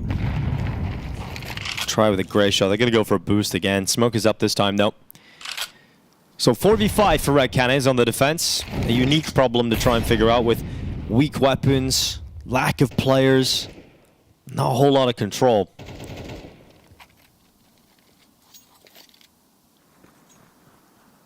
I mean, I made a joke earlier in the game, Jason, where you said it's been 13-6 a number of times. I said when there was 4-0, yeah. I said, what, they're only going to win 2 more rounds, Jason? Is that what you're telling me? So far.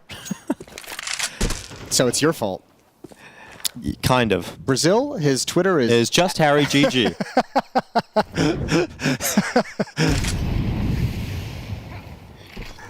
Flashbangs out. Red Canids have a good call, though. This mid-stack. They want to pounce on this play. Good job clearing out Cold Zera. Oh, AK-47's finally doing work. Vinny turns the tides. It's Davideus again in a really tough scenario. 1 versus 2. Vinny has the bomb. Smoke doesn't do exactly what he wanted it to. Looks cool, though, you know? Yeah. Look at that. Davideus, though, close to the B-bomb site. Ready for the cross. Oh, so close. Vinny had to win the 1v1 in the end. I mean, you can see what that screw up of the smoke does, right? Vinny wants to throw that to make it look like Catwalk is going to be a possibility. Yeah, and they realize it's not a possibility. When it's not a possibility, he's able to just confidently rotate to the B-bomb site.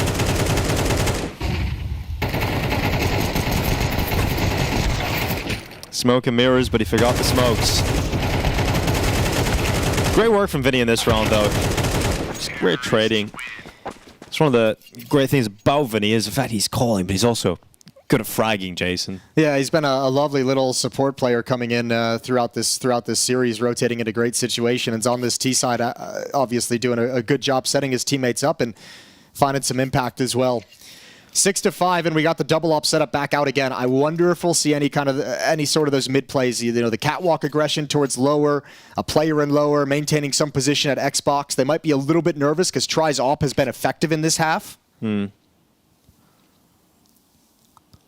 the double up setup was the key to success. But I mean, on the other hand, you also have to think Imperial has had a lot of comfort in the mid-round of this, of just kind of chilling in middle at that Xbox with a lot of freedom, not a whole lot of harassment. 4 ops. That's going to change soon, you'd imagine. AK gets picked up for sent in his long fight. Oh, it's not gone the way that Imperial would have hoped. Okay, Red Canids, that is a convincing close to this first half. 3 brilliant opening kills. Make it a 4th, and it's just Descente as he goes through the smoke. He's been spotted. He can't leave. He will actually. He can. He can. He can leave. I take it back. Yeah. Davideus did not land the shot. Still, I mean, even though this round falls flat right at the close, you got to say, if you're Imperial, you're super pleased. You're going into halftime, and Vinny's saying, sure, yeah. "Goddamn, boys, nice work coming back into this. That was looking bleak for a moment. We held it together. We've given ourselves a good first half."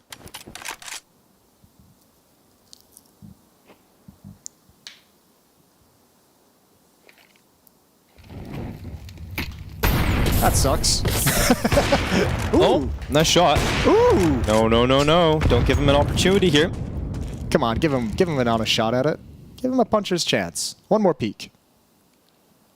I'd love if he just randomly shot him through the smoke. The longer Descente takes, the closer this Tunnels player gets to the B-bomb site. And there's the swing from Venom Zera. 7-5, it ends in the favor of Red Canids. They're down 1 map in this elimination series. They must have Dust 2. Look at that streak. It's just kind of ridiculous. You see just a sea of blue rounds, 6 in a row for Red Canids, 5 in a row for Imperial, and just right at the end, they get that 1 extra. Once they got the money back, to be fair, it was the breaking of the economy that ended up allowing Imperial back into that, and a lot of close rounds throughout those 6 in a row from Red Canids.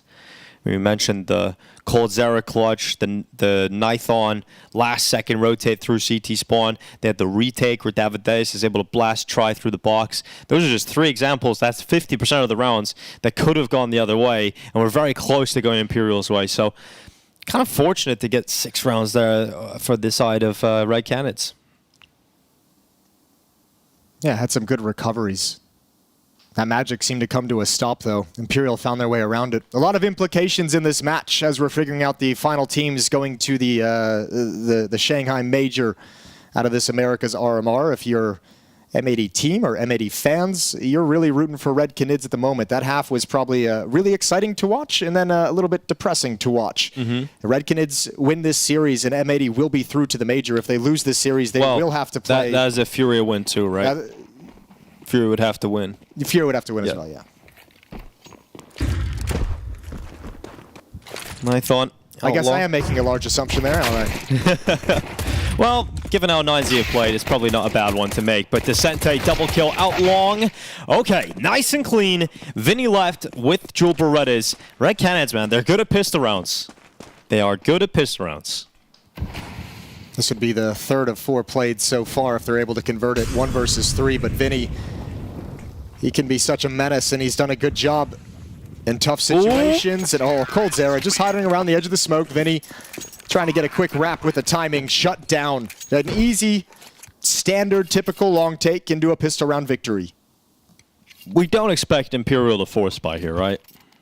Should be eco. I would assume they would eco, but I am usually very, I make those conservative decisions in my brain, and it's not normally what the players go for. But well, that's what they've done. Here it's looking like they're going to chill. Just a P250 and an HE grenade. That's all they've bought.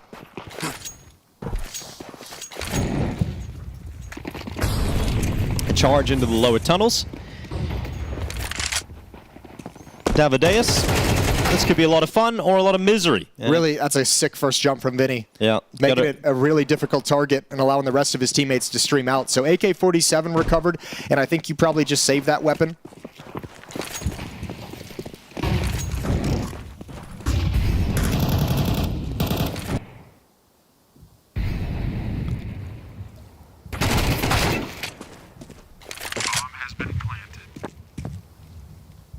Another kill this time on Nithon, so a MAC-10 collected. Not as cool as the AK. No, not by any stretch. 9-5 though for Red Canids. You're really giving yourself the best opportunity possible when you get good starts in both halves. The problem is, like, no matter how much of a lead they go up to, as we've seen on Vertigo, as we saw in the first half, like in both halves on Vertigo, is Imperial is going to find a way to be dangerous, to get around what you're doing, to find the solution to the problem. So even if you get out to this nice start, it's like you have this feeling that Imperial at some point is going to snap in and figure it out and make a run themselves to make the map close.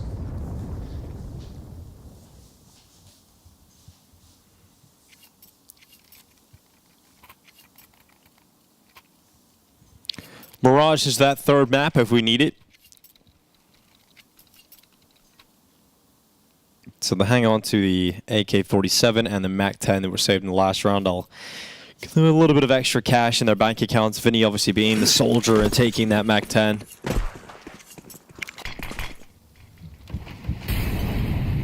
Let's see what the first Imperial CT round looks like. Descente taking the AK and going into the lower tunnels. He's going to wait for Nithon to charge right in towards him. Okay, Descente on the double. Make it 3. That AK just ravages them.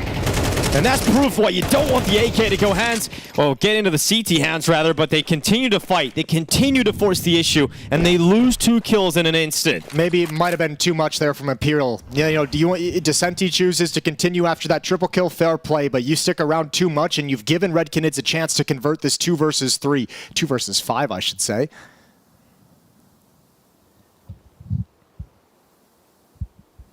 So a pause on the map.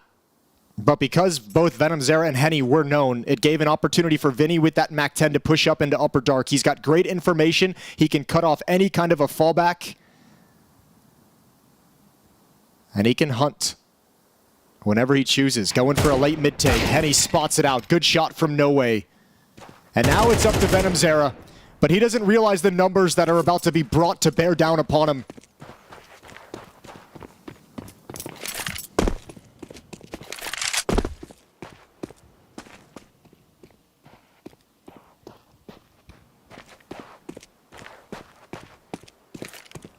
Gets across CT without being spotted. Molotov in towards short. Plant being secured, but can Venom Zera step up with an unbelievable 1v3? The answer to that is immediately found. No way! Defuse coming in. 6-9.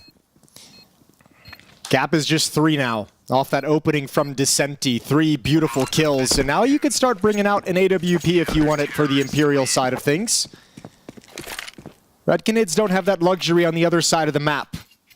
And after this buy, Red Canids, I mean, if they choose to buy here, they've got 3 players a little sketchy. Might be time for a timeout if they want to talk things over. Beautiful work with the AK-47.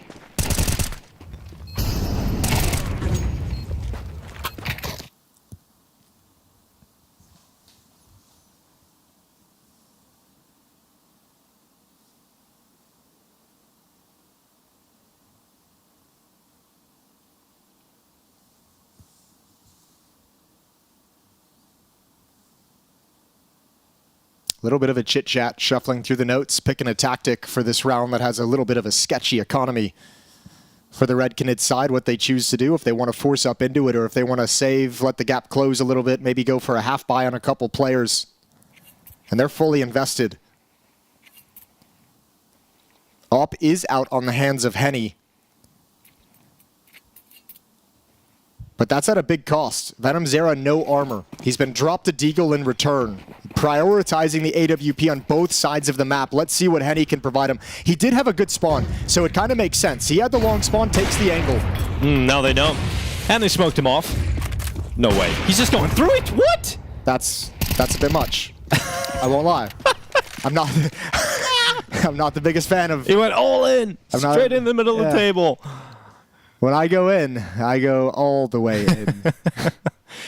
60% of the time. I'm sure that works every time, Henny, but not this time. And that, I mean, they sacrificed a lot to get that weapon out in his hands first, so it to just be lost in that kind of a fashion is a real head-scratching decision. Dude, imagine how sick it would have been, though, if he pulled it off. It's like action movie stuff. He's in the fire. He's running alone. And guys, I got this.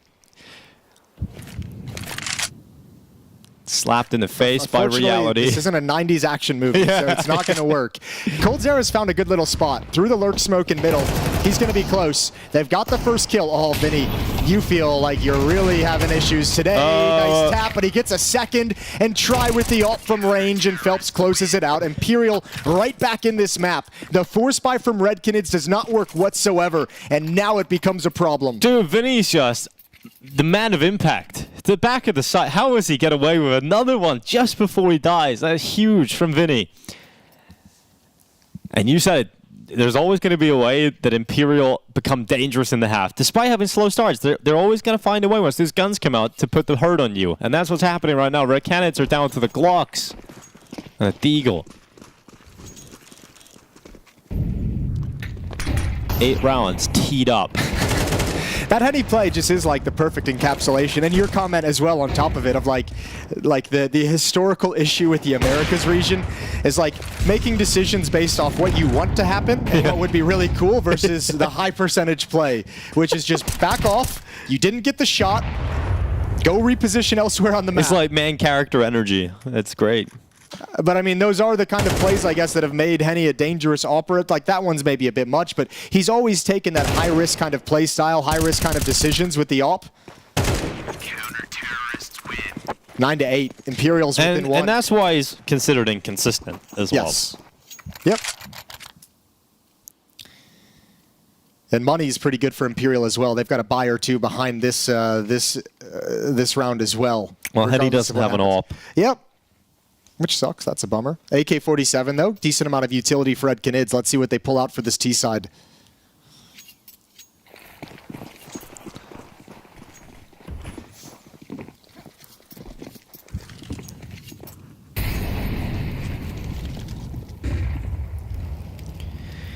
Try boosted.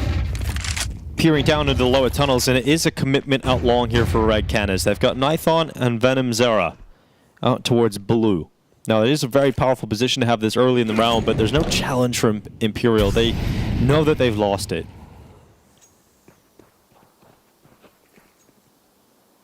They've got top mid, though.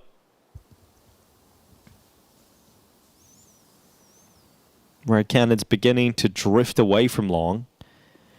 Going to start sending the majority of their forces over to the B bomb site, where there currently is no one in the bomb site, but Vinny, he's in tunnels, and he can pick up a lot of early information, but how far does he go? No, you just hold and wait, because you've got a lot of mid information as well. It's just, okay, Davideus going to check stairs. Good win from Vinny. And now he can back off, and you'd want to wrap around with the comfort of the fact that you have Descenti at top mid. You can wheel back through double doors to the B bomb site, but that's one of the B defenders. So Red Canids is like, dude, they're just going to keep walking. Yeah, we'll just play contact.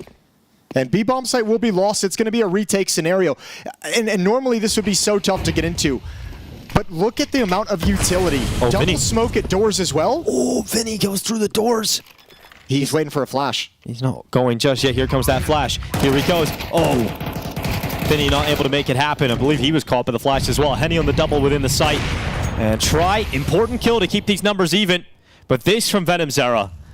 He's just sitting outside of the tunnels, just waiting for Phelps to come in towards him. And despite Phelps looking the right direction, not able to get it done. And yeah, you've got to save if you're Imperial. And that's the risk you run, leaving the B bomb site open, and how long it took for Vinny to get back over to B. Yeah, cool play that doesn't pan out, though, to get into the smoke like that and have a flashbang activate you. Also hard to kind of figure out exactly where you're looking inside the smoke. He got blinded by his own teammate's flash. So great idea, cool idea. Executed not as well as they would have liked.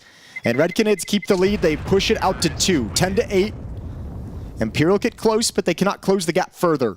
Still, as I said, plenty of money. So another buy coming in for the CT side.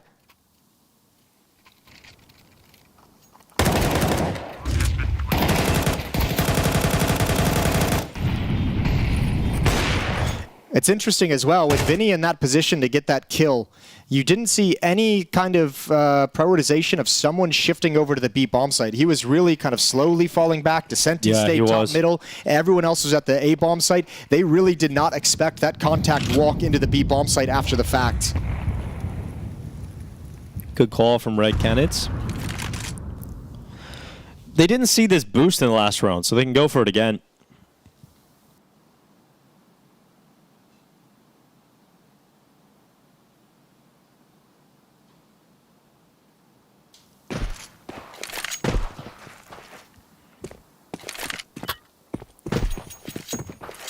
Don't see anything.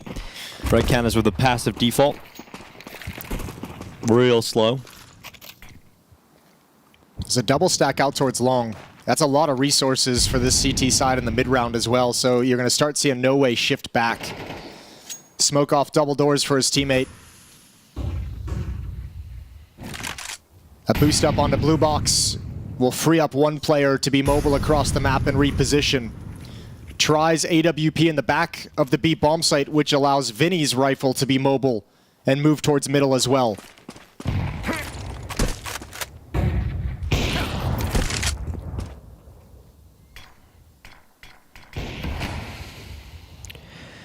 "35 seconds. It's on try. Vinny has no utility to slow anything down. No flashbang, no Molotov into the tunnel, so this AWP has got to be effective, and it has been throughout Dust 2. Oh, now if it pops his head back up, it goes for a shot this time. Davideus brought down. Okay! That is one hell of a round from Try. That is so beautiful off the back of the platform. It was all on him, and that is why they call him Try. 3 kills in a quick moment. Henny left alone with nothing that he can do. The impact of the AWPer on the other side is just too powerful. It is 9 rounds for Imperial. Red Canids left in the bin. There's the action movie inside the Flames. Try does exactly what Henny could only dream about. Absolutely perfect. Look at this. Deep Molotov as well. He's stuck into it. Try. The collateral is just heartbreaking.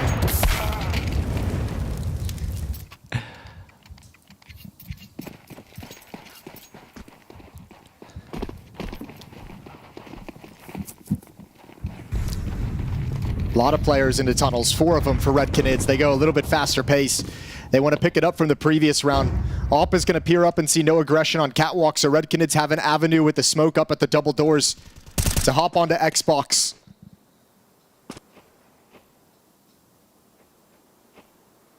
Really not a whole lot of pressure throughout this half from Red Canids on Catwalk and attacking the A-bomb site. A lot of it was, most of it's out towards those long takes, but a lot of it has been mid to B splits, mid walks. Haven't really seen a full-blown challenge quite yet that looks like it's coming in right now.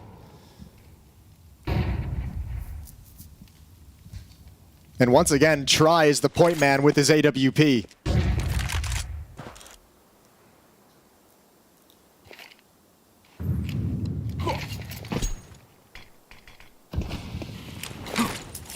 Wall of smokes erected. Try, ready to go again. Waiting the ramp. Oh, the flashes. Oh, goes for the flick out to the right side, but this time Tries under so much pressure. And will he be able to get away with even a single kill? No. Davides over the top brings him down. The trade is in, though, from No Way. Phelps is close by. Plant coming in. It's going to be denied for just a second. Venom Sarah getting the trade back. And No Way knows there's a possibility of a long player. He's worried about that. But as the plant is going down and limited resources to get back in this retake, Nathan is presented with an opportunity to come around in this late long flank. No Way looking the wrong way. And Nathan gets close. That Tech 9 brings him down. And Vinny, turns on a dime to get back to that long fight, but unable to get the second. And Vinny now moves into the bomb site. And he looks, Venom Sarah not buying it, not peeking. Eventually he will. Oh, Vinny, he spots out the next player. And Vinny, that is a huge play. Yet again, Vinny with the impact. Vinny with the clutch. And this in-game leader has tied up the game. Oh, Vinny's just going to win on this map, isn't he? That's an unreal clutch 1v3. He figured it all out. What good reads on Venom Zera. Ignores Catwalk and takes the risk. Absolutely perfect.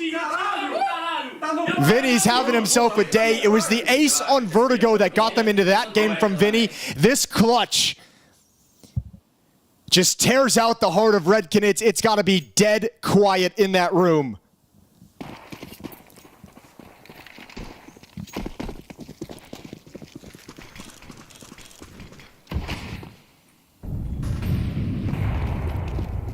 With your major qualification life on the line, rounds like that can just create a vacuum. Red Canids down to Tech 9s, Deagles, and a Galil.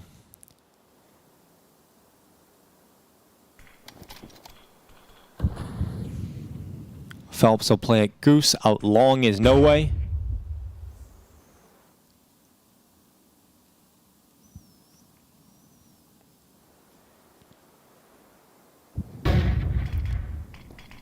Here they come. Phelps knows. Flashes up at his face. Needs to be careful. Second flash. So good. Phelps somehow still getting away with one. And you're leaving a second out of that. A lot of damage heaped onto the Red Canid player of Nithon. But they're going to get into the bomb site. And they're going to get that bomb down. Yeah, and No Way very much remembers getting flanked out by that Tech 9 in the previous round. So he's making sure he's got a grip of it. Waiting for his teammates to come up. Walking up the ramp now. None coming from Catwalk. It's all ramp and long. Good first kill from Decenti. And that's going to get things started. Penny waiting, P250. Oh, it's a tough fight. Not with that little pistol, and Cold Sarah will fall short at the hands of Decente's USP. It is now Imperial into the lead. And Red Canids are watching as their dreams of qualification start to get a little further away. And they've got a good buy at least coming up, but this is do or die now. This is the situation they haven't been able to overcome on the first map or on Dust 2 as well, as once Imperial kind of figures things out and goes on a run of their own because they've made their own changes. Now all of a sudden Red Canids has had that issue of adapting into success. They're getting shut down and blanked at the moment. 6 of the last 7 rounds in the favor of Imperial. This CT side has been so strong. A completely different game if it's not for Vinny's 1v3. No Way into the fight at pit. It's going to be Davideus to bring No Way down. So Red Canids up with the advantage. Phelps needs to get out of there. He's so low in HP and somehow it's the great escape. He gets back towards CT spawn. Yeah, those bullets just trace all around him, but that's a lot of bodies out towards long. 4 players. It's Cold Zero on the other side of the map all alone. There's a mid push, but nobody's spotted it yet. A lot of nades, a lot of utility for Imperial. We see frequently these days one of the kind of the meta, that deep smoke from the CT side to slow progression up long, but they don't want to utilize it because Try's got the AWP in position. But hugging this left wall, he's got no vision. They're going to be very close on him before he's ready. Davideus gets across, gets into the ramp. Try is brought down without impact this time. And Red Canids do not roll over and die. They've got that dog in them. And this is going to be 11-11, tied up scoreline. At least a lot of money for Imperial, so they'll buy again in the next. But it's great to see Red Canids not concede map and elimination point in this moment. That's been, I think, their most successful gun round on the T side is getting control of long, getting that first kill, and this time they just kind of march up. But when they've opened up by going elsewhere, going to the B bomb site, going middle, going catwalk, it's a struggle. Long has been their biggest success.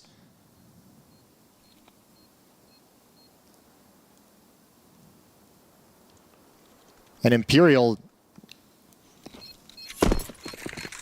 never expected that walk up on the left wall. Try very confident that he was going to get some kind of deep engagement with the AWP. And just gets beat. 11-11. Try hasn't had impact since that big round on the B bomb site. He hasn't had a kill since then, right? So this is it's cooled off for Try, despite having the AWP in multiple strong positions. Yeah, maybe not as many opportunities as he'd like in certain situations. That one he's in a good position, but doesn't actually spot anyone, doesn't actually get the fights he's looking for whatsoever. Third and final timeout from Imperial. Want to wrap this one up in 2. Take Dust 2, eliminate Red Canids, and await the other games.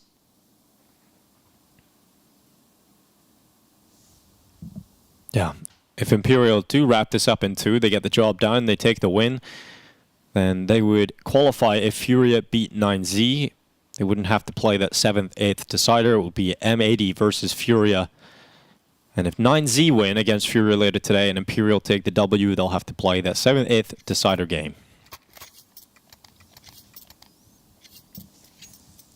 What a stressful day it is for any You don't really player. even know if you're going to have to play a game or not. Mentally being prepared to play a game when you might not have to. Especially considering if you're M80, ooh, that's not ideal. I was going to say if you're M80 and you just played that triple overtime. Okay, long fight coming in. No way, blinded. Held back behind the corner. Flashes have been good for Red Canids. They've been really effective. And No Way gets his one. He's lucky to get one there. That's it almost looked like he wanted to set up for a late peek with flashbang that never came. Oh. And now all of a sudden the pace has changed. It's picked up. One has crossed into the bomb site. Knife one's burning. Oh. Yeah, I think Decenti spotted this as well. Oh, miss Molly for Decente. Yikes. Yeah, that is not the kind of round you want to miss your Molotov. But Vinny straight through in mid. Davideus is brought down. Red Canids, it was quick to start, but they have stalled out on the ramp. It is now Imperial in a 4v2, and Red Canids have not even got to the bomb site yet. They've still got to deal with a player in Gandalf. They still got to deal with a player at short. They can't deal with Gandalf. They've got no Molotov. This is going to be a free kill on the planter. Yeah, easy kill for Phelps in the end. It's just Cold Zera. He's got a kill on towards Decente, but 3 more of them required. And look at all the different positions he's got to deal with. Impossible. Impossible for Cold Zera. It is now 12-11. Map point for Imperial. And for Red Canids, this could be the end of the line. Series point for Imperial. Absolutely lovely round. Very sketchy. And Red Canids almost catch him off with a pace change. No way, stuck around a very long time. Fortunate to get one. That's a big kill from Vinny, who's been delivering impact all day long. You mentioned Try going a little bit cold, not having as many kills in the past few rounds. Well, he steps up here. One chance for Imperial to win this series. Oh, it's a full long commitment for most of them, at least. It looks like it's going to be but this time about it's to go delayed. down. Try, blinded, held back around the corner. And here they come. Oh, Try gets away with it. No Way's in the pit. Strong initial hold from Imperial, and they are now 3 kills away from knocking out Red Canids. And this story has just been, this long play has been the only option of Red Canids. They have struggled to find success elsewhere. Decenti did not expect 3, so Vinny once again put on the hot seat. This is the 9th series these teams have played against one another in 2024, but the stakes have never been higher than this. Red Canids trying to fight for overtime. Vinny waits, and what a god he has been as he leads them forward. It's 1 extra kill and damage done. Into the B-bomb site. Henny, what a shot! Phelps just gives a little too much out to that right side. They still have not crossed. They do not have a smoke for it. The molly is going to work out perfectly. It allows the cover to get across to the site. Now the bomb can go down, and it's a retake all of a sudden. Red Canids bite their teeth into this round and fight forward for a chance of overtime. Try's going to have to set it up with a flashbang. He's going to have to activate No Way with the flash over the doors, through the doors, and hopefully you can find Coldzera. It's the two veterans of Red Canids trying to get the job done here to secure the overtime. Shot from Henny. Coldzera in the sight. No Way gets one, but he needs this kill quickly as time is ticking on. He gets into the bomb site. Henny hides. Behind that big box, he will hide, and time is gone. No Way's chances shrinking with every second, and Henny knows he's just run that clock down, and we will run it back. Overtime secured. Red Canids keep going. Oh man, the one time that Vinny fails to convert a multi-kill in a big situation, that's a big one as they come through the smoke. Felt like a double kill was going to be secured, and look at the relief. Smiles, fist bumps from Henny. And a quick bathroom break. He's got to take a leak. Because he's had some clenched cheeks all game long. A lot of excitement. Yeah, there's a lot going on right now. Henny, the step up at the end. Oh, dude, it looked like Imperial had that. The start at long was so good. You get the first 2 kills, 5v3. They had to turn back a 3v5 situation. The all pick with the AK-47. Phelps maybe just losing track of who's alive. When Henny's on the board with the AWP, you give him that kind of a shot, he loves it. He's so happy he had that opportunity.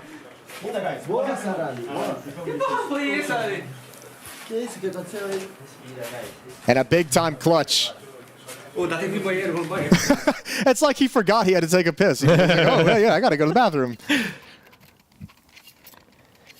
$10,000 overtime rules here at the Major. Wait, I'm curious. Red Canids take a tactical pause. No. Is that because Henny had to go to the bathroom, or is that actually, I don't know, interesting? Imagine. Henny hasn't bought anything, so I wonder if, yeah, he's not there. Oh my God. That is, I've never seen this before. Is that, it looks wet on the floor beside him. I'm not going to lie. Look at that. There he gets, he's back. He's back. Here he is. Sorry about that, guys. Had a few extra drinks. That's a big deal, though. If they have to burn a timeout for that in overtime, your one timeout, you get extra. That's a huge factor. Don't think I've seen that one. That's why we don't have tournaments in hotel rooms, man. They just get too comfortable, Jason. Give these players too much. All right, Henny. Oh, missed the jump. Not going to get a chance at the double doors shot, but he's going to be saying I was a little bit late, but I haven't seen anyone go lower. 12-12.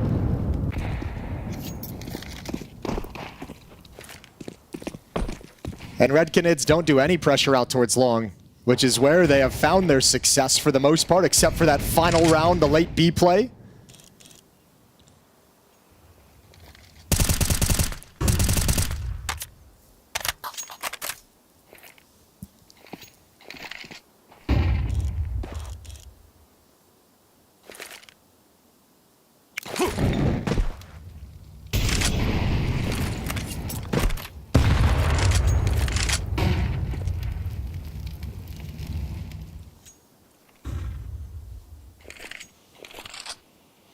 They got the short control they want.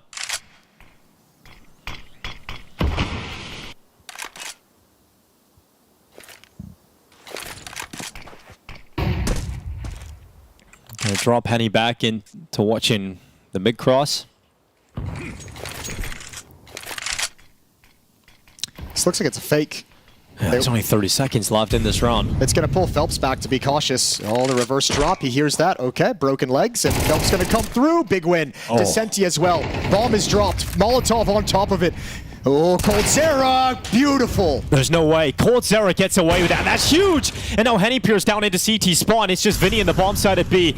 And all of his support network, it looked like he had a lot of supporting cast. But they just get ripped apart. And Red Canids, the time they get the plant in just in the nick of it. But Coldzera coming in with some beastly shots. That's the most beautiful T-sided round they've called this whole game. Yeah. And that's a back-to-back 3 versus 5 ones by Red Canids to force overtime in this first round of OT. And now it also has the added benefit of putting pressure on the economy of Imperial, because in overtime, you can lose that. So recovering the AWP is massively important. It looked like with Phelps diving down into CT, there was going to be a great crossfire between the CT player and the top B ramp player, but there was a reload that went down just outside of the B doors, which left Phelps in a situation where he had a 1v2 fight for a while, and then that crossfire is just broken apart. Oh, that's so unfortunate for Imperial, but Red Canids, I mean, you aren't expecting coldzera to just land those kind of shots in that situation. I'll be honest, I do kind of expect coldzera to land those shots. I just don't see it as often as I'd like. That's true. That's fair. But this round, that's a banger inside the flames to get the bomb as well and crack it open. And this time, Vinny had no heroics in him at the B bomb site, so timeout burned from Imperial. One of the things we've been talking about a lot about this Imperial team throughout this series is their ability to adapt, right? When things are going wrong, when there's a streak against them, usually after these timeouts, they're able to find a way back into the game and change something up. So they've got their one timeout here in OT. I think the problem that they're thinking about right now is all of a sudden, you know, the nature of the game has changed now that Red Canids has pulled out a round like that, because all their success previously was predicated on taking long control early on. Now they've just thrown around where they didn't even go long. They spread out into a default, threw a nice little fake at you and a mid to be split. And even though you handled it well initially, god damn, they broke your defense apart in the follow-up fights. Yeah, there just feels like there's also an increase in firepower for Red Canids over the last 2 rounds. But also look at the intensity of how fast these retakes come now, how much caution is just thrown out the door with the intense situation of being able to, you know, win this series and qualify for the major. During that mid-round execute, Imperial's hustling to rotate over and put a stop to it, and Red Canids is passive and patient. Oh, nice to have the X-ray turned off there just to really see what Tri could spot, but no elbow. Descente making his way out into the middle smoke, but he has to fall back off of that. Oh, he ran into the box as well. He didn't get the swing that he wanted with that flashbang. A little bit unfortunate, but no damage done. You can just fall back and reset.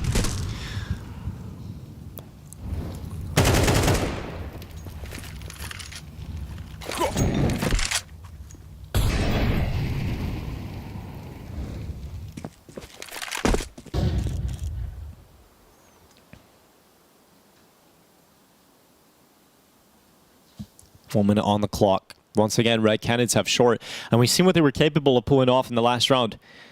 With a great fake being set up once they got this map control. Those options available to them again. There has been a change in direction. We're not seeing Red Canids focus on long at all here in overtime. And Imperial with no eyes on short. No one challenging it. So Actually, Red Canids have all the space to play with in the final 30 seconds here. Red Canids have had a lot of room up catwalk through a lot of their T side. Here they come. Try. The offer flash is relatively effective. They're into the bomb site, though. He hasn't been able to stop anybody from crossing. Thump leaps up. The risk taken to try and take down that bomb planter. Oh, Descente not able to confirm a kill. All the kills coming up right now are Red Canids. Descente gets into it, though. That was nearly a triple lineup. The damaged player hiding at Gandalf. Now Henny, sees the elbow, but does not seize the chance. And Try just binds out his opponent. Henny at short is now the last remaining player to try and clutch this one out. Imperial back in on this retake. The utility fires towards his position. Henny held back behind the flames as that defuse is now stuck by Try around the corner. Henny can't stop it. Defuse secured. Scoreline tied up. And Try, right at the end, not able to connect that final shot. What a lovely retake. Credit to Descente. 24 kills in this map so far. 19 deaths. Tries up at 21. Being matched by Davideus on the other side. 23 and 24 for him. And we're tied neck and neck. That round is all Descente. That retake does not have a chance if he doesn't deliver the goods.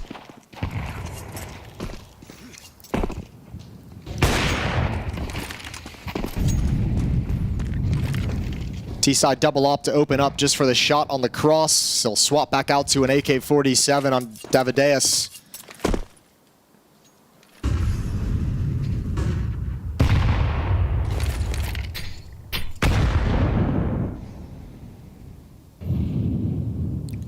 Try walking his way aggressively into the B tunnels out to the left side, though. Davideus, nails the shot. That's your op gone. That's Try out of there. Haven't seen a whole lot of CT aggression in overtime, and that's the first piece of it. Unfortunately, going the other direction. Descente smoked off, going to drop down and look around the edge of the smoke. A dangerous little piece of information to gather. Uncomfortable. Yeah, really uncomfortable.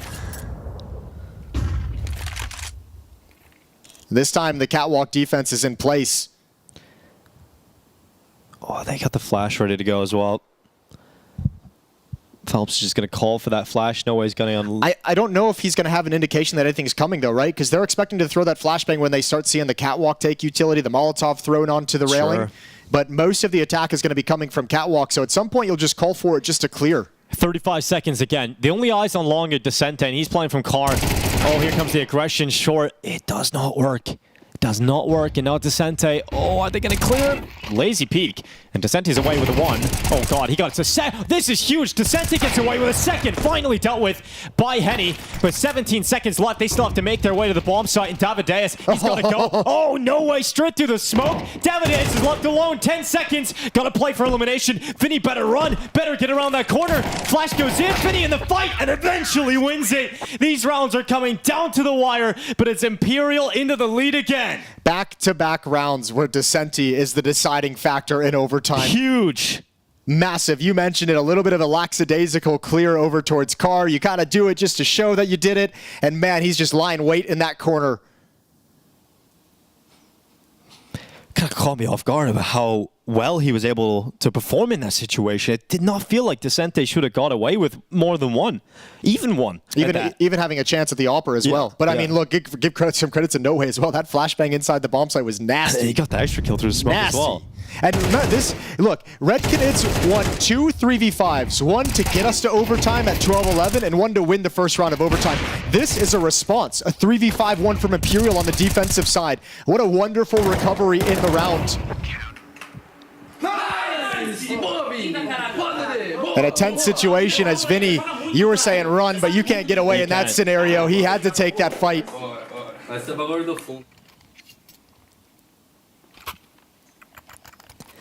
14-13, Imperial, despite having their opponents get into good positions in multiple T rounds, right at the end, stealing away some ridiculous round wins. And now 2 away from eliminating the Red Canids. Boost for try. He's going to pierce short, not down mid.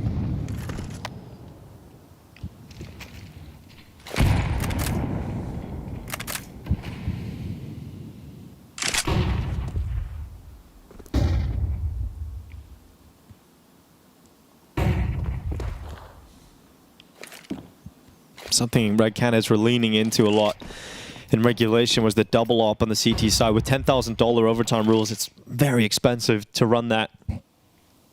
So just Henny on the sniper this time. He's had a great game though. 20 kills, 12 deaths, some impact moments, some crazy moments.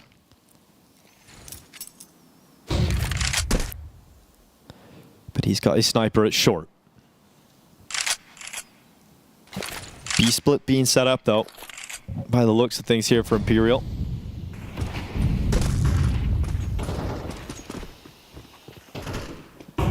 Davideus at the window. Venom Zera moves his way out of the double doors. This could get messy because here comes the play. Straight through the tunnels. Information picked up. Venom Zera had to swing on it, and it's not enough from the defense. It will not be enough to stop Imperial, but Henny, no scope close quarters against Phelps, blasts him away. Still a very tough retake, However, no utility to block any of the choke points. No Molotov for the door or window, no smoke either. Tries get away underneath the window. There's a claustrophobic angle with an AWP. But the zoom banger with no zoom. If he goes to the no scope, his Nithon comes through, but hasn't happened yet. Now they're going for it. Oh, try, missed shot. Oh, he can't get away with it. Now suddenly just no way. And a great headshot again. Nithon leaping over the top, flying to his death. As Imperial have map and series point again, off the back of no way. Dude, his nade hit him in the middle of the air. I mean, that's got to be so painful if that's the clutch you're going for. What a huge win for Imperial. And it comes full circle. In the very first half of this game, Imperial had the same kind of entrance of walking through that lurk smoke up to the slant box to get in towards double doors. That's exactly how they open up the round here. I mentioned that was a gap Red Canids had to be cautious of because it was so blatant with the MAC-10 that Vinny was able to do it in like round 3. It's punished him here in overtime.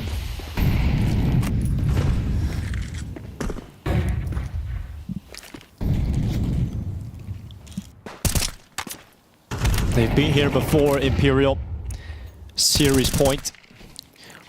Red Canids are able to battle back and force overtime. They've got to do it again. They got to win these last 2 rounds.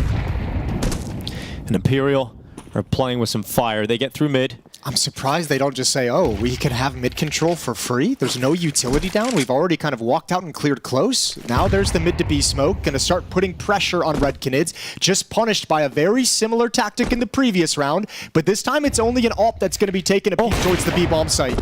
Didn't have the most power in that run boost, but got around the corner without being punished by Henny, and it has forced the AWPer off the ledge. And they're actually in a perfect situation. You can now pressure the mid to B split, and you can pressure the catwalk execute all at the same time.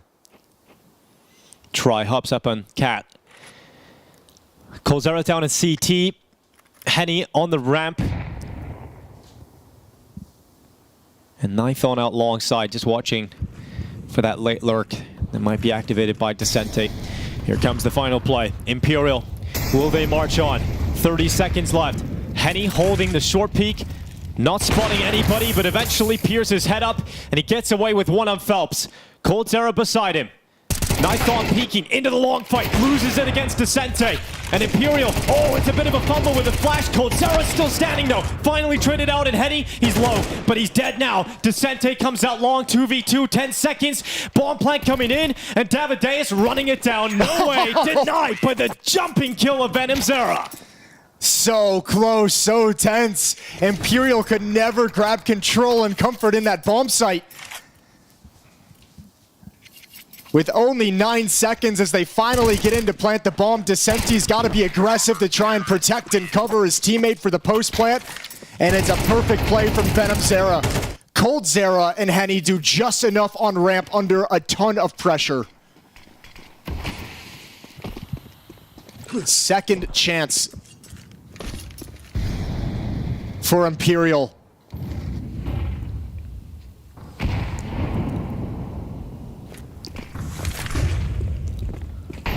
Oh, Red Canids do it again. Just when you count them out for the second time, they may have opened the door again.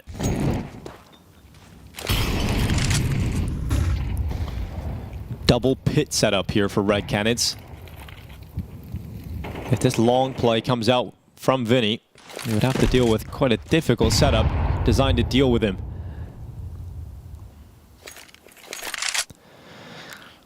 Feels pretty good here for Red Canids if it is this long commitment. Coldzera being down in the pit.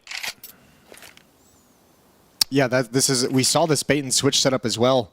It's becoming popular. We'll see if Vinny and Phelps are aware of the possibility. Nithon blinded, and he just wants to stand and fight. He doesn't mind if he dies. He wants to sell the position for Coldzera. Now it's Cold's turn. And the bomb is here as well. Can he step up? Coldzera waiting in the pit. Oh yeah, the bomb being here, that's a problem. One that Imperial can't afford to lose. There's only 30 seconds left. Oh, Coldzera, he is being put in the perfect position to unravel this round and get overtime again. Coldzera smells blood in the water, and the Predator begins to activate out long. It's 1 and a second sunk at long range from Coldzera. 15 seconds left. Bomb down on the ramp, and it looks like they have locked it in. They've got to pick that bomb up right now, and Coldzera smoked out. Henny with a shot, and it's going again. Red Canids don't give up, and this is exactly the kind of match that you want on the last day of the RMRs. What a beautiful setup, executed just perfectly. They never even considered a second player over in pit. He was there the whole time. And at the end of the day, Imperial's got one more smoke, and they have to utilize it to block Coldzera, which leaves that angle open for Henny. Twice now, Red Canids, actually I should say 3 times they've saved the day. 3 chances to close out this map in series for Imperial, and Red Canids have answered the call each and every time. Another player has disappeared from the Red Canids camp.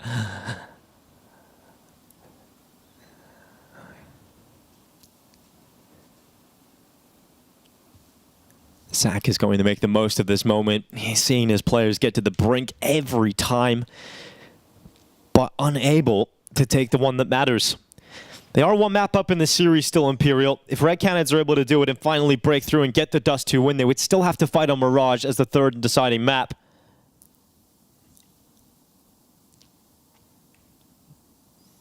What a stressful environment here on Dust 2. Very stressful environment.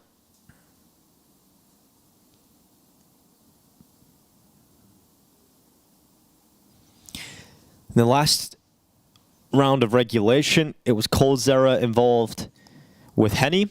And now at the end of overtime number 1 to secure overtime 2, it's again coldzera with some really important impact. Yeah, he was set up to have to win that round for him, and he did exactly that. Dropping the bomb, dropping the AWP out towards long. Perfect. Perfect setup cold for that final round. But now you get into triple overtime territory, or double overtime, excuse me, territory where you've ran so many tactics. You've done so much already. This is now going to come down to individual decision making. How everyone just improvises and handles different situations. And the in-game leader is going to be starting to feel stress as they've got to find ways to manage Dust 2 and bring their team to the victory. Long time for these teams to get to relax and have a chit-chat. Go to the bathroom. There we go. Nithone's back. Zach feeling the heat. It's hot in there, isn't it? Yeah, It looks feeling like the it. heat. Yeah.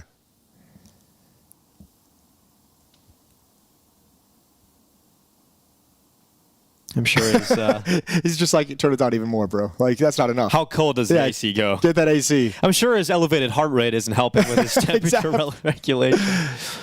All right, 15-15, double overtime.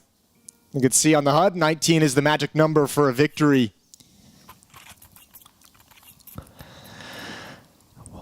We're going back to the olden days of overtime, Jason. This is where we used to go. Try. Waiting for his chance for that fight against Henny in mid. Canids. Oh, he gets that chance. Patience pays off. Henny brought down. Advantage with Imperial on the T side.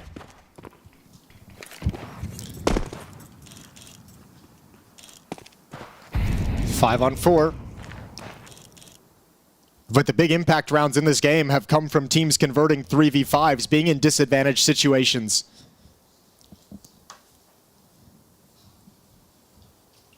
And a quiet crawl. Davideus eats the flash, comes back to the very same angle. There's the cross.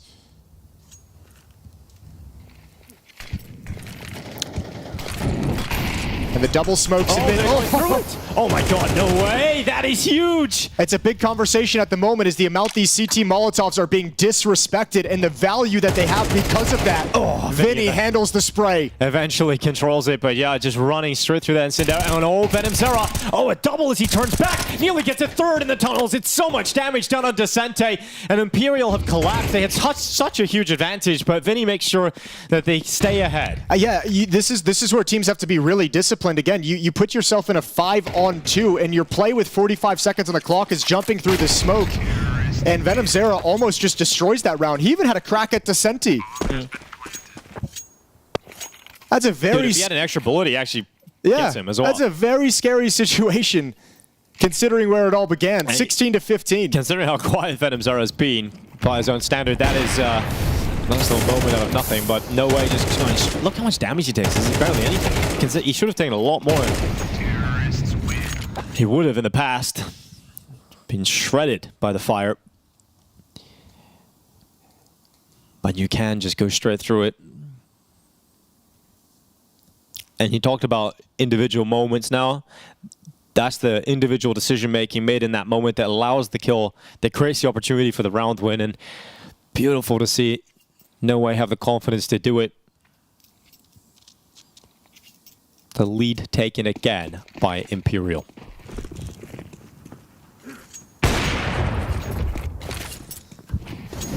There's been a number of openings from Try in that mid-fight. Not this time. Flash into the lower tunnel. No way to take control of it.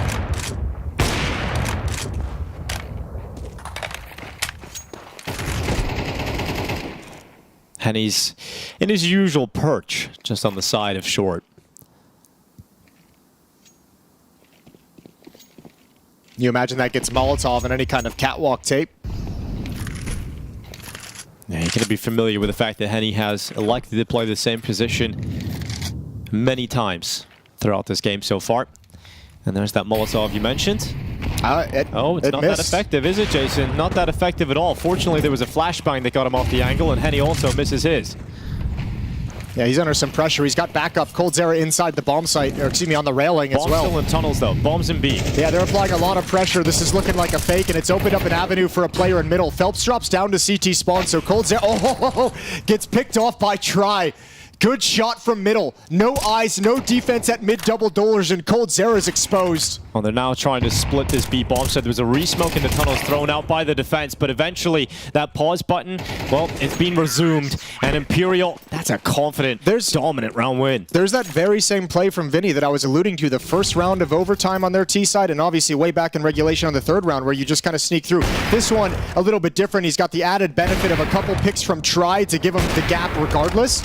But that's the third or fourth time he's been able to creep up very close to the B bomb site double doors without anyone realizing. Oh, look how brutal this is, Jason. Look at the money here for Red Canids. Give some credit to Try. We talked about Vertigo, his op having a tough time, a slow start that he built into. Well, Dust 2, he's fully powered up. His op is having impact and getting very, very impactful kills. Damage done to Davideus, just as you mentioned at the start of this round. So he's down to 27, but Davideus still got fight in him yet. Nice shot onto Phelps. Yeah, between the eyes. As much as Imperial are getting further ahead, they have struggled with closing. Despite having multiple chances, even in the previous overtime, they had 2 rounds to play with and they still couldn't do it.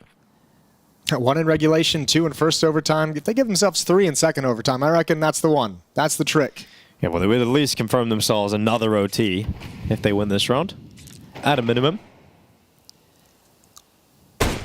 Oh, another shot. Why is this scout getting so much impact? Decente's down to 30. I don't think Imperial are going to be too happy about the start into this round. It should have been a lot smoother for them. Well, if you're Red Canids, you know the issue has been these double smokes in middle.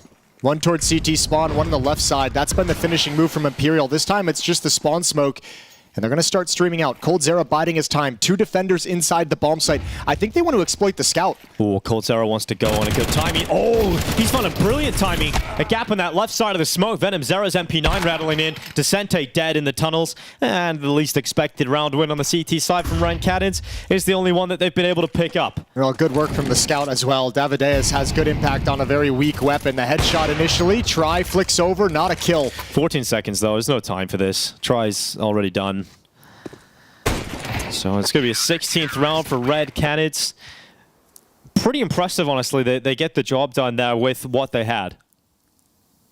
Phelps just getting caught in mid. Decente getting spotted over the smoke, being dropped down to 30 HP. And they all, after that, it just seems like they paused out. I think they picked the right finishing move, though. When you realize the scout is there, even with that tag, you're like, okay, he might have one clean shot as we enter into the bomb site, and then then he's swarmed, and then he's overrun. But unfortunately, coldzera slides through that smoke perfectly. Good job from him. Long way to go still, though, for Red Canids. Back to that T side. Looked great in overtime. It was pretty one-dimensional in regulation. Overtime, they started figuring out, getting a little variety in the way they attacked into the defense. Yeah, it was mainly a lot of long hits, right, during regulation, but we've seen some short splits, some fakes. You know, it felt like the T-Cell had a lot more depth to it.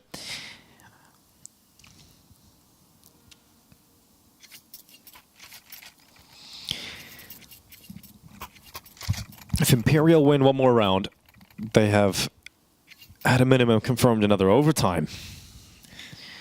But yet to be seen if that's going to be a possibility. A lot of the Imperial defense on the CT side, especially in OT, there were some miraculous rounds. You know, the Decente retake at the A-bomb site. Vinny had the 1v3. Okay. He's been looking for that push this whole time.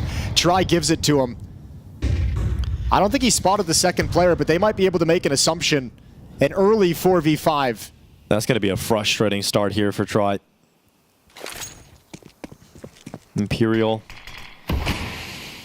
smoking out long again, just having to settle into this.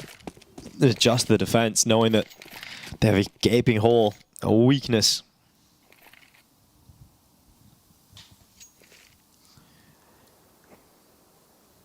Right, Canids going to go back to what was working at times, which is taking long. Yeah, but when they come out, they're going to have to use utility, so the indication is going to be there. You have a very mid and catwalk-focused defense right now. You're going to hear the flashbangs coming over the long wall.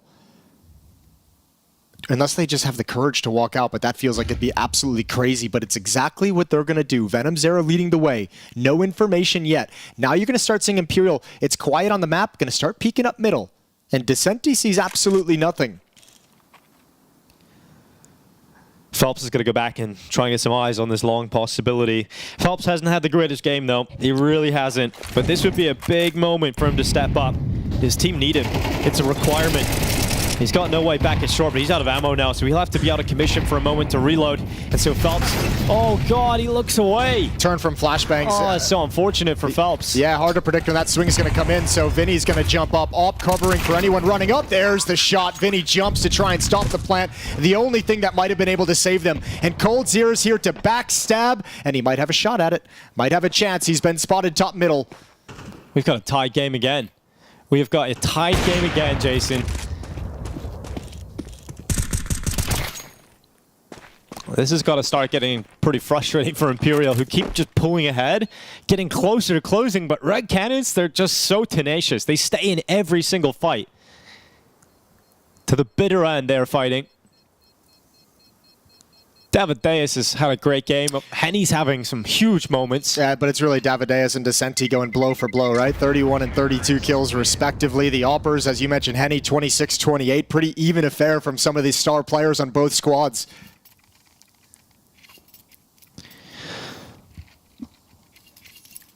Red Canids, for the first time, have a chance to grab map point.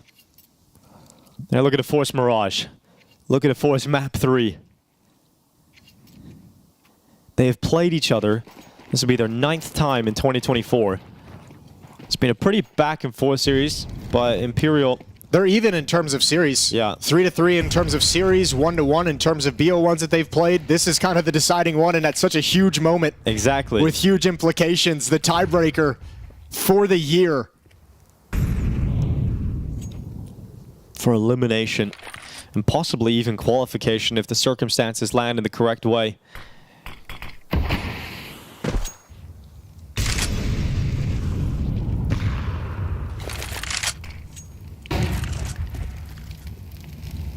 Cold Zera's got short. Try watches it from the bottom of the A ramp. The gathering of the Red Canids forces at short with a minute left. They had a lot of slower rounds earlier in a previous overtime. It's down to like the 30-second mark. This time it looks like they're going to go a little bit earlier. Here comes the utility. Try gonna cross over. He sees one already out in the open. Drop down. Phelps needs to be careful. He's called it out. Oh, an absolute banger from Cold Zera. Phelps gonna try and hang on, and he does just that. A lurker in mid though.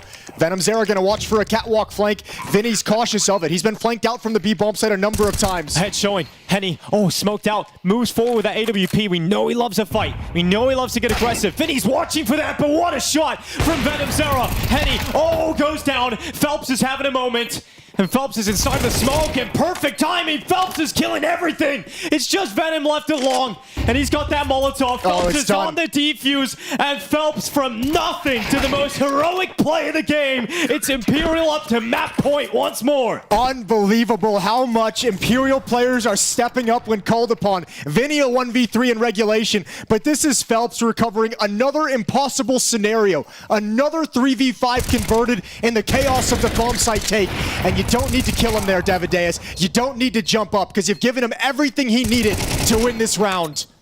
And finally something to celebrate individually for Phelps. That's gotta feel good.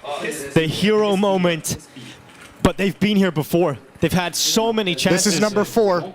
To close this out, but they have not been able to do it. Red Canids still have their tactical timeout. That's got to be the conversation they're having, right? Let's do it one more time, guys. Well, you mentioned it. They've been so tenacious throughout this to never let it slip away, to always come back and bring it back into overtime. But to do it 4 times would be absolutely incredible.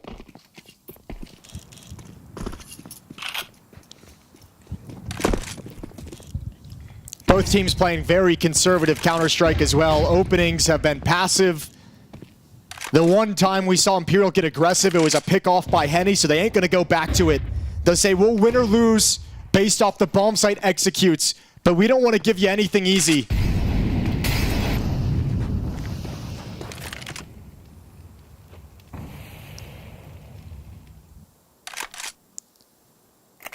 Early for these nades, so they're going to wait for the catwalk take indication, the Molotov to come out, some kind of utility. I take that back. They're just going to chuck them. The big moments that Red Canids have been able to get overtime multiple times, there've been huge moments from Brazil's original cast. There's been the Cold Zera, Henny show in those situations. Let's see if the odds fall in their favor here at the 50-second mark. Presence towards the B tunnels. Good counter smoke in the B tunnels with the break of the smoke, the lurk smoke, to make sure that nobody stepped up behind it. Gives a lot of information. Mid to B smoke, Phelps stepping in. They're already out though. They're cut off by his Molotov so far. But if he tries to do I can't believe he's won it. Oh my god, Phelps just gets right through it. He's low HP, but he made it across. Cold Zera, he's going to try and go around the backside, but his teammates, they're pinned in the tunnels. They're waiting on his move. They're waiting on his play, but they can't wait any longer. Cold Zera activates again. Sees the barrel, turns on back. They line up. Phelps into Senti on the double right back, and it suddenly falls to just Cold Zera to fight for an overtime chance, but he's not going to get it. Imperial finally break through. Their chances will come later. We'll see how it falls, but for Red Canids, it is confirmed. It is elimination on their run to the Major.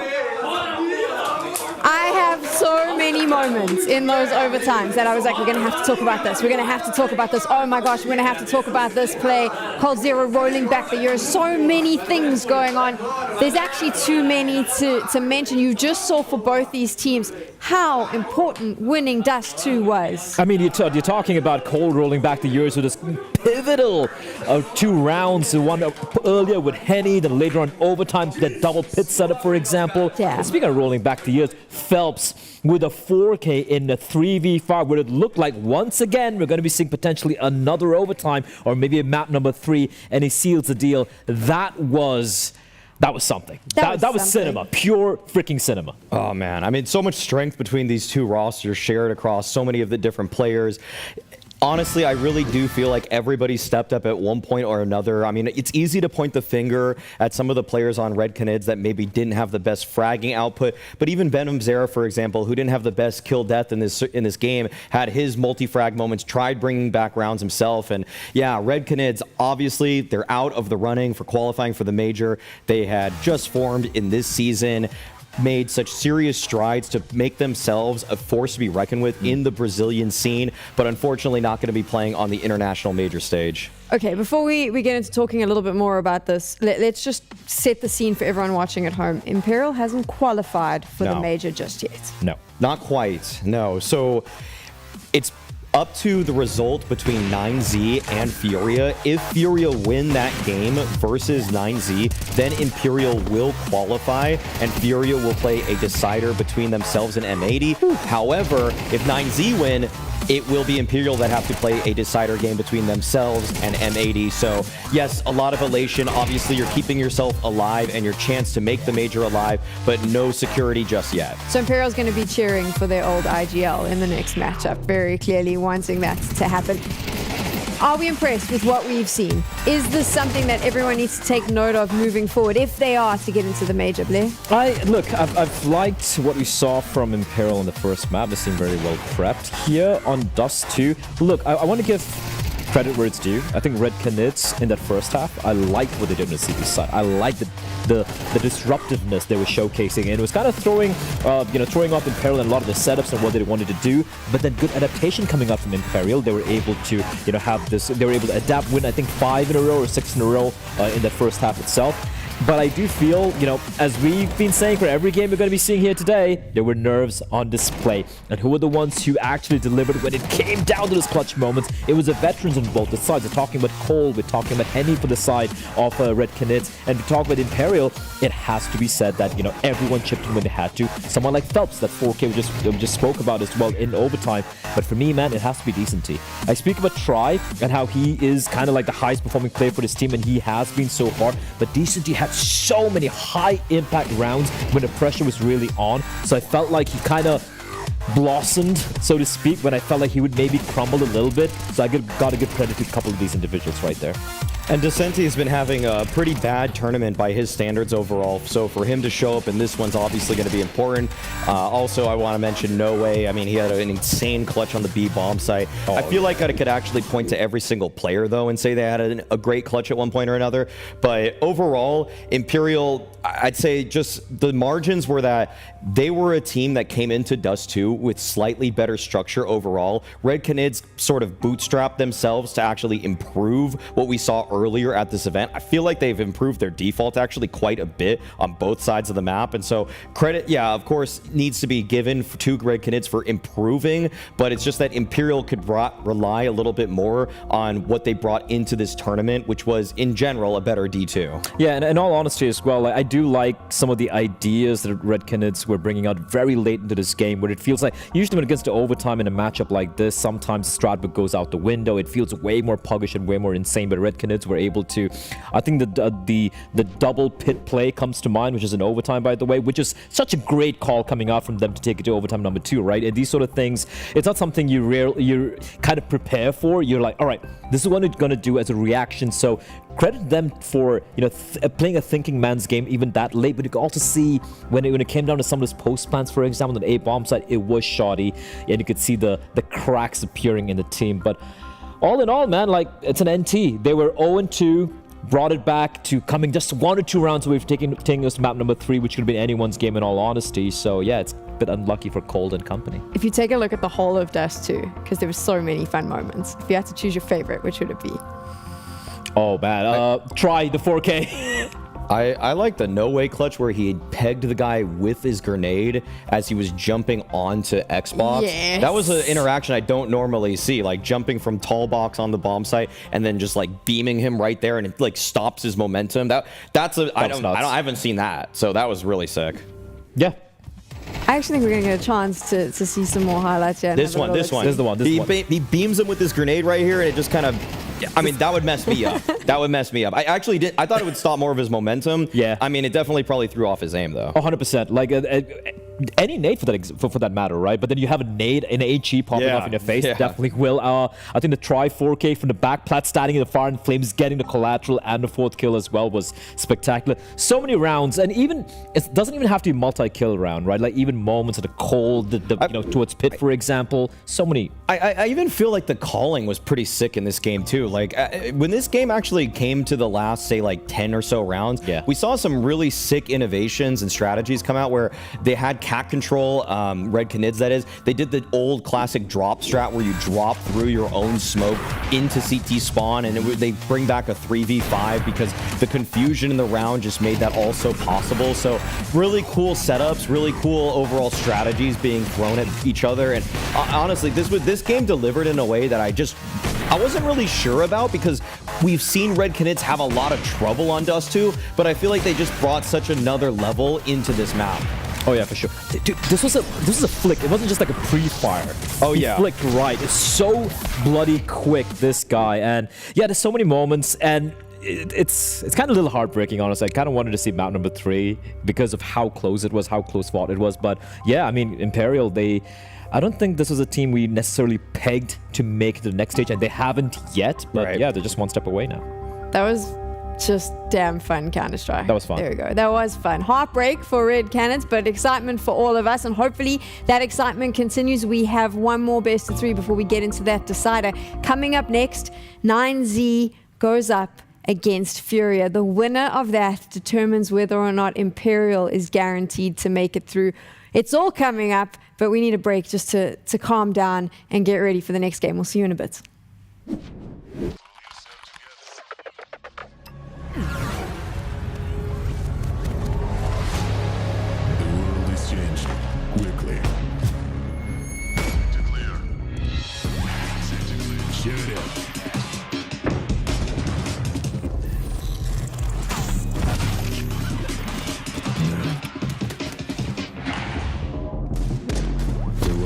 Changing, but one thing remains the same: victories with 1xBet.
Welcome back. You're watching the Americas RMRs because you love Counter-Strike, and this is fun to watch. There are two teams that are about to watch this game who have a lot more riding on it. M80 and Imperial need to figure out how this is going to play out. They will know whether they are playing a Furia, a 9Z, whether they've qualified for the major even, and it's all going to come down to this matchup, which is 9Z up against Furia. Let's talk a little bit about the South American mix-up that we're going to see here. Furia, Yanko, favorites coming in here. They had their shot yesterday against Liquid. It got down to that final map and they just weren't able to close it out. It's a strange tournament for Furia so far, right? You lose the opening game in overtime against Legacy. You come back easily the next two best of ones. Then you go up against Liquid, dominant loss, dominant win, dominant loss on the three maps, both all very one-sided, so hard to place themselves really. Now all of a sudden you're in a situation, Furia no matter what has to play two best of threes. Like they'll be in that 7th place decider game.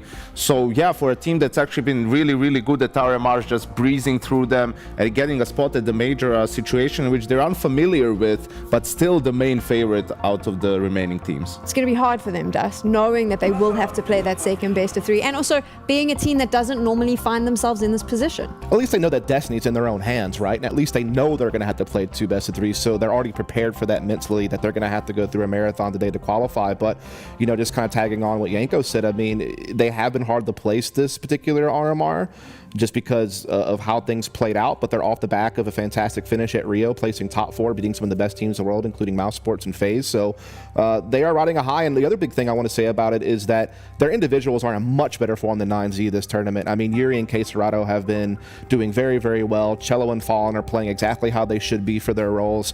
Really, though, 9Z's been a massive disappointment. I mean, their star players, Martinez and DGT, have very much been underperforming at this event. Max, who's sometimes been able to be a fragging IGL, has not been doing a whole lot of that so far this event. So, you know, as things are shaking down here, we're looking at the pick ban. I feel like the bans basically played out, you know, kind of exactly how we expected with Ancient and Vertigo being taken out.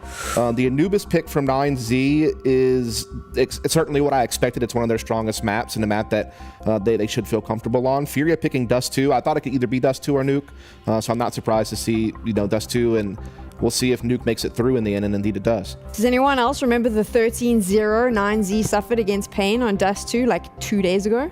Yeah, and that was 9Z's map pick, by the way, in that game, and they've just not been very good. The last 3 months, I mean, they have like a 30% win rate, so if you look at the stats, a lot of maps are not going to be great, but Dust 2 and Nuke are some of their most played maps, and when they did have flashes at Tier 1 tournaments, they were successful on those maps. So lately it hasn't been so great. Historically, they've liked them, but they definitely need to step up. I mean, DGT is nowhere to be seen, right? He is by far their best rifler at the very least. I mean, their best player, just hands down. So now you're in a position going up against probably the best team in South America. So it's a given that 9Z has to play their A game. Anything below their A game, they're getting too old and they're going home. We're starting on Anubis. Obviously, 9Z, we had a chance to talk about Furia's path here, but 9Z, they've looked really shaky. I mean, that 2-0 loss to Pain, it wasn't a great. Like I said, we even had a 13-0 in their case. Dust, it's shaky for this team. Can they actually bring it to Furia, which is a team that I think, while they might not have looked very good, still probably one of the favorites in the world? I mean, when it comes to Anubis in particular, this is certainly their best bet. It's their most played map. They have a decent resume on it throughout the course of this year, and they are a team that they need to win this map to win this series. If they lose this map, it's over with. Well, there we go. We're ready to go. We're just jumping straight into the game. Go, boys. Let's go. Let's go indeed. It's a big one, and it is, of course, a very important one. Starting on Anubis, 9Z Furia. Desk has set the scene, and we're ready to get into a T-start for 9Z. Yeah, Dust saying this is their best shot. Well, when we recall the match against Liquid yesterday, you can potentially understand why. But for 9Z, they haven't been performing at the top of their game. Doesn't matter now. The fate is in their hands. Win this, they're in. Eliminating Furia and setting a matchup between M80 and Imperial. Furia on the defense, 9Z on the attack, and a slow start. Smoke, flash, decoy to work with, but a P250 for Hwasao. Fighting for their life. Yeah, the Americas RMR, Skulls. He's going to be at the back of the site with a piece of utility. I thought that'd be Smoke a at the ready, Smoke. so yeah, might be expecting a Molotov. That won't be the case. Where's Buddha's Smoke going to land? That's the biggest question I have. I can't help but feel, yeah, this is going to be very overwhelming. Fallen starting his troops 3-8. Oh, you're a dead man. You don't even get to use your pistol. Mistimed, misread. Yuri's done a lot. Oh! A huge fall from Yuri. Not only does he play retake, gets 2 kills before the bomb even goes down. Now a numbers advantage for this cave-centric retake. Flash is good. Oh, magnificent from Martinez. He doesn't get away with 1. Fallen finally puts him down to 2v2. Back into the site with a smoke kit on Fallen. Keserato swings through on the pillar. Overlooks the position of DGT, but he fumbles the bag there. Doesn't hit the shot. Now Fallen fakes out the bomb, expects to cause a bit of a fluster. They're knifing each other. Each other in the smoke. Oh, they're nervous. And now Fallen spams through, gets on the bomb. There's no way you get away with that one.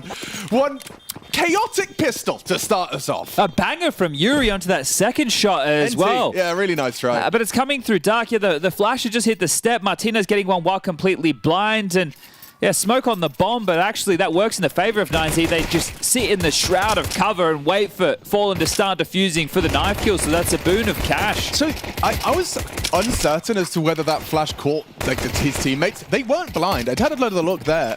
Just a bit of a messy one onto Martinez, getting away with a lot there. It's actually going to be a force buy for Furia. Well, it's not the most intimidating of 4 spies, is it? No, just an MP9 on Yuri. There'll be 5-7 to P250, a little bit of YouTube, but grouped up heavy towards A main with 3. So this is 9Z's map pick and winning the pistol to start us on a good foot for 9Z, converting against the Force.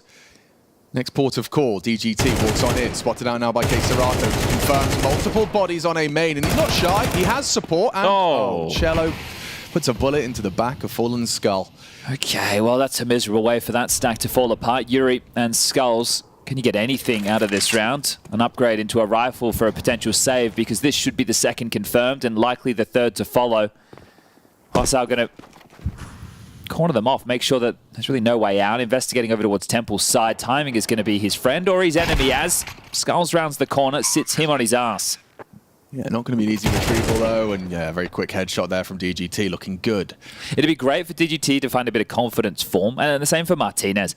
Again, it hasn't really been the best looking second half of the year for this roster. Because they did make a splash at the start, right? Yeah, I think it was Dallas. Yeah. It's not the end of the world, right? With how the RMR has gone for you. You need to be able to shake that off and say, hey, if we literally just win this one game, and sure, it is against Furia, one of the RMR favorites, but you win this one match, you're in. The job's done. All the hard work. Yuri will hold on to Galil, so actually not a bad find whatsoever. We'll see if he's able to be an instrument of destruction going into the next round to try and ruffle 9Z. Shouldn't be much more of an investment. He might drop that flash, see if a teammate will set him up.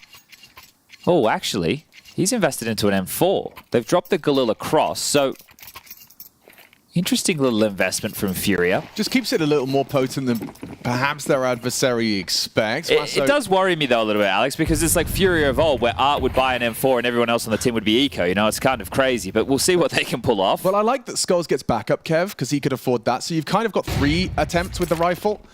I say that, not if Keserato pushes A main and dies, but if he pushes out, gets 1, it does fall into Cello's grasp now. No Kev on him, and still gets the frag. DGT's fumbled it.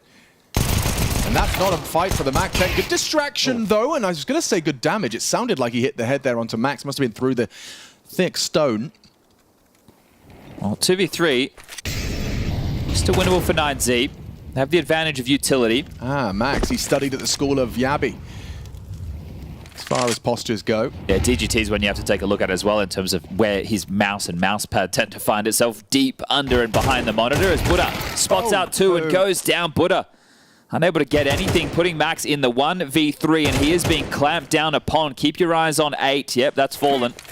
Yeah, this is where cracks start to show here. You've got time, Max, and he's playing like he's aware of the potential here for Fallen. Wrapping around from main side, Fallen keeps it reserved and presents it back through the smoke spam. Skulls finds him.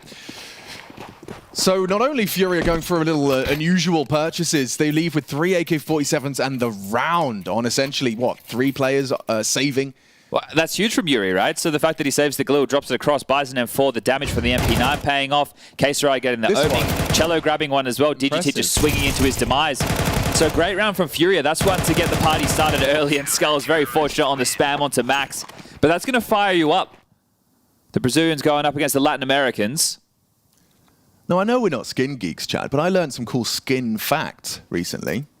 Okay. Did you know that stat track knives are not seen as, like, cool in the skin community? Because they ruin the pattern, man. Oh, because it has the Little etching on the... Yeah, you're ruining the perfect knife pattern. Okay. So there's not much of a price difference between stat track knives and normal knives. Interesting. So I'm an idiot for getting a stat track Huntsman fade. Well, no, you want it's I like thought it looked style, cool. Alex. You want to pick what is your preference. Yeah, you're right. And right now, it's comfy pants and a hoodie. I'm loving life. Ready to watch some Counter-Strike unfold as Mac 10s and Tech 9s. It's suboptimal for 9Z, but this would be a way to wipe the slate clean. You take away everything from Furia. They've got a very nice buy here. You could put yourself back in the driving seat instantaneously. Double mollies. We've been talking about the power of it. You can see what the reaction is, and this is the Monacy smoke to react. Fallen throws it and does find the first. Lovely reaction. Combat Orpings his style, and he does demonstrate. The Professor with the lecture. Double kill through the double doors onto the second. And now it is just going to be DGT and Buddha having a go. It's not gone well for 9Z, pushing their chips to the center of the table, and Furia just flip it. Now, this is where they can really take control of the early stages, map 1. And I think if you're Furia, obviously winning is paramount, but getting it done as fast as possible, you will have another best of 3 at the end of the day. Furia, unfortunately, due to the way the seeding is shaken out, will have to play that second best of 3 regardless. Smoke fades, Buddha grabs one, trade is there, great stuff from Skulls, just DGT in a 1v3. Love that reaction on the mid take there from Fallen. Yeah, bomb down in enemy territory, might even just be a DGT 50-second save. I called it the Monacy smoke. It's the only reaction I've seen to double mollies as far as utility responses go. The AWP able to not only extinguish and peek around it, but it also makes it very uncomfortable to try and clear that close corner doors. It promotes a lot of uncertainty, and that map control that you're supposed to guarantee with the investment of the double mollies becomes much more of a question mark with just a $300 investment.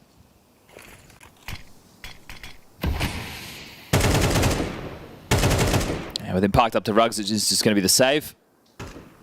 So give them something to work with going into what should be an Eco 9Z. And no need for Furia to hunt. Want to start building that CT side economy early.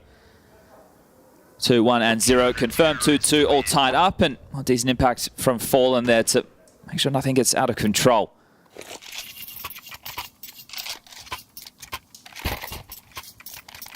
What are they going to be able to try and pull off with this AK in the hands of DGT? It feels pretty meek, but better than nothing, I suppose.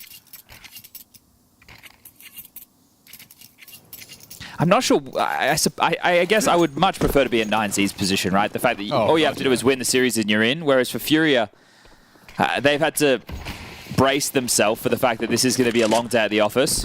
If you want to make it to the major, you have to win 2 best of 3s back-to-back, same day. It's a lot to ask, but playing for their lives right here, right now. I mean, let's not forget, 9Z. It's a much simpler path, as Chad has highlighted.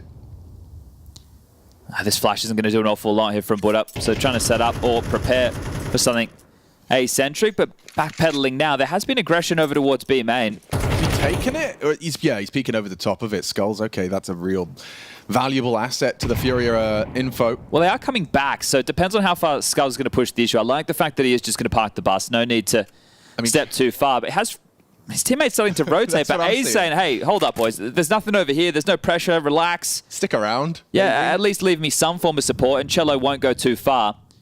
Swarmed on the Skulls. How many is he going to get? 1. A second and down. Brought down by Martinez. Good luck getting into this bomb site, though, with just the 2 Glocks. If Martinez will scavenge away the AK unarmored. Skulls restrained. Incendiary will force a fight, force a reaction. Cello, no smoke, forced wide, but no one's holding him. He's allowed to get away. Delayed and eliminated. Max goes down. Martinez falls to Fallen off. Wasso's Glock does find the double dink, but still another frag was right there on the agenda. Yuri low. Couldn't finish it off. All right, 2 kills with a saved AK. Not terrible, but right now for DGT, he's going to be operating with very little. Obviously, no loss bonus into the previous, so now only 2.6k to his name. What's his weapon of choice going to look like?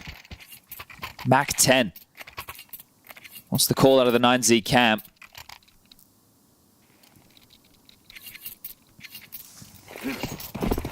Again, T-Stairs smoke from the Insta. Just going to continue to apply a bit of that pressure towards the default. So that one landing towards the stairs, you either respect it forces you wide. We saw Slacks from M80 the other day actually using it to backpedal and play an elevation, and the double miss mollies, well, this time round the doors won't land. So held at bay as Cello gets a whiff. Spam through the smoke. Slight chip damage onto Martinez, and they wanted to take mid. DGT was lining up for a quick temple smoke. The miss mollies don't seem to have cancelled that. The temple smoke's still thrown and lands. There's the stack on, eh? It hasn't landed. It's awkward. They might slow him down even further. It's a couple of key pieces of utility missed in this one for 9Z, isn't it? Yeah, really awkward, especially coming into what should be your way to jostle back for control. But he's going to linger outside of B main. 3 mid. It's a nice and simple 1-3-1 for the approach. You see this smoke that T's are throwing and actually coming through it. Like Liquid yesterday, for example, they'd throw that smoke and then they'd pop through it. They had a nice little Tech 9 round, but traditionally a bit deeper. This one, shallow, and there will be a crossfire setup. They're actually allowing this to fade. Now just working with a flash and a molly, the AKs will have to do the damage. Really good read of the situation here from Furia, but losing your AWP is a problem, especially if Cello gets nothing. Quite the opposite. A double kill. Skulls ready as well on cam. They can't quite believe just how many bodies were ready for them in middle. A very, very good read of the situation. Now anticipating the potential for the extremities. It's DGT and Buddha. They know where they play, likely. It's no bomb as well, right? So in this situation, there's another flat round. 25 seconds left. We can call this one done, especially now that KRÜ's chipped down DGT. And we'll call this 4 for Furia, as Buddha is just left to save. So this is seeming quite flat from 9Z. It is. Well, I think when you're missing key pieces of utility to try and take map control, obviously stress being at an all-time high with what's on the line, it's a factor that plays in the majors probably more than anywhere. Has there been much of a head-to-head between these two before? Last time they played, I think Overpass was still in the pool. Woof. So that's just earlier this year, but still it does feel like a lifetime ago as far as the Counter-Strike circuit's concerned. Yeah, they just played a lot of stuff in the Dallas qualifiers. A lot of head-to-heads, surprising. That was at the very start of the year. We find ourselves looking to qualify for the major. I think the desk are obviously saying that they're expecting this. If 9Z continue on the path that they've been at the RMR so far, it's just be a 2-0 in favor of Furia.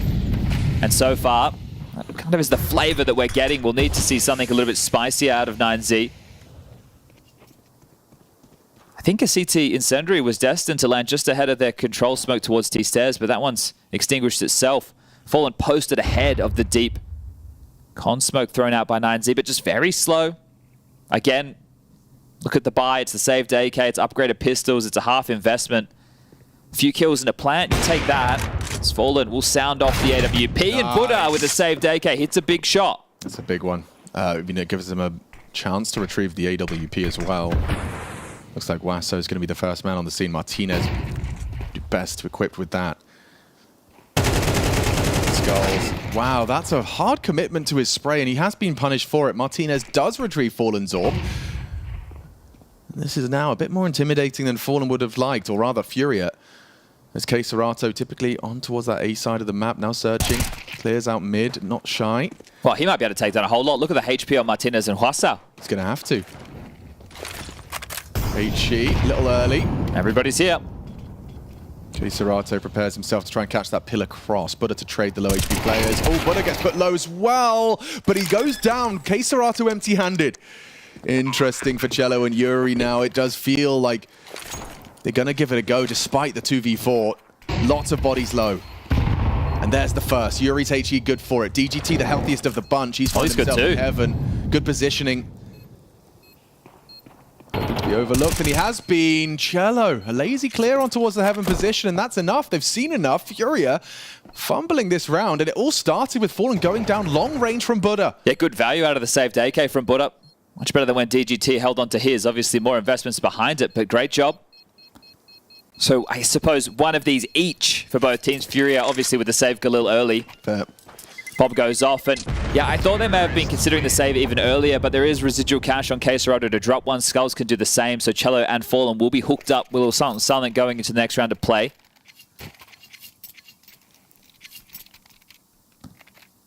But trade potential was at an all-time low with this approach. Obviously, nobody being able to support Fallen. Playing ahead of that smoke just gets destroyed. Skulls isolated on the B bomb site. KRÜ makes you feel that there's some hope, but a second important kill from Buddha.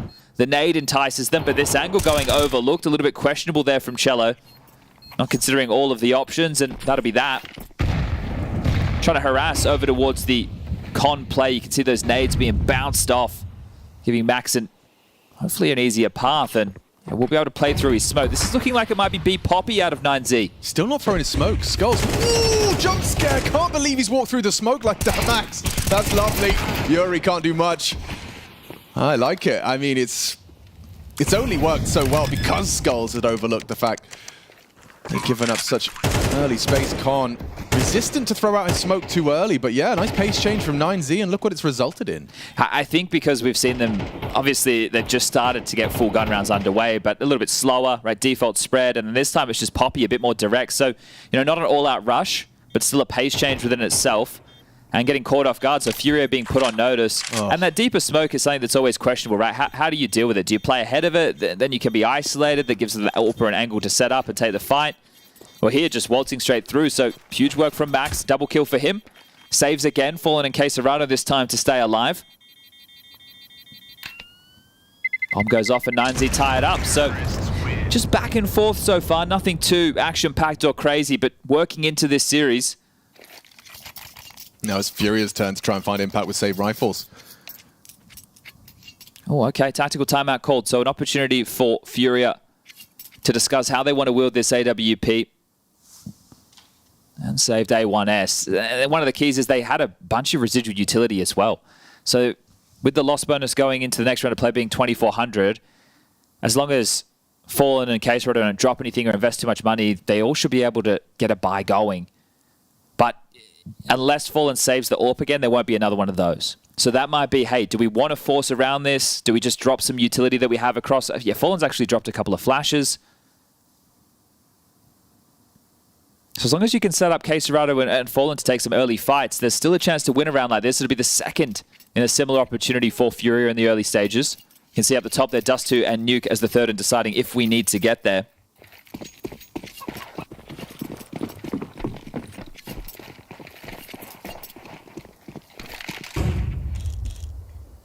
Off to the races. A game plan has been formulated, and this time Quesarado's A main aggression is met with an AWP. Yeah, I don't think you're going to pull that one off twice within the half. Pretty like feels like just yesterday we saw you try that one. Give it a go again, shall ya? And DGT is just going to farm Cello down, and well, no way to get that rifle back. Yeah, irretrievable rifle. Fallen probably already thinking about where's the best places to save that AWP. And the round's only just begun. Well, I suppose if you're 9Z and you are well aware that the AWP is something they're going to hope to save again, once you do get into a site, you can already start setting out the scouting party to deal with taking away this weapon. You have so much time on the clock. The bomb is now floating all the way back through T-spawn. I appreciate this from 9Z. They confirm that the A site is entirely theirs. Buddha's now going to be diligent through middle and making sure that that bomb has safe passage. Yeah, there's so many times, especially with the way that the rotations can work on this map. If you're not careful, you miss someone. Exactly, and the CTs slip into a position of being a real nuisance. But Fallen has two big bodyguards around him, Skulls and Yuri, with the littlest of guns. But now you got the bomb going down. It looks like DGT and Buddha have been freed up to try and take that AWP away. I think T-spawn with his two bodyguards, yeah, Yuri and Skulls. Yeah, worst case is you don't get a kill and you give over an extra rifle for Furia to work. It'll be more utility into the next, but let's see. An angle to catch Fallen off guard. Yeah, it's pretty solid, logically driven position. DGT looking for answers towards B main.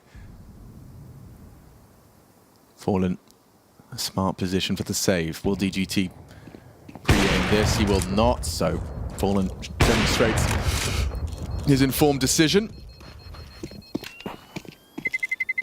And just as you highlighted, another rifle will fall into enemy hands. So yeah, that is the quote-unquote worst case for 9Z. 5-4. T-side now being stabilized and can still leave with a respectable haul on their attacking side, on the favored side of our first map. And I think if Furia looked like they did yesterday on Dust2, or maybe that was Liquid's insufficiencies, because they were owning them yesterday. It was 13-3 to 13-3 to, well, a closer game on Inferno, but Liquid getting it across the line and locking in their qualification, ultimate to attend his first major.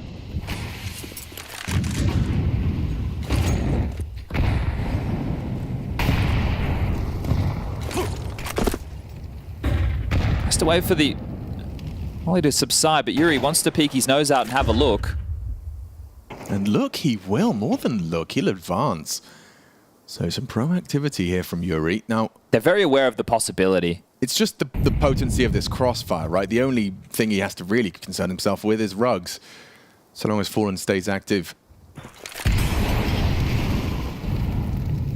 2 Molotovs to take mid-control. Wasso advances. Lay it in. Oh, CT window smoke. Found a little bit of damage there. Trying to channel them into the cello angle.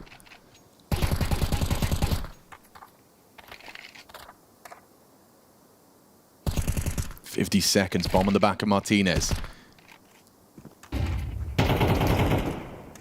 The map feels so small for 9Z. Truly. Yeah, and that's why. Yuri activates from that water push. He's been there all round long. Now where do you head if you're 9Z? Your ideas, they feel few and far between. Oh, wow. DGT's playing scared. What is going on? He is not willing to take this fight with Yuri. And it's worked out for them. Martinez catches him, but now pulling out nades. Cello reveals himself. Martinez can't get his eye to the scope in time.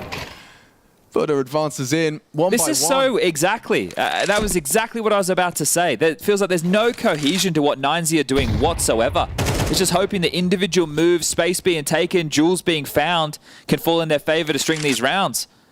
Furia are negating this pressure of the deep dark smoke. They're playing the AWP ahead of it, and they're dropping the T-stairs smoke, so it gives a buffer for Fallen to work with. Yuri's push towards A main, also very premeditated to deal with that same problem, so tying things up again. But at the moment, the reason the pace of the game just feels, it's like pitter-patter rain. It's like, well, it's raining outside, but not really. Like, you're getting a little bit of drizzle, things are getting slightly wet. I like that. You should compare all different types of Counter-Strike to different weathers. But this is pitter-patter rain. I think when you get like a phase versus a G2, it's like a hurricane. Yeah.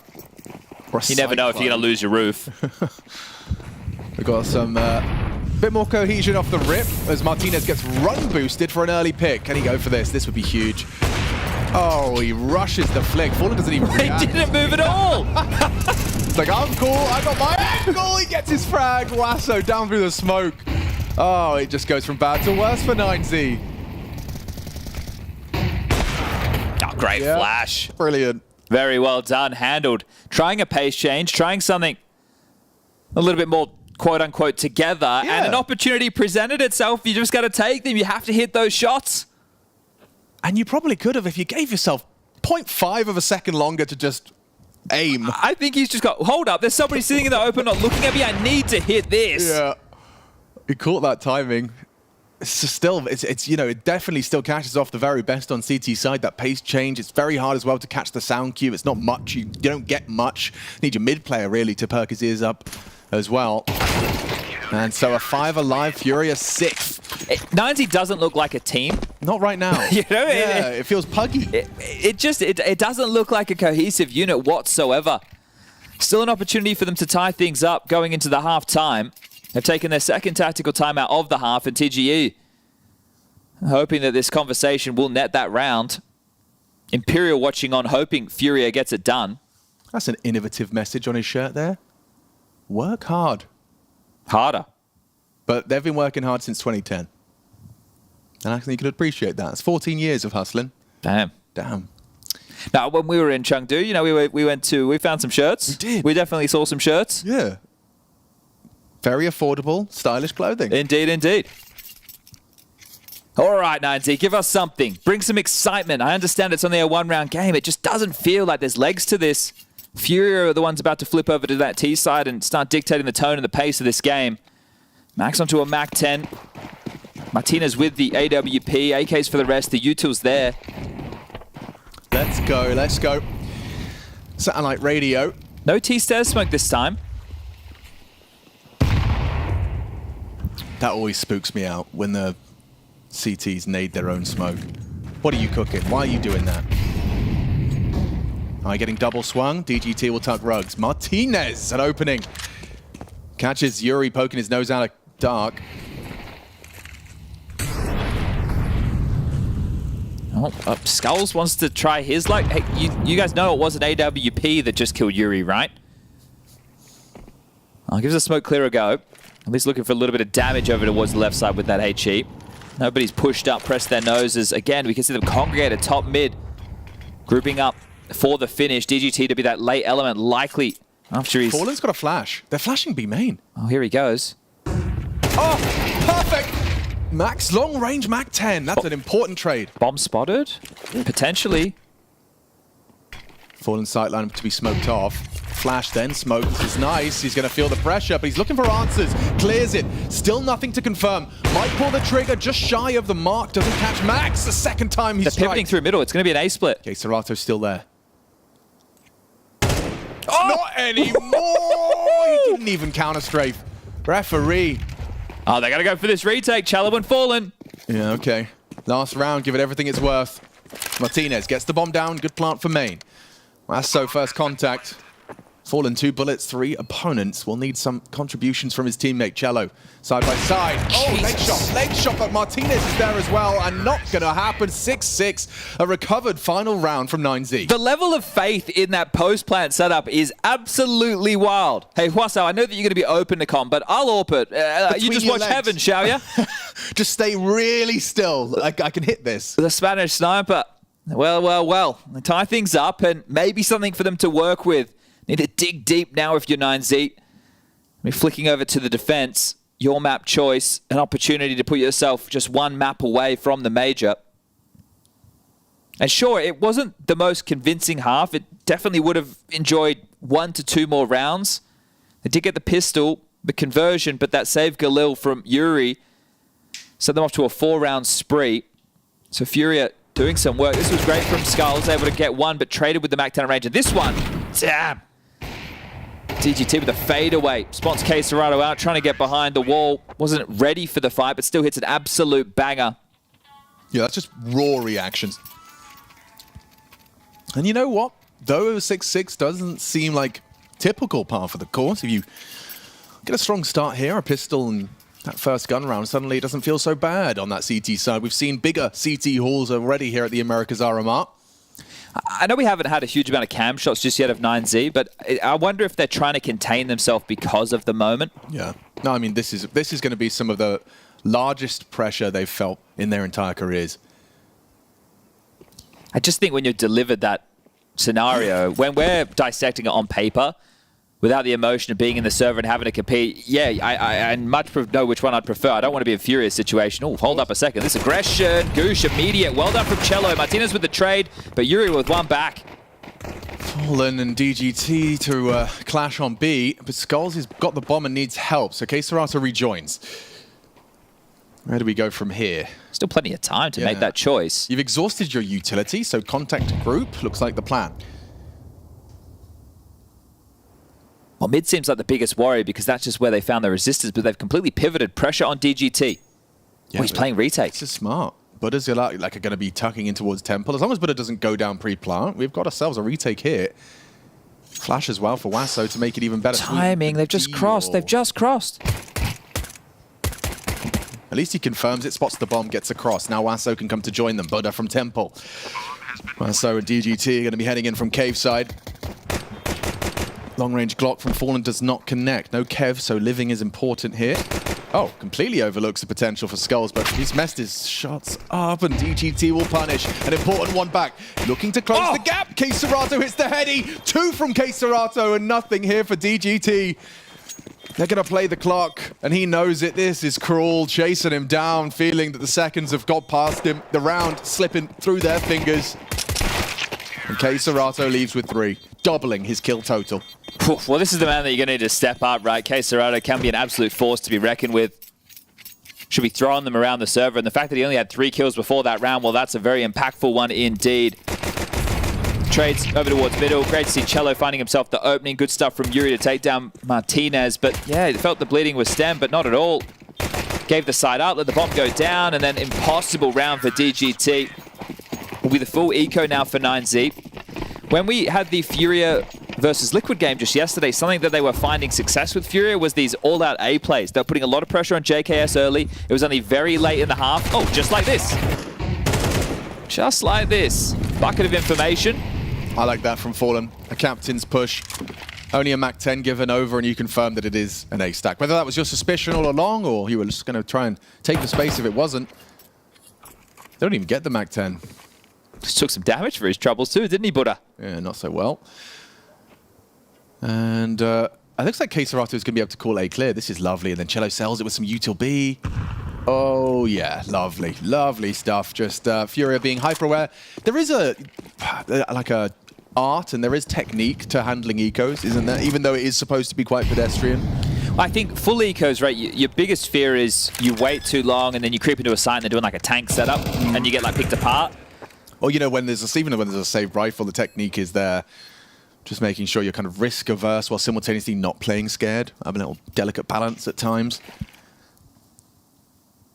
All right, well, Furia are going to give themselves 8. I think DGT, Buddha, and Martinez seeing if they can find absolutely anything with this round. The first bit of resistance will be Cello. Oh, we might get all 3 here. Some cash to farm. I've changed my mind.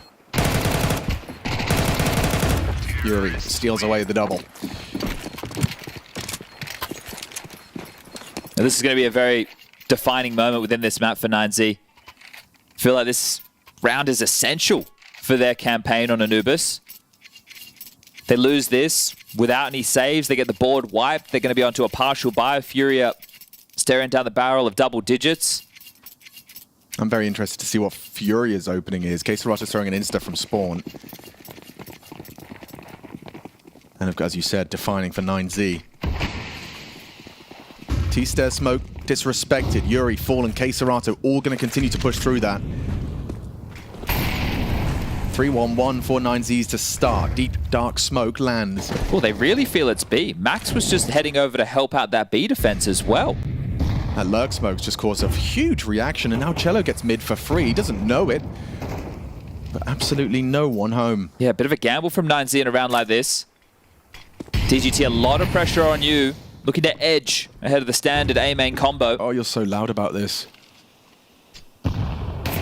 Pre-aimed, owned by Skulls. Just established so much space. Save. DGT. Oh, if he found that, you could have had a different conversation. And now, yep, going to be spread thin. Cello, Skulls, just cut noise and pause in mid. 50 seconds to find the finish. They're actually pivoting back. They've seen enough. It's the right call. Understandably so. If they could look at the radar right now, the rotation that they have forced, 9Z are being made to look a little bit foolish. I like that they're re-aggressing. They're not just going to kind of gamble and wait. They're giving themselves a chance to win the round, even if it does end on B. Look, Wasso tucking in towards Glyph is a power position. Actually, just needs a multi, doesn't he? Oh, he needs, yeah, at least 2. Falling down, Yuri trades. Yuri punches in the code.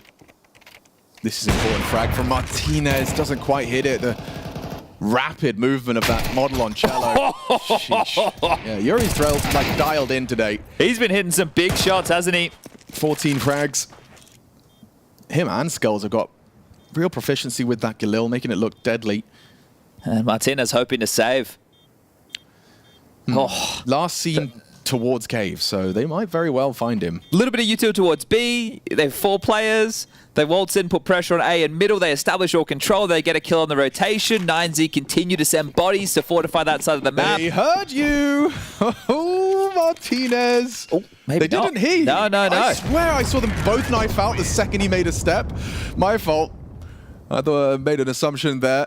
But he gets away with it, hiding in plain sight, not moving too far. They assumed he'd be piecing out to beach by then, but that's a big save.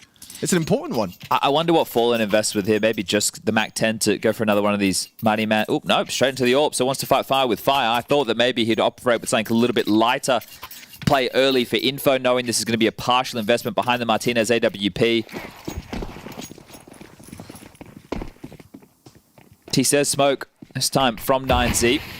Martinez heading over towards B once more, so he's going to pipe down towards Dark, and the head-to-head. The leg onto Fallen, who missed his shot, but steps back out bravely.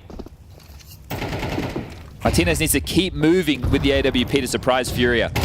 Oh, what is that? First bullet drive-by, just clotheslines KRÜ. He's hit 2 bangers on KRÜ, hasn't he? Both over towards A. The AK shot up to Fountain was ridiculous. That one will put down to the weapon of choice.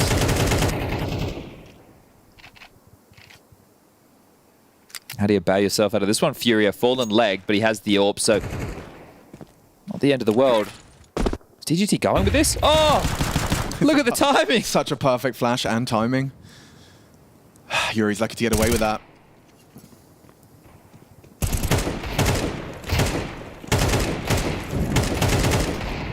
It's alright. It's alright. We get there eventually. Those pesky pistols move a little quickly. Bomb has been planted. Martinez is actually going for the round here. His costume is all. I'm having a tough time working out what is wrong with 9Z, right? Because I said disjointed in the first half, very individualistic. In the second, it feels like they're being outplayed, but there's another individual move where no teammate's close to him. Yeah, it doesn't look good. It just feels like a high elo face it. Not even like that. At least you would have waited. You would have made a pistol player bait for you or something in that situation. I don't know where some of these decisions are coming from. Maybe there's like, I don't want to speculate too much, but with the choices that are being made, it feels like there's frustrations that are bubbling under the surface. Like, well, I have to do it myself, or we all need to make an individual play to win these rounds. Yeah, and I didn't get to catch all of 9Z's games, but I have heard similar sentiment from those that have seen 9Z's path here at the Americas RMR, that especially for some of the high flyers, DGT Martinez, essentially, it does feel like they've fallen into that trap, which we've seen many names. Well, I think with Buddha being one of their best players, that says a lot. He's traditionally one of their statistically worst, but he's the more supportive element, right? You want to look to the Spanish Opera of Martinez, DGT, as well as the names you just mentioned there to be finding the impact. But at the moment, no good. As just talking about that run that they've had, it was a win against Red Canids, a win over Legacy in the best of ones, but the best of threes, they have not been good. They lost to Wildcard 2-0, lost to Pain 2-0, and they might be getting knocked out by Furia 2-0. That would be miserable. The fact that that's essentially we call your best of one merchants. Yeah, well, especially when you've got the red carpet rolled out. Like, even after all of that, you just win one best of three here and it's yours. We did the Legacy versus 9Z game, and they made Legacy look like a bunch of lost boys. That's right. Don't say Legacy's name too loudly near Furia.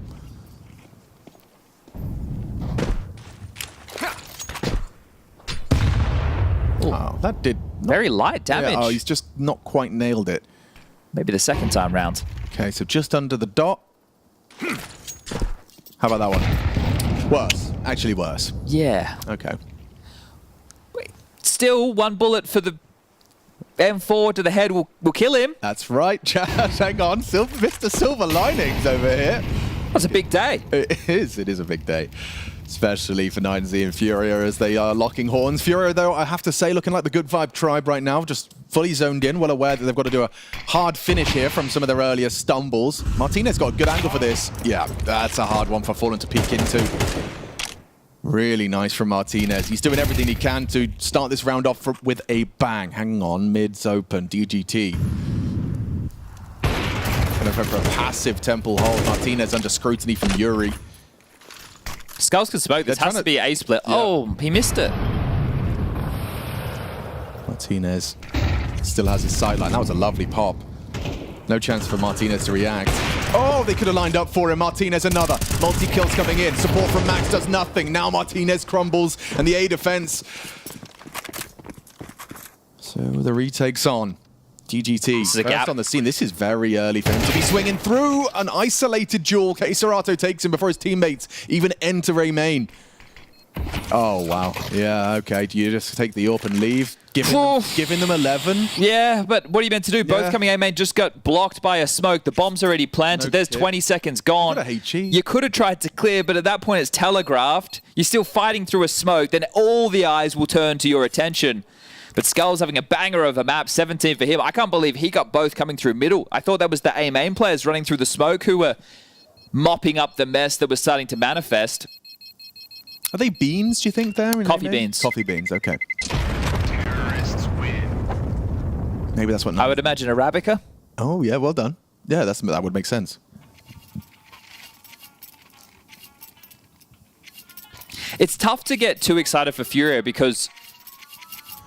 Oh, yeah, this is step one. The win means you get the ticket to play another game. This is essentially just a long quest line. Right okay. This is like, this is the fourth quest in the quest line. Yet to get their reward. Imperial, however, there we go. They're getting excited. Imperial fans on their feet. That's true.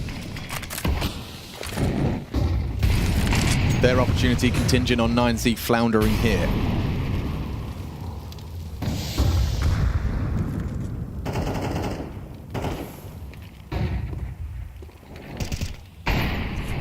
Max, there's a gap for him to work with. Cello's going to clear him. This is a big head-to-head. Max, unprepared. Doesn't even get his finger on the trigger before Cello puts him in the dirt. Only 10 kills for Cello, but he's felt like he's done good with these openings. And some good trade work on the CT side as well. So props to Cello. Okay, so now how do you react to a man disadvantage? Let's see, 9Z. Let's see if we can get some proactivity, some cohesion. Normally it'd be group up and flash and take an area. I think what we might do is just waltz into areas and take duels one at a time. That's certainly been historically their approach. But looks like he's pushing doors alone. Maybe flash by Wasso? No flash available. So tucks in. And Martinez holding on to Canals. This walk-up not going to be swept through. Martinez, just a question of timing, so much to do. And he's been spotted out. A tough angle. Nade finishes the job. Yep, lovely. Yuri bowls him down. Come on, the cross. Good work from Buddha. Drops in safely. Wasso can join him. Cello just gets to isolate these fights. And so Wasso and DGT. He's so noisy. Make something of this round. And it is. Why does it look bad? I guess this just sums up 9Z at this RMR. And it's a shame that it is like this because, again, their fate is in their hands. Yeah, they've got the golden opportunity. And this is not the type of Counter-Strike that you would be delivering to get that position. We've grown to expect more from them. I just think they've been on there was a few teams coming into this event from the Americas region that have been on a bit of a downward slide. M80, Pain, 9Z. Now, Pain look great. M80 have had their moments too. 9Z, not at all. So they peaked June this year. July this year into world position 11th best team by HLTV rankings. They stayed there for 2 weeks, and ever since then, it's just been a slow decline all the way down to what is now 25th here in November. Do you think Vinny is smiling while watching this game? I know that they're winning right now, but he's always smiling. He's always smiling, yeah. So how big will his smile be if Furia win? Extra big? Extra big. Yeah, I'm talking double. From ear to ear. Yeah, double dimples. Shout out to Vinny one time. K Serato's PC seems to have rebelled. And we'll begin. doesn't like the fact that they're owning them. Look, we want some excitement for this game, please. Please. 12-6 is not the scoreline that we were prescribed. Oh, just one more round. It's going back on for Fallen, and freeze time ticking on down. It's going to be Hwasao with the MP9 rifles for the rest, but this has been bleak. Not a single round on the defense for 9Z. Coming out next will be Dust 2.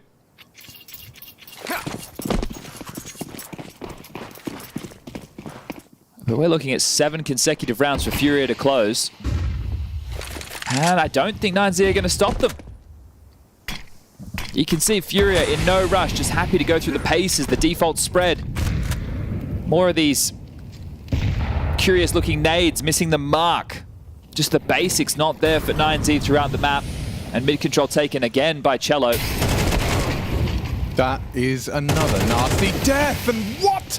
Buddha didn't put a single bullet onto Yuri there. Wasso and Buddha down on B. That's an individual strong find from Martinez. Catches Cello. Will be able to rotate into B in time. Max holds on, finding Yuri. 17 points of health, though. A single nade finds a little bit of chip damage.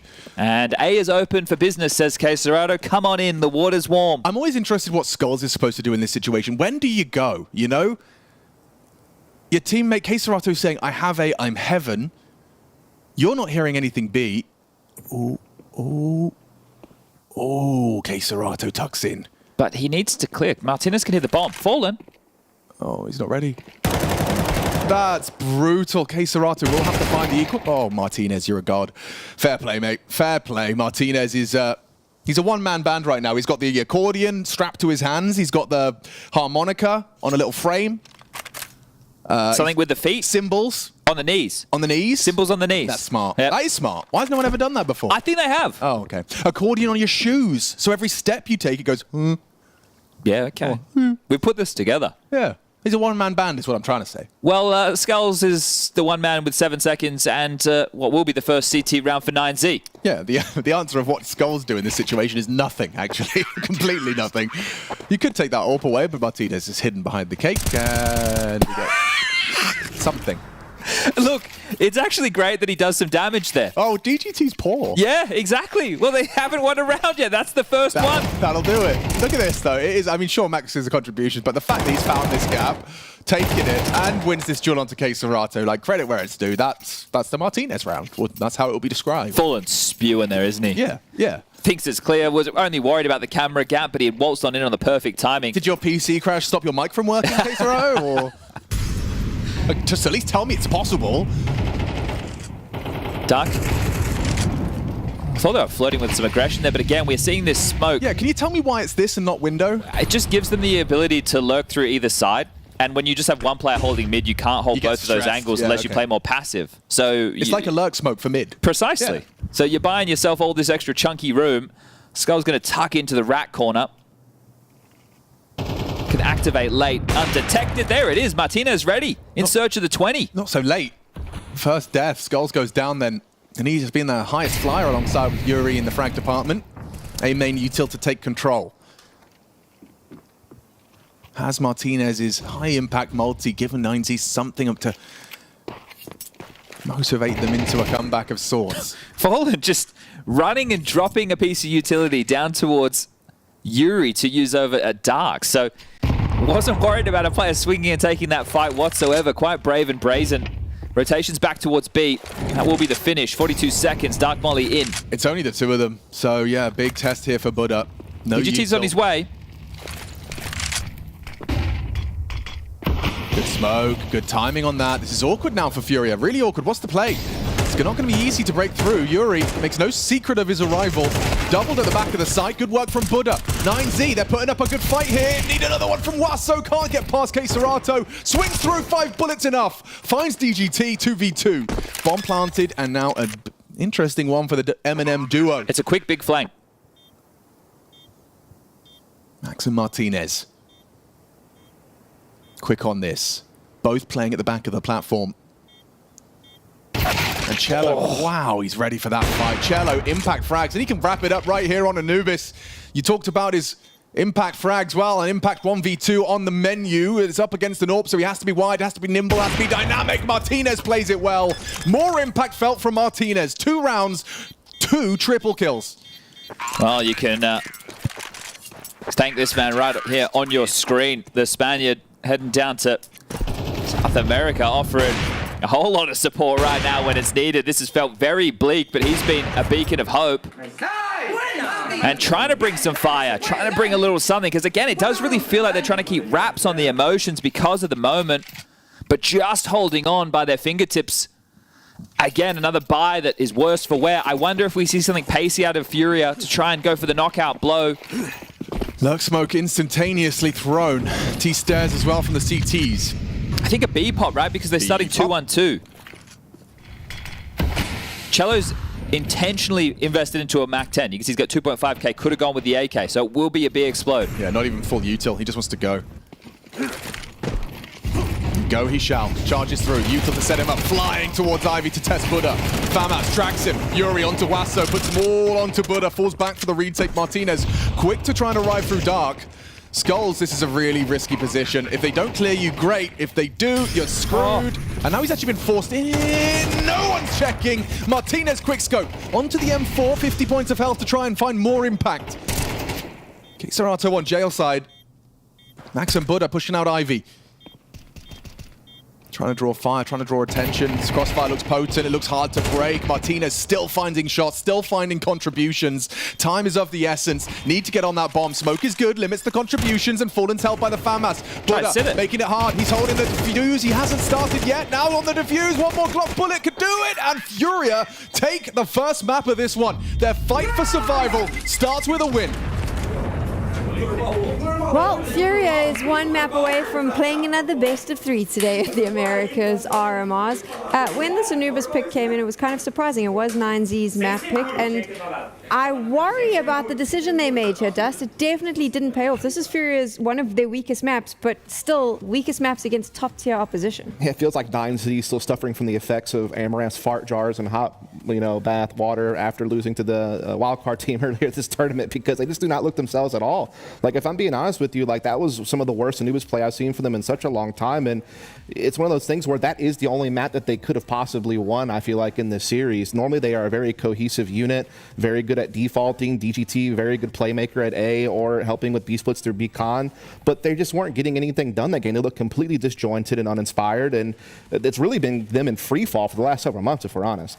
Yeah, I mean, you haven't seen them play this bad in a long time on this map because they haven't played the map for a long time. They played it once in the last 3 months at Pro League and lost to MIBR. So that tells you how pressured they feel in the Veto and the lack of confidence really in their map pool to have to go out of your way to pick Anubis just to try and punish Furia.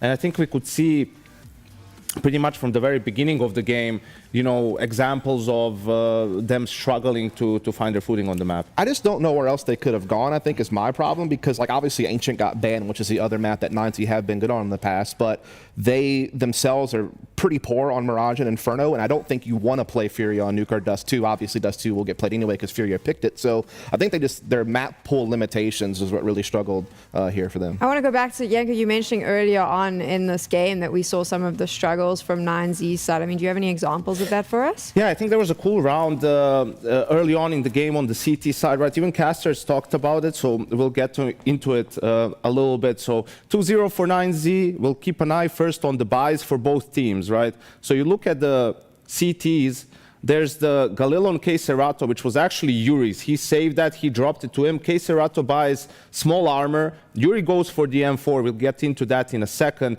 And you can see, of course, Fallen with some extra utility, Cello with the smoke, and even Skulls bought a P250 and small armor, right? So what's the plan behind this round? Furia also one of the teams that first introduced the MP9 full buy in the third round, right? So maybe that would have been the case if they lose this round. They just open up really with 3 players towards the A bomb site, setting up K-Serato with that Galil. You can see Martinez here. In a little bit, you see the flash coming over from Fallen. Of course, Fallen will buy 2 flashes in this one.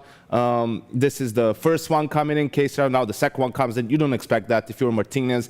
Gets the kill, gets traded, right? Then DGT is going to try and get the kill on Cello, who didn't have armor, just picked up that gun, right? And gets a kill, so it's a 3v4. Now what happens, right? This is why the buy comes from Yuri on this M4. He knows that his teammates are making a play on A. If they do something, that's the one saved gun, the saved Galil. The normal reaction is, let's just go B, right? The gun is on A, let's just speed up. One guy is flashing, you killed one more, saw the third. There's just 2 on B, let's go. But that's where the extra M4 comes into play, right? The reaction is there, but Yuri will just manage to get 1 kill before he dies. Skulls is going to be able to fall back and survive, right? He has that small armor as well. The rotation comes in, and Max is just alone in a 1v3 where he can't really do that much, and this is what gave early momentum to Furia. They would go on to win 3 more rounds after this one and just put Nouns on the back foot from the get-go. This is the thing about Furia, right? They have the experience, they've played against a lot of top-tier opposition, and they have some really good firepower. When some of these players pop off, like we got to see Skulls now, they do feel like they're playing at maybe a different level to Nouns. Yeah, I mean, here's the thing. When you look at Furia, you pretty much know that K3 is going to give you exactly what you want on an in-and-out basis virtually every series. But I think the big thing that has really been helping Furia along throughout this RMR is the fact that Yuri has found a new spark. I mean, Yuri used to be the secondary star of this team next to K-Serato, but let's be honest, there have been some points throughout the course of this year where he hasn't quite looked himself, but he seems like he's starting to pick up some steam and really starting to deliver in that aggressive rifling category for the squad. And, Fallen's playing well enough for his role as an IGL opper. Cello is doing his job as an entryman, and you look, maybe Skulls is lighting the world on fire regularly, but he certainly played well this game, and he's doing his role, he's doing his job. And one thing you can also say about this Furia with Fallen back at the helm is they look like a better unit. Like, they look like they're playing proper Counter-Strike and are on the same page. So just really brilliantly played from them through and through. On the other side with Nouns Martinez, that he kept them in the game, right? I mean, he gave them sort of the last breath, the last gasp. He tried. Towards the end, which is important, I mean, going into the second map, right? But even in the second half, Furia on the T side, you know, in complete control in some of those early gun rounds. You can just see the rotations from 9Z. It's like, oh, something's happening here. Let's all go here. Oh, now they're showing up on the other side of the map. Let's over-rotate there. And I mean, we saw that on Ancient versus Legacy, which is different when you're like winning all the time and playing from ahead. But just for someone like Fallen and someone such an experienced caller, you know, being able to outmaneuver that and sort of position your teammates in a good situation is not going to be a problem for him. Here's the problem though for 9Z now. They go to Dust 2. Furia looked extremely strong against Liquid on this map yesterday. 9Z looks very, very weak. Not even just against Liquid yesterday, but they've beaten Mouse Sports, FaZe, Virtus Pro. Like, they've been on a tear on Dust 2 lately. In particular, their CT side is well above average. Like, they're winning well more than half their defensive rounds, and that has been the weakness of 9Z. Their T side, they're only winning about 45%. That's about 5 points lower than average on what you should be getting on your T side. And it's one of those situations where early in the year, they were beating really good teams like Liquid and Vitality, but they just got, 13-0'd by Pain pretty recently. Lost a couple against the Falcons. Recently, it was like, I think, 2 days ago. Yeah, and then obviously the losses to Falcons, who is, let's not get into that. Anyway, point is, it's looking pretty grim right now, for being honest. I think they'll do better than Pain yesterday, than what they had against that's Pain. true. Why do you think that? Because they got 0 rounds against Pain. I think they'll win at least think a they'll round. get a round? I think they'll get a round at least today. And, you know, you're just hoping for something like for 9Z. They're definitely not anywhere near the team that we saw in Dallas make that run. But, you know, at the time, Dust 2, they had like 7-8 map win streak on the map when it initially came out. So hoping maybe they can harness some of that, sort of get on a roll. But it's not looking like it. You know, it seems like Furia has this one in the bag. They need their entry fraggers to come back alive. Like House of Peak and Max, who normally have been a great entry duo for this squad when they've been successful, they need to somehow figure out a way to get back online. Otherwise, they're going to struggle to find openings against what has usually been a very good, you know, defense on Dust 2 from Furia. House of Peak's had a horrendous tournament though. He just hasn't shown up. Exactly. Maybe it's a bit of nerves, or I'm not sure what it is, man. Like, the thing is, when you watch the film of 9Z when they were on their run at Dallas and the Fire League finals that they came first in against some really good teams from South America, and obviously they beat some really good European teams in Dallas, they just had like a nice deep playbook, really good team play, defaults look great, spacing, trading efficiency, everything you would want out of a team from an eye test. But now, just watching them play this Anubis game, Yanko, and watching them throughout this tournament, they look scared. They look like the pressure's gotten to them. They look completely rattled, and I think it's a combination of how much this means, the weight of this, you know, particular series, and also they've just been on a downfall in recent form. Like, they have not been able to match their level from earlier this year in general. let's find out if they can somehow pull a miracle out of the hat, or if Furia is going to close this out 2-0 and move on to that final decider and the final spot available for the Shanghai Major. We're going to take a quick break, and when we return, the casters will be taking us back to Dust 2.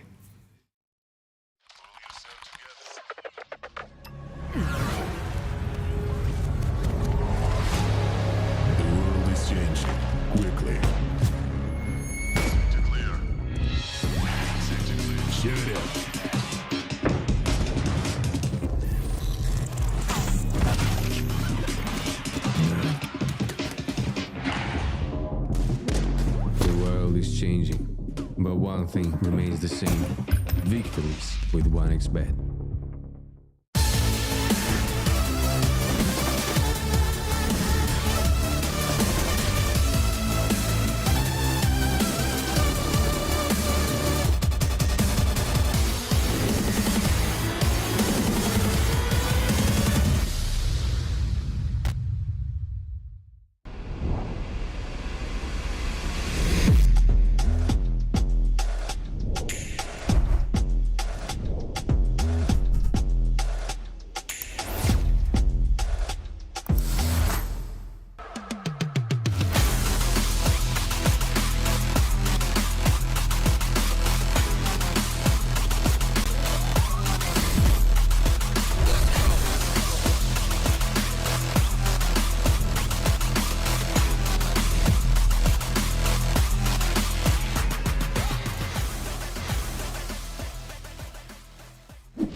Yes, indeed. The perfect world, Shanghai Major. We're at the Americas RMR, and then that final day, I'm joined by Chad Sponge Birchall. We're heading into the second map of this series. Do they have the ability to shapeshift? They were big on the boat. They were little on the bull. Well, for sure. I think part of their magic powers is that with the tail and the antlers. Yes. Of high and by. Mythological creatures. We know their names, and we just haven't quite worked out necessarily which animals are integrated in one. Like, is it a lizard? Is it a dinosaur? I don't know, but I would like to get to the bottom of it, just like we'd like to get to the bottom of this series, because, look, once we know the winner, which is currently looking like Furia, we will know who's going to be playing off in the 7th, 8th decider match. Now, Imperial standing by, eagerly hoping that their countrymen, Furia, win, because that means Imperial are locked in with the 6th place team from the Americas RMR, which leaves Furia going up against M80, who had a long best-of-3 series to start the day against Bestia, who heartbreaking loss on Anubis. They really pushed them. Thomas, a highlight of this event for sure. But we turn our attention now to Dust 2, and if we're going to use map 1 of the 9Z Furia series as anything to go off, it feels like Furia should be 2-0ing this thing. Most definitely, Chad. Yeah, Furia looking like a real front runner into this series, unless, I don't know, 9Z turn it around. Martinez played well. Yeah, he did. He looked great. Quite well. And DGT gave it a good go too. But yeah, coming into this one, the other question I have is how good is Furia's Dust 2? Were Liquid just bad? Yeah. Or was Furia's Dust 2 also very hard to trifle with for a well-versed team such as Liquid? And so we get into things on the pistol match. Cheeky. Blocks the Xbox. Very Vogue, very meta. Well, he blocked the decoy, and then he blocked the smoke. So, double block. Not falling for those fakes. Yuri tasked with just contending with long spots out. DGT may overlook Martinez if he ever does choose to push, but for now we get ourselves situated into an opening kill. Martinez once again demonstrates his prowess, does get overlooked. And rotates immediately. So he just gave up long. DGT getting himself situated over towards A ramp, and guess what? Furia are coming up short. Okay, Keserato, you've got the full util set. Cello actually going to be... He's donating to everybody. Man.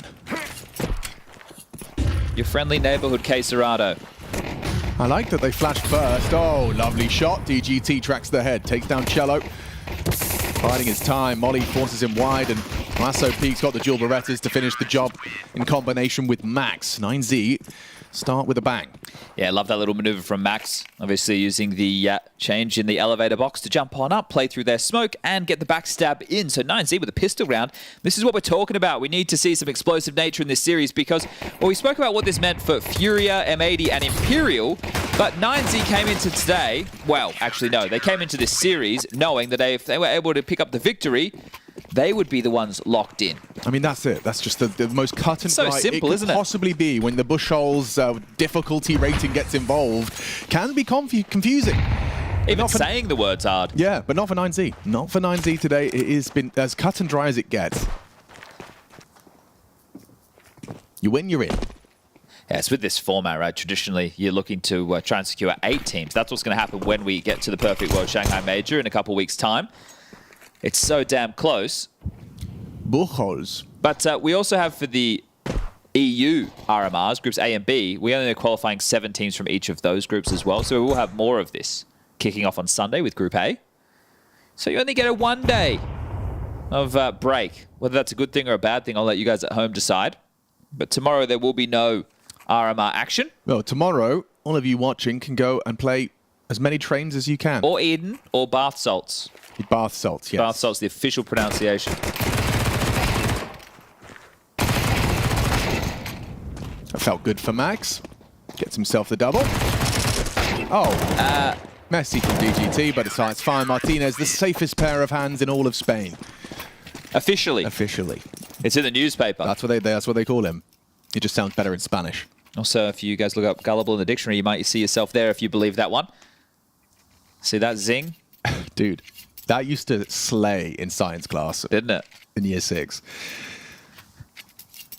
That was about classes in year 6, but yeah. 25 years ago for Alex. Oh dear. All right, rifles are out. AK-47s are plenty. Wait, no, there's a Galil. No AWP on either side of the server. Cello self-flash and away he goes. Yeah, just charging on out. Full control. It's very satisfying.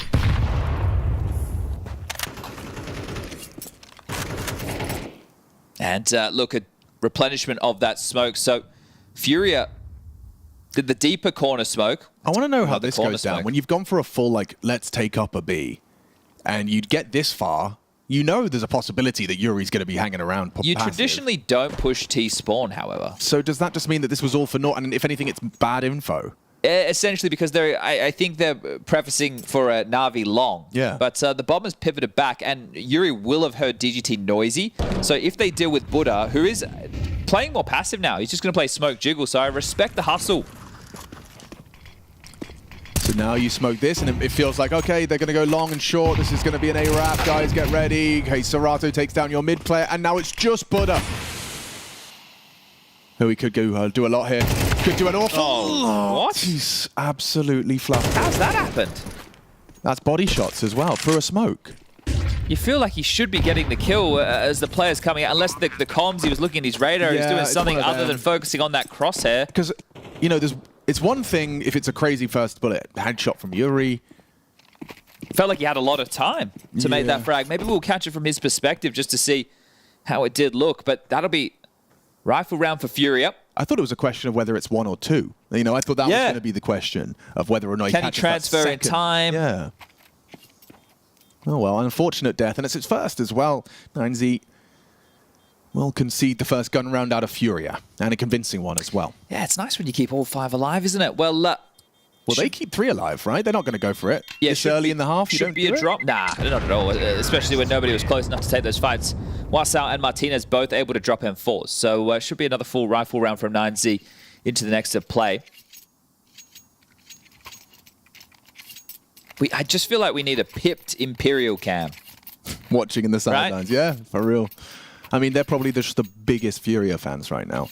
Waving the flags, banging the drums, obviously. We're going to go back-to-back majors. They're in Copenhagen. It was Decent and No Ways first.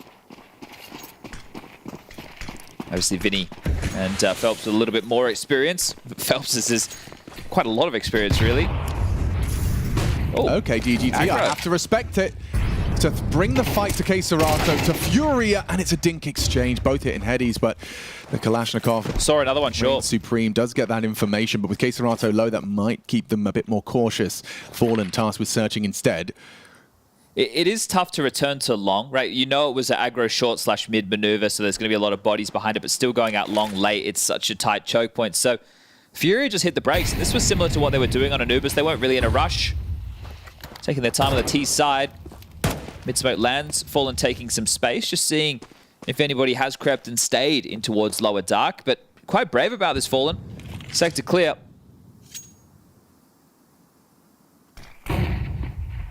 Audible, Serato aware that long doors was being checked. Wasso flashed in by Martinez. Presence in mid doors felt. Max hearing the audible reload. But has even left B. I suppose we're just given the liberties of throwing out his smoke. Meant to be threatened. Max spotted on the cross. Fallen can isolate this from the elevated position, and he gives it a go. Max down low, but that's enough of a distraction to get them into B. Buddha. Oh, Buddha. Sorry, I sounded like a disappointed father there.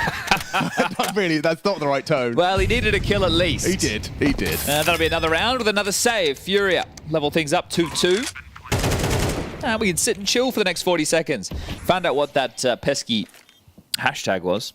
Oh, yeah? Hashtag Shanghai Major 2024. Oh, that's catchy. Yeah, you guys can work with that at home.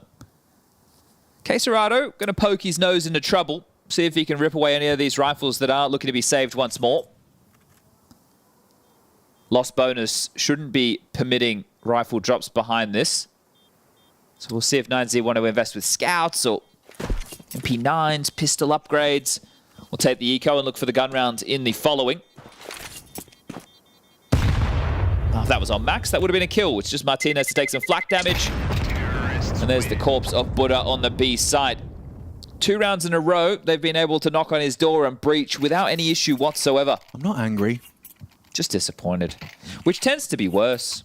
Typically. Because the anger goes. The disappointment stays and lingers. When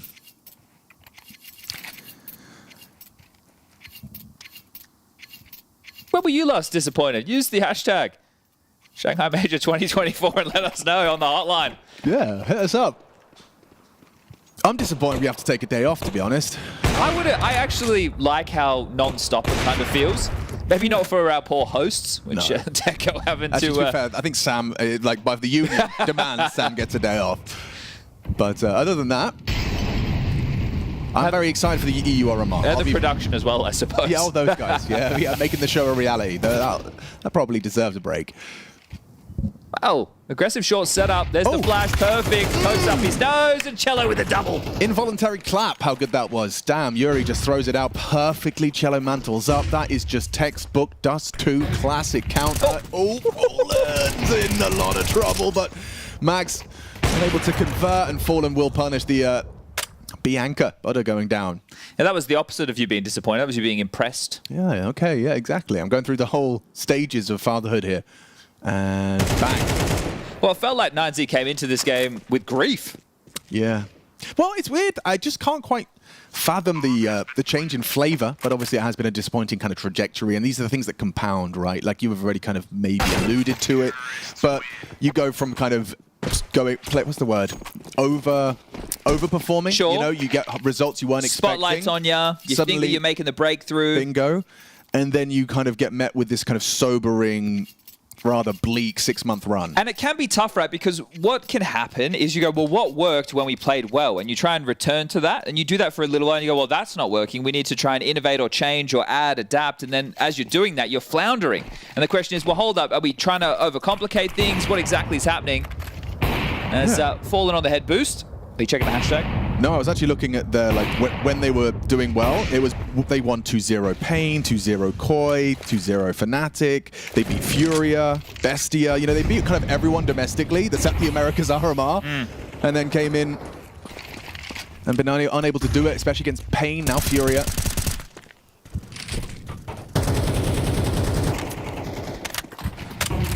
Full mid control for Furia, not a drama in the world. Obviously haven't peered out the doors to the CT side just yet, but the fact that they have lower, essentially have cat, we can see there won't be any problems there. Martinez had a banger of a highlight just the other day as some players were sprinting out of short with the A4, a couple of little bursts on hard shots. But yeah, do you see that double stack boost where they cleared the smoke by shooting? Yes, that was cheeky. yeah. That was very cheeky. Yeah, so some good ideas. But right now we need rounds, 9Z. Okay, well, they could be very well on for their third here. 49 as we do see... Cello's going to jump CT. Yeah, he is. Martinez is going to be tasked with trying to track that. Flash. Oh, we heard it. He actually heard something, especially the leg break. Now the CT smoke lands. So your rotation... Look at the map. It's cut directly in half. Yeah, well, Max and Buddha. Buddha has help. Buddha needs help. No, that's a good angle. Martinez still finds Case Serato. Long range, good find. Now Max isolated by Skulls. Yuri now looking for Buddha. They know it was Carl. Last seen the smoke implies he may have vacated the premises and has. Well, did give them the side after all. Cello, last seen CT. DGT and Wasso hunting for him, and it does look like it's going to be an oh, timing. Beautiful. Thank you, Wasso. Thank you, Cello. Takes the AK upgrade, and no kit for the retake. That's what I'm thinking. Peacing out. Slightly more resistance, but are you seeing a theme, Mr. Richardson? The theme of this game? Well, of these 3 rounds. Oh, well, make it 4 rounds that Furia... Oh, I can do it. I can do it, sir. The second letter of the alphabet. Yeah, the one that Buddha's name starts with. That's right. But also, Auda doesn't really work. No. Yeah. Maybe a better name for those Milkman rounds we were talking about. Anything's better than Milkman rounds. Someone suggested Milkmaid. I don't think that one worked either. No. No. Oof. It's just tough, isn't it? All right, well, 2-round differential. 9Z take a tactical timeout. A conversation obviously needs to be had. Is it the moment for the rousing speech? Yeah, and I know how it goes. It says, boys, we just need to hustle harder. Work harder. What should be such an intense battle. 9Z on the precipice of qualification. Furia holding on for survival, for one more best of 3, for their chance at the major. Instead... is looking very one-sided and full control for Furia. Certainly. Certainly. But also, doesn't this get... It compounds, right? Anubis is still bouncing around in your head. You pick that map and... Sure, Martinez put up a fight, but it did feel quite comfortable for Furia. Now you find yourself in their turf. and your B site's being exploited. You know, how do we handle this? It looks like Max and Butter are just going to be starting 2 on B as their default spread and getting across. I say that actually, no, they're not. Martinez is going to go and try and get an early pick off. Makes sense, Scout towards the short side, but watch out for that. It's so comfortable for Furia. The Yuri flash, the K-Serata this time, it was Cello previously. B's open again. Bloody hell. Come on in. Wait, should I be hyping this? Oh, Skulls has done it. He's opened up the B-bomb side. Skulls has taken down Butter again. Really want to make it to the major. But guys, next, if this continues in this fashion... No bait, I think the best game of the RMRs is coming up next when Furia win. M80 Furia. M80 Furia. M80 Furia. One spot. Well, surely M80 win in Anubis. Oof, they love Anubis. They love Anubis. Don't they just love Anubis? They played a near record-breaking Anubis against Fnatic, if I'm not mistaken. I read Graham Messioso Pitt he wasn't tweeting double thumbs up, but he was saying he does feel for M80 having to play the 10 a.m. and then the 7 p.m. time slots. Ooh, that's a fantastic excuse, though. That's a nice one. Yeah, Graham had worked on him just in case it was complexity. Yeah. But that is going to be tough for M80 because when we're comparing the pair, right, Furia, everybody in their team has been in at least one major. Skulls is the only one. I could very easily just do the opposite and say, oh, yeah, but back-to-back best of 3, 6 maps in 6 hours. But if it's quick and clean and all good vibes and you only really lose a handful of rounds, this is just essentially warm-up. But Chad, you've played Face It all day before, right? We've all done that. Yeah. So you know when like you have a really good vibe, 4 maps, maybe even a 5th, and then you find yourself in a 6th and you go, whoa, bloody hell, I shouldn't have queued. I shouldn't have queued. You know? Sure. I don't know if my ELO or the major is worth more. That's probably a conversation for another day. Yeah, you're right. You're right. Let's get into it then, as 5th round has been locked on this T side. My heart bleeds for 9Z. I'd love to see them show their best faces right now. DGT, an alternative variant. That long. Oh, fallen nearly. Not far off the mark, was he? Well, forward from Martinez on catwalk. So brave, right? With the amount of times he's been stomped as they jump up Xbox. The same flash. This time Martinez is actually going to be Molotov'd out of his line, but he still has vision and will punish for that negligence. There's the flashbang I was expecting. You need to be diligent, right? Especially with the different short boosts and aggressions. The fact that teams can be pushing into lower tunnels. There's a lot of things that you need to consider when you're taking this map control. But this setup could get a little bit funky. This is perfectly designed to deal with a late long. I'm curious, though, if Hwasao just takes contact, dies, and then DGT baits and mops up like we saw Cold Zero do in the last game. Looking at his positioning, that seems to be exactly the play. Lots of nades left for the CTs. Oh, that looks like a flash. Oh, shy of the mark. Wow, Hwasao's position was perfect to avoid that flashbang. And now, with the bomb there, Martinez can even just provide some support should they need it. A flashbang available from Martinez for DGT. Oh, wow, wow. You're either baiting or you're not, bro. Yeah, that was like a bit of both.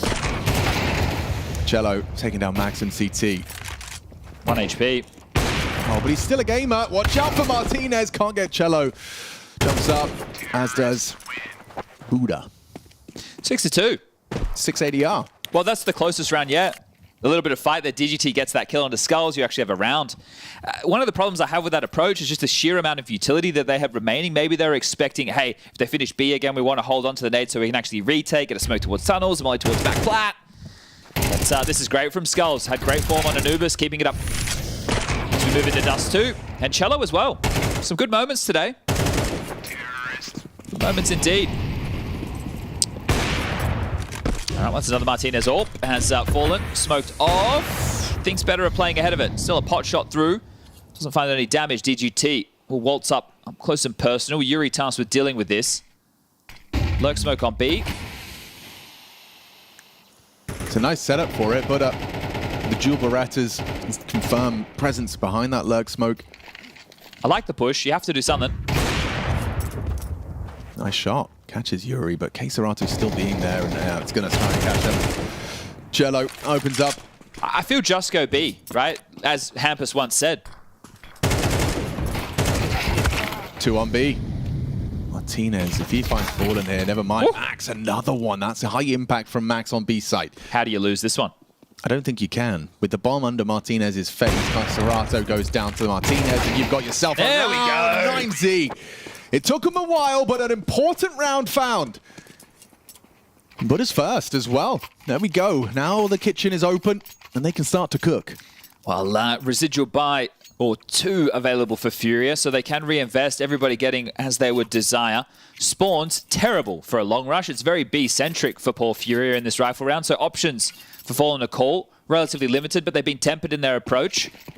3 over towards the upper tunnels. Yeah, that's a bit more unusual. Does that imply anything, or is it simply just a different map control approach? We'll find out. Well, Fallen's going to take the AWP over towards B to see if he can grab a player jumping up platform. So Molly first. I like it from Max. Smoke That's going to second. slow him down. He's actually just gone, thrown a HE and pieced out. You're going to be cautious about lower. Have to be diligent with your flashbangs to clear. Bit of a team flash there onto Cello. Yeah, that one Pretty solid, actually. this time. Oh! Ooh.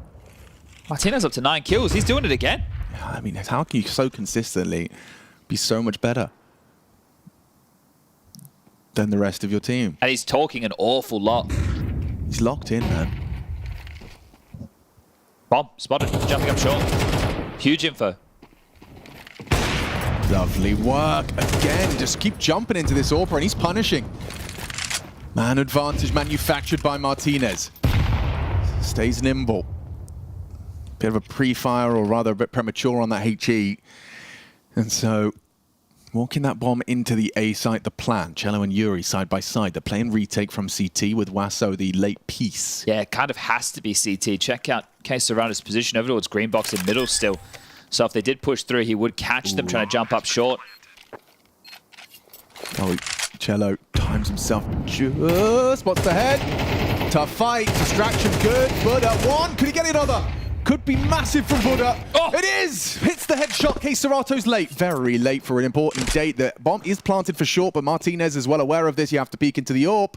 Jumping up. Oh, head spotted. They might do Hang it. on, is he low? Buddha's on the defuse. Goes down to it. Still there's a kit. Still there's time. Could have got awkward. Had Wasso already started pursuing a save. Running around looking for something. Could have gotten more awkward than that, but Martinez, triple. 4-9Z's 4. Making a round out of this. Lovely first shot. This one onto Skulls feels a little unnecessary from Skulls, but on Skulls' behalf. Could see what Cello was going for there, that smoke top side to add a little bit of a buffer so they could isolate some jewels. See Cello in 2 minds, taking the fight against Buddha, but then backing off. If he stayed committed, maybe that kill comes through. But again, another really good round from Martinez. Tactical timeout, I believe. This one will be called from Furia. So as mentioned, the finances were there for a residual buy again. Could just be discussing said approach, and taking a look at the spawns is quite key. Skulls has a good long spawn. Yuri the next in line. Does that influence Fallen's move going into round number 11?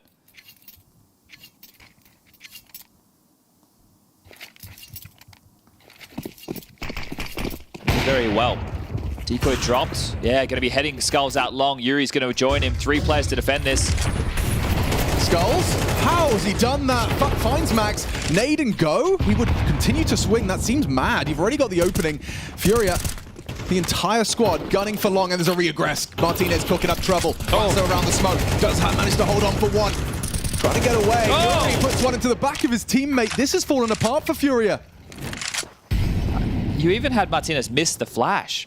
Hit the wall, bounce back. Still was in the feed for the assist. It's gone wrong now. Yeah, felt when Furia had control, they could have just hit the brakes, set up for that reaggress. Plenty of time on the clock. Utility was there as well. Bogdan's Law comes into play. AWP to Yuri. Fallen over to the AK and blocked by a smoke for the interim. Last time they got full long control, they pivoted back completely. This time we'll see if Furia stick to their guns. Feels like they have less map control to work with, obviously. It's an all-in. Wasso, he is not falling for any of these games. He's not giving them the angle. Knows there's an AWP in play. Actually throws out a smoke just as they throw out the molly, so he's got a nice bit more cover to work with. And avoiding the clear of the smoke. Incendiary buys time. There's still plenty of time to get across. Wasso peak, he is the main target. How has he hit that? Martinez hits a shot. 2 consecutive shots in the smoke. Martinez, a problem, a thorn in Furia's side or in Furia's paw. Now 9Z licking their wounds. All right, well, Anubis, they ended up making a competitive affair in the first half, but the second is where it all fell apart, right? It was just Furia running away with things. 9Z with late resistance thanks to the man we can't stop mentioning, Martinez. Yeah, can't stop singing his praises. But again, another buy. Furia, they'd love 7. What's Yuri going to opt for? He's able to get that AK out into play. So boost up for Fallen this time round, and a shot. Whistles by. Gonna re-peek. Too easy, Fallen. A rough first half here on the T side. Martinez has had his number, and now Wasso onto Yuri. Both of those two opening deaths for Fallen and Yuri. 5 frags combined. Yeah. Skulls, on the other hand, has been playing a great game onto B. A couple of impactful openers. Now Max is providing some support. Overwatch. Lovely team play here from 9Z. They have awoken and making a solid half out of this after all. 6-6 could looking to be the scoreline. And Cello, the one kicking up a fuss, trying to flip the script. The second is crazy. Max goes hunting. They've given them a way back in. Yeah, 9Z is definitely searching for a bit of individual confidence, and maybe that is behind the play that we've just seen Max go for. But it has opened the avenue for KRÜ and Cello to work into this round. Still going to be very difficult. Plenty of time on the clock. Lacking in the nade department to really make any of these crosses. And Martinez, he's trying to sniff them out. Oh, he's going to continue to search. Yeah, he's playing with so much confidence, feeling like he has to do it all. And it's the smart play. I mean, in this instance, he's managing to call. It doesn't seem like too much is going on in upper B. He hasn't confirmed it. The thing is, if they do go long, and time is starting to force them in that direction, right? They have to get through the long doors, which is going to be tough against Hwasao. If they go up cap, maybe there's a chance. DGT over towards the A ramp. But he can just stay tucked in.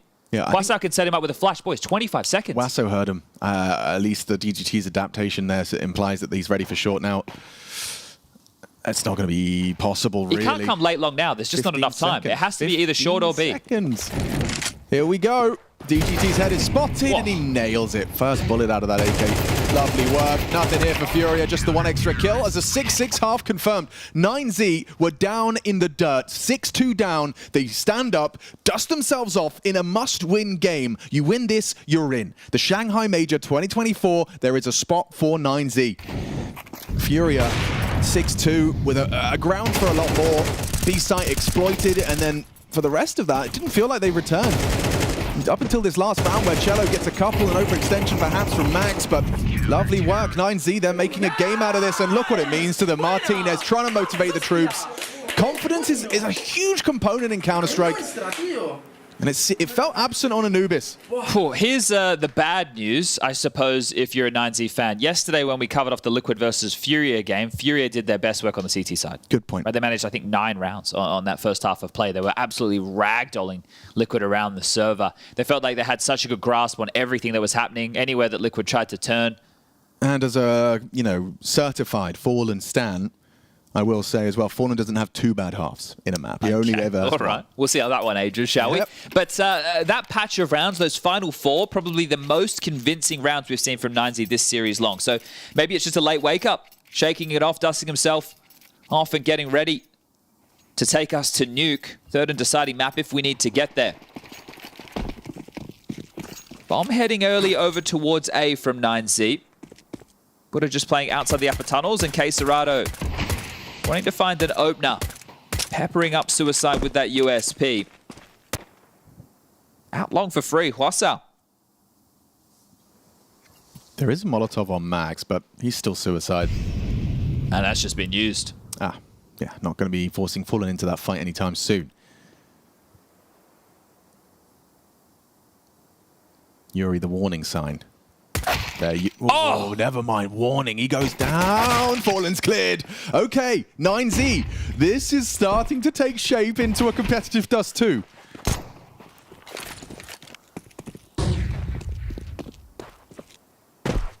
Three versus 5 on the way back in. You need some good shots here. And that's not looking like what Cello's laying down. Game's looked a bit shaky, hasn't it, in the last patch? Trying to force the issue, but now in a 2v5 situation. Ooh. Yeah, that's a good shot from KRÜ, and there's Skulls. I was about to say his aim has looked well focused, dialed in. Smoke available as well from Skulls. One over jiggle, and it's looking awkward. Just the tip of their head, it's pixels. They're aiming at just a few mere pixels, and they can't hit the shots. Max with the double secures 9Z's pistol. All right, maybe the dream is still alive. What's Furia going to opt with? Are they going to force? Yeah, I mean, it started looking... Here at the start of Dust 2, it felt like kind of a sleep paralysis kind of moment, but perhaps turning into somewhat of a lucid dream. Now they can control this dream. Well, Yuri had such a great map on map number 1. He is finding a lot of impact. He's only got 3 kills fallen as well. Somebody who was finding picks with the AWP, also a little bit slow off the blocks. But when we come into the second half, I want everybody to envision we've wiped the slate clean, right? We're essentially starting 0-0 for everybody. So keep your eyes on what type of impact we look at in the second half of play. Hwasao putting his name in the ring early. They go into lower tunnels. This is going to be a brawl. I know they have weapon advantage, but a few dinks. I mean, people have been mollying this. And that's going to force them into the fight from Max. Just as easy as that. All 5 going down in the blink of an eye. Comfortable. Perfect. And 5 frags between just the two of them. Hwasao and Max continue to find impact at the start here of the T side. Actually couldn't have gone better. That was a round where they were just making sure when they do go for that B execute that lower tunnels wouldn't allow this fast flank when they're setting up nades.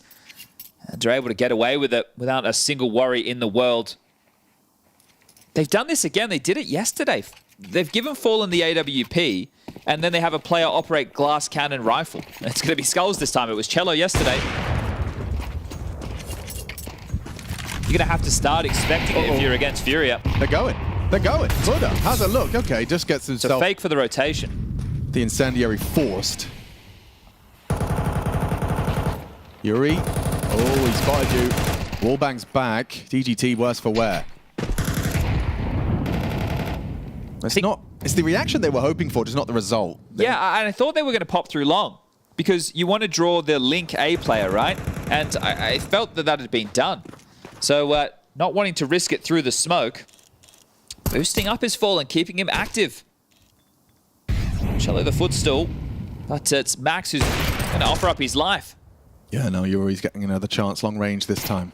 Gets wiggle on. Hwasao's going to chase him down, and now 9Z occupy long. 5 on 4. As Yuri, he wants to go forward on this. He's trying to, considering it. Stands and delivers in combination, different angles, and Fallen racks up a third. Every time we've seen over the last 2 days, Fallen and Furia go for this early AWP. It's worked out for them. Yeah, and again, the reason that I'm highlighting it is with how unusual it is. So it's just not expected.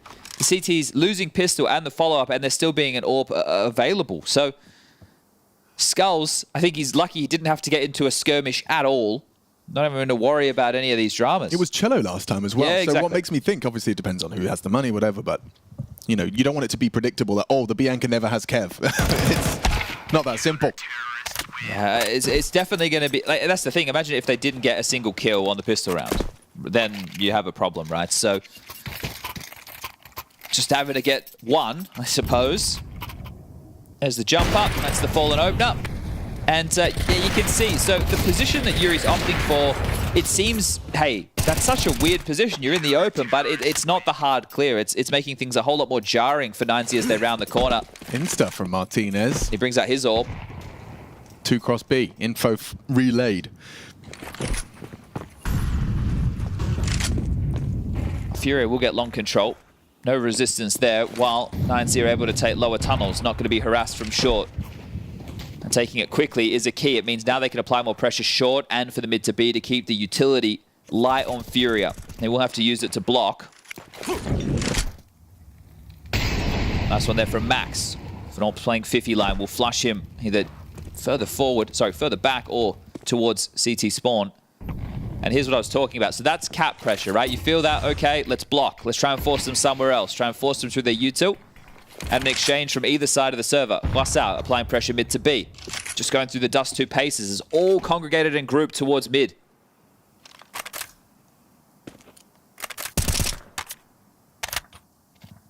Where's DGT going? Is he just going to throw a lurk smoke B, try and keep their boots planted, catch any early aggressions? 48 seconds. Makes the sounds. He's really just trying to sell this fake, but it is a bit half-hearted, isn't it? As long as it keeps the B players interested, it just slows the rotation. So you still need to hit these kills on A. Fallen, ready to react. He has to hit this shot. They'll flash him off the line, but he gets his vision back on time. Misses his chance on the basket player. A second chance this time. He does not make the same mistake. He'll find Buddha. Martinez to peek into the AWP, but Fallen's going to flash for this. Fallen peeking past. Bombs across. Martinez to plant. Well played from him. Good read. As to Fallen's next move. Now playing for the retake. GGT super late to this, so we might be able to get a CT flank if he times it right, going all the way around into B. Cello should be dead. Was Cello considering it? Just looked at it. He did just glance. And again. Oh, beast Cello catches DGT's late flank, and now it's so uncomfortable for you. Okay, Serato's taking down everyone. 5 alive for Furia. Wow. Oh, so many ways that could have gone wrong. Doesn't. The shots here on the way back in as well. Beautiful work from Furia. The Brazilians just lighten them up, making an awkward situation. That when I talk about playing retake on the A site, that's perfect. That is it. You've got the opening kill. Sure, they've got the space, but you know they can only be in a few positions. And as you come up the ramp, I can't believe Cello just ready for DGT's flank. Beautiful work from him. And everybody hitting shots. That's a team ace. I'm most impressed of all of the 5 players with their 1 frag each. It's got to be Cello. To be still looking at B doors with so much action on A. To be fair, in terms as far as info goes, he only really saw the frag onto Buddha and Martinez planted. He didn't have any answers as to where the rest may be other than an expectation towards short. You wonder if that's in the prep, right? You know that this guy likes to go for those late B lurks as opposed to mid, but just actually made to look foolish in that situation as DGT, but the money not there. Second tactical timeout called. We're all tied up at 8-8. They have to take only a partial 2,400 lost into the next, so you want to leave yourself around that 2K mark to guarantee the buy. So it will limit what level of investment we can see. So from the timeout, what is it going to be? A couple of P250s maybe, a Tech 9, some flashes. Really just pretty Glock heavy. 2 Glocks, a Deagle, and it's out long. Got to get real lucky. Serato doesn't know the meaning of luck.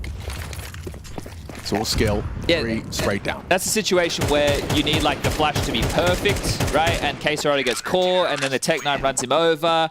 Then another player maybe gets caught with some movement, indecision. Do I fight? Do I drop back? You catch him in no man's land, but nothing for 9Z to take home with them after that one.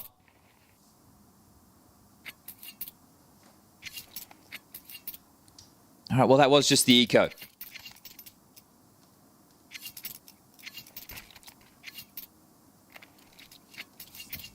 This is tough, isn't it? It's both pistols as well for 9Z in this map, and feels like Furia back in that driver's seat. Heavy, heavy B. I'll be very impressed if you can pull off such a direct approach to B. Yeah, this would be insane. Against a team like Furia. Where are they going? Here we go. Good flashes. Skulls, Cello, so white. They need to check their privilege. Good frag onto Max. Hang on. DGT down on the bomb. Martinez can't do a thing. And yeah, just running straight into their meat grinder that is Furia. You're going to have 1, maybe 2 more gun rounds at most, and that is how you decided to operate. It just feels uninspired. If I'm Furia as well, I mean, obviously loving that. Thank you for that. But also, you're kind of going, how dare you? You think that we're not ready to handle a fast B? Why are you buying an AWP if you're Martinez in that situation? If you know that you're going to be executing in towards B like that, the AWP is practically useless. Yeah, a little Furia buy, maybe some Mackies, go for something a bit poppy. Yeah, give yourself some opportunities. Now they've got 3 AK-47s, and Fallen takes an AWP aggressive. He will be vulnerable to the lower on the retreat. We'll have to be safe about his route and pathing. But he's going to stick around. He's not too scared right now. Oh, we're about to find out if he's overstayed his welcome. Now they swing top mid. Ooh, Fallen's careful enough. Gets away. And they'll at least seize control of deep mid, doors control. You need a little bit of short pressure, and then maybe you could do crisscross smokes into a B split, or... Oh, there's one of the crisscross being set up. This is Chris. Who's got cross? Max with the cross. And it's actually a fake. They're going to come out short. Serato's here. He's in the right place frequently. Fallen spots the first. And he's just racking him up. Fish in a barrel. Oh, Lasso finds Serato.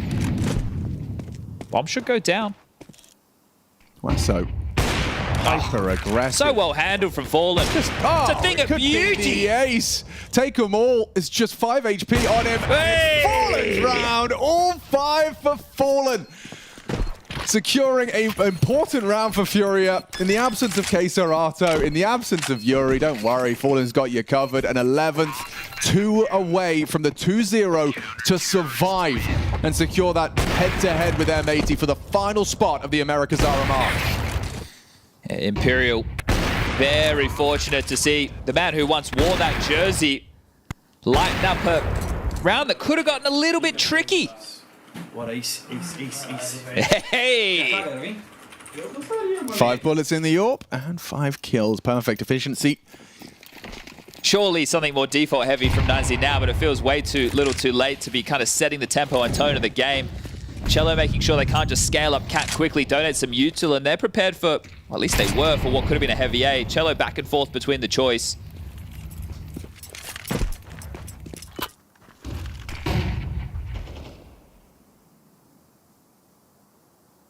Given a lot of room. Take a look at the radar. 2 players in B. A set up that line, focusing on long and A ramp.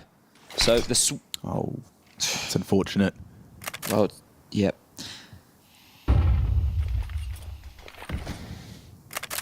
Pressure is high. They're unraveling in front of our very eyes.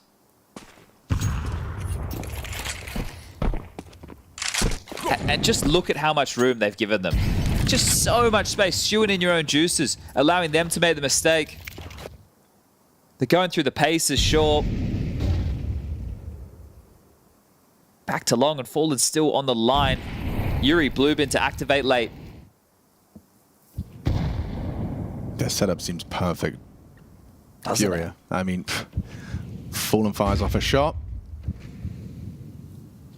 Furia potentially overlooked. Serato punishes Max's first look. Fallen just falls off the line. Actually, that's a little twist of fate. Trigger discipline is crazy. No! Trigger discipline is crazy! Can't get 2. Martinez quick to the scope. And now a 3-on-3. Time sensitive, 20 seconds to try and get that bomb in. Serato last seen close to sight. Molly forces him wide into Wasso. Loses his head. Loses his head. But at 1 back. Now Skulls takes him down. Martinez in the clutch. This is an important one. With 8 seconds left. He has to reload. 6 seconds. He knows he's trapped on towards the elevator. Skulls comes through. Martinez does everything in his power, securing 9Z a chance at redemption at a 3rd. How has he done that? Another multi-kill from Martinez. Whoa, 2 massive maps back-to-back from Martinez. How are you not losing your mind when you're reloading your AWP at 6 seconds left on the T side? Yeah, I'd be panicking. I'd be pulling out the pistol. He doesn't worry at all. Takes a breath, gets the reload in. Yuri gets the second. The round is done, but it's Martinez there to make sure it doesn't happen. Serato falls to the flame, standing and trying to fight his way out. Oh, man, Martinez is doing a serious shift. He's clocked in.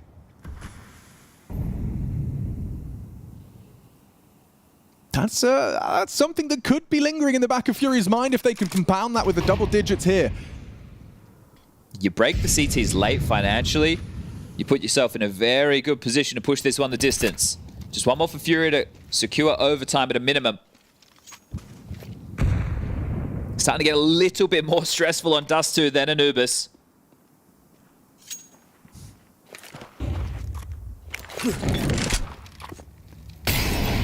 Fallen still has vision on this. Flash. And confirmation that the AWP's dropped off. Lovely protocols in place from Furia. The incendiary buys time for Fallen to relocate. Will Serato continue his run of just being a real thorn in the short approach? Very limited utility available for Furia to block. It's just going to be Cello with the smoke. So on A, it will be the bullets. Setting up for the execute. Smokes, flashes, mollies, all available for 9Z to bear down on this A side. DGT to lurk late long. Good chip damage. Those M4 set up for success, and Yuri catches DGT early. Now all attention on the cross. Butter down. Serato 1 and done. Oh, didn't turn the flash. That was a good pop. Gets the bomb across. Wasso punching in the code. Can Martinez and Wasso give 9Z the chance? Just a one-round game. Cello coming in fast. They're ahead of this. Ahead of the Molotov. Still Wasso solid. Martinez, he hits one. Wasso another. It's a Martinez clutch. Can he go back to back? Impact round not to be today. Yuri secures 12. Overtime at a minimum for Furia. Bomb has been defused. Counter-terrorists win. It's going to feel hopeless for 9Z now. The previous round came down to a Martinez clutch, which means only one player staying alive. If they wanted to give him his weapon of choice, DGT would have to drop it, but then he wouldn't have armor, so it means Martinez is likely going to have to operate with a Galil or an AK with head armor. And he's just been such a force with the AWP. It's great 2 maps from him, but this is all feeling extremely dire now. Final timeout, final opportunity to discuss how you can bring this home, how you can take it to a third, or you will be waving goodbye to your major hopes and dreams. Furia to fight on again, coming up against M80, the North American hopefuls. 3 players in that squad looking for their first major. M80 as an organization looking for their first major. And Imperial hoping that Furia get the job done right here, right now to secure their spot.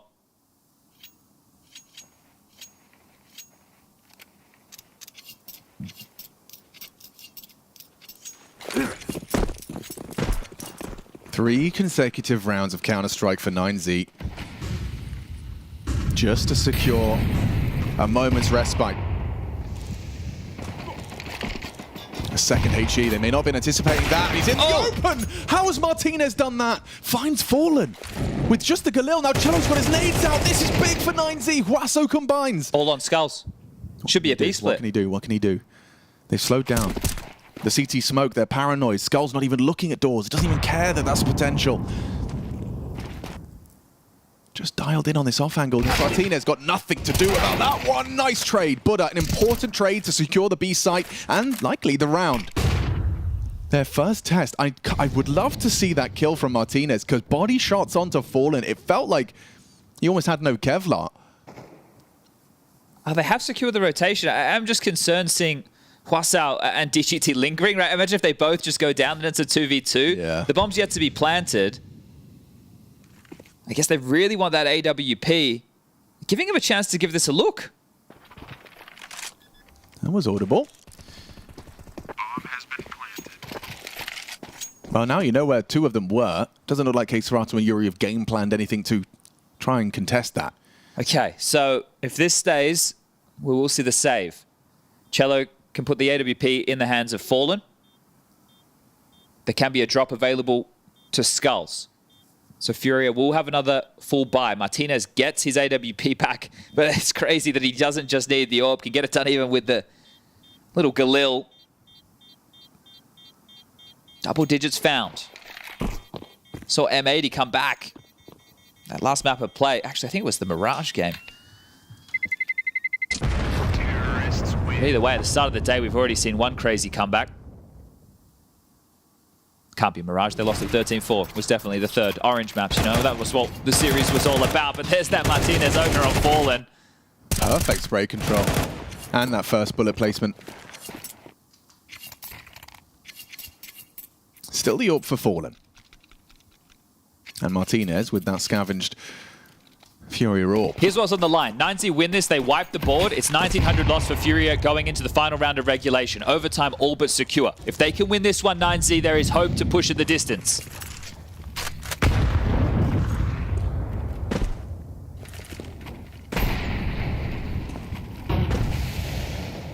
So much pressure on these young guns. Up against established names from the region. How has that found the head of DGT? Yuri.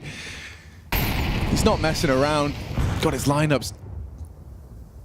And Fallen, he's going to push into Buddha. Is Buddha anticipating already the smoke to bait him in? Fallen is in trouble. Get out of my way. Blocking, but Skulls and Fallen will retreat. A chance for an opening there from Furia.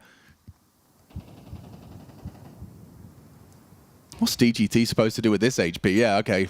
Holds an angle behind the back attack, C, and lets his team play. Cello does have that palm flash. Throws it out a bit early. No one there to be spotted. Instead, just Max and Wasso tuck in. Time's starting to become an issue. 45 on the clock. Bomb towards short. Plenty of Molotovs. This can go wrong. It is going to be A. Relocating from Goose. They both start to leave. Why is DGT doing that? It must be A. Cello realizes the penny drops. Smoke lands a Vanguard. Cello into the smoke. Queserato the same. The access to the site is theirs. They just don't know it. There was 21. one Goose. They have to clear it. Worried about ramp. Worried about so much. Now the bomb can go down. Wasso does just that. Oh, Cello fumbles the jump. Gets some info though. Martinez still alive with that AWP. A disadvantage for 9Z for survival. Or Furia throw the knockout blow here. And their major dreams with it. But finds forward. Wasso, stubborn, 3v3, doing what he can. He needs to reload. Good shots! He hits him too. Skulls is looking precise with his laser beam of an A4, and there it goes. Have they got the defuse? Furia send 9Z packing as they pursue the Shanghai Major 2024. And they're not letting out a roar. The job is not done. One more best of 3 for Furia if they want to find that spot in the Major against M80. Imperial qualify. As Sponge just mentioned, the Brazilian Brotherhood has come together and made sure that Imperial is marching all the way to the Perfect World Major. They have secured their spots, and now one spot left in the Americas RMR. Furia lives another day. They are going to play the next best of 3 up against the North American team M80, and that will determine if we see Fallen and the boys make it. It was a much closer Dust 2 than I expected from 9Z. Not close enough, but you could see how much it meant because they put up one hell of a fight.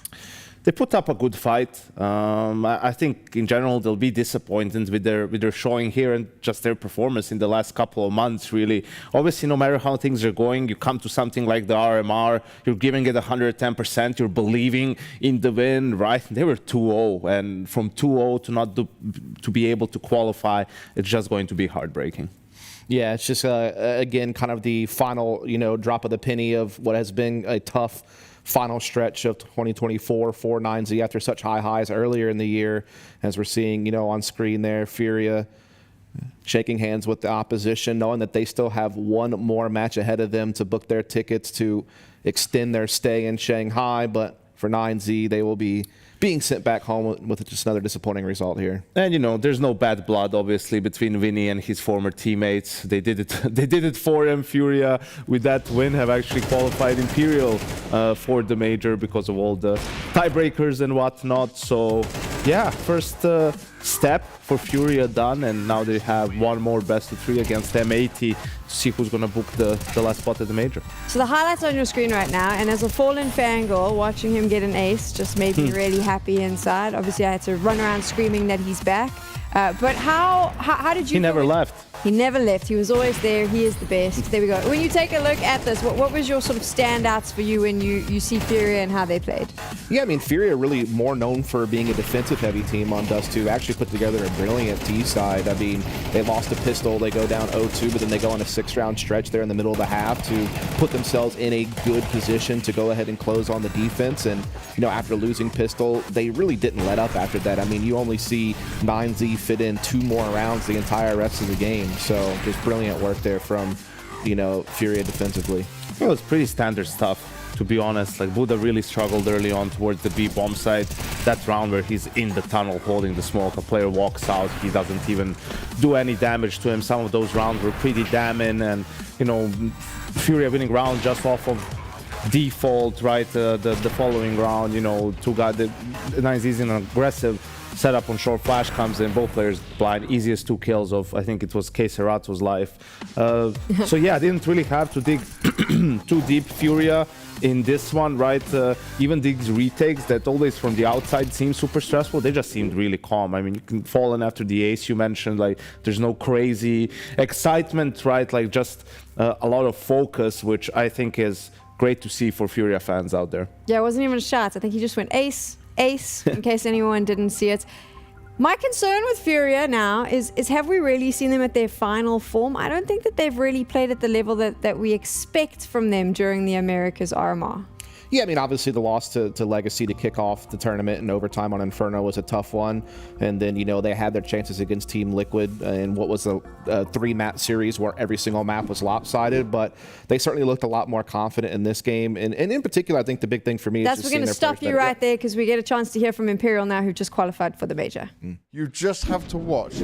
How much worse is that than when you actually can control the fate? 100 times worse, man. I think the way that I got nervous just watching these like 3 match points that they have right now, oh, it was intense, super intense. Like in the game, I knew what I had to do and could control it. But like just watching, I mean, you guys handle a lot of pressure, you know.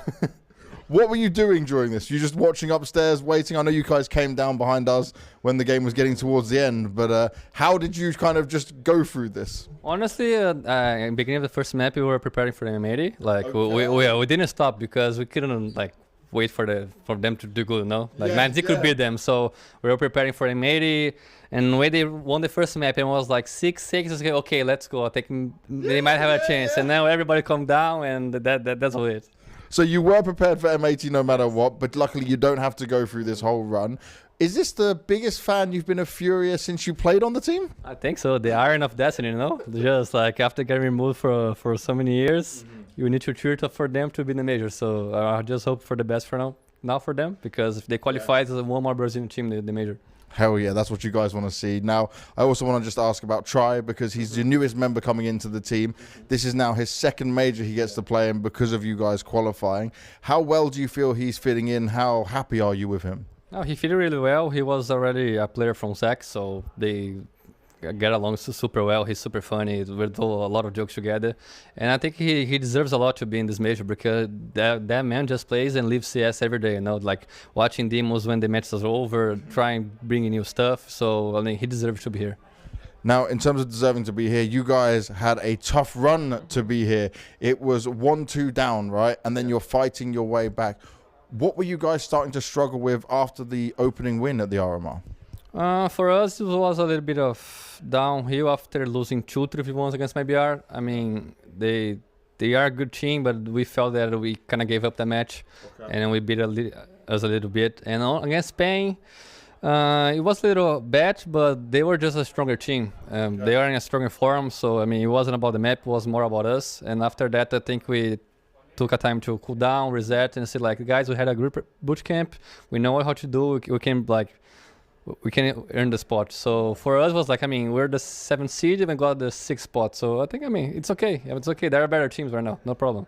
Okay, so you take it, you get yourselves to this opening stage, but how are you going to prepare for the opening stage? What are you going to do? I mean, going to be staying in China to just avoid this long travel that we did. And we have 2 weeks to, I'm not going to say prepare a new playbook, but I mean, just fix a lot of mistakes, prepare against the Europeans who are right now here. They'll be playing the RMR, so we can abuse about that. So, I mean, I think it will be a good 2 weeks for us to get in better form. It certainly will be a very good 2 weeks, I'm sure, and having that opportunity to play against the Europeans is going to be great. You got a lot of fans out there who are cheering and supporting you guys right now. Anything you want to say to them? Português ou? Agradecer a todo mundo que assistiu a gente. Nem sei se vocês conseguiram com esses horários malucos, foi de madrugada e tudo, mas cara, foi sensacional. Acho que foi um Major muito especial. O time inteiro se sacrificou bastante para estar aqui. E só agradecer o carinho de vocês. Imperial through to the Major. Super happy about that. But let's see who the next team's going to be. Thanks so much, Banks. Now, last time we had a Portuguese thank you to the fans. Yanko translated. So I just want to check. He said, thank you so much for believing in us. We made it through in the end. And your support means the world, and we're going to keep going all the way into the Major. Did I get it right? Yeah. Spot on. I learned Portuguese in 24 hours. Yeah. I mean, but Imperial, let's have a look at them and what they've done. It wasn't the easiest road, but they got there throughout the course of the year as well. Yanko, you've had a chance to see them quite a bit. What do you think of this particular lineup? Yeah, I think they were good. I think one of the teams that you would expect to grab one of the spots for the Major, but even Vinny said it himself in the interview, like, yes, we had the belief, but you're down 1-2, you know, things get a little bit, it's not the position in which you want to be, but they managed to grind it out, you know, still and qualify, which is obviously the most important thing, right? It doesn't really matter how the road looks like as long as you get to that destination. Yeah, I mean, like you said, it was kind of a tough one, taking a couple of losses, having to take one of the longest journeys here, always playing against their countrymen as well. They were playing against South American teams the entire RMR, but it's that mixture of veteran savvy of Phelps and Vinny alongside some of these like young talents like Noe, Decent, and Try. Try being, of course, their newest addition with the AWP, playing phenomenal in that Red Canids series. And they definitely have a nice mixture of talent and experience, and I definitely think they could make a little bit of noise in the opening stage. And they will be in the major courtesy of their old IGL Fallen. You can see the standings now. One spot remaining. A North American, South American face-off, exactly how I love the Americas RMRs. If you're M80 and you're taking a look at Furia, what can you take? Before we do that, actually, there is an interview with 9Z. Let's see, obviously, their disappointment, but what they have to take away from the series. Doesn't help to play like we know to play, and yeah, that hurts, man. Did you notice a difference then from your opening 2 games, and then when you're 1 game from qualifying, could you see a change in the team? Yeah, I can see simply in the communication. We were a little bit excited, a little bit overexcited. Okay. And in the first 2 matches, we were very confident, and I think we needed to be more confident in those games, but we can't. In terms of that, was you talking, like, say, after the Wildcard game, right? Did you talk to the team about things you wanted to try and fix going into the next 2 games? Yeah. We talk a lot, I think, all the day about what will happen and what we need to do different tomorrow. Mm-hmm. But we can't play good like we know to play, and yeah, it sucks. I know it's tough right now, but I think there's one thing. We look at 9Z. You guys had a incredible start to 2024. The beginning part of the season was really good. Then the second half, when we come back from the player break, it looked like we didn't see the same 9Z. What do you think the reason for that was? Was there something you can notice there was a change because of this or that? It's hard to say because it's a thing we think and talk every time, all the time. We try to do different things in different stuff all the second year, half of the year, but it didn't work, and yeah, hurts. Did it feel like you were constantly having to change and try different things, but you couldn't find something that worked? Exactly. We try, but we can't do that work. Now, you have been working hard, you have been traveling so much and playing the game so much. I know right now it's probably very blurry on what's going to happen, but just looking at the end of this season now, going into 2025, what's the plans? What's going on for the future? We never gonna surrender the dream, so the next year we will try again until we are on the level we want to be. I like those fighting words for sure. Lastly, anything you want to say to all the fans out there? I can say in Spanish. Yeah. Chicos, perdón por despertarlos tan temprano y que las cosas no se dieran como queríamos. Trabajamos muchísimo y dejamos la vida en cada entrenamiento, pero simplemente no fue. Pero lo va a volver a hacer y confío en que voy a poder llevar a 9Z nuevamente al Major y a ganar torneos importantes. 9Z are done here, sadly, for the 2024 season. But I believe in his words, they'll be back stronger for 2025.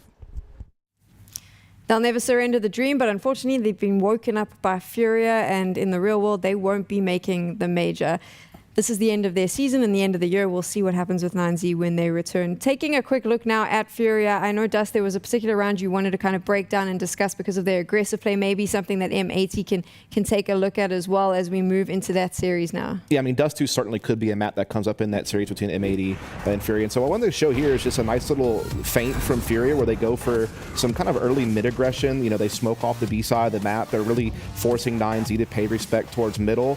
Then they kind of just fall back off of it it and then start putting the pressure on Catwalk. And so what it does is forces the 9Z players just back into sights, lets Cello sneak through, dropping through his smoke into CT spawn, opening up the mid-B split, and just showing a little bit of the dynamics of the playbook of Furia. In particular, I think what this highlights is their ability to implement K-Serato in a more aggressive fashion than maybe some of the other maps where he's in more of a passive role. But it just goes to show that their craftiness in the mid-round to kind of push and pull rotations, find gaps, and use them to expose opportunities, and they did a great job in that game. Let's have a little bit of fun, because we're going to take a break very soon, so Furia has time to rest up before they play this game. Surprised with who has made the major? Because for me, pretty much everyone except Wildcard, I could go, okay, yeah, I saw that coming. Yeah, I think you're pretty much spot on. Like, they're definitely in a 3-0 fashion in which they made it, and they didn't have any easy opponents along the way. Really, you look at the Imperials run though, low-key, I mean, they beat Case, KRÜ, and Red Canids. These are the 3 victories for Imperial that got them a spot at the major, right? So sometimes just this roll of the dice and how things work out for you, right? For some of these teams, Furia still has to play one more game, and they played, you know, Liquid in a best of 3. They just had to play 9Z. They'll have to play M80. Those are 3 really, you know, good teams that you're facing off of. So yeah, I think some surprises, but more so in performance than in placings, right? MIBR looked really good as well. Yeah, I mean, I think the teams that have made it were certainly teams I had my eye on. Obviously, I wouldn't have expected Wildcard to go out 3-0 and do it in the hardest fashion. Remember, they beat Liquid, Pain, and 9Z. That's one of the hardest routes you could have taken to 3-0 and make the major first. So I kind of had them on the bubbles, maybe being like the 6th or 7th team that could make it through. So coming out first is great. All the rest of the teams make sense to me. But I would say I didn't expect Fury to be in this position. But it all goes back to that upset loss on day 1 against Legacy that put them in this boat where they have to play that extra series to get there. And now you have 2 of the more powerful teams in the region, Fury and M80, going head-to-head for the last spot. As you said, you enjoy a little North American versus South American action. And one other thing that's going to make this really interesting that people might not realize is they've never played each other. So this is going to be their first time going head-to-head for one of the most important things they could ever fight for. We'll talk about that in a little while. I love best of ones. Look at the position it's put us in. That was sarcasm, by the way. We're going to take an extended break. When we return, that final spot at the Perfect World Shanghai Major is up for grabs. Furia up against M80. Make sure you get your asses right back here to watch it. The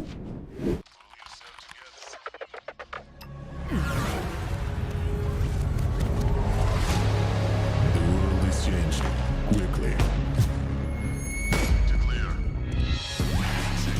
Shoot it.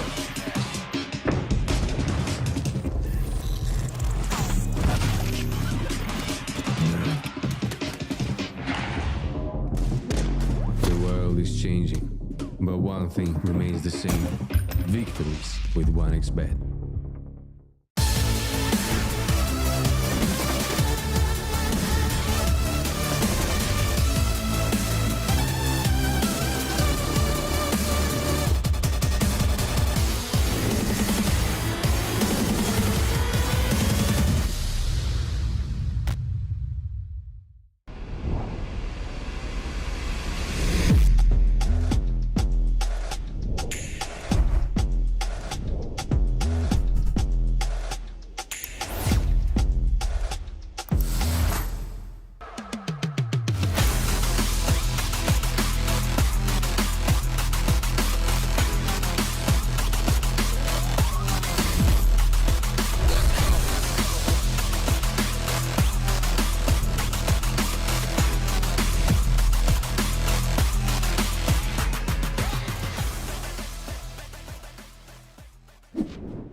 It is the final day and the final game here at the Americas RMR, and the final spot is up for grabs at the Perfect World Shanghai Major. It comes down to one best of three.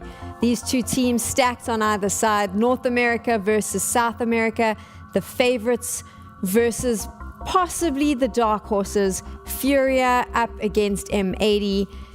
And I don't even know what to expect here, Janko, because neither of these teams have performed to what I thought they would coming into this competition. I mean, could be a bloodbath, considering how M80's game went today to start off the day. I mean, double OT just to stay alive against Bestia, right? So they'll definitely feel like they dodged the bullet first there to even have this opportunity, I mean, to play for a major spot. Unfortunately for them, it's probably, you know, the team that was regarded as the best one coming into the RMRs in Furia, who after one best-of-1 loss in the opening game have one best-of-3 against Liquid, which they failed to win, and now again with their backs to the wall, this last chance to make it into the major. This is not the first time Fallen has found himself in this position. When he was competing in the RMRs for the Rio Major, it also came down to the last game up against Complexity. 3 maps, I think it went into overtime to determine if he was going to be able to walk on the stage in Brazil. So he knows how to deal with the pressure. That's going to give Furia the upper hand versus M80, where they have these 3 players that have never made a major and probably come with a little less experience. And LAN experience in general, right? I mean, outside of playing like a couple of Challengers events in the last season of EPL, it's not like these guys are very tenured in the LAN environment, particularly Lake, you know, just being plucked out of, you know, kind of more tier 2 NA to become the new star of this team after the loss of Malbs to G2. And so far he has been living up to the billing. But I think my big concern for M80 coming into this is that no one else has, you know, like these people farm whenever they're in North America. They are winning almost everything when they are there.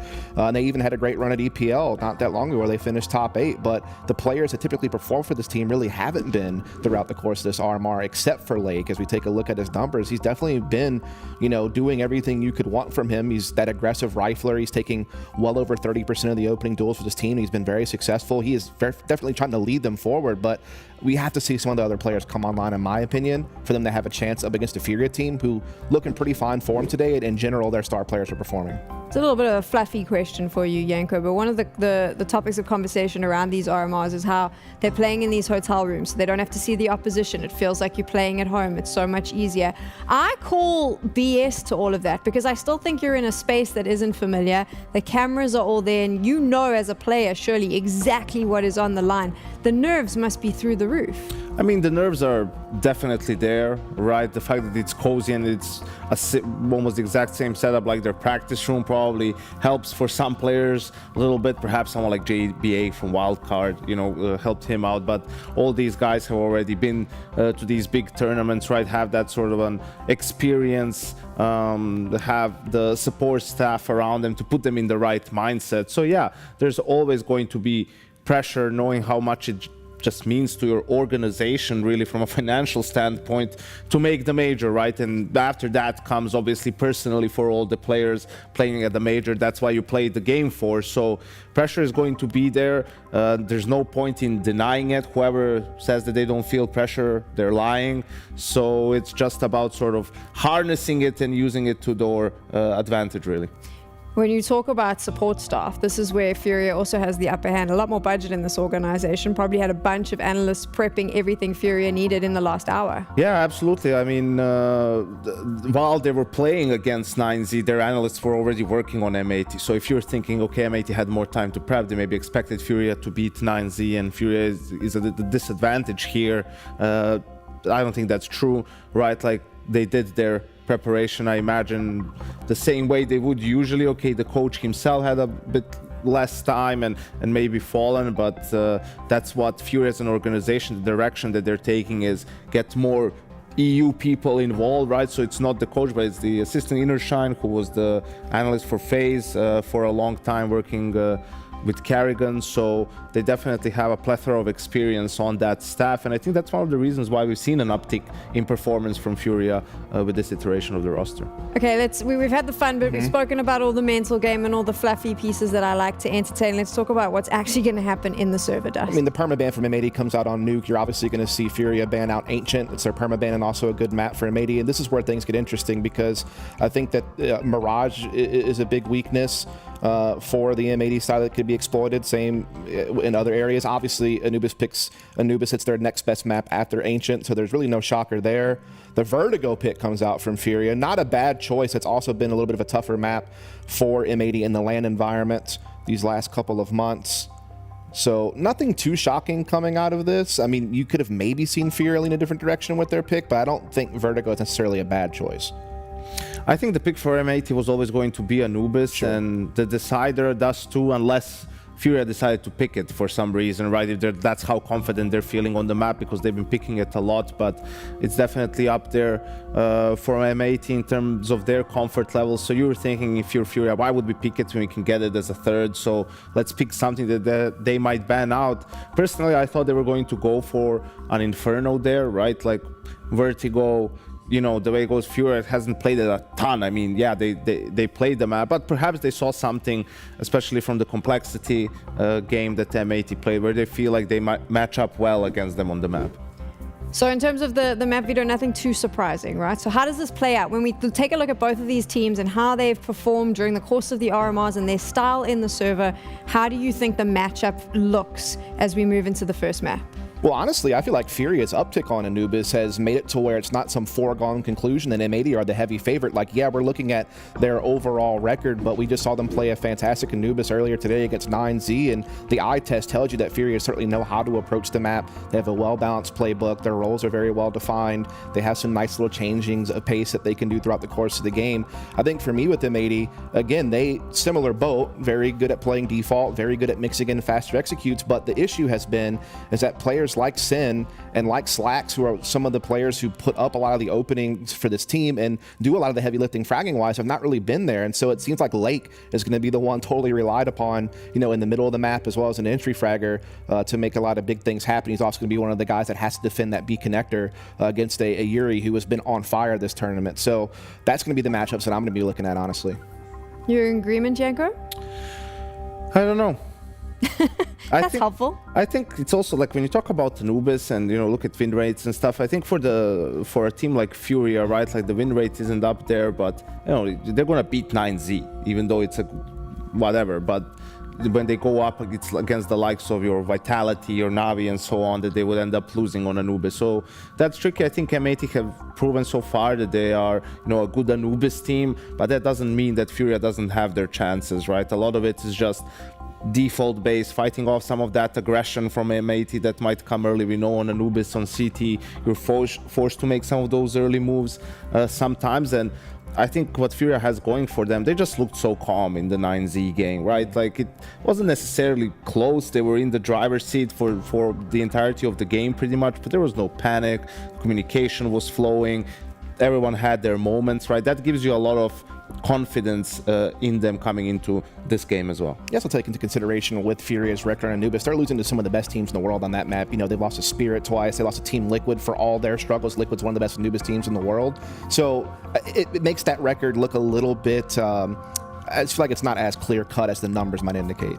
If we zoom out and we take a look at the whole series, let's just sum it up. What you've got is on one side you have Furia, some of the best riflers and players in the world playing against some of the best opposition at the biggest tournaments. On the other side you have M80, the plucky underdogs trying to pull themselves out of North America. They've punched above their weight before, but now they are going to have to punch, kick, scratch and bite if they want to make it to the major. It is time to kickstart this final best of three, one spot up for grabs.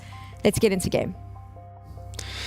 Yeah, these are always the most exciting and I think the most heartbreaking, right? There's one slot remaining and this is it. This is the game that decides whether or not you were one game short from making it to the major, or if you get that chance to go on and take it further, see how far you can push yourselves and get yourselves immortalized in the game for the rest of the time. It's absolute heartbreak for some team, and it's absolute elation for the other, Harry. Furia, M80, two teams that you would say fairly confidently would be going to the major when you realize there were 7 spots for this entire region. But not only are they in the final game together, but we will say goodbye to one at the end of this matchup.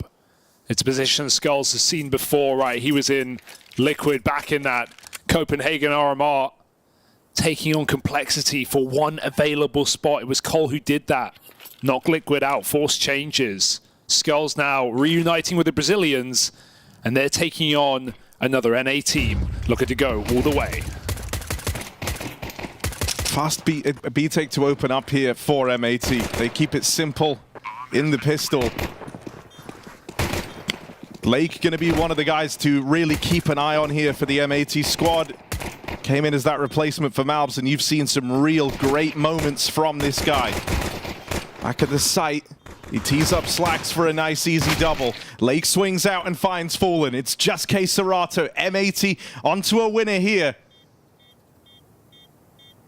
As the pistol round falls their way, they get off to a good start in this series. That's the MAT you want to see, right? Going for the punches, playing very confident, swinging, trading, a lot of energy, a lot of communication. That's what I want from this American team right now. In my head, this is going all the way, right? We're getting 3 maps. MAT should be a shoo-in for Anubis, Vertigo a pick of Furia, and Dust2 to decide is a damn good 3-course meal for this final spot. And to be honest, starting T-side on your map pick when that map is Anubis is certainly not a bad place to be. Get to dictate this game very early on. You could really get off to a blinding start here. And let's not forget Furia coming off the back of having just played. Sure, they had that little break in there, but MAT, you feel like the whole time they were watching that, they were getting themselves ready to face this Furia squad. Furia go for the buy in round 2 as well, which I do like to see. MP9's very potent. Fallen on the scouts, needs no introduction. But MAT playing the range game with these mollies down, they're getting space towards A. That camera molly is going to fade before they even enter the site though, but with an entry to middle, it puts pressure on Furia. They don't want to turn around and go hard on that A site. They could get shot in the back. Furia already thinking about it, and the reality settles. They need to save.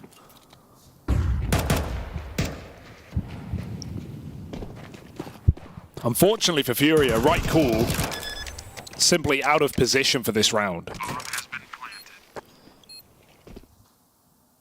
So Seth, coming into this, for MAT, one of the guys you want to be keeping an eye on is Lake. Not just because of who he came in to replace within this team, but the fact that he's often showing good performances. He's someone as well that throughout, from like kind of the moment he joined this team, he himself, Coach Def, they all said, you know, it doesn't feel like he feels the pressure, doesn't feel like he gets nerves. But when we saw a deeper run from MAT back at Pro League, they fell out to MIBR, and that was Lake, who came into that quarterfinal as the highest rated player for his team, having the worst performance on his squad. Got out of that with a 0.7 rating, and it felt like the nerves did get to him. So I think you can have these ideas about what you are, but you have to prove it. You have to show that in your game, that the nerves don't get to you. And to reiterate, you know, slightly what you just said, like, it's not like he had a weak event. He was a standout player. He was phenomenal. He was their best player. He was carrying them through. Even that previous game against Imperial was like a 1.45 rating, and he was, without a doubt, an incredible replacement for Malbs out of nowhere. But it was that most important game of his career so far, that high-pressure matchup with everything on the line in a pretty 50-50 game where he crumbled. So the pressure is a question today. No crowd here. You're still in the same room you've been playing this entire tournament from, but you know, every single player in MAT knows this may be the biggest game of your career so far, especially for the Americans. None of which having ever attended a major. Lake wants to get there, and he wants to get there quick. In a hurry through the con smoke with a Mac 10, he looks for more.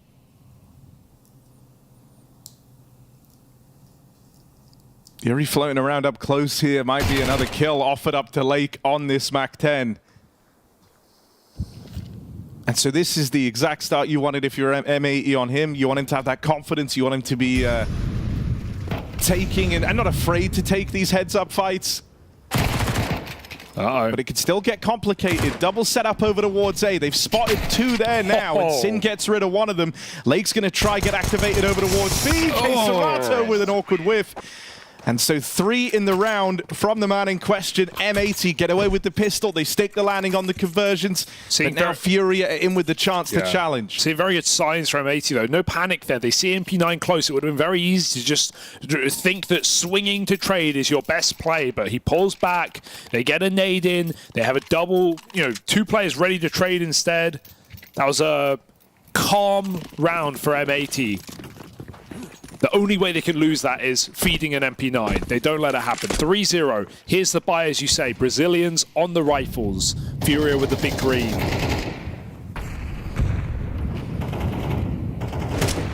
And M80, just anything they get is a win, right? Any damage. Essentially, this is a bonus round. They've got an MP9. They've got a couple of Galils, but if they can win a bonus and put Furia back on pistols, they're going to have insane momentum to start the T side of their map.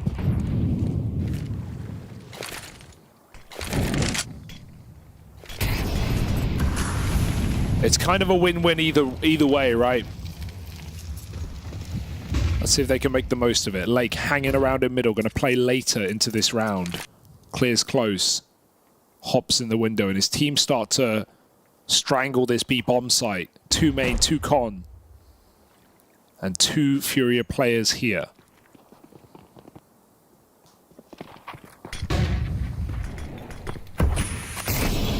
A lot of room. Bounds in. Caught out on an island there. Burns in the molly. Yuri can't withstand it. And so Skulls is left as the lone B-site player. His teammates peril over towards the back of Plat. And now Skulls tries to make a move. Chance spam from Fallen won't connect. And Skulls, that was your chance to try and get involved here, but with nothing coming through, Furia write this one off. Yuri. So that bonus round from M80 comes up in their... comes up their way. M80 4-0 start. Yuri absolutely needs more value from that position, right? I don't think he asked for Cello to jump in front of him and take all the attention, but after he dies and takes one with him, Yuri is perfectly poised. They're not pre-aiming him. They're looking at Temple. He's in a nice off position, but he's playing very wide and just gets nothing done. Furia throw themselves into that B-bomb site, but it's M80 who come out with upgrades as well. 4 players still standing. Lake's on 11 grand cash. Furia are going to need to streak together rounds off the CT side if they want to bounce back. Slacks is funded an AWP. And they can presume that Fallen has his, although they don't know. They heard it fire off, right, okay. when he was spamming the planner. They know that AWP's in play. Furia fall by round it. This is nice. Saving 3 guns allows that.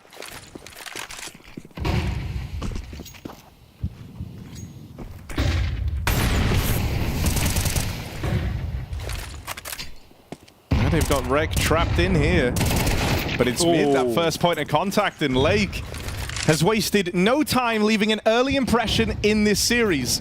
6-1 to open, top in the charts for M80.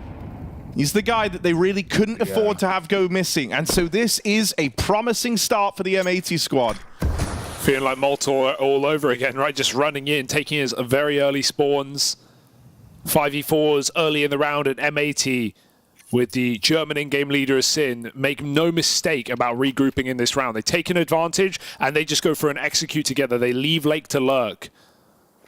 This is a really simple call for M80, but it is the perfect recipe to pick up this rifle round. KRÜ, it's him or bust. He's got a multi-kill, or M80 a 5-0 up. Good timing on the smoke, at least. That's going to slow this down, but he's got to be aware, ever aware, that mid is open, and that is a gap. KRÜ, you'd like to think he's the guy for the job to try and withstand this, but M80, have they had a change of heart? Lake's taken all this room. They're going right into the stack. They're going to have to go towards B and brave this 3-man hold. Lake opens, putting pressure on through Temple. Down at 20 seconds, and that's where Skulls makes his presence known from the back of sight.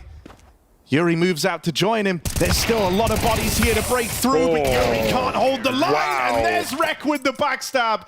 M80, it looked like they were overcooking that round. It looked like they'd overcomplicated it. They played back into the hands of Furia. I think Furia were already thinking about saving, to be honest. I think they were just set up. Look, we're dug in at B. We can't be rotating with 30 seconds on the clock. We just have to stick here, hope KRÜ gets a multi-kill, and M80 throwing a fake back into the B stack. But it's that 2-second timing difference of Fallen checking mid and not. If he kills Lake, that round will absolutely crumble. But Lake finds the entry, relieves pressure on the B bomb site, and they're able to run over it.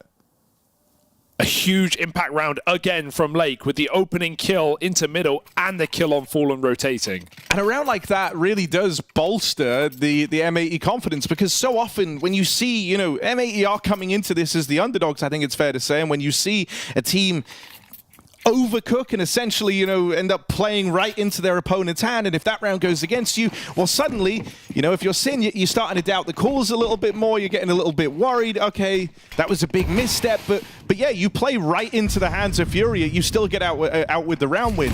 Sin's got a lot of faith in these individuals, and a round like that is only going to bolster it. For Furia, a gut punch of a round. You get the round you were hoping for, and you're still left wanting. Yet to make a dent on this CT side. Still believing though, Cello's funded Fallen and AWP. He's playing P250 smoke with no Kevlar, so Fallen can have an armored AWP. He seems indecisive in middle, but the molly gets smoked for him. And great read of the situation. Knowing that molly smoked, Lake gets in an HE for some high damage on the AWP. Boost is really nice for an opening kill. This feels like KRÜ's frag every day of the week. The question is, can they trade it before he drops off? AWP dead. KRÜ actually hangs around, doesn't dismantle the boost. They need this more. Is a wild decision from KRÜ, but with the hero gun, he's really got to leave an impression, and KRÜ will. From atop his tower, he looks down upon M80 and he deems them not worthy, locking them out from this B play. The one-man army of KRÜ has done enough here for the Furia squad. It's just Sin left standing. Backstab in, dinked up by Cello's pistol, and now the net is closing. Furia are boxing him in. That's how they get on the board. It's a 3k heroic boost for KRÜ. It's an annoying round to lose, because in your head you're thinking, yeah, Furia have no money, we just broke them, let's go for B contact and try get entries. If there's a deagle site, if there's a pistol fighting me, I can win that fight. Slack sneaking in with the AWP, knows he's advantaged, but Furia have bought in because they saved a couple rounds ago. And so a hero M4 will save the day for Furia and put them on the board finally.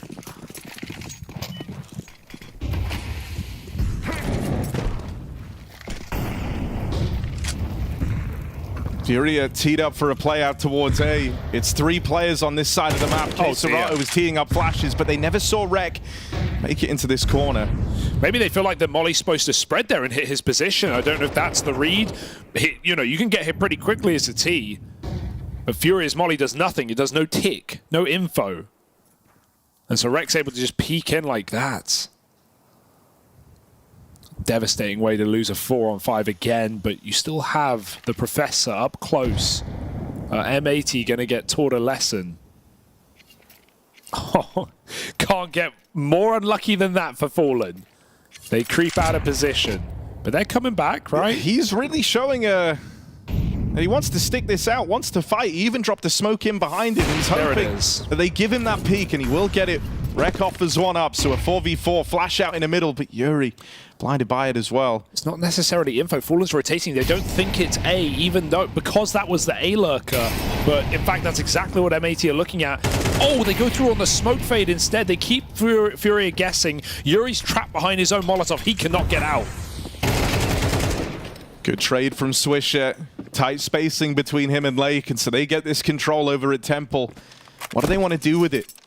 Long wrap all the way back through middle. They're going for the B hit here with Swisher trying to cut down and control the rotates. This backstab has to come through, but Fallen seems aware. Fallen's on the line. Wow. Swisher knocked out, and now as they cross, it's open sight lines for that open rifle.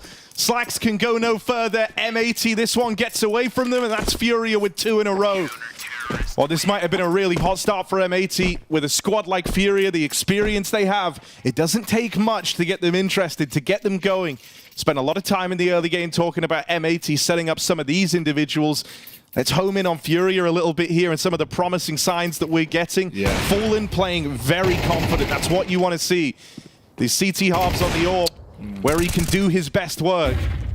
Yeah, M80 are making a lot of changes in the late round with no information or map control. They keep swapping the site they're going to hit. I think part of that is seeing Fallen's AWP and going, we don't want to move into that. But the experience reigns true and Fallen rotates quickly. This time he's on an M4, playing Spawn. We might see him swap off with Keserato. But he's on the other side of the map, so take that back.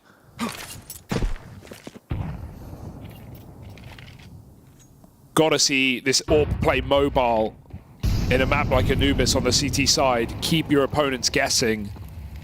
M80 continuing to utilize mid control. That's just despicable.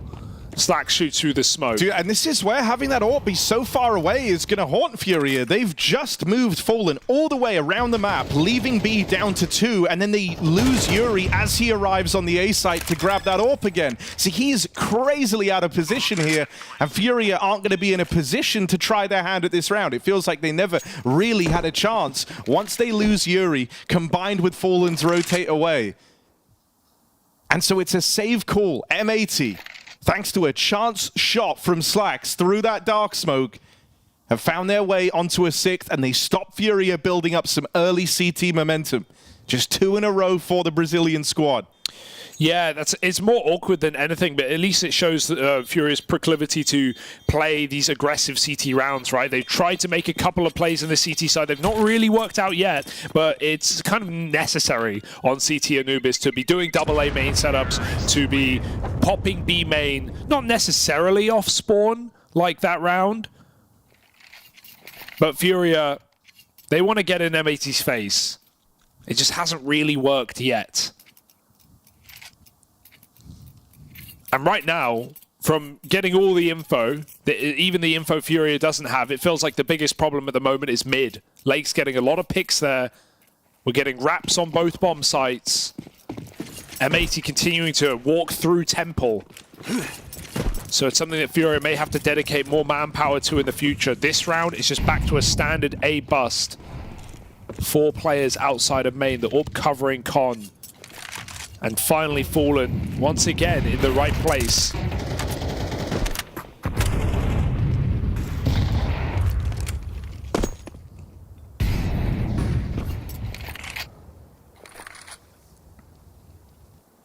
M80 have bailed from so many of these types of rounds where you feel like they're destined to commit, but this is not going to be one of them. As that pesky AWP, Fallen puts it to work. Full blind, he can't get out of there, and it's Lake double opener. Dirty.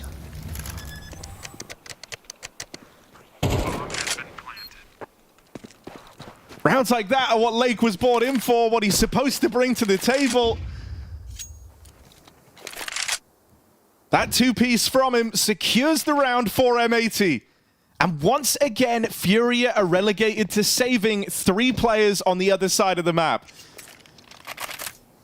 M80 know they could never let the pressure off, especially, you think back to Copenhagen. This team was 1 round away from making it to that major, and that was with Def playing in the roster. God, that's crazy, isn't it? There, they fall 1 round short. They lose out to Legacy, Coldzera's Brazilian squad at the time. And so they know they have to keep that pressure on Furia, but they're doing a great job of that here. Enough about Cold's Legacy, though. Let's think Furia Legacy at Majors. This is a team that you are used to seeing compete at Majors. Since 2019, all the way back in Berlin, they've been at all of them. Yeah, 3 playoffs in a row. Sure, they've had a bit of a drip since that point in Copenhagen, in Paris. Underwhelming in the latter. I mean, it was really after, Rio being the the furthest they've ever made it, the closest they ever came, and on home soil, then that one gets away from them, and it felt like that destroyed the momentum that this team had picked up. Then they go on to Paris, then you have changes happen after they bomb out there. They bomb out again in Copenhagen. That's when Art is uprooted from this squad.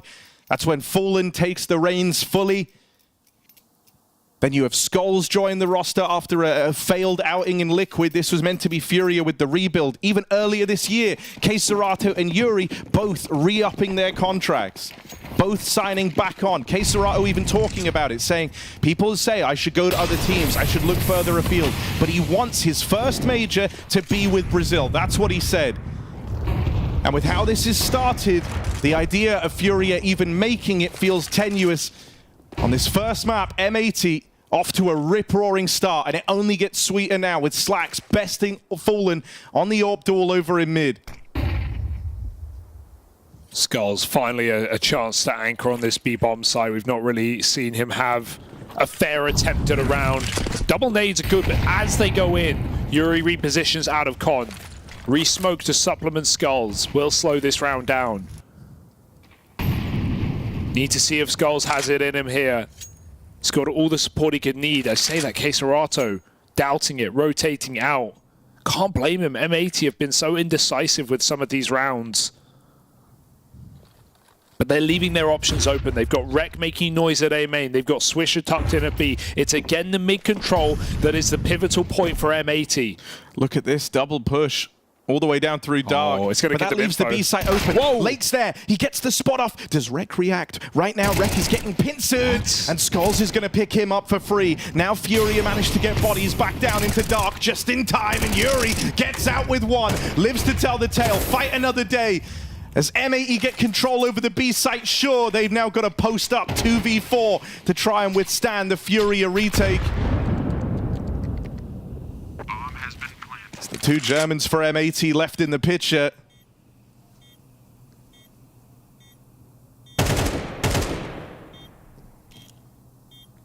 They set themselves up down towards dark. Slacks holds the line on this AWP. This next kill would be pivotal. It would remove so much pressure. You don't have to look over your shoulder, but Skulls keeps breathing down the necks of M80. This backstab destroys them. And so that double dark push hinging on the timing from Lake, the fact he wasn't ready for it. Rek getting picked up. That is keen trigger work from Skulls and Yuri to salvage that round. A 4v5 goes the way of Furia.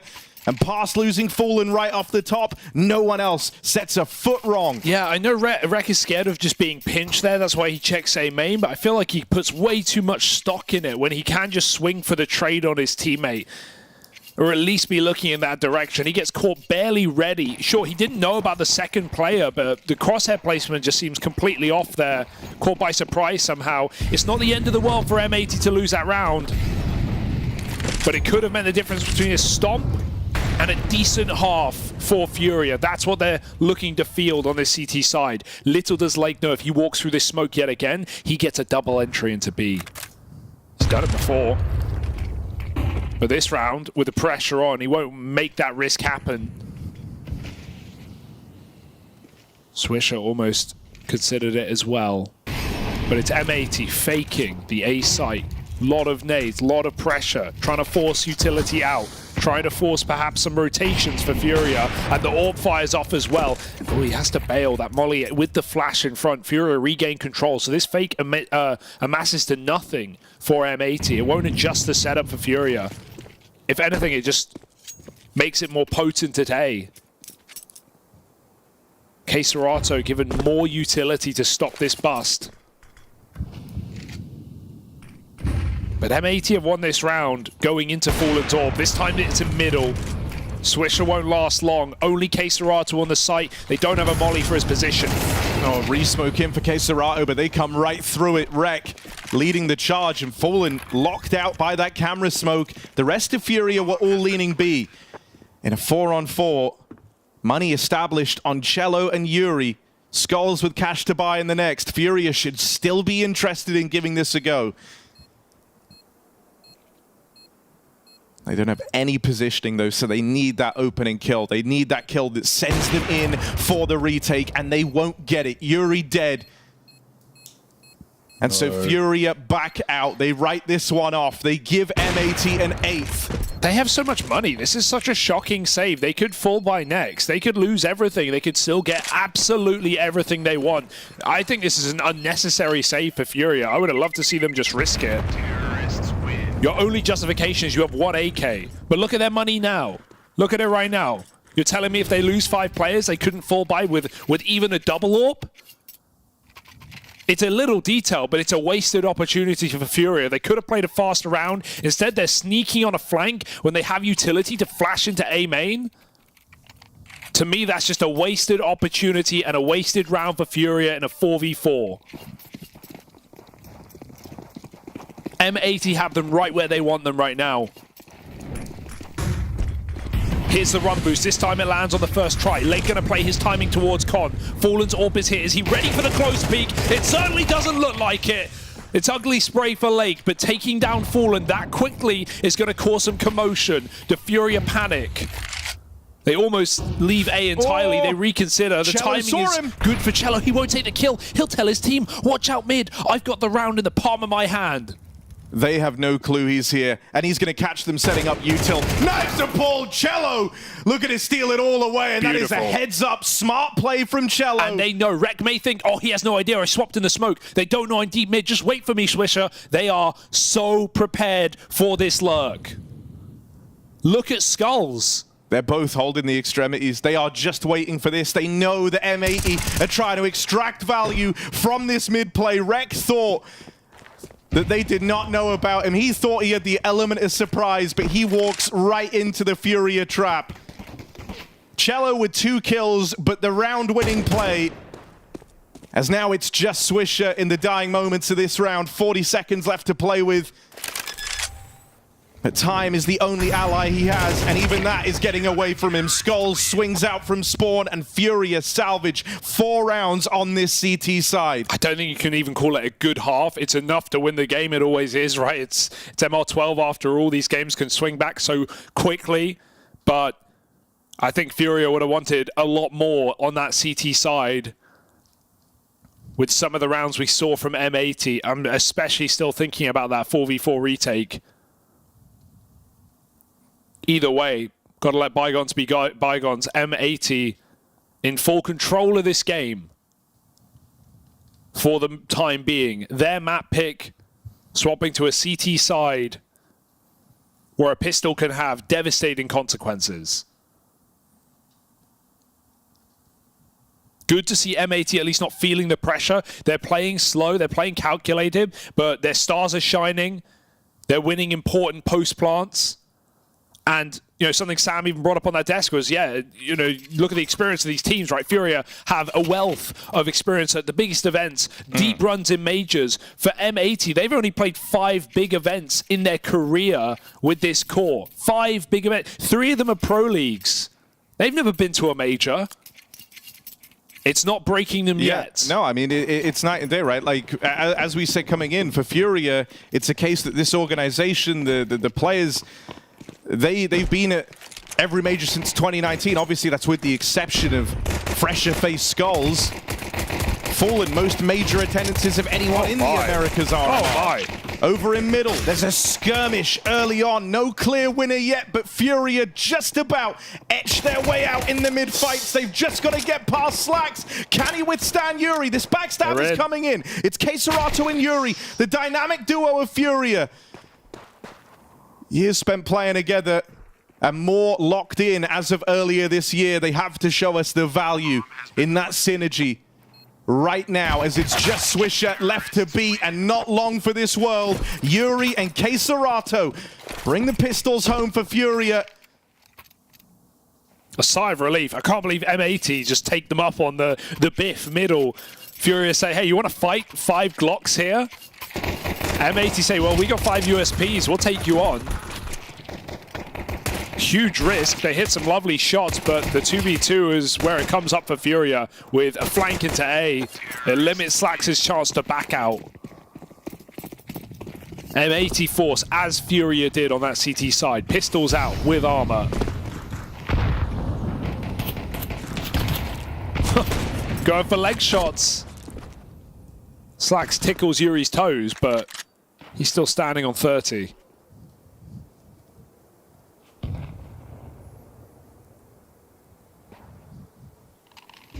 Serato, there's the opener you were looking for. And that has caused the A site just to crumble for M80. They even looked like they wanted to up and leave there after not getting the opener. But a missed heaven smoke, that feels almost too good to not try and capitalize on here. But it's the same as the first half. Yeah, they save. It's exactly the situation Furia are in, except with more players here, and they still don't like what they see. You know they've got rifles in the A site, and you just don't have the weaponry to fight that back. You're not going to get a 5-7 dink to A main. Not before Furia crack your skull with an AK. So M80, a bitter pill, but they got to take their medicine. Giving over Furia's 6th. And like I just said, coming into this half, 4, not a great CT side, but Furia can definitely be considered back in the game in just 1 rifle round's time.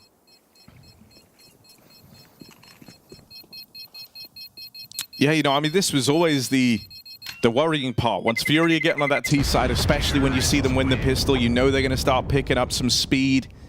That gap is going to start closing, and that's where, you know, we talked about the disparity in experience. Furia know that they can make these comebacks happen. M80, meanwhile, they're worried about having it get away from them.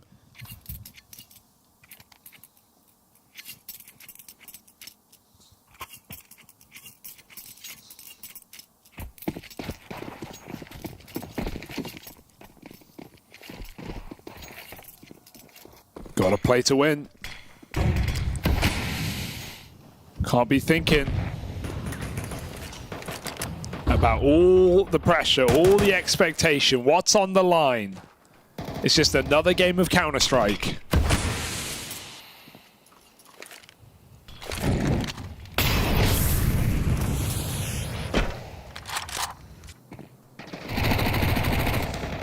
Cello making no secret about his mid presence. Meanwhile, Furia creeping A main. I do like this setup though.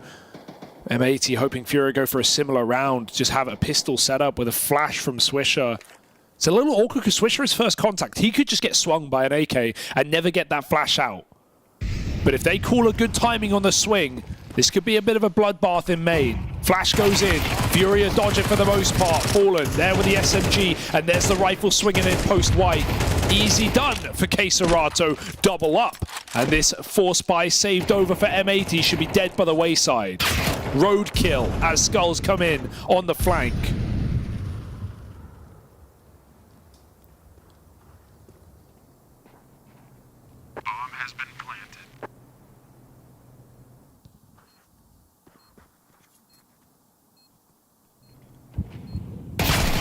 Oh, not going to depart with that Galil in middle. Skulls. Bids Lake, farewell. The gap has closed. Furia nipping at the heels of M80 here on M80's map pick.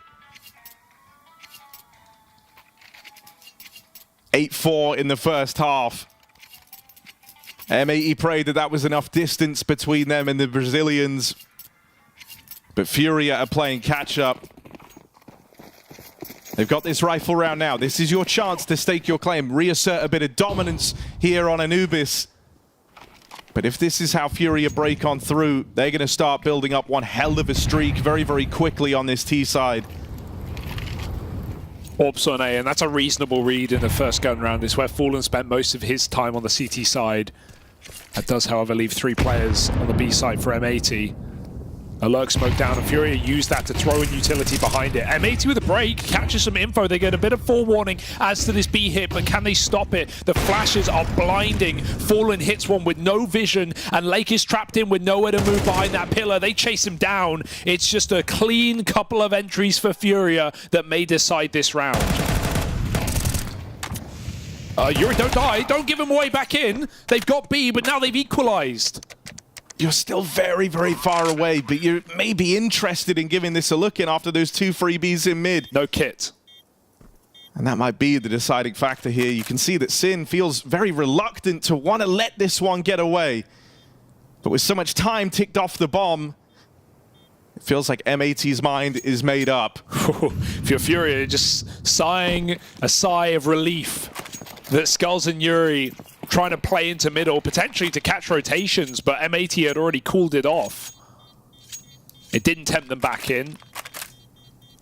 And I said it, Furia, one gun round away from equalizing. Well, now we're there. Terrorists win.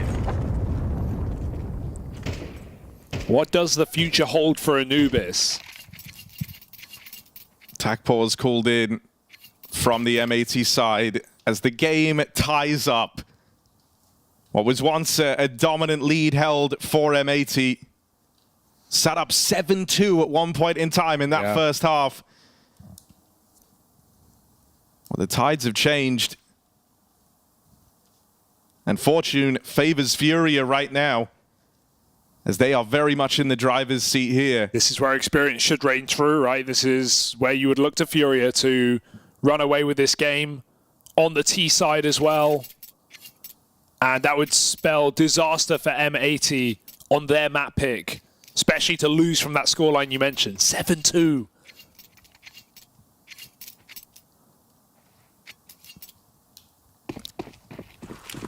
And that experience difference is in whichever metric you try and look at it, whether it's majors attended, time spent playing. Furia are just so much more proven on an individual level.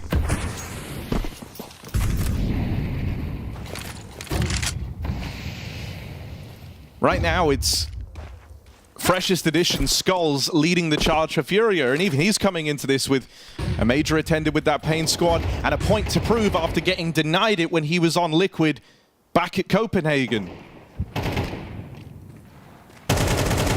I mean, Lake has been playing this game professionally for not even 2 years yet. Started January 2023. You know, you have more stage experience on the young player of Skulls than the entirety of M80 put together. I mean, you know, and then the thing that's wild is even if you look at someone like Rek, who sure has been playing the game far younger. He started playing professionally when he was just 14 years old. But even then, he's on a similar level of experience to the guy in this team that started playing a year and a half ago. Because while he'd been around, something you touched upon is the lack of big international events for this M80 squad. And so as Furia now in this position to pull ahead, you have to start to question, can M80 rise to the occasion? Can they salvage this game?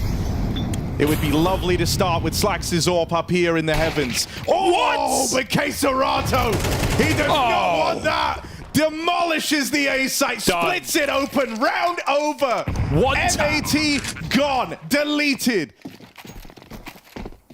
You don't even have a chance to stop a play like that. This is on LAN. And Slax doesn't even get to click his mouse. One jiggle and you're out. That's the case Dorado we've been waiting to see. Been relatively tame this tournament. But what a time to show it.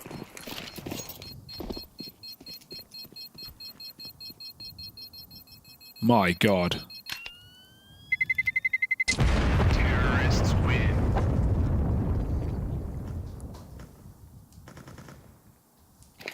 Welcome to the big leagues, M80. And even if it's, you know, hard to not get caught up in this passion project, in this dream of making it to the major, this is the proving ground. M80, the best team that they've beaten in this RMR is a 30 ranked team.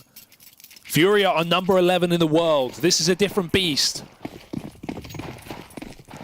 M80 will have to play their best CS yet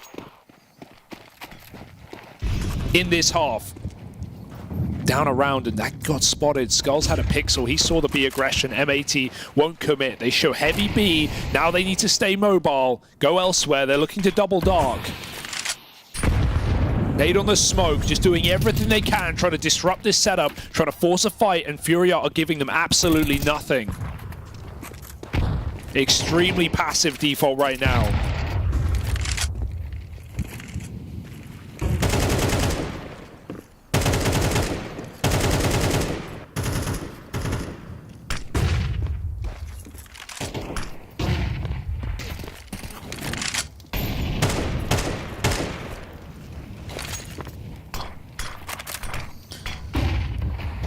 Slacks is ahead of that smoke in mid. He's going to try and get something done with it, but there is an immediate response. Great trades from Furia. And Keserato, you just can't get in front of this guy right now. He's an animal. The moment he lays eyes on you, it is already too late. And that's what M80, you know, the way you beat someone like that is not by just taking a dry fight, right? Not by holding them with an orb. Not that you can blame M80 for the previous round by any means, but they come in with answers this time. They play aggressive. They push B main with a flash. They break a smoke with a flash behind it on dark. They're going for fights. They're looking to catch Furia off guard. But it's back to that A site where Keserato just decapitates 2 CTs.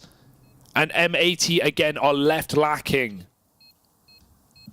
This is a phenomenal resurgence from Furia late in the game. 7-2 to 10-8. And Keserato at the forefront of the T side.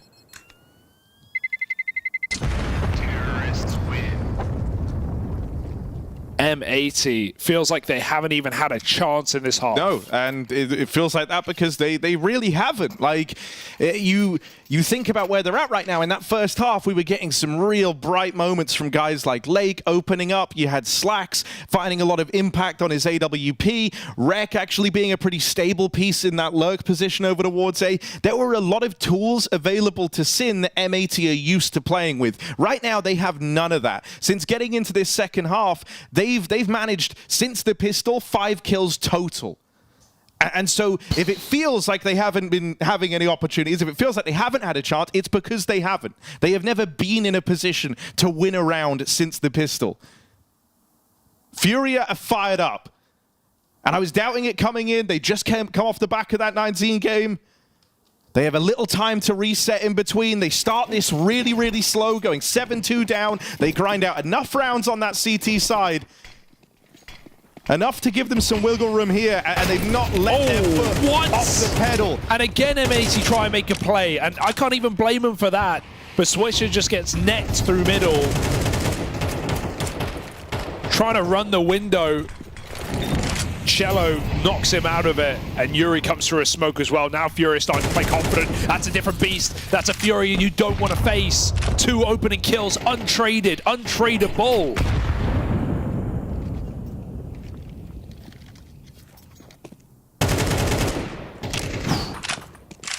And Lake on his last legs, 20 health.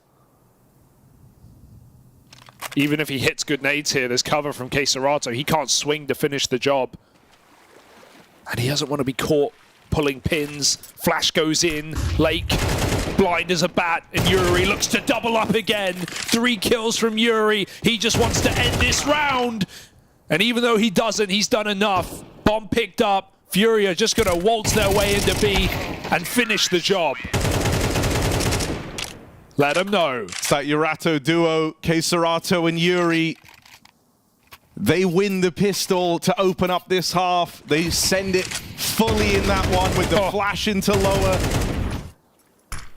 Keserato very aware of what Yuri is capable of and more than willing to help him out on those endeavors. And the worst part about losing like this, if I look at the last 3 rounds, it's not like I can even say, oh, M80 are playing scared. They're playing not to lose. They don't want to make mistakes. They're throwing themselves at Furia in calculated ways for the most part. Don't know about this round. It's already over. Desperate. Forget it. Not a word to say. Furia know it's coming because it's come 3 rounds ago. Or in a row. Plays like that don't come from anywhere other than desperation. Yeah. You're reaching as deep as you can and you're saying, okay, let's just do something crazy. Let's just do something wild and hope that it works. But that is not the way you want to be operating. You're not playing with confidence right now if you're M80. No. And for Furia, they are exuding it. Fallen as well has been 1 step ahead the entire T half. He's called a blinder of a game here. On that CT side, there were moments where he was kind of locked into these passive spots and he would be able to deliver. And he was a part as to why they were able to get those 4 rounds. But it's when he's gotten onto this T side, when they're on the back foot, Fallen doing his best work under pressure here. And you would have never have known, looking now, that Furia were ever in a position to even be worried about this game. The first couple of rounds of M80 making plays there 4 rounds ago, I liked them. They were making good moves. They were doing them together. They were playing a little bit delayed at some times. But that one is just desperation. That's a round where Furia called, just react. That's all we need to do, because they'll be bringing themselves to us.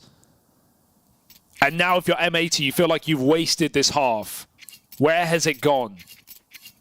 Not a single round on the CT side. 8 in a row for Furia. 9 if you count the last of their CT endeavors. And M80 have got to relax a little bit. Take one back seat. And that's what Furia up the ante. And those individuals that were once reliable, that were hitting their shots for M80, have well and truly fallen off. That fear is gripping them. A missed shot from Slax's orb, and that seals his fate. That's all it takes. KRÜ has been a monster on this side of the map. And you actually had a chance to shoot this time. That hasn't been the case in rounds gone by. Double mid-lurk for Furia. They play to cut off the rotates as KRÜ just continues to exert presence, to exert fear in these A-site players. Furia slow it down with those kills coming in. It has thinned the herd, but what? Yuri provides. No way. It's that terrifying twosome, Yuri and KRÜ, with a lot to prove in this series. They want to show it was the right move for them to stay at Furia, signing up together. And making the major is the bare minimum for this Furia squad, a feat that they have never failed to achieve before. Turning this one around from 4-8 down. They don't give M80 a single round on this CT side. T-side dominance from Furia on M80's map pick, and they are now 1 Vertigo away from securing that spot at the Shanghai Major. 10 rounds in a row for Furia. My goodness. When all the pressure is on the line, Furia step up to the mark.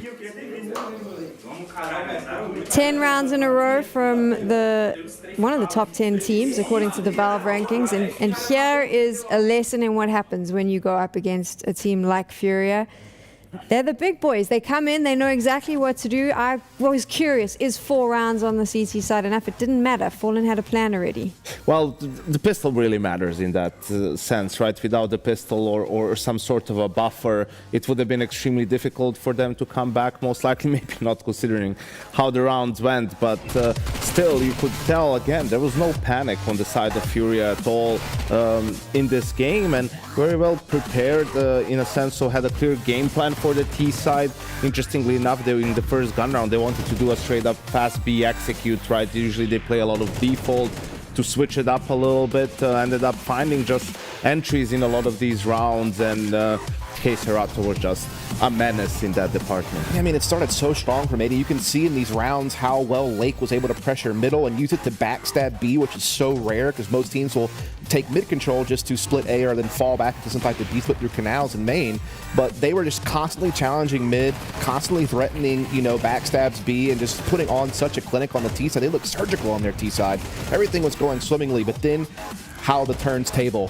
When Furia gets on the T side, they do not drop a single round. KRÜ says, oh, Lake, you were having a good time. Let me show you a little something, but let me show you what I got, as he was just having multiple entries in his own right over on the A side of the map. And then we highlighted this matchup, by the way. Yuri versus Lake and BCon was going to be something to keep an eye on, and Yuri was, without a doubt, very impactful alongside KRÜ to help secure this massive comeback on T side. Lately, you know, when Furia plays on LAN, Fallen likes to do this thing, stands up, pulls his pocket out, you know, I got you in my pocket. And KRÜ had Wreck in his pocket on this map. I mean, a couple of times he was just bullying him towards that A side of the map. And, you know, second half, Furia wins 9-0 in the second half for them, right? M80, the closest round was the pistol round. They got 3 kills in there. In the remainder of the second half, they only got 7 kills in 8 rounds. I mean, it wasn't even competitive. There was a lot of saving. They were giving themselves, you know, the best opportunity opportunity to try and you know, get something going, but Furia was just one step ahead the entire time. Yeah, I think Lake only got 3 kills the entire second half after having such a monstrous first half on the T side, creating so many opportunities for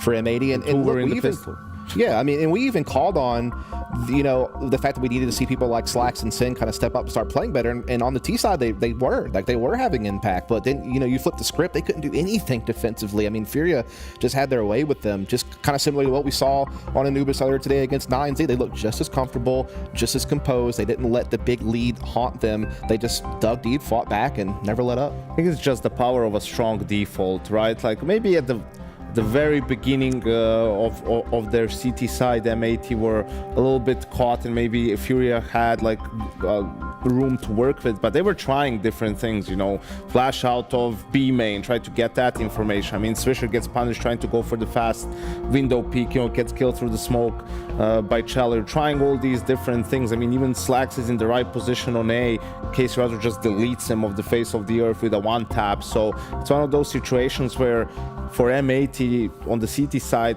hard to point out tactically at some big problem. They just got owned by the individuals from Furia. It's just the size of the playbook in terms of the opposition that they've played against, that M80 couldn't find something that worked. Like you said, they were trying lots of things, but maybe is it easy enough to say, okay, this is just an experience thing that they didn't know how to stop Furia? Think, not necessarily an experience thing, they were just outplayed, right? Like you're trying moves, you're not finding the kills. Like with these sort of plays on a map like Anubis, you know, if you flash out of B, you're not gonna stay there. Like you can't stay there. So you're hoping to find the kill, fall back, or just be able to make some moves somewhere else across the map. So Furia did a great job actually of not getting punished in their default, like not giving away some of those kills, not even giving up a lot of information, and maintaining pressure on other sides of the map. So you're always uncomfortable. M80 was constantly uncomfortable in these rounds. Like they're trying to make something happen, feel so that they are in the advantage in the round, but Furia was just denying it all the time.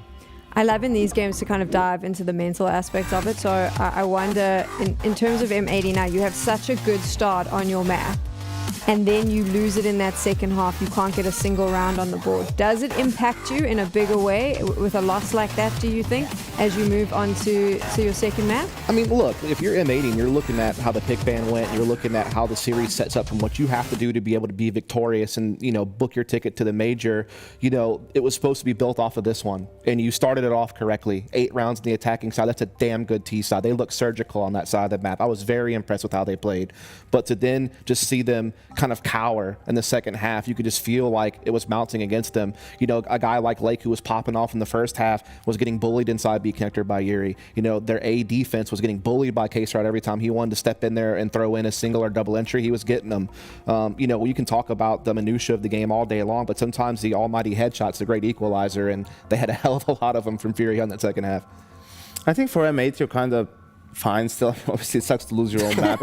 But I think, you know, looking at the remaining 2 maps, like it's both maps that they play. Dust 2, they played a lot. The Decider, right? Vertigo, they play close game against Complexity in a very strange one. You know, and Furia on the other side of things, like I guess it's more of a punish pick for them. But, you know, when we talk about some of the best teams in the world on Vertigo, out of the 4 teams that play it, Furia is not really a name that we bring up. So you're not going to be afraid of Furia on this map, which, you know, might turn out to be a mistake. We'll have to see. But yeah, I think it's a little bit tough because they really couldn't get anything going on the CT side, but it's also one of those games where you won't feel like you threw it away, right? Like you were trying to do the right things, it's just the other team was better. So hopefully you're, you know, banking on being able to turn it around slightly and some of the individuals to get going a little bit more. Yeah, I mean, I think for me, what this is going to come down to, if M80 want to make a comeback on this series and come back on Vertigo, it's going to have to be exploiting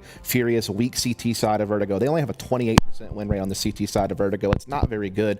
Meanwhile, this M80 team is a very explosive attacking squad. Lake, a very good entry player on all fronts, usually A side. And then this is, we talked about this earlier, Rec. I need to see him come online. He plays a very important position at middle on defensively and attacking, and it's a very timing-based thing. You got to shake off the mental and get back and focus so you can make those timings work. Fun fact, because I know how much you both love Vertigo, I actually think this is one of the most played maps we've seen during the Americas. Surprisingly, RMRs. yeah. Tells you everything about the region that you need to know. I have the best time with Yanko. Okay, we are going to take a quick break, and when we return, Furia is one map away from potentially securing a spot at the major.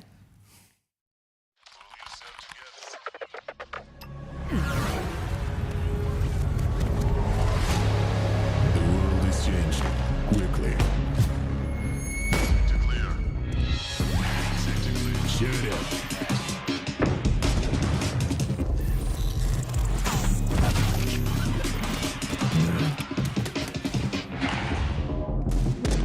The world is changing, but one thing remains the same. Victories with 1xBet.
So we get ever closer to deciding the final team from the Americas to make it to the Perfect World Major in Shanghai. It's looking like Furia are the contenders for that right now. They come into this and they play like favorites. They are the favorites. The bare minimum, the expectation for this Furia squad is that they will be there, and boy, did they play up to that just now.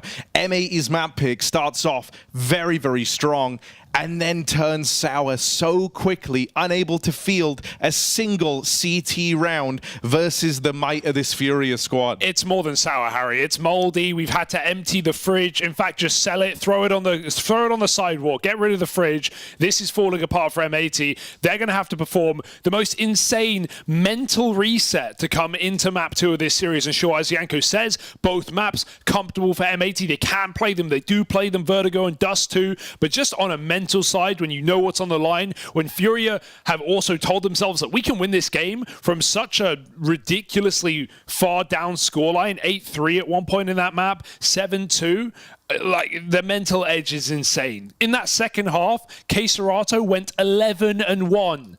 Yeah, you know, I think it's great that that's the performance he's giving us, because that's both what you expect from KRÜ, but it's also what you feel like he has to prove, that staying within this Furia team, despite all the interest you know this guy's had and is always going to continue to have as he puts up numbers like this, he has stated multiple times he wants to stay in Brazil. He wants to be bringing a major home to Brazil, and so you need him to play like that. And he's even talked about how he's never lost that passion. He's trying harder than ever. You need to see games like this from KRÜ, because when he plays like that, Furia become damn near unbeatable. And it's hard to doubt this guy, but I will say in this event, up until this point, he wasn't even in the top 10 rated players of the event. The only guy there was Yuri from this roster. So, and he was on the bottom end of it, number 8. So that was really worrying to see.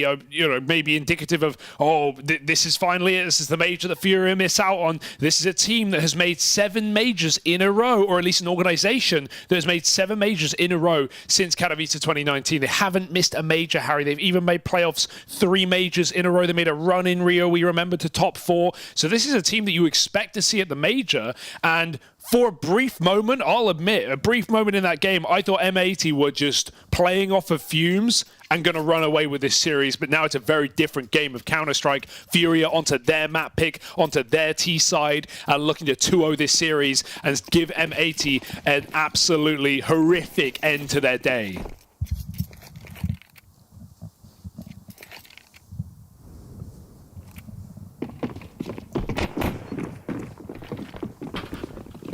Like, poised with the dualies over on short. Needs to start strong here, and with a little help, Mason Lake looks to bring them the pistols as M80 finds success early on here on Vertigo as they try to shake off those nerves from the map prior. Nothing complex about that, just Julie spamming down gap, and Furia run right into M80's trap. That's a relieving pistol round to win. Wouldn't have wanted this 10-round streak to continue into map 2 that Furia was sitting on. So here we go. Furia on the full eco. Respectable decision. Going to come in with a 3rd round buy. KRÜ plays his timing. He gets spotted. Lake. Oh, Lake should give this up. This is crazy confident from Lake. It's good to see, but he's got the SMGs to support him. He's going to say re-peeking with the M4 there. There was no one with him initially, but M80 comes swooping in. And don't let a single player fall. Bonus round now. 4 buy for Furia. What have they got to show off on their T side?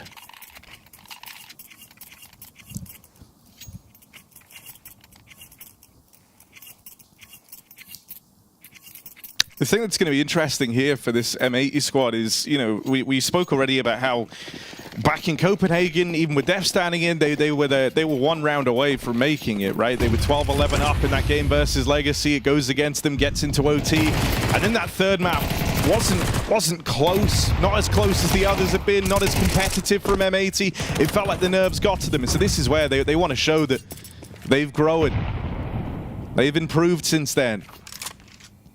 For Furia, you know they're never truly down and out. I think even a slow start here isn't going to be enough to get under their skin.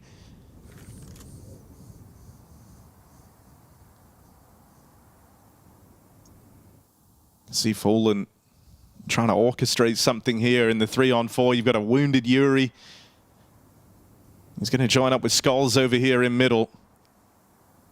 Skulls also with a point to prove, missing out on that same Copenhagen Major after the loss to Complexity back when he was in Liquid. Links back up with the Brazilians.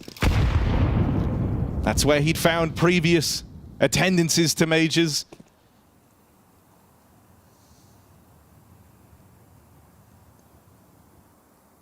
Back with the Brazilians now. And a point to prove, so let's see if Skulls can offer anything up here for Furia. Gotta go, it's only wrecking the site. 30 seconds on the clock. They're trying to lend Yuri a little more time, but Slacks gets activated. Skulls caught turning. Can't mop up both.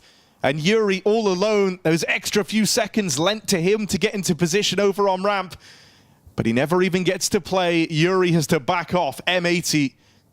Bonus round success here as they get it done with less. Glad to see the flare from M80, right? Just realizing that Furia were going for the B split, grouping in CT spawn and running together with MP9s. But that was very tame for Furia. Over the top of Con, looking for a fight. I guess Yuri's not seeing anyone up B stairs, but you know, a rifle at back quad is not an uncommon position to see someone in. So Furia really wanted a kill rather than just dropping into the unknown. It's that hesitation from Furia that wins M80 the round. Slacks comes in with the AWP. This is a great map for Slacks, I will say that. Knows how to get his impact off of an AWP. Playing supportive in this gun round, throwing his util. Perhaps trying to stop some ramp control. Yuri, the inverse, playing for that. And he actually gets a span up through the gap smoke into Lake. So that's one way to kick off a 5v4. Doesn't need to commit as well. This is the hero rifle. Play it in a position where your teammates can use it if you fall. Good flash. Trying to overwhelm Slacks, but even a B split will meet a rifle, so Furia won't overdo it. This is all the makings of a bit of a scary start to an anti-eco.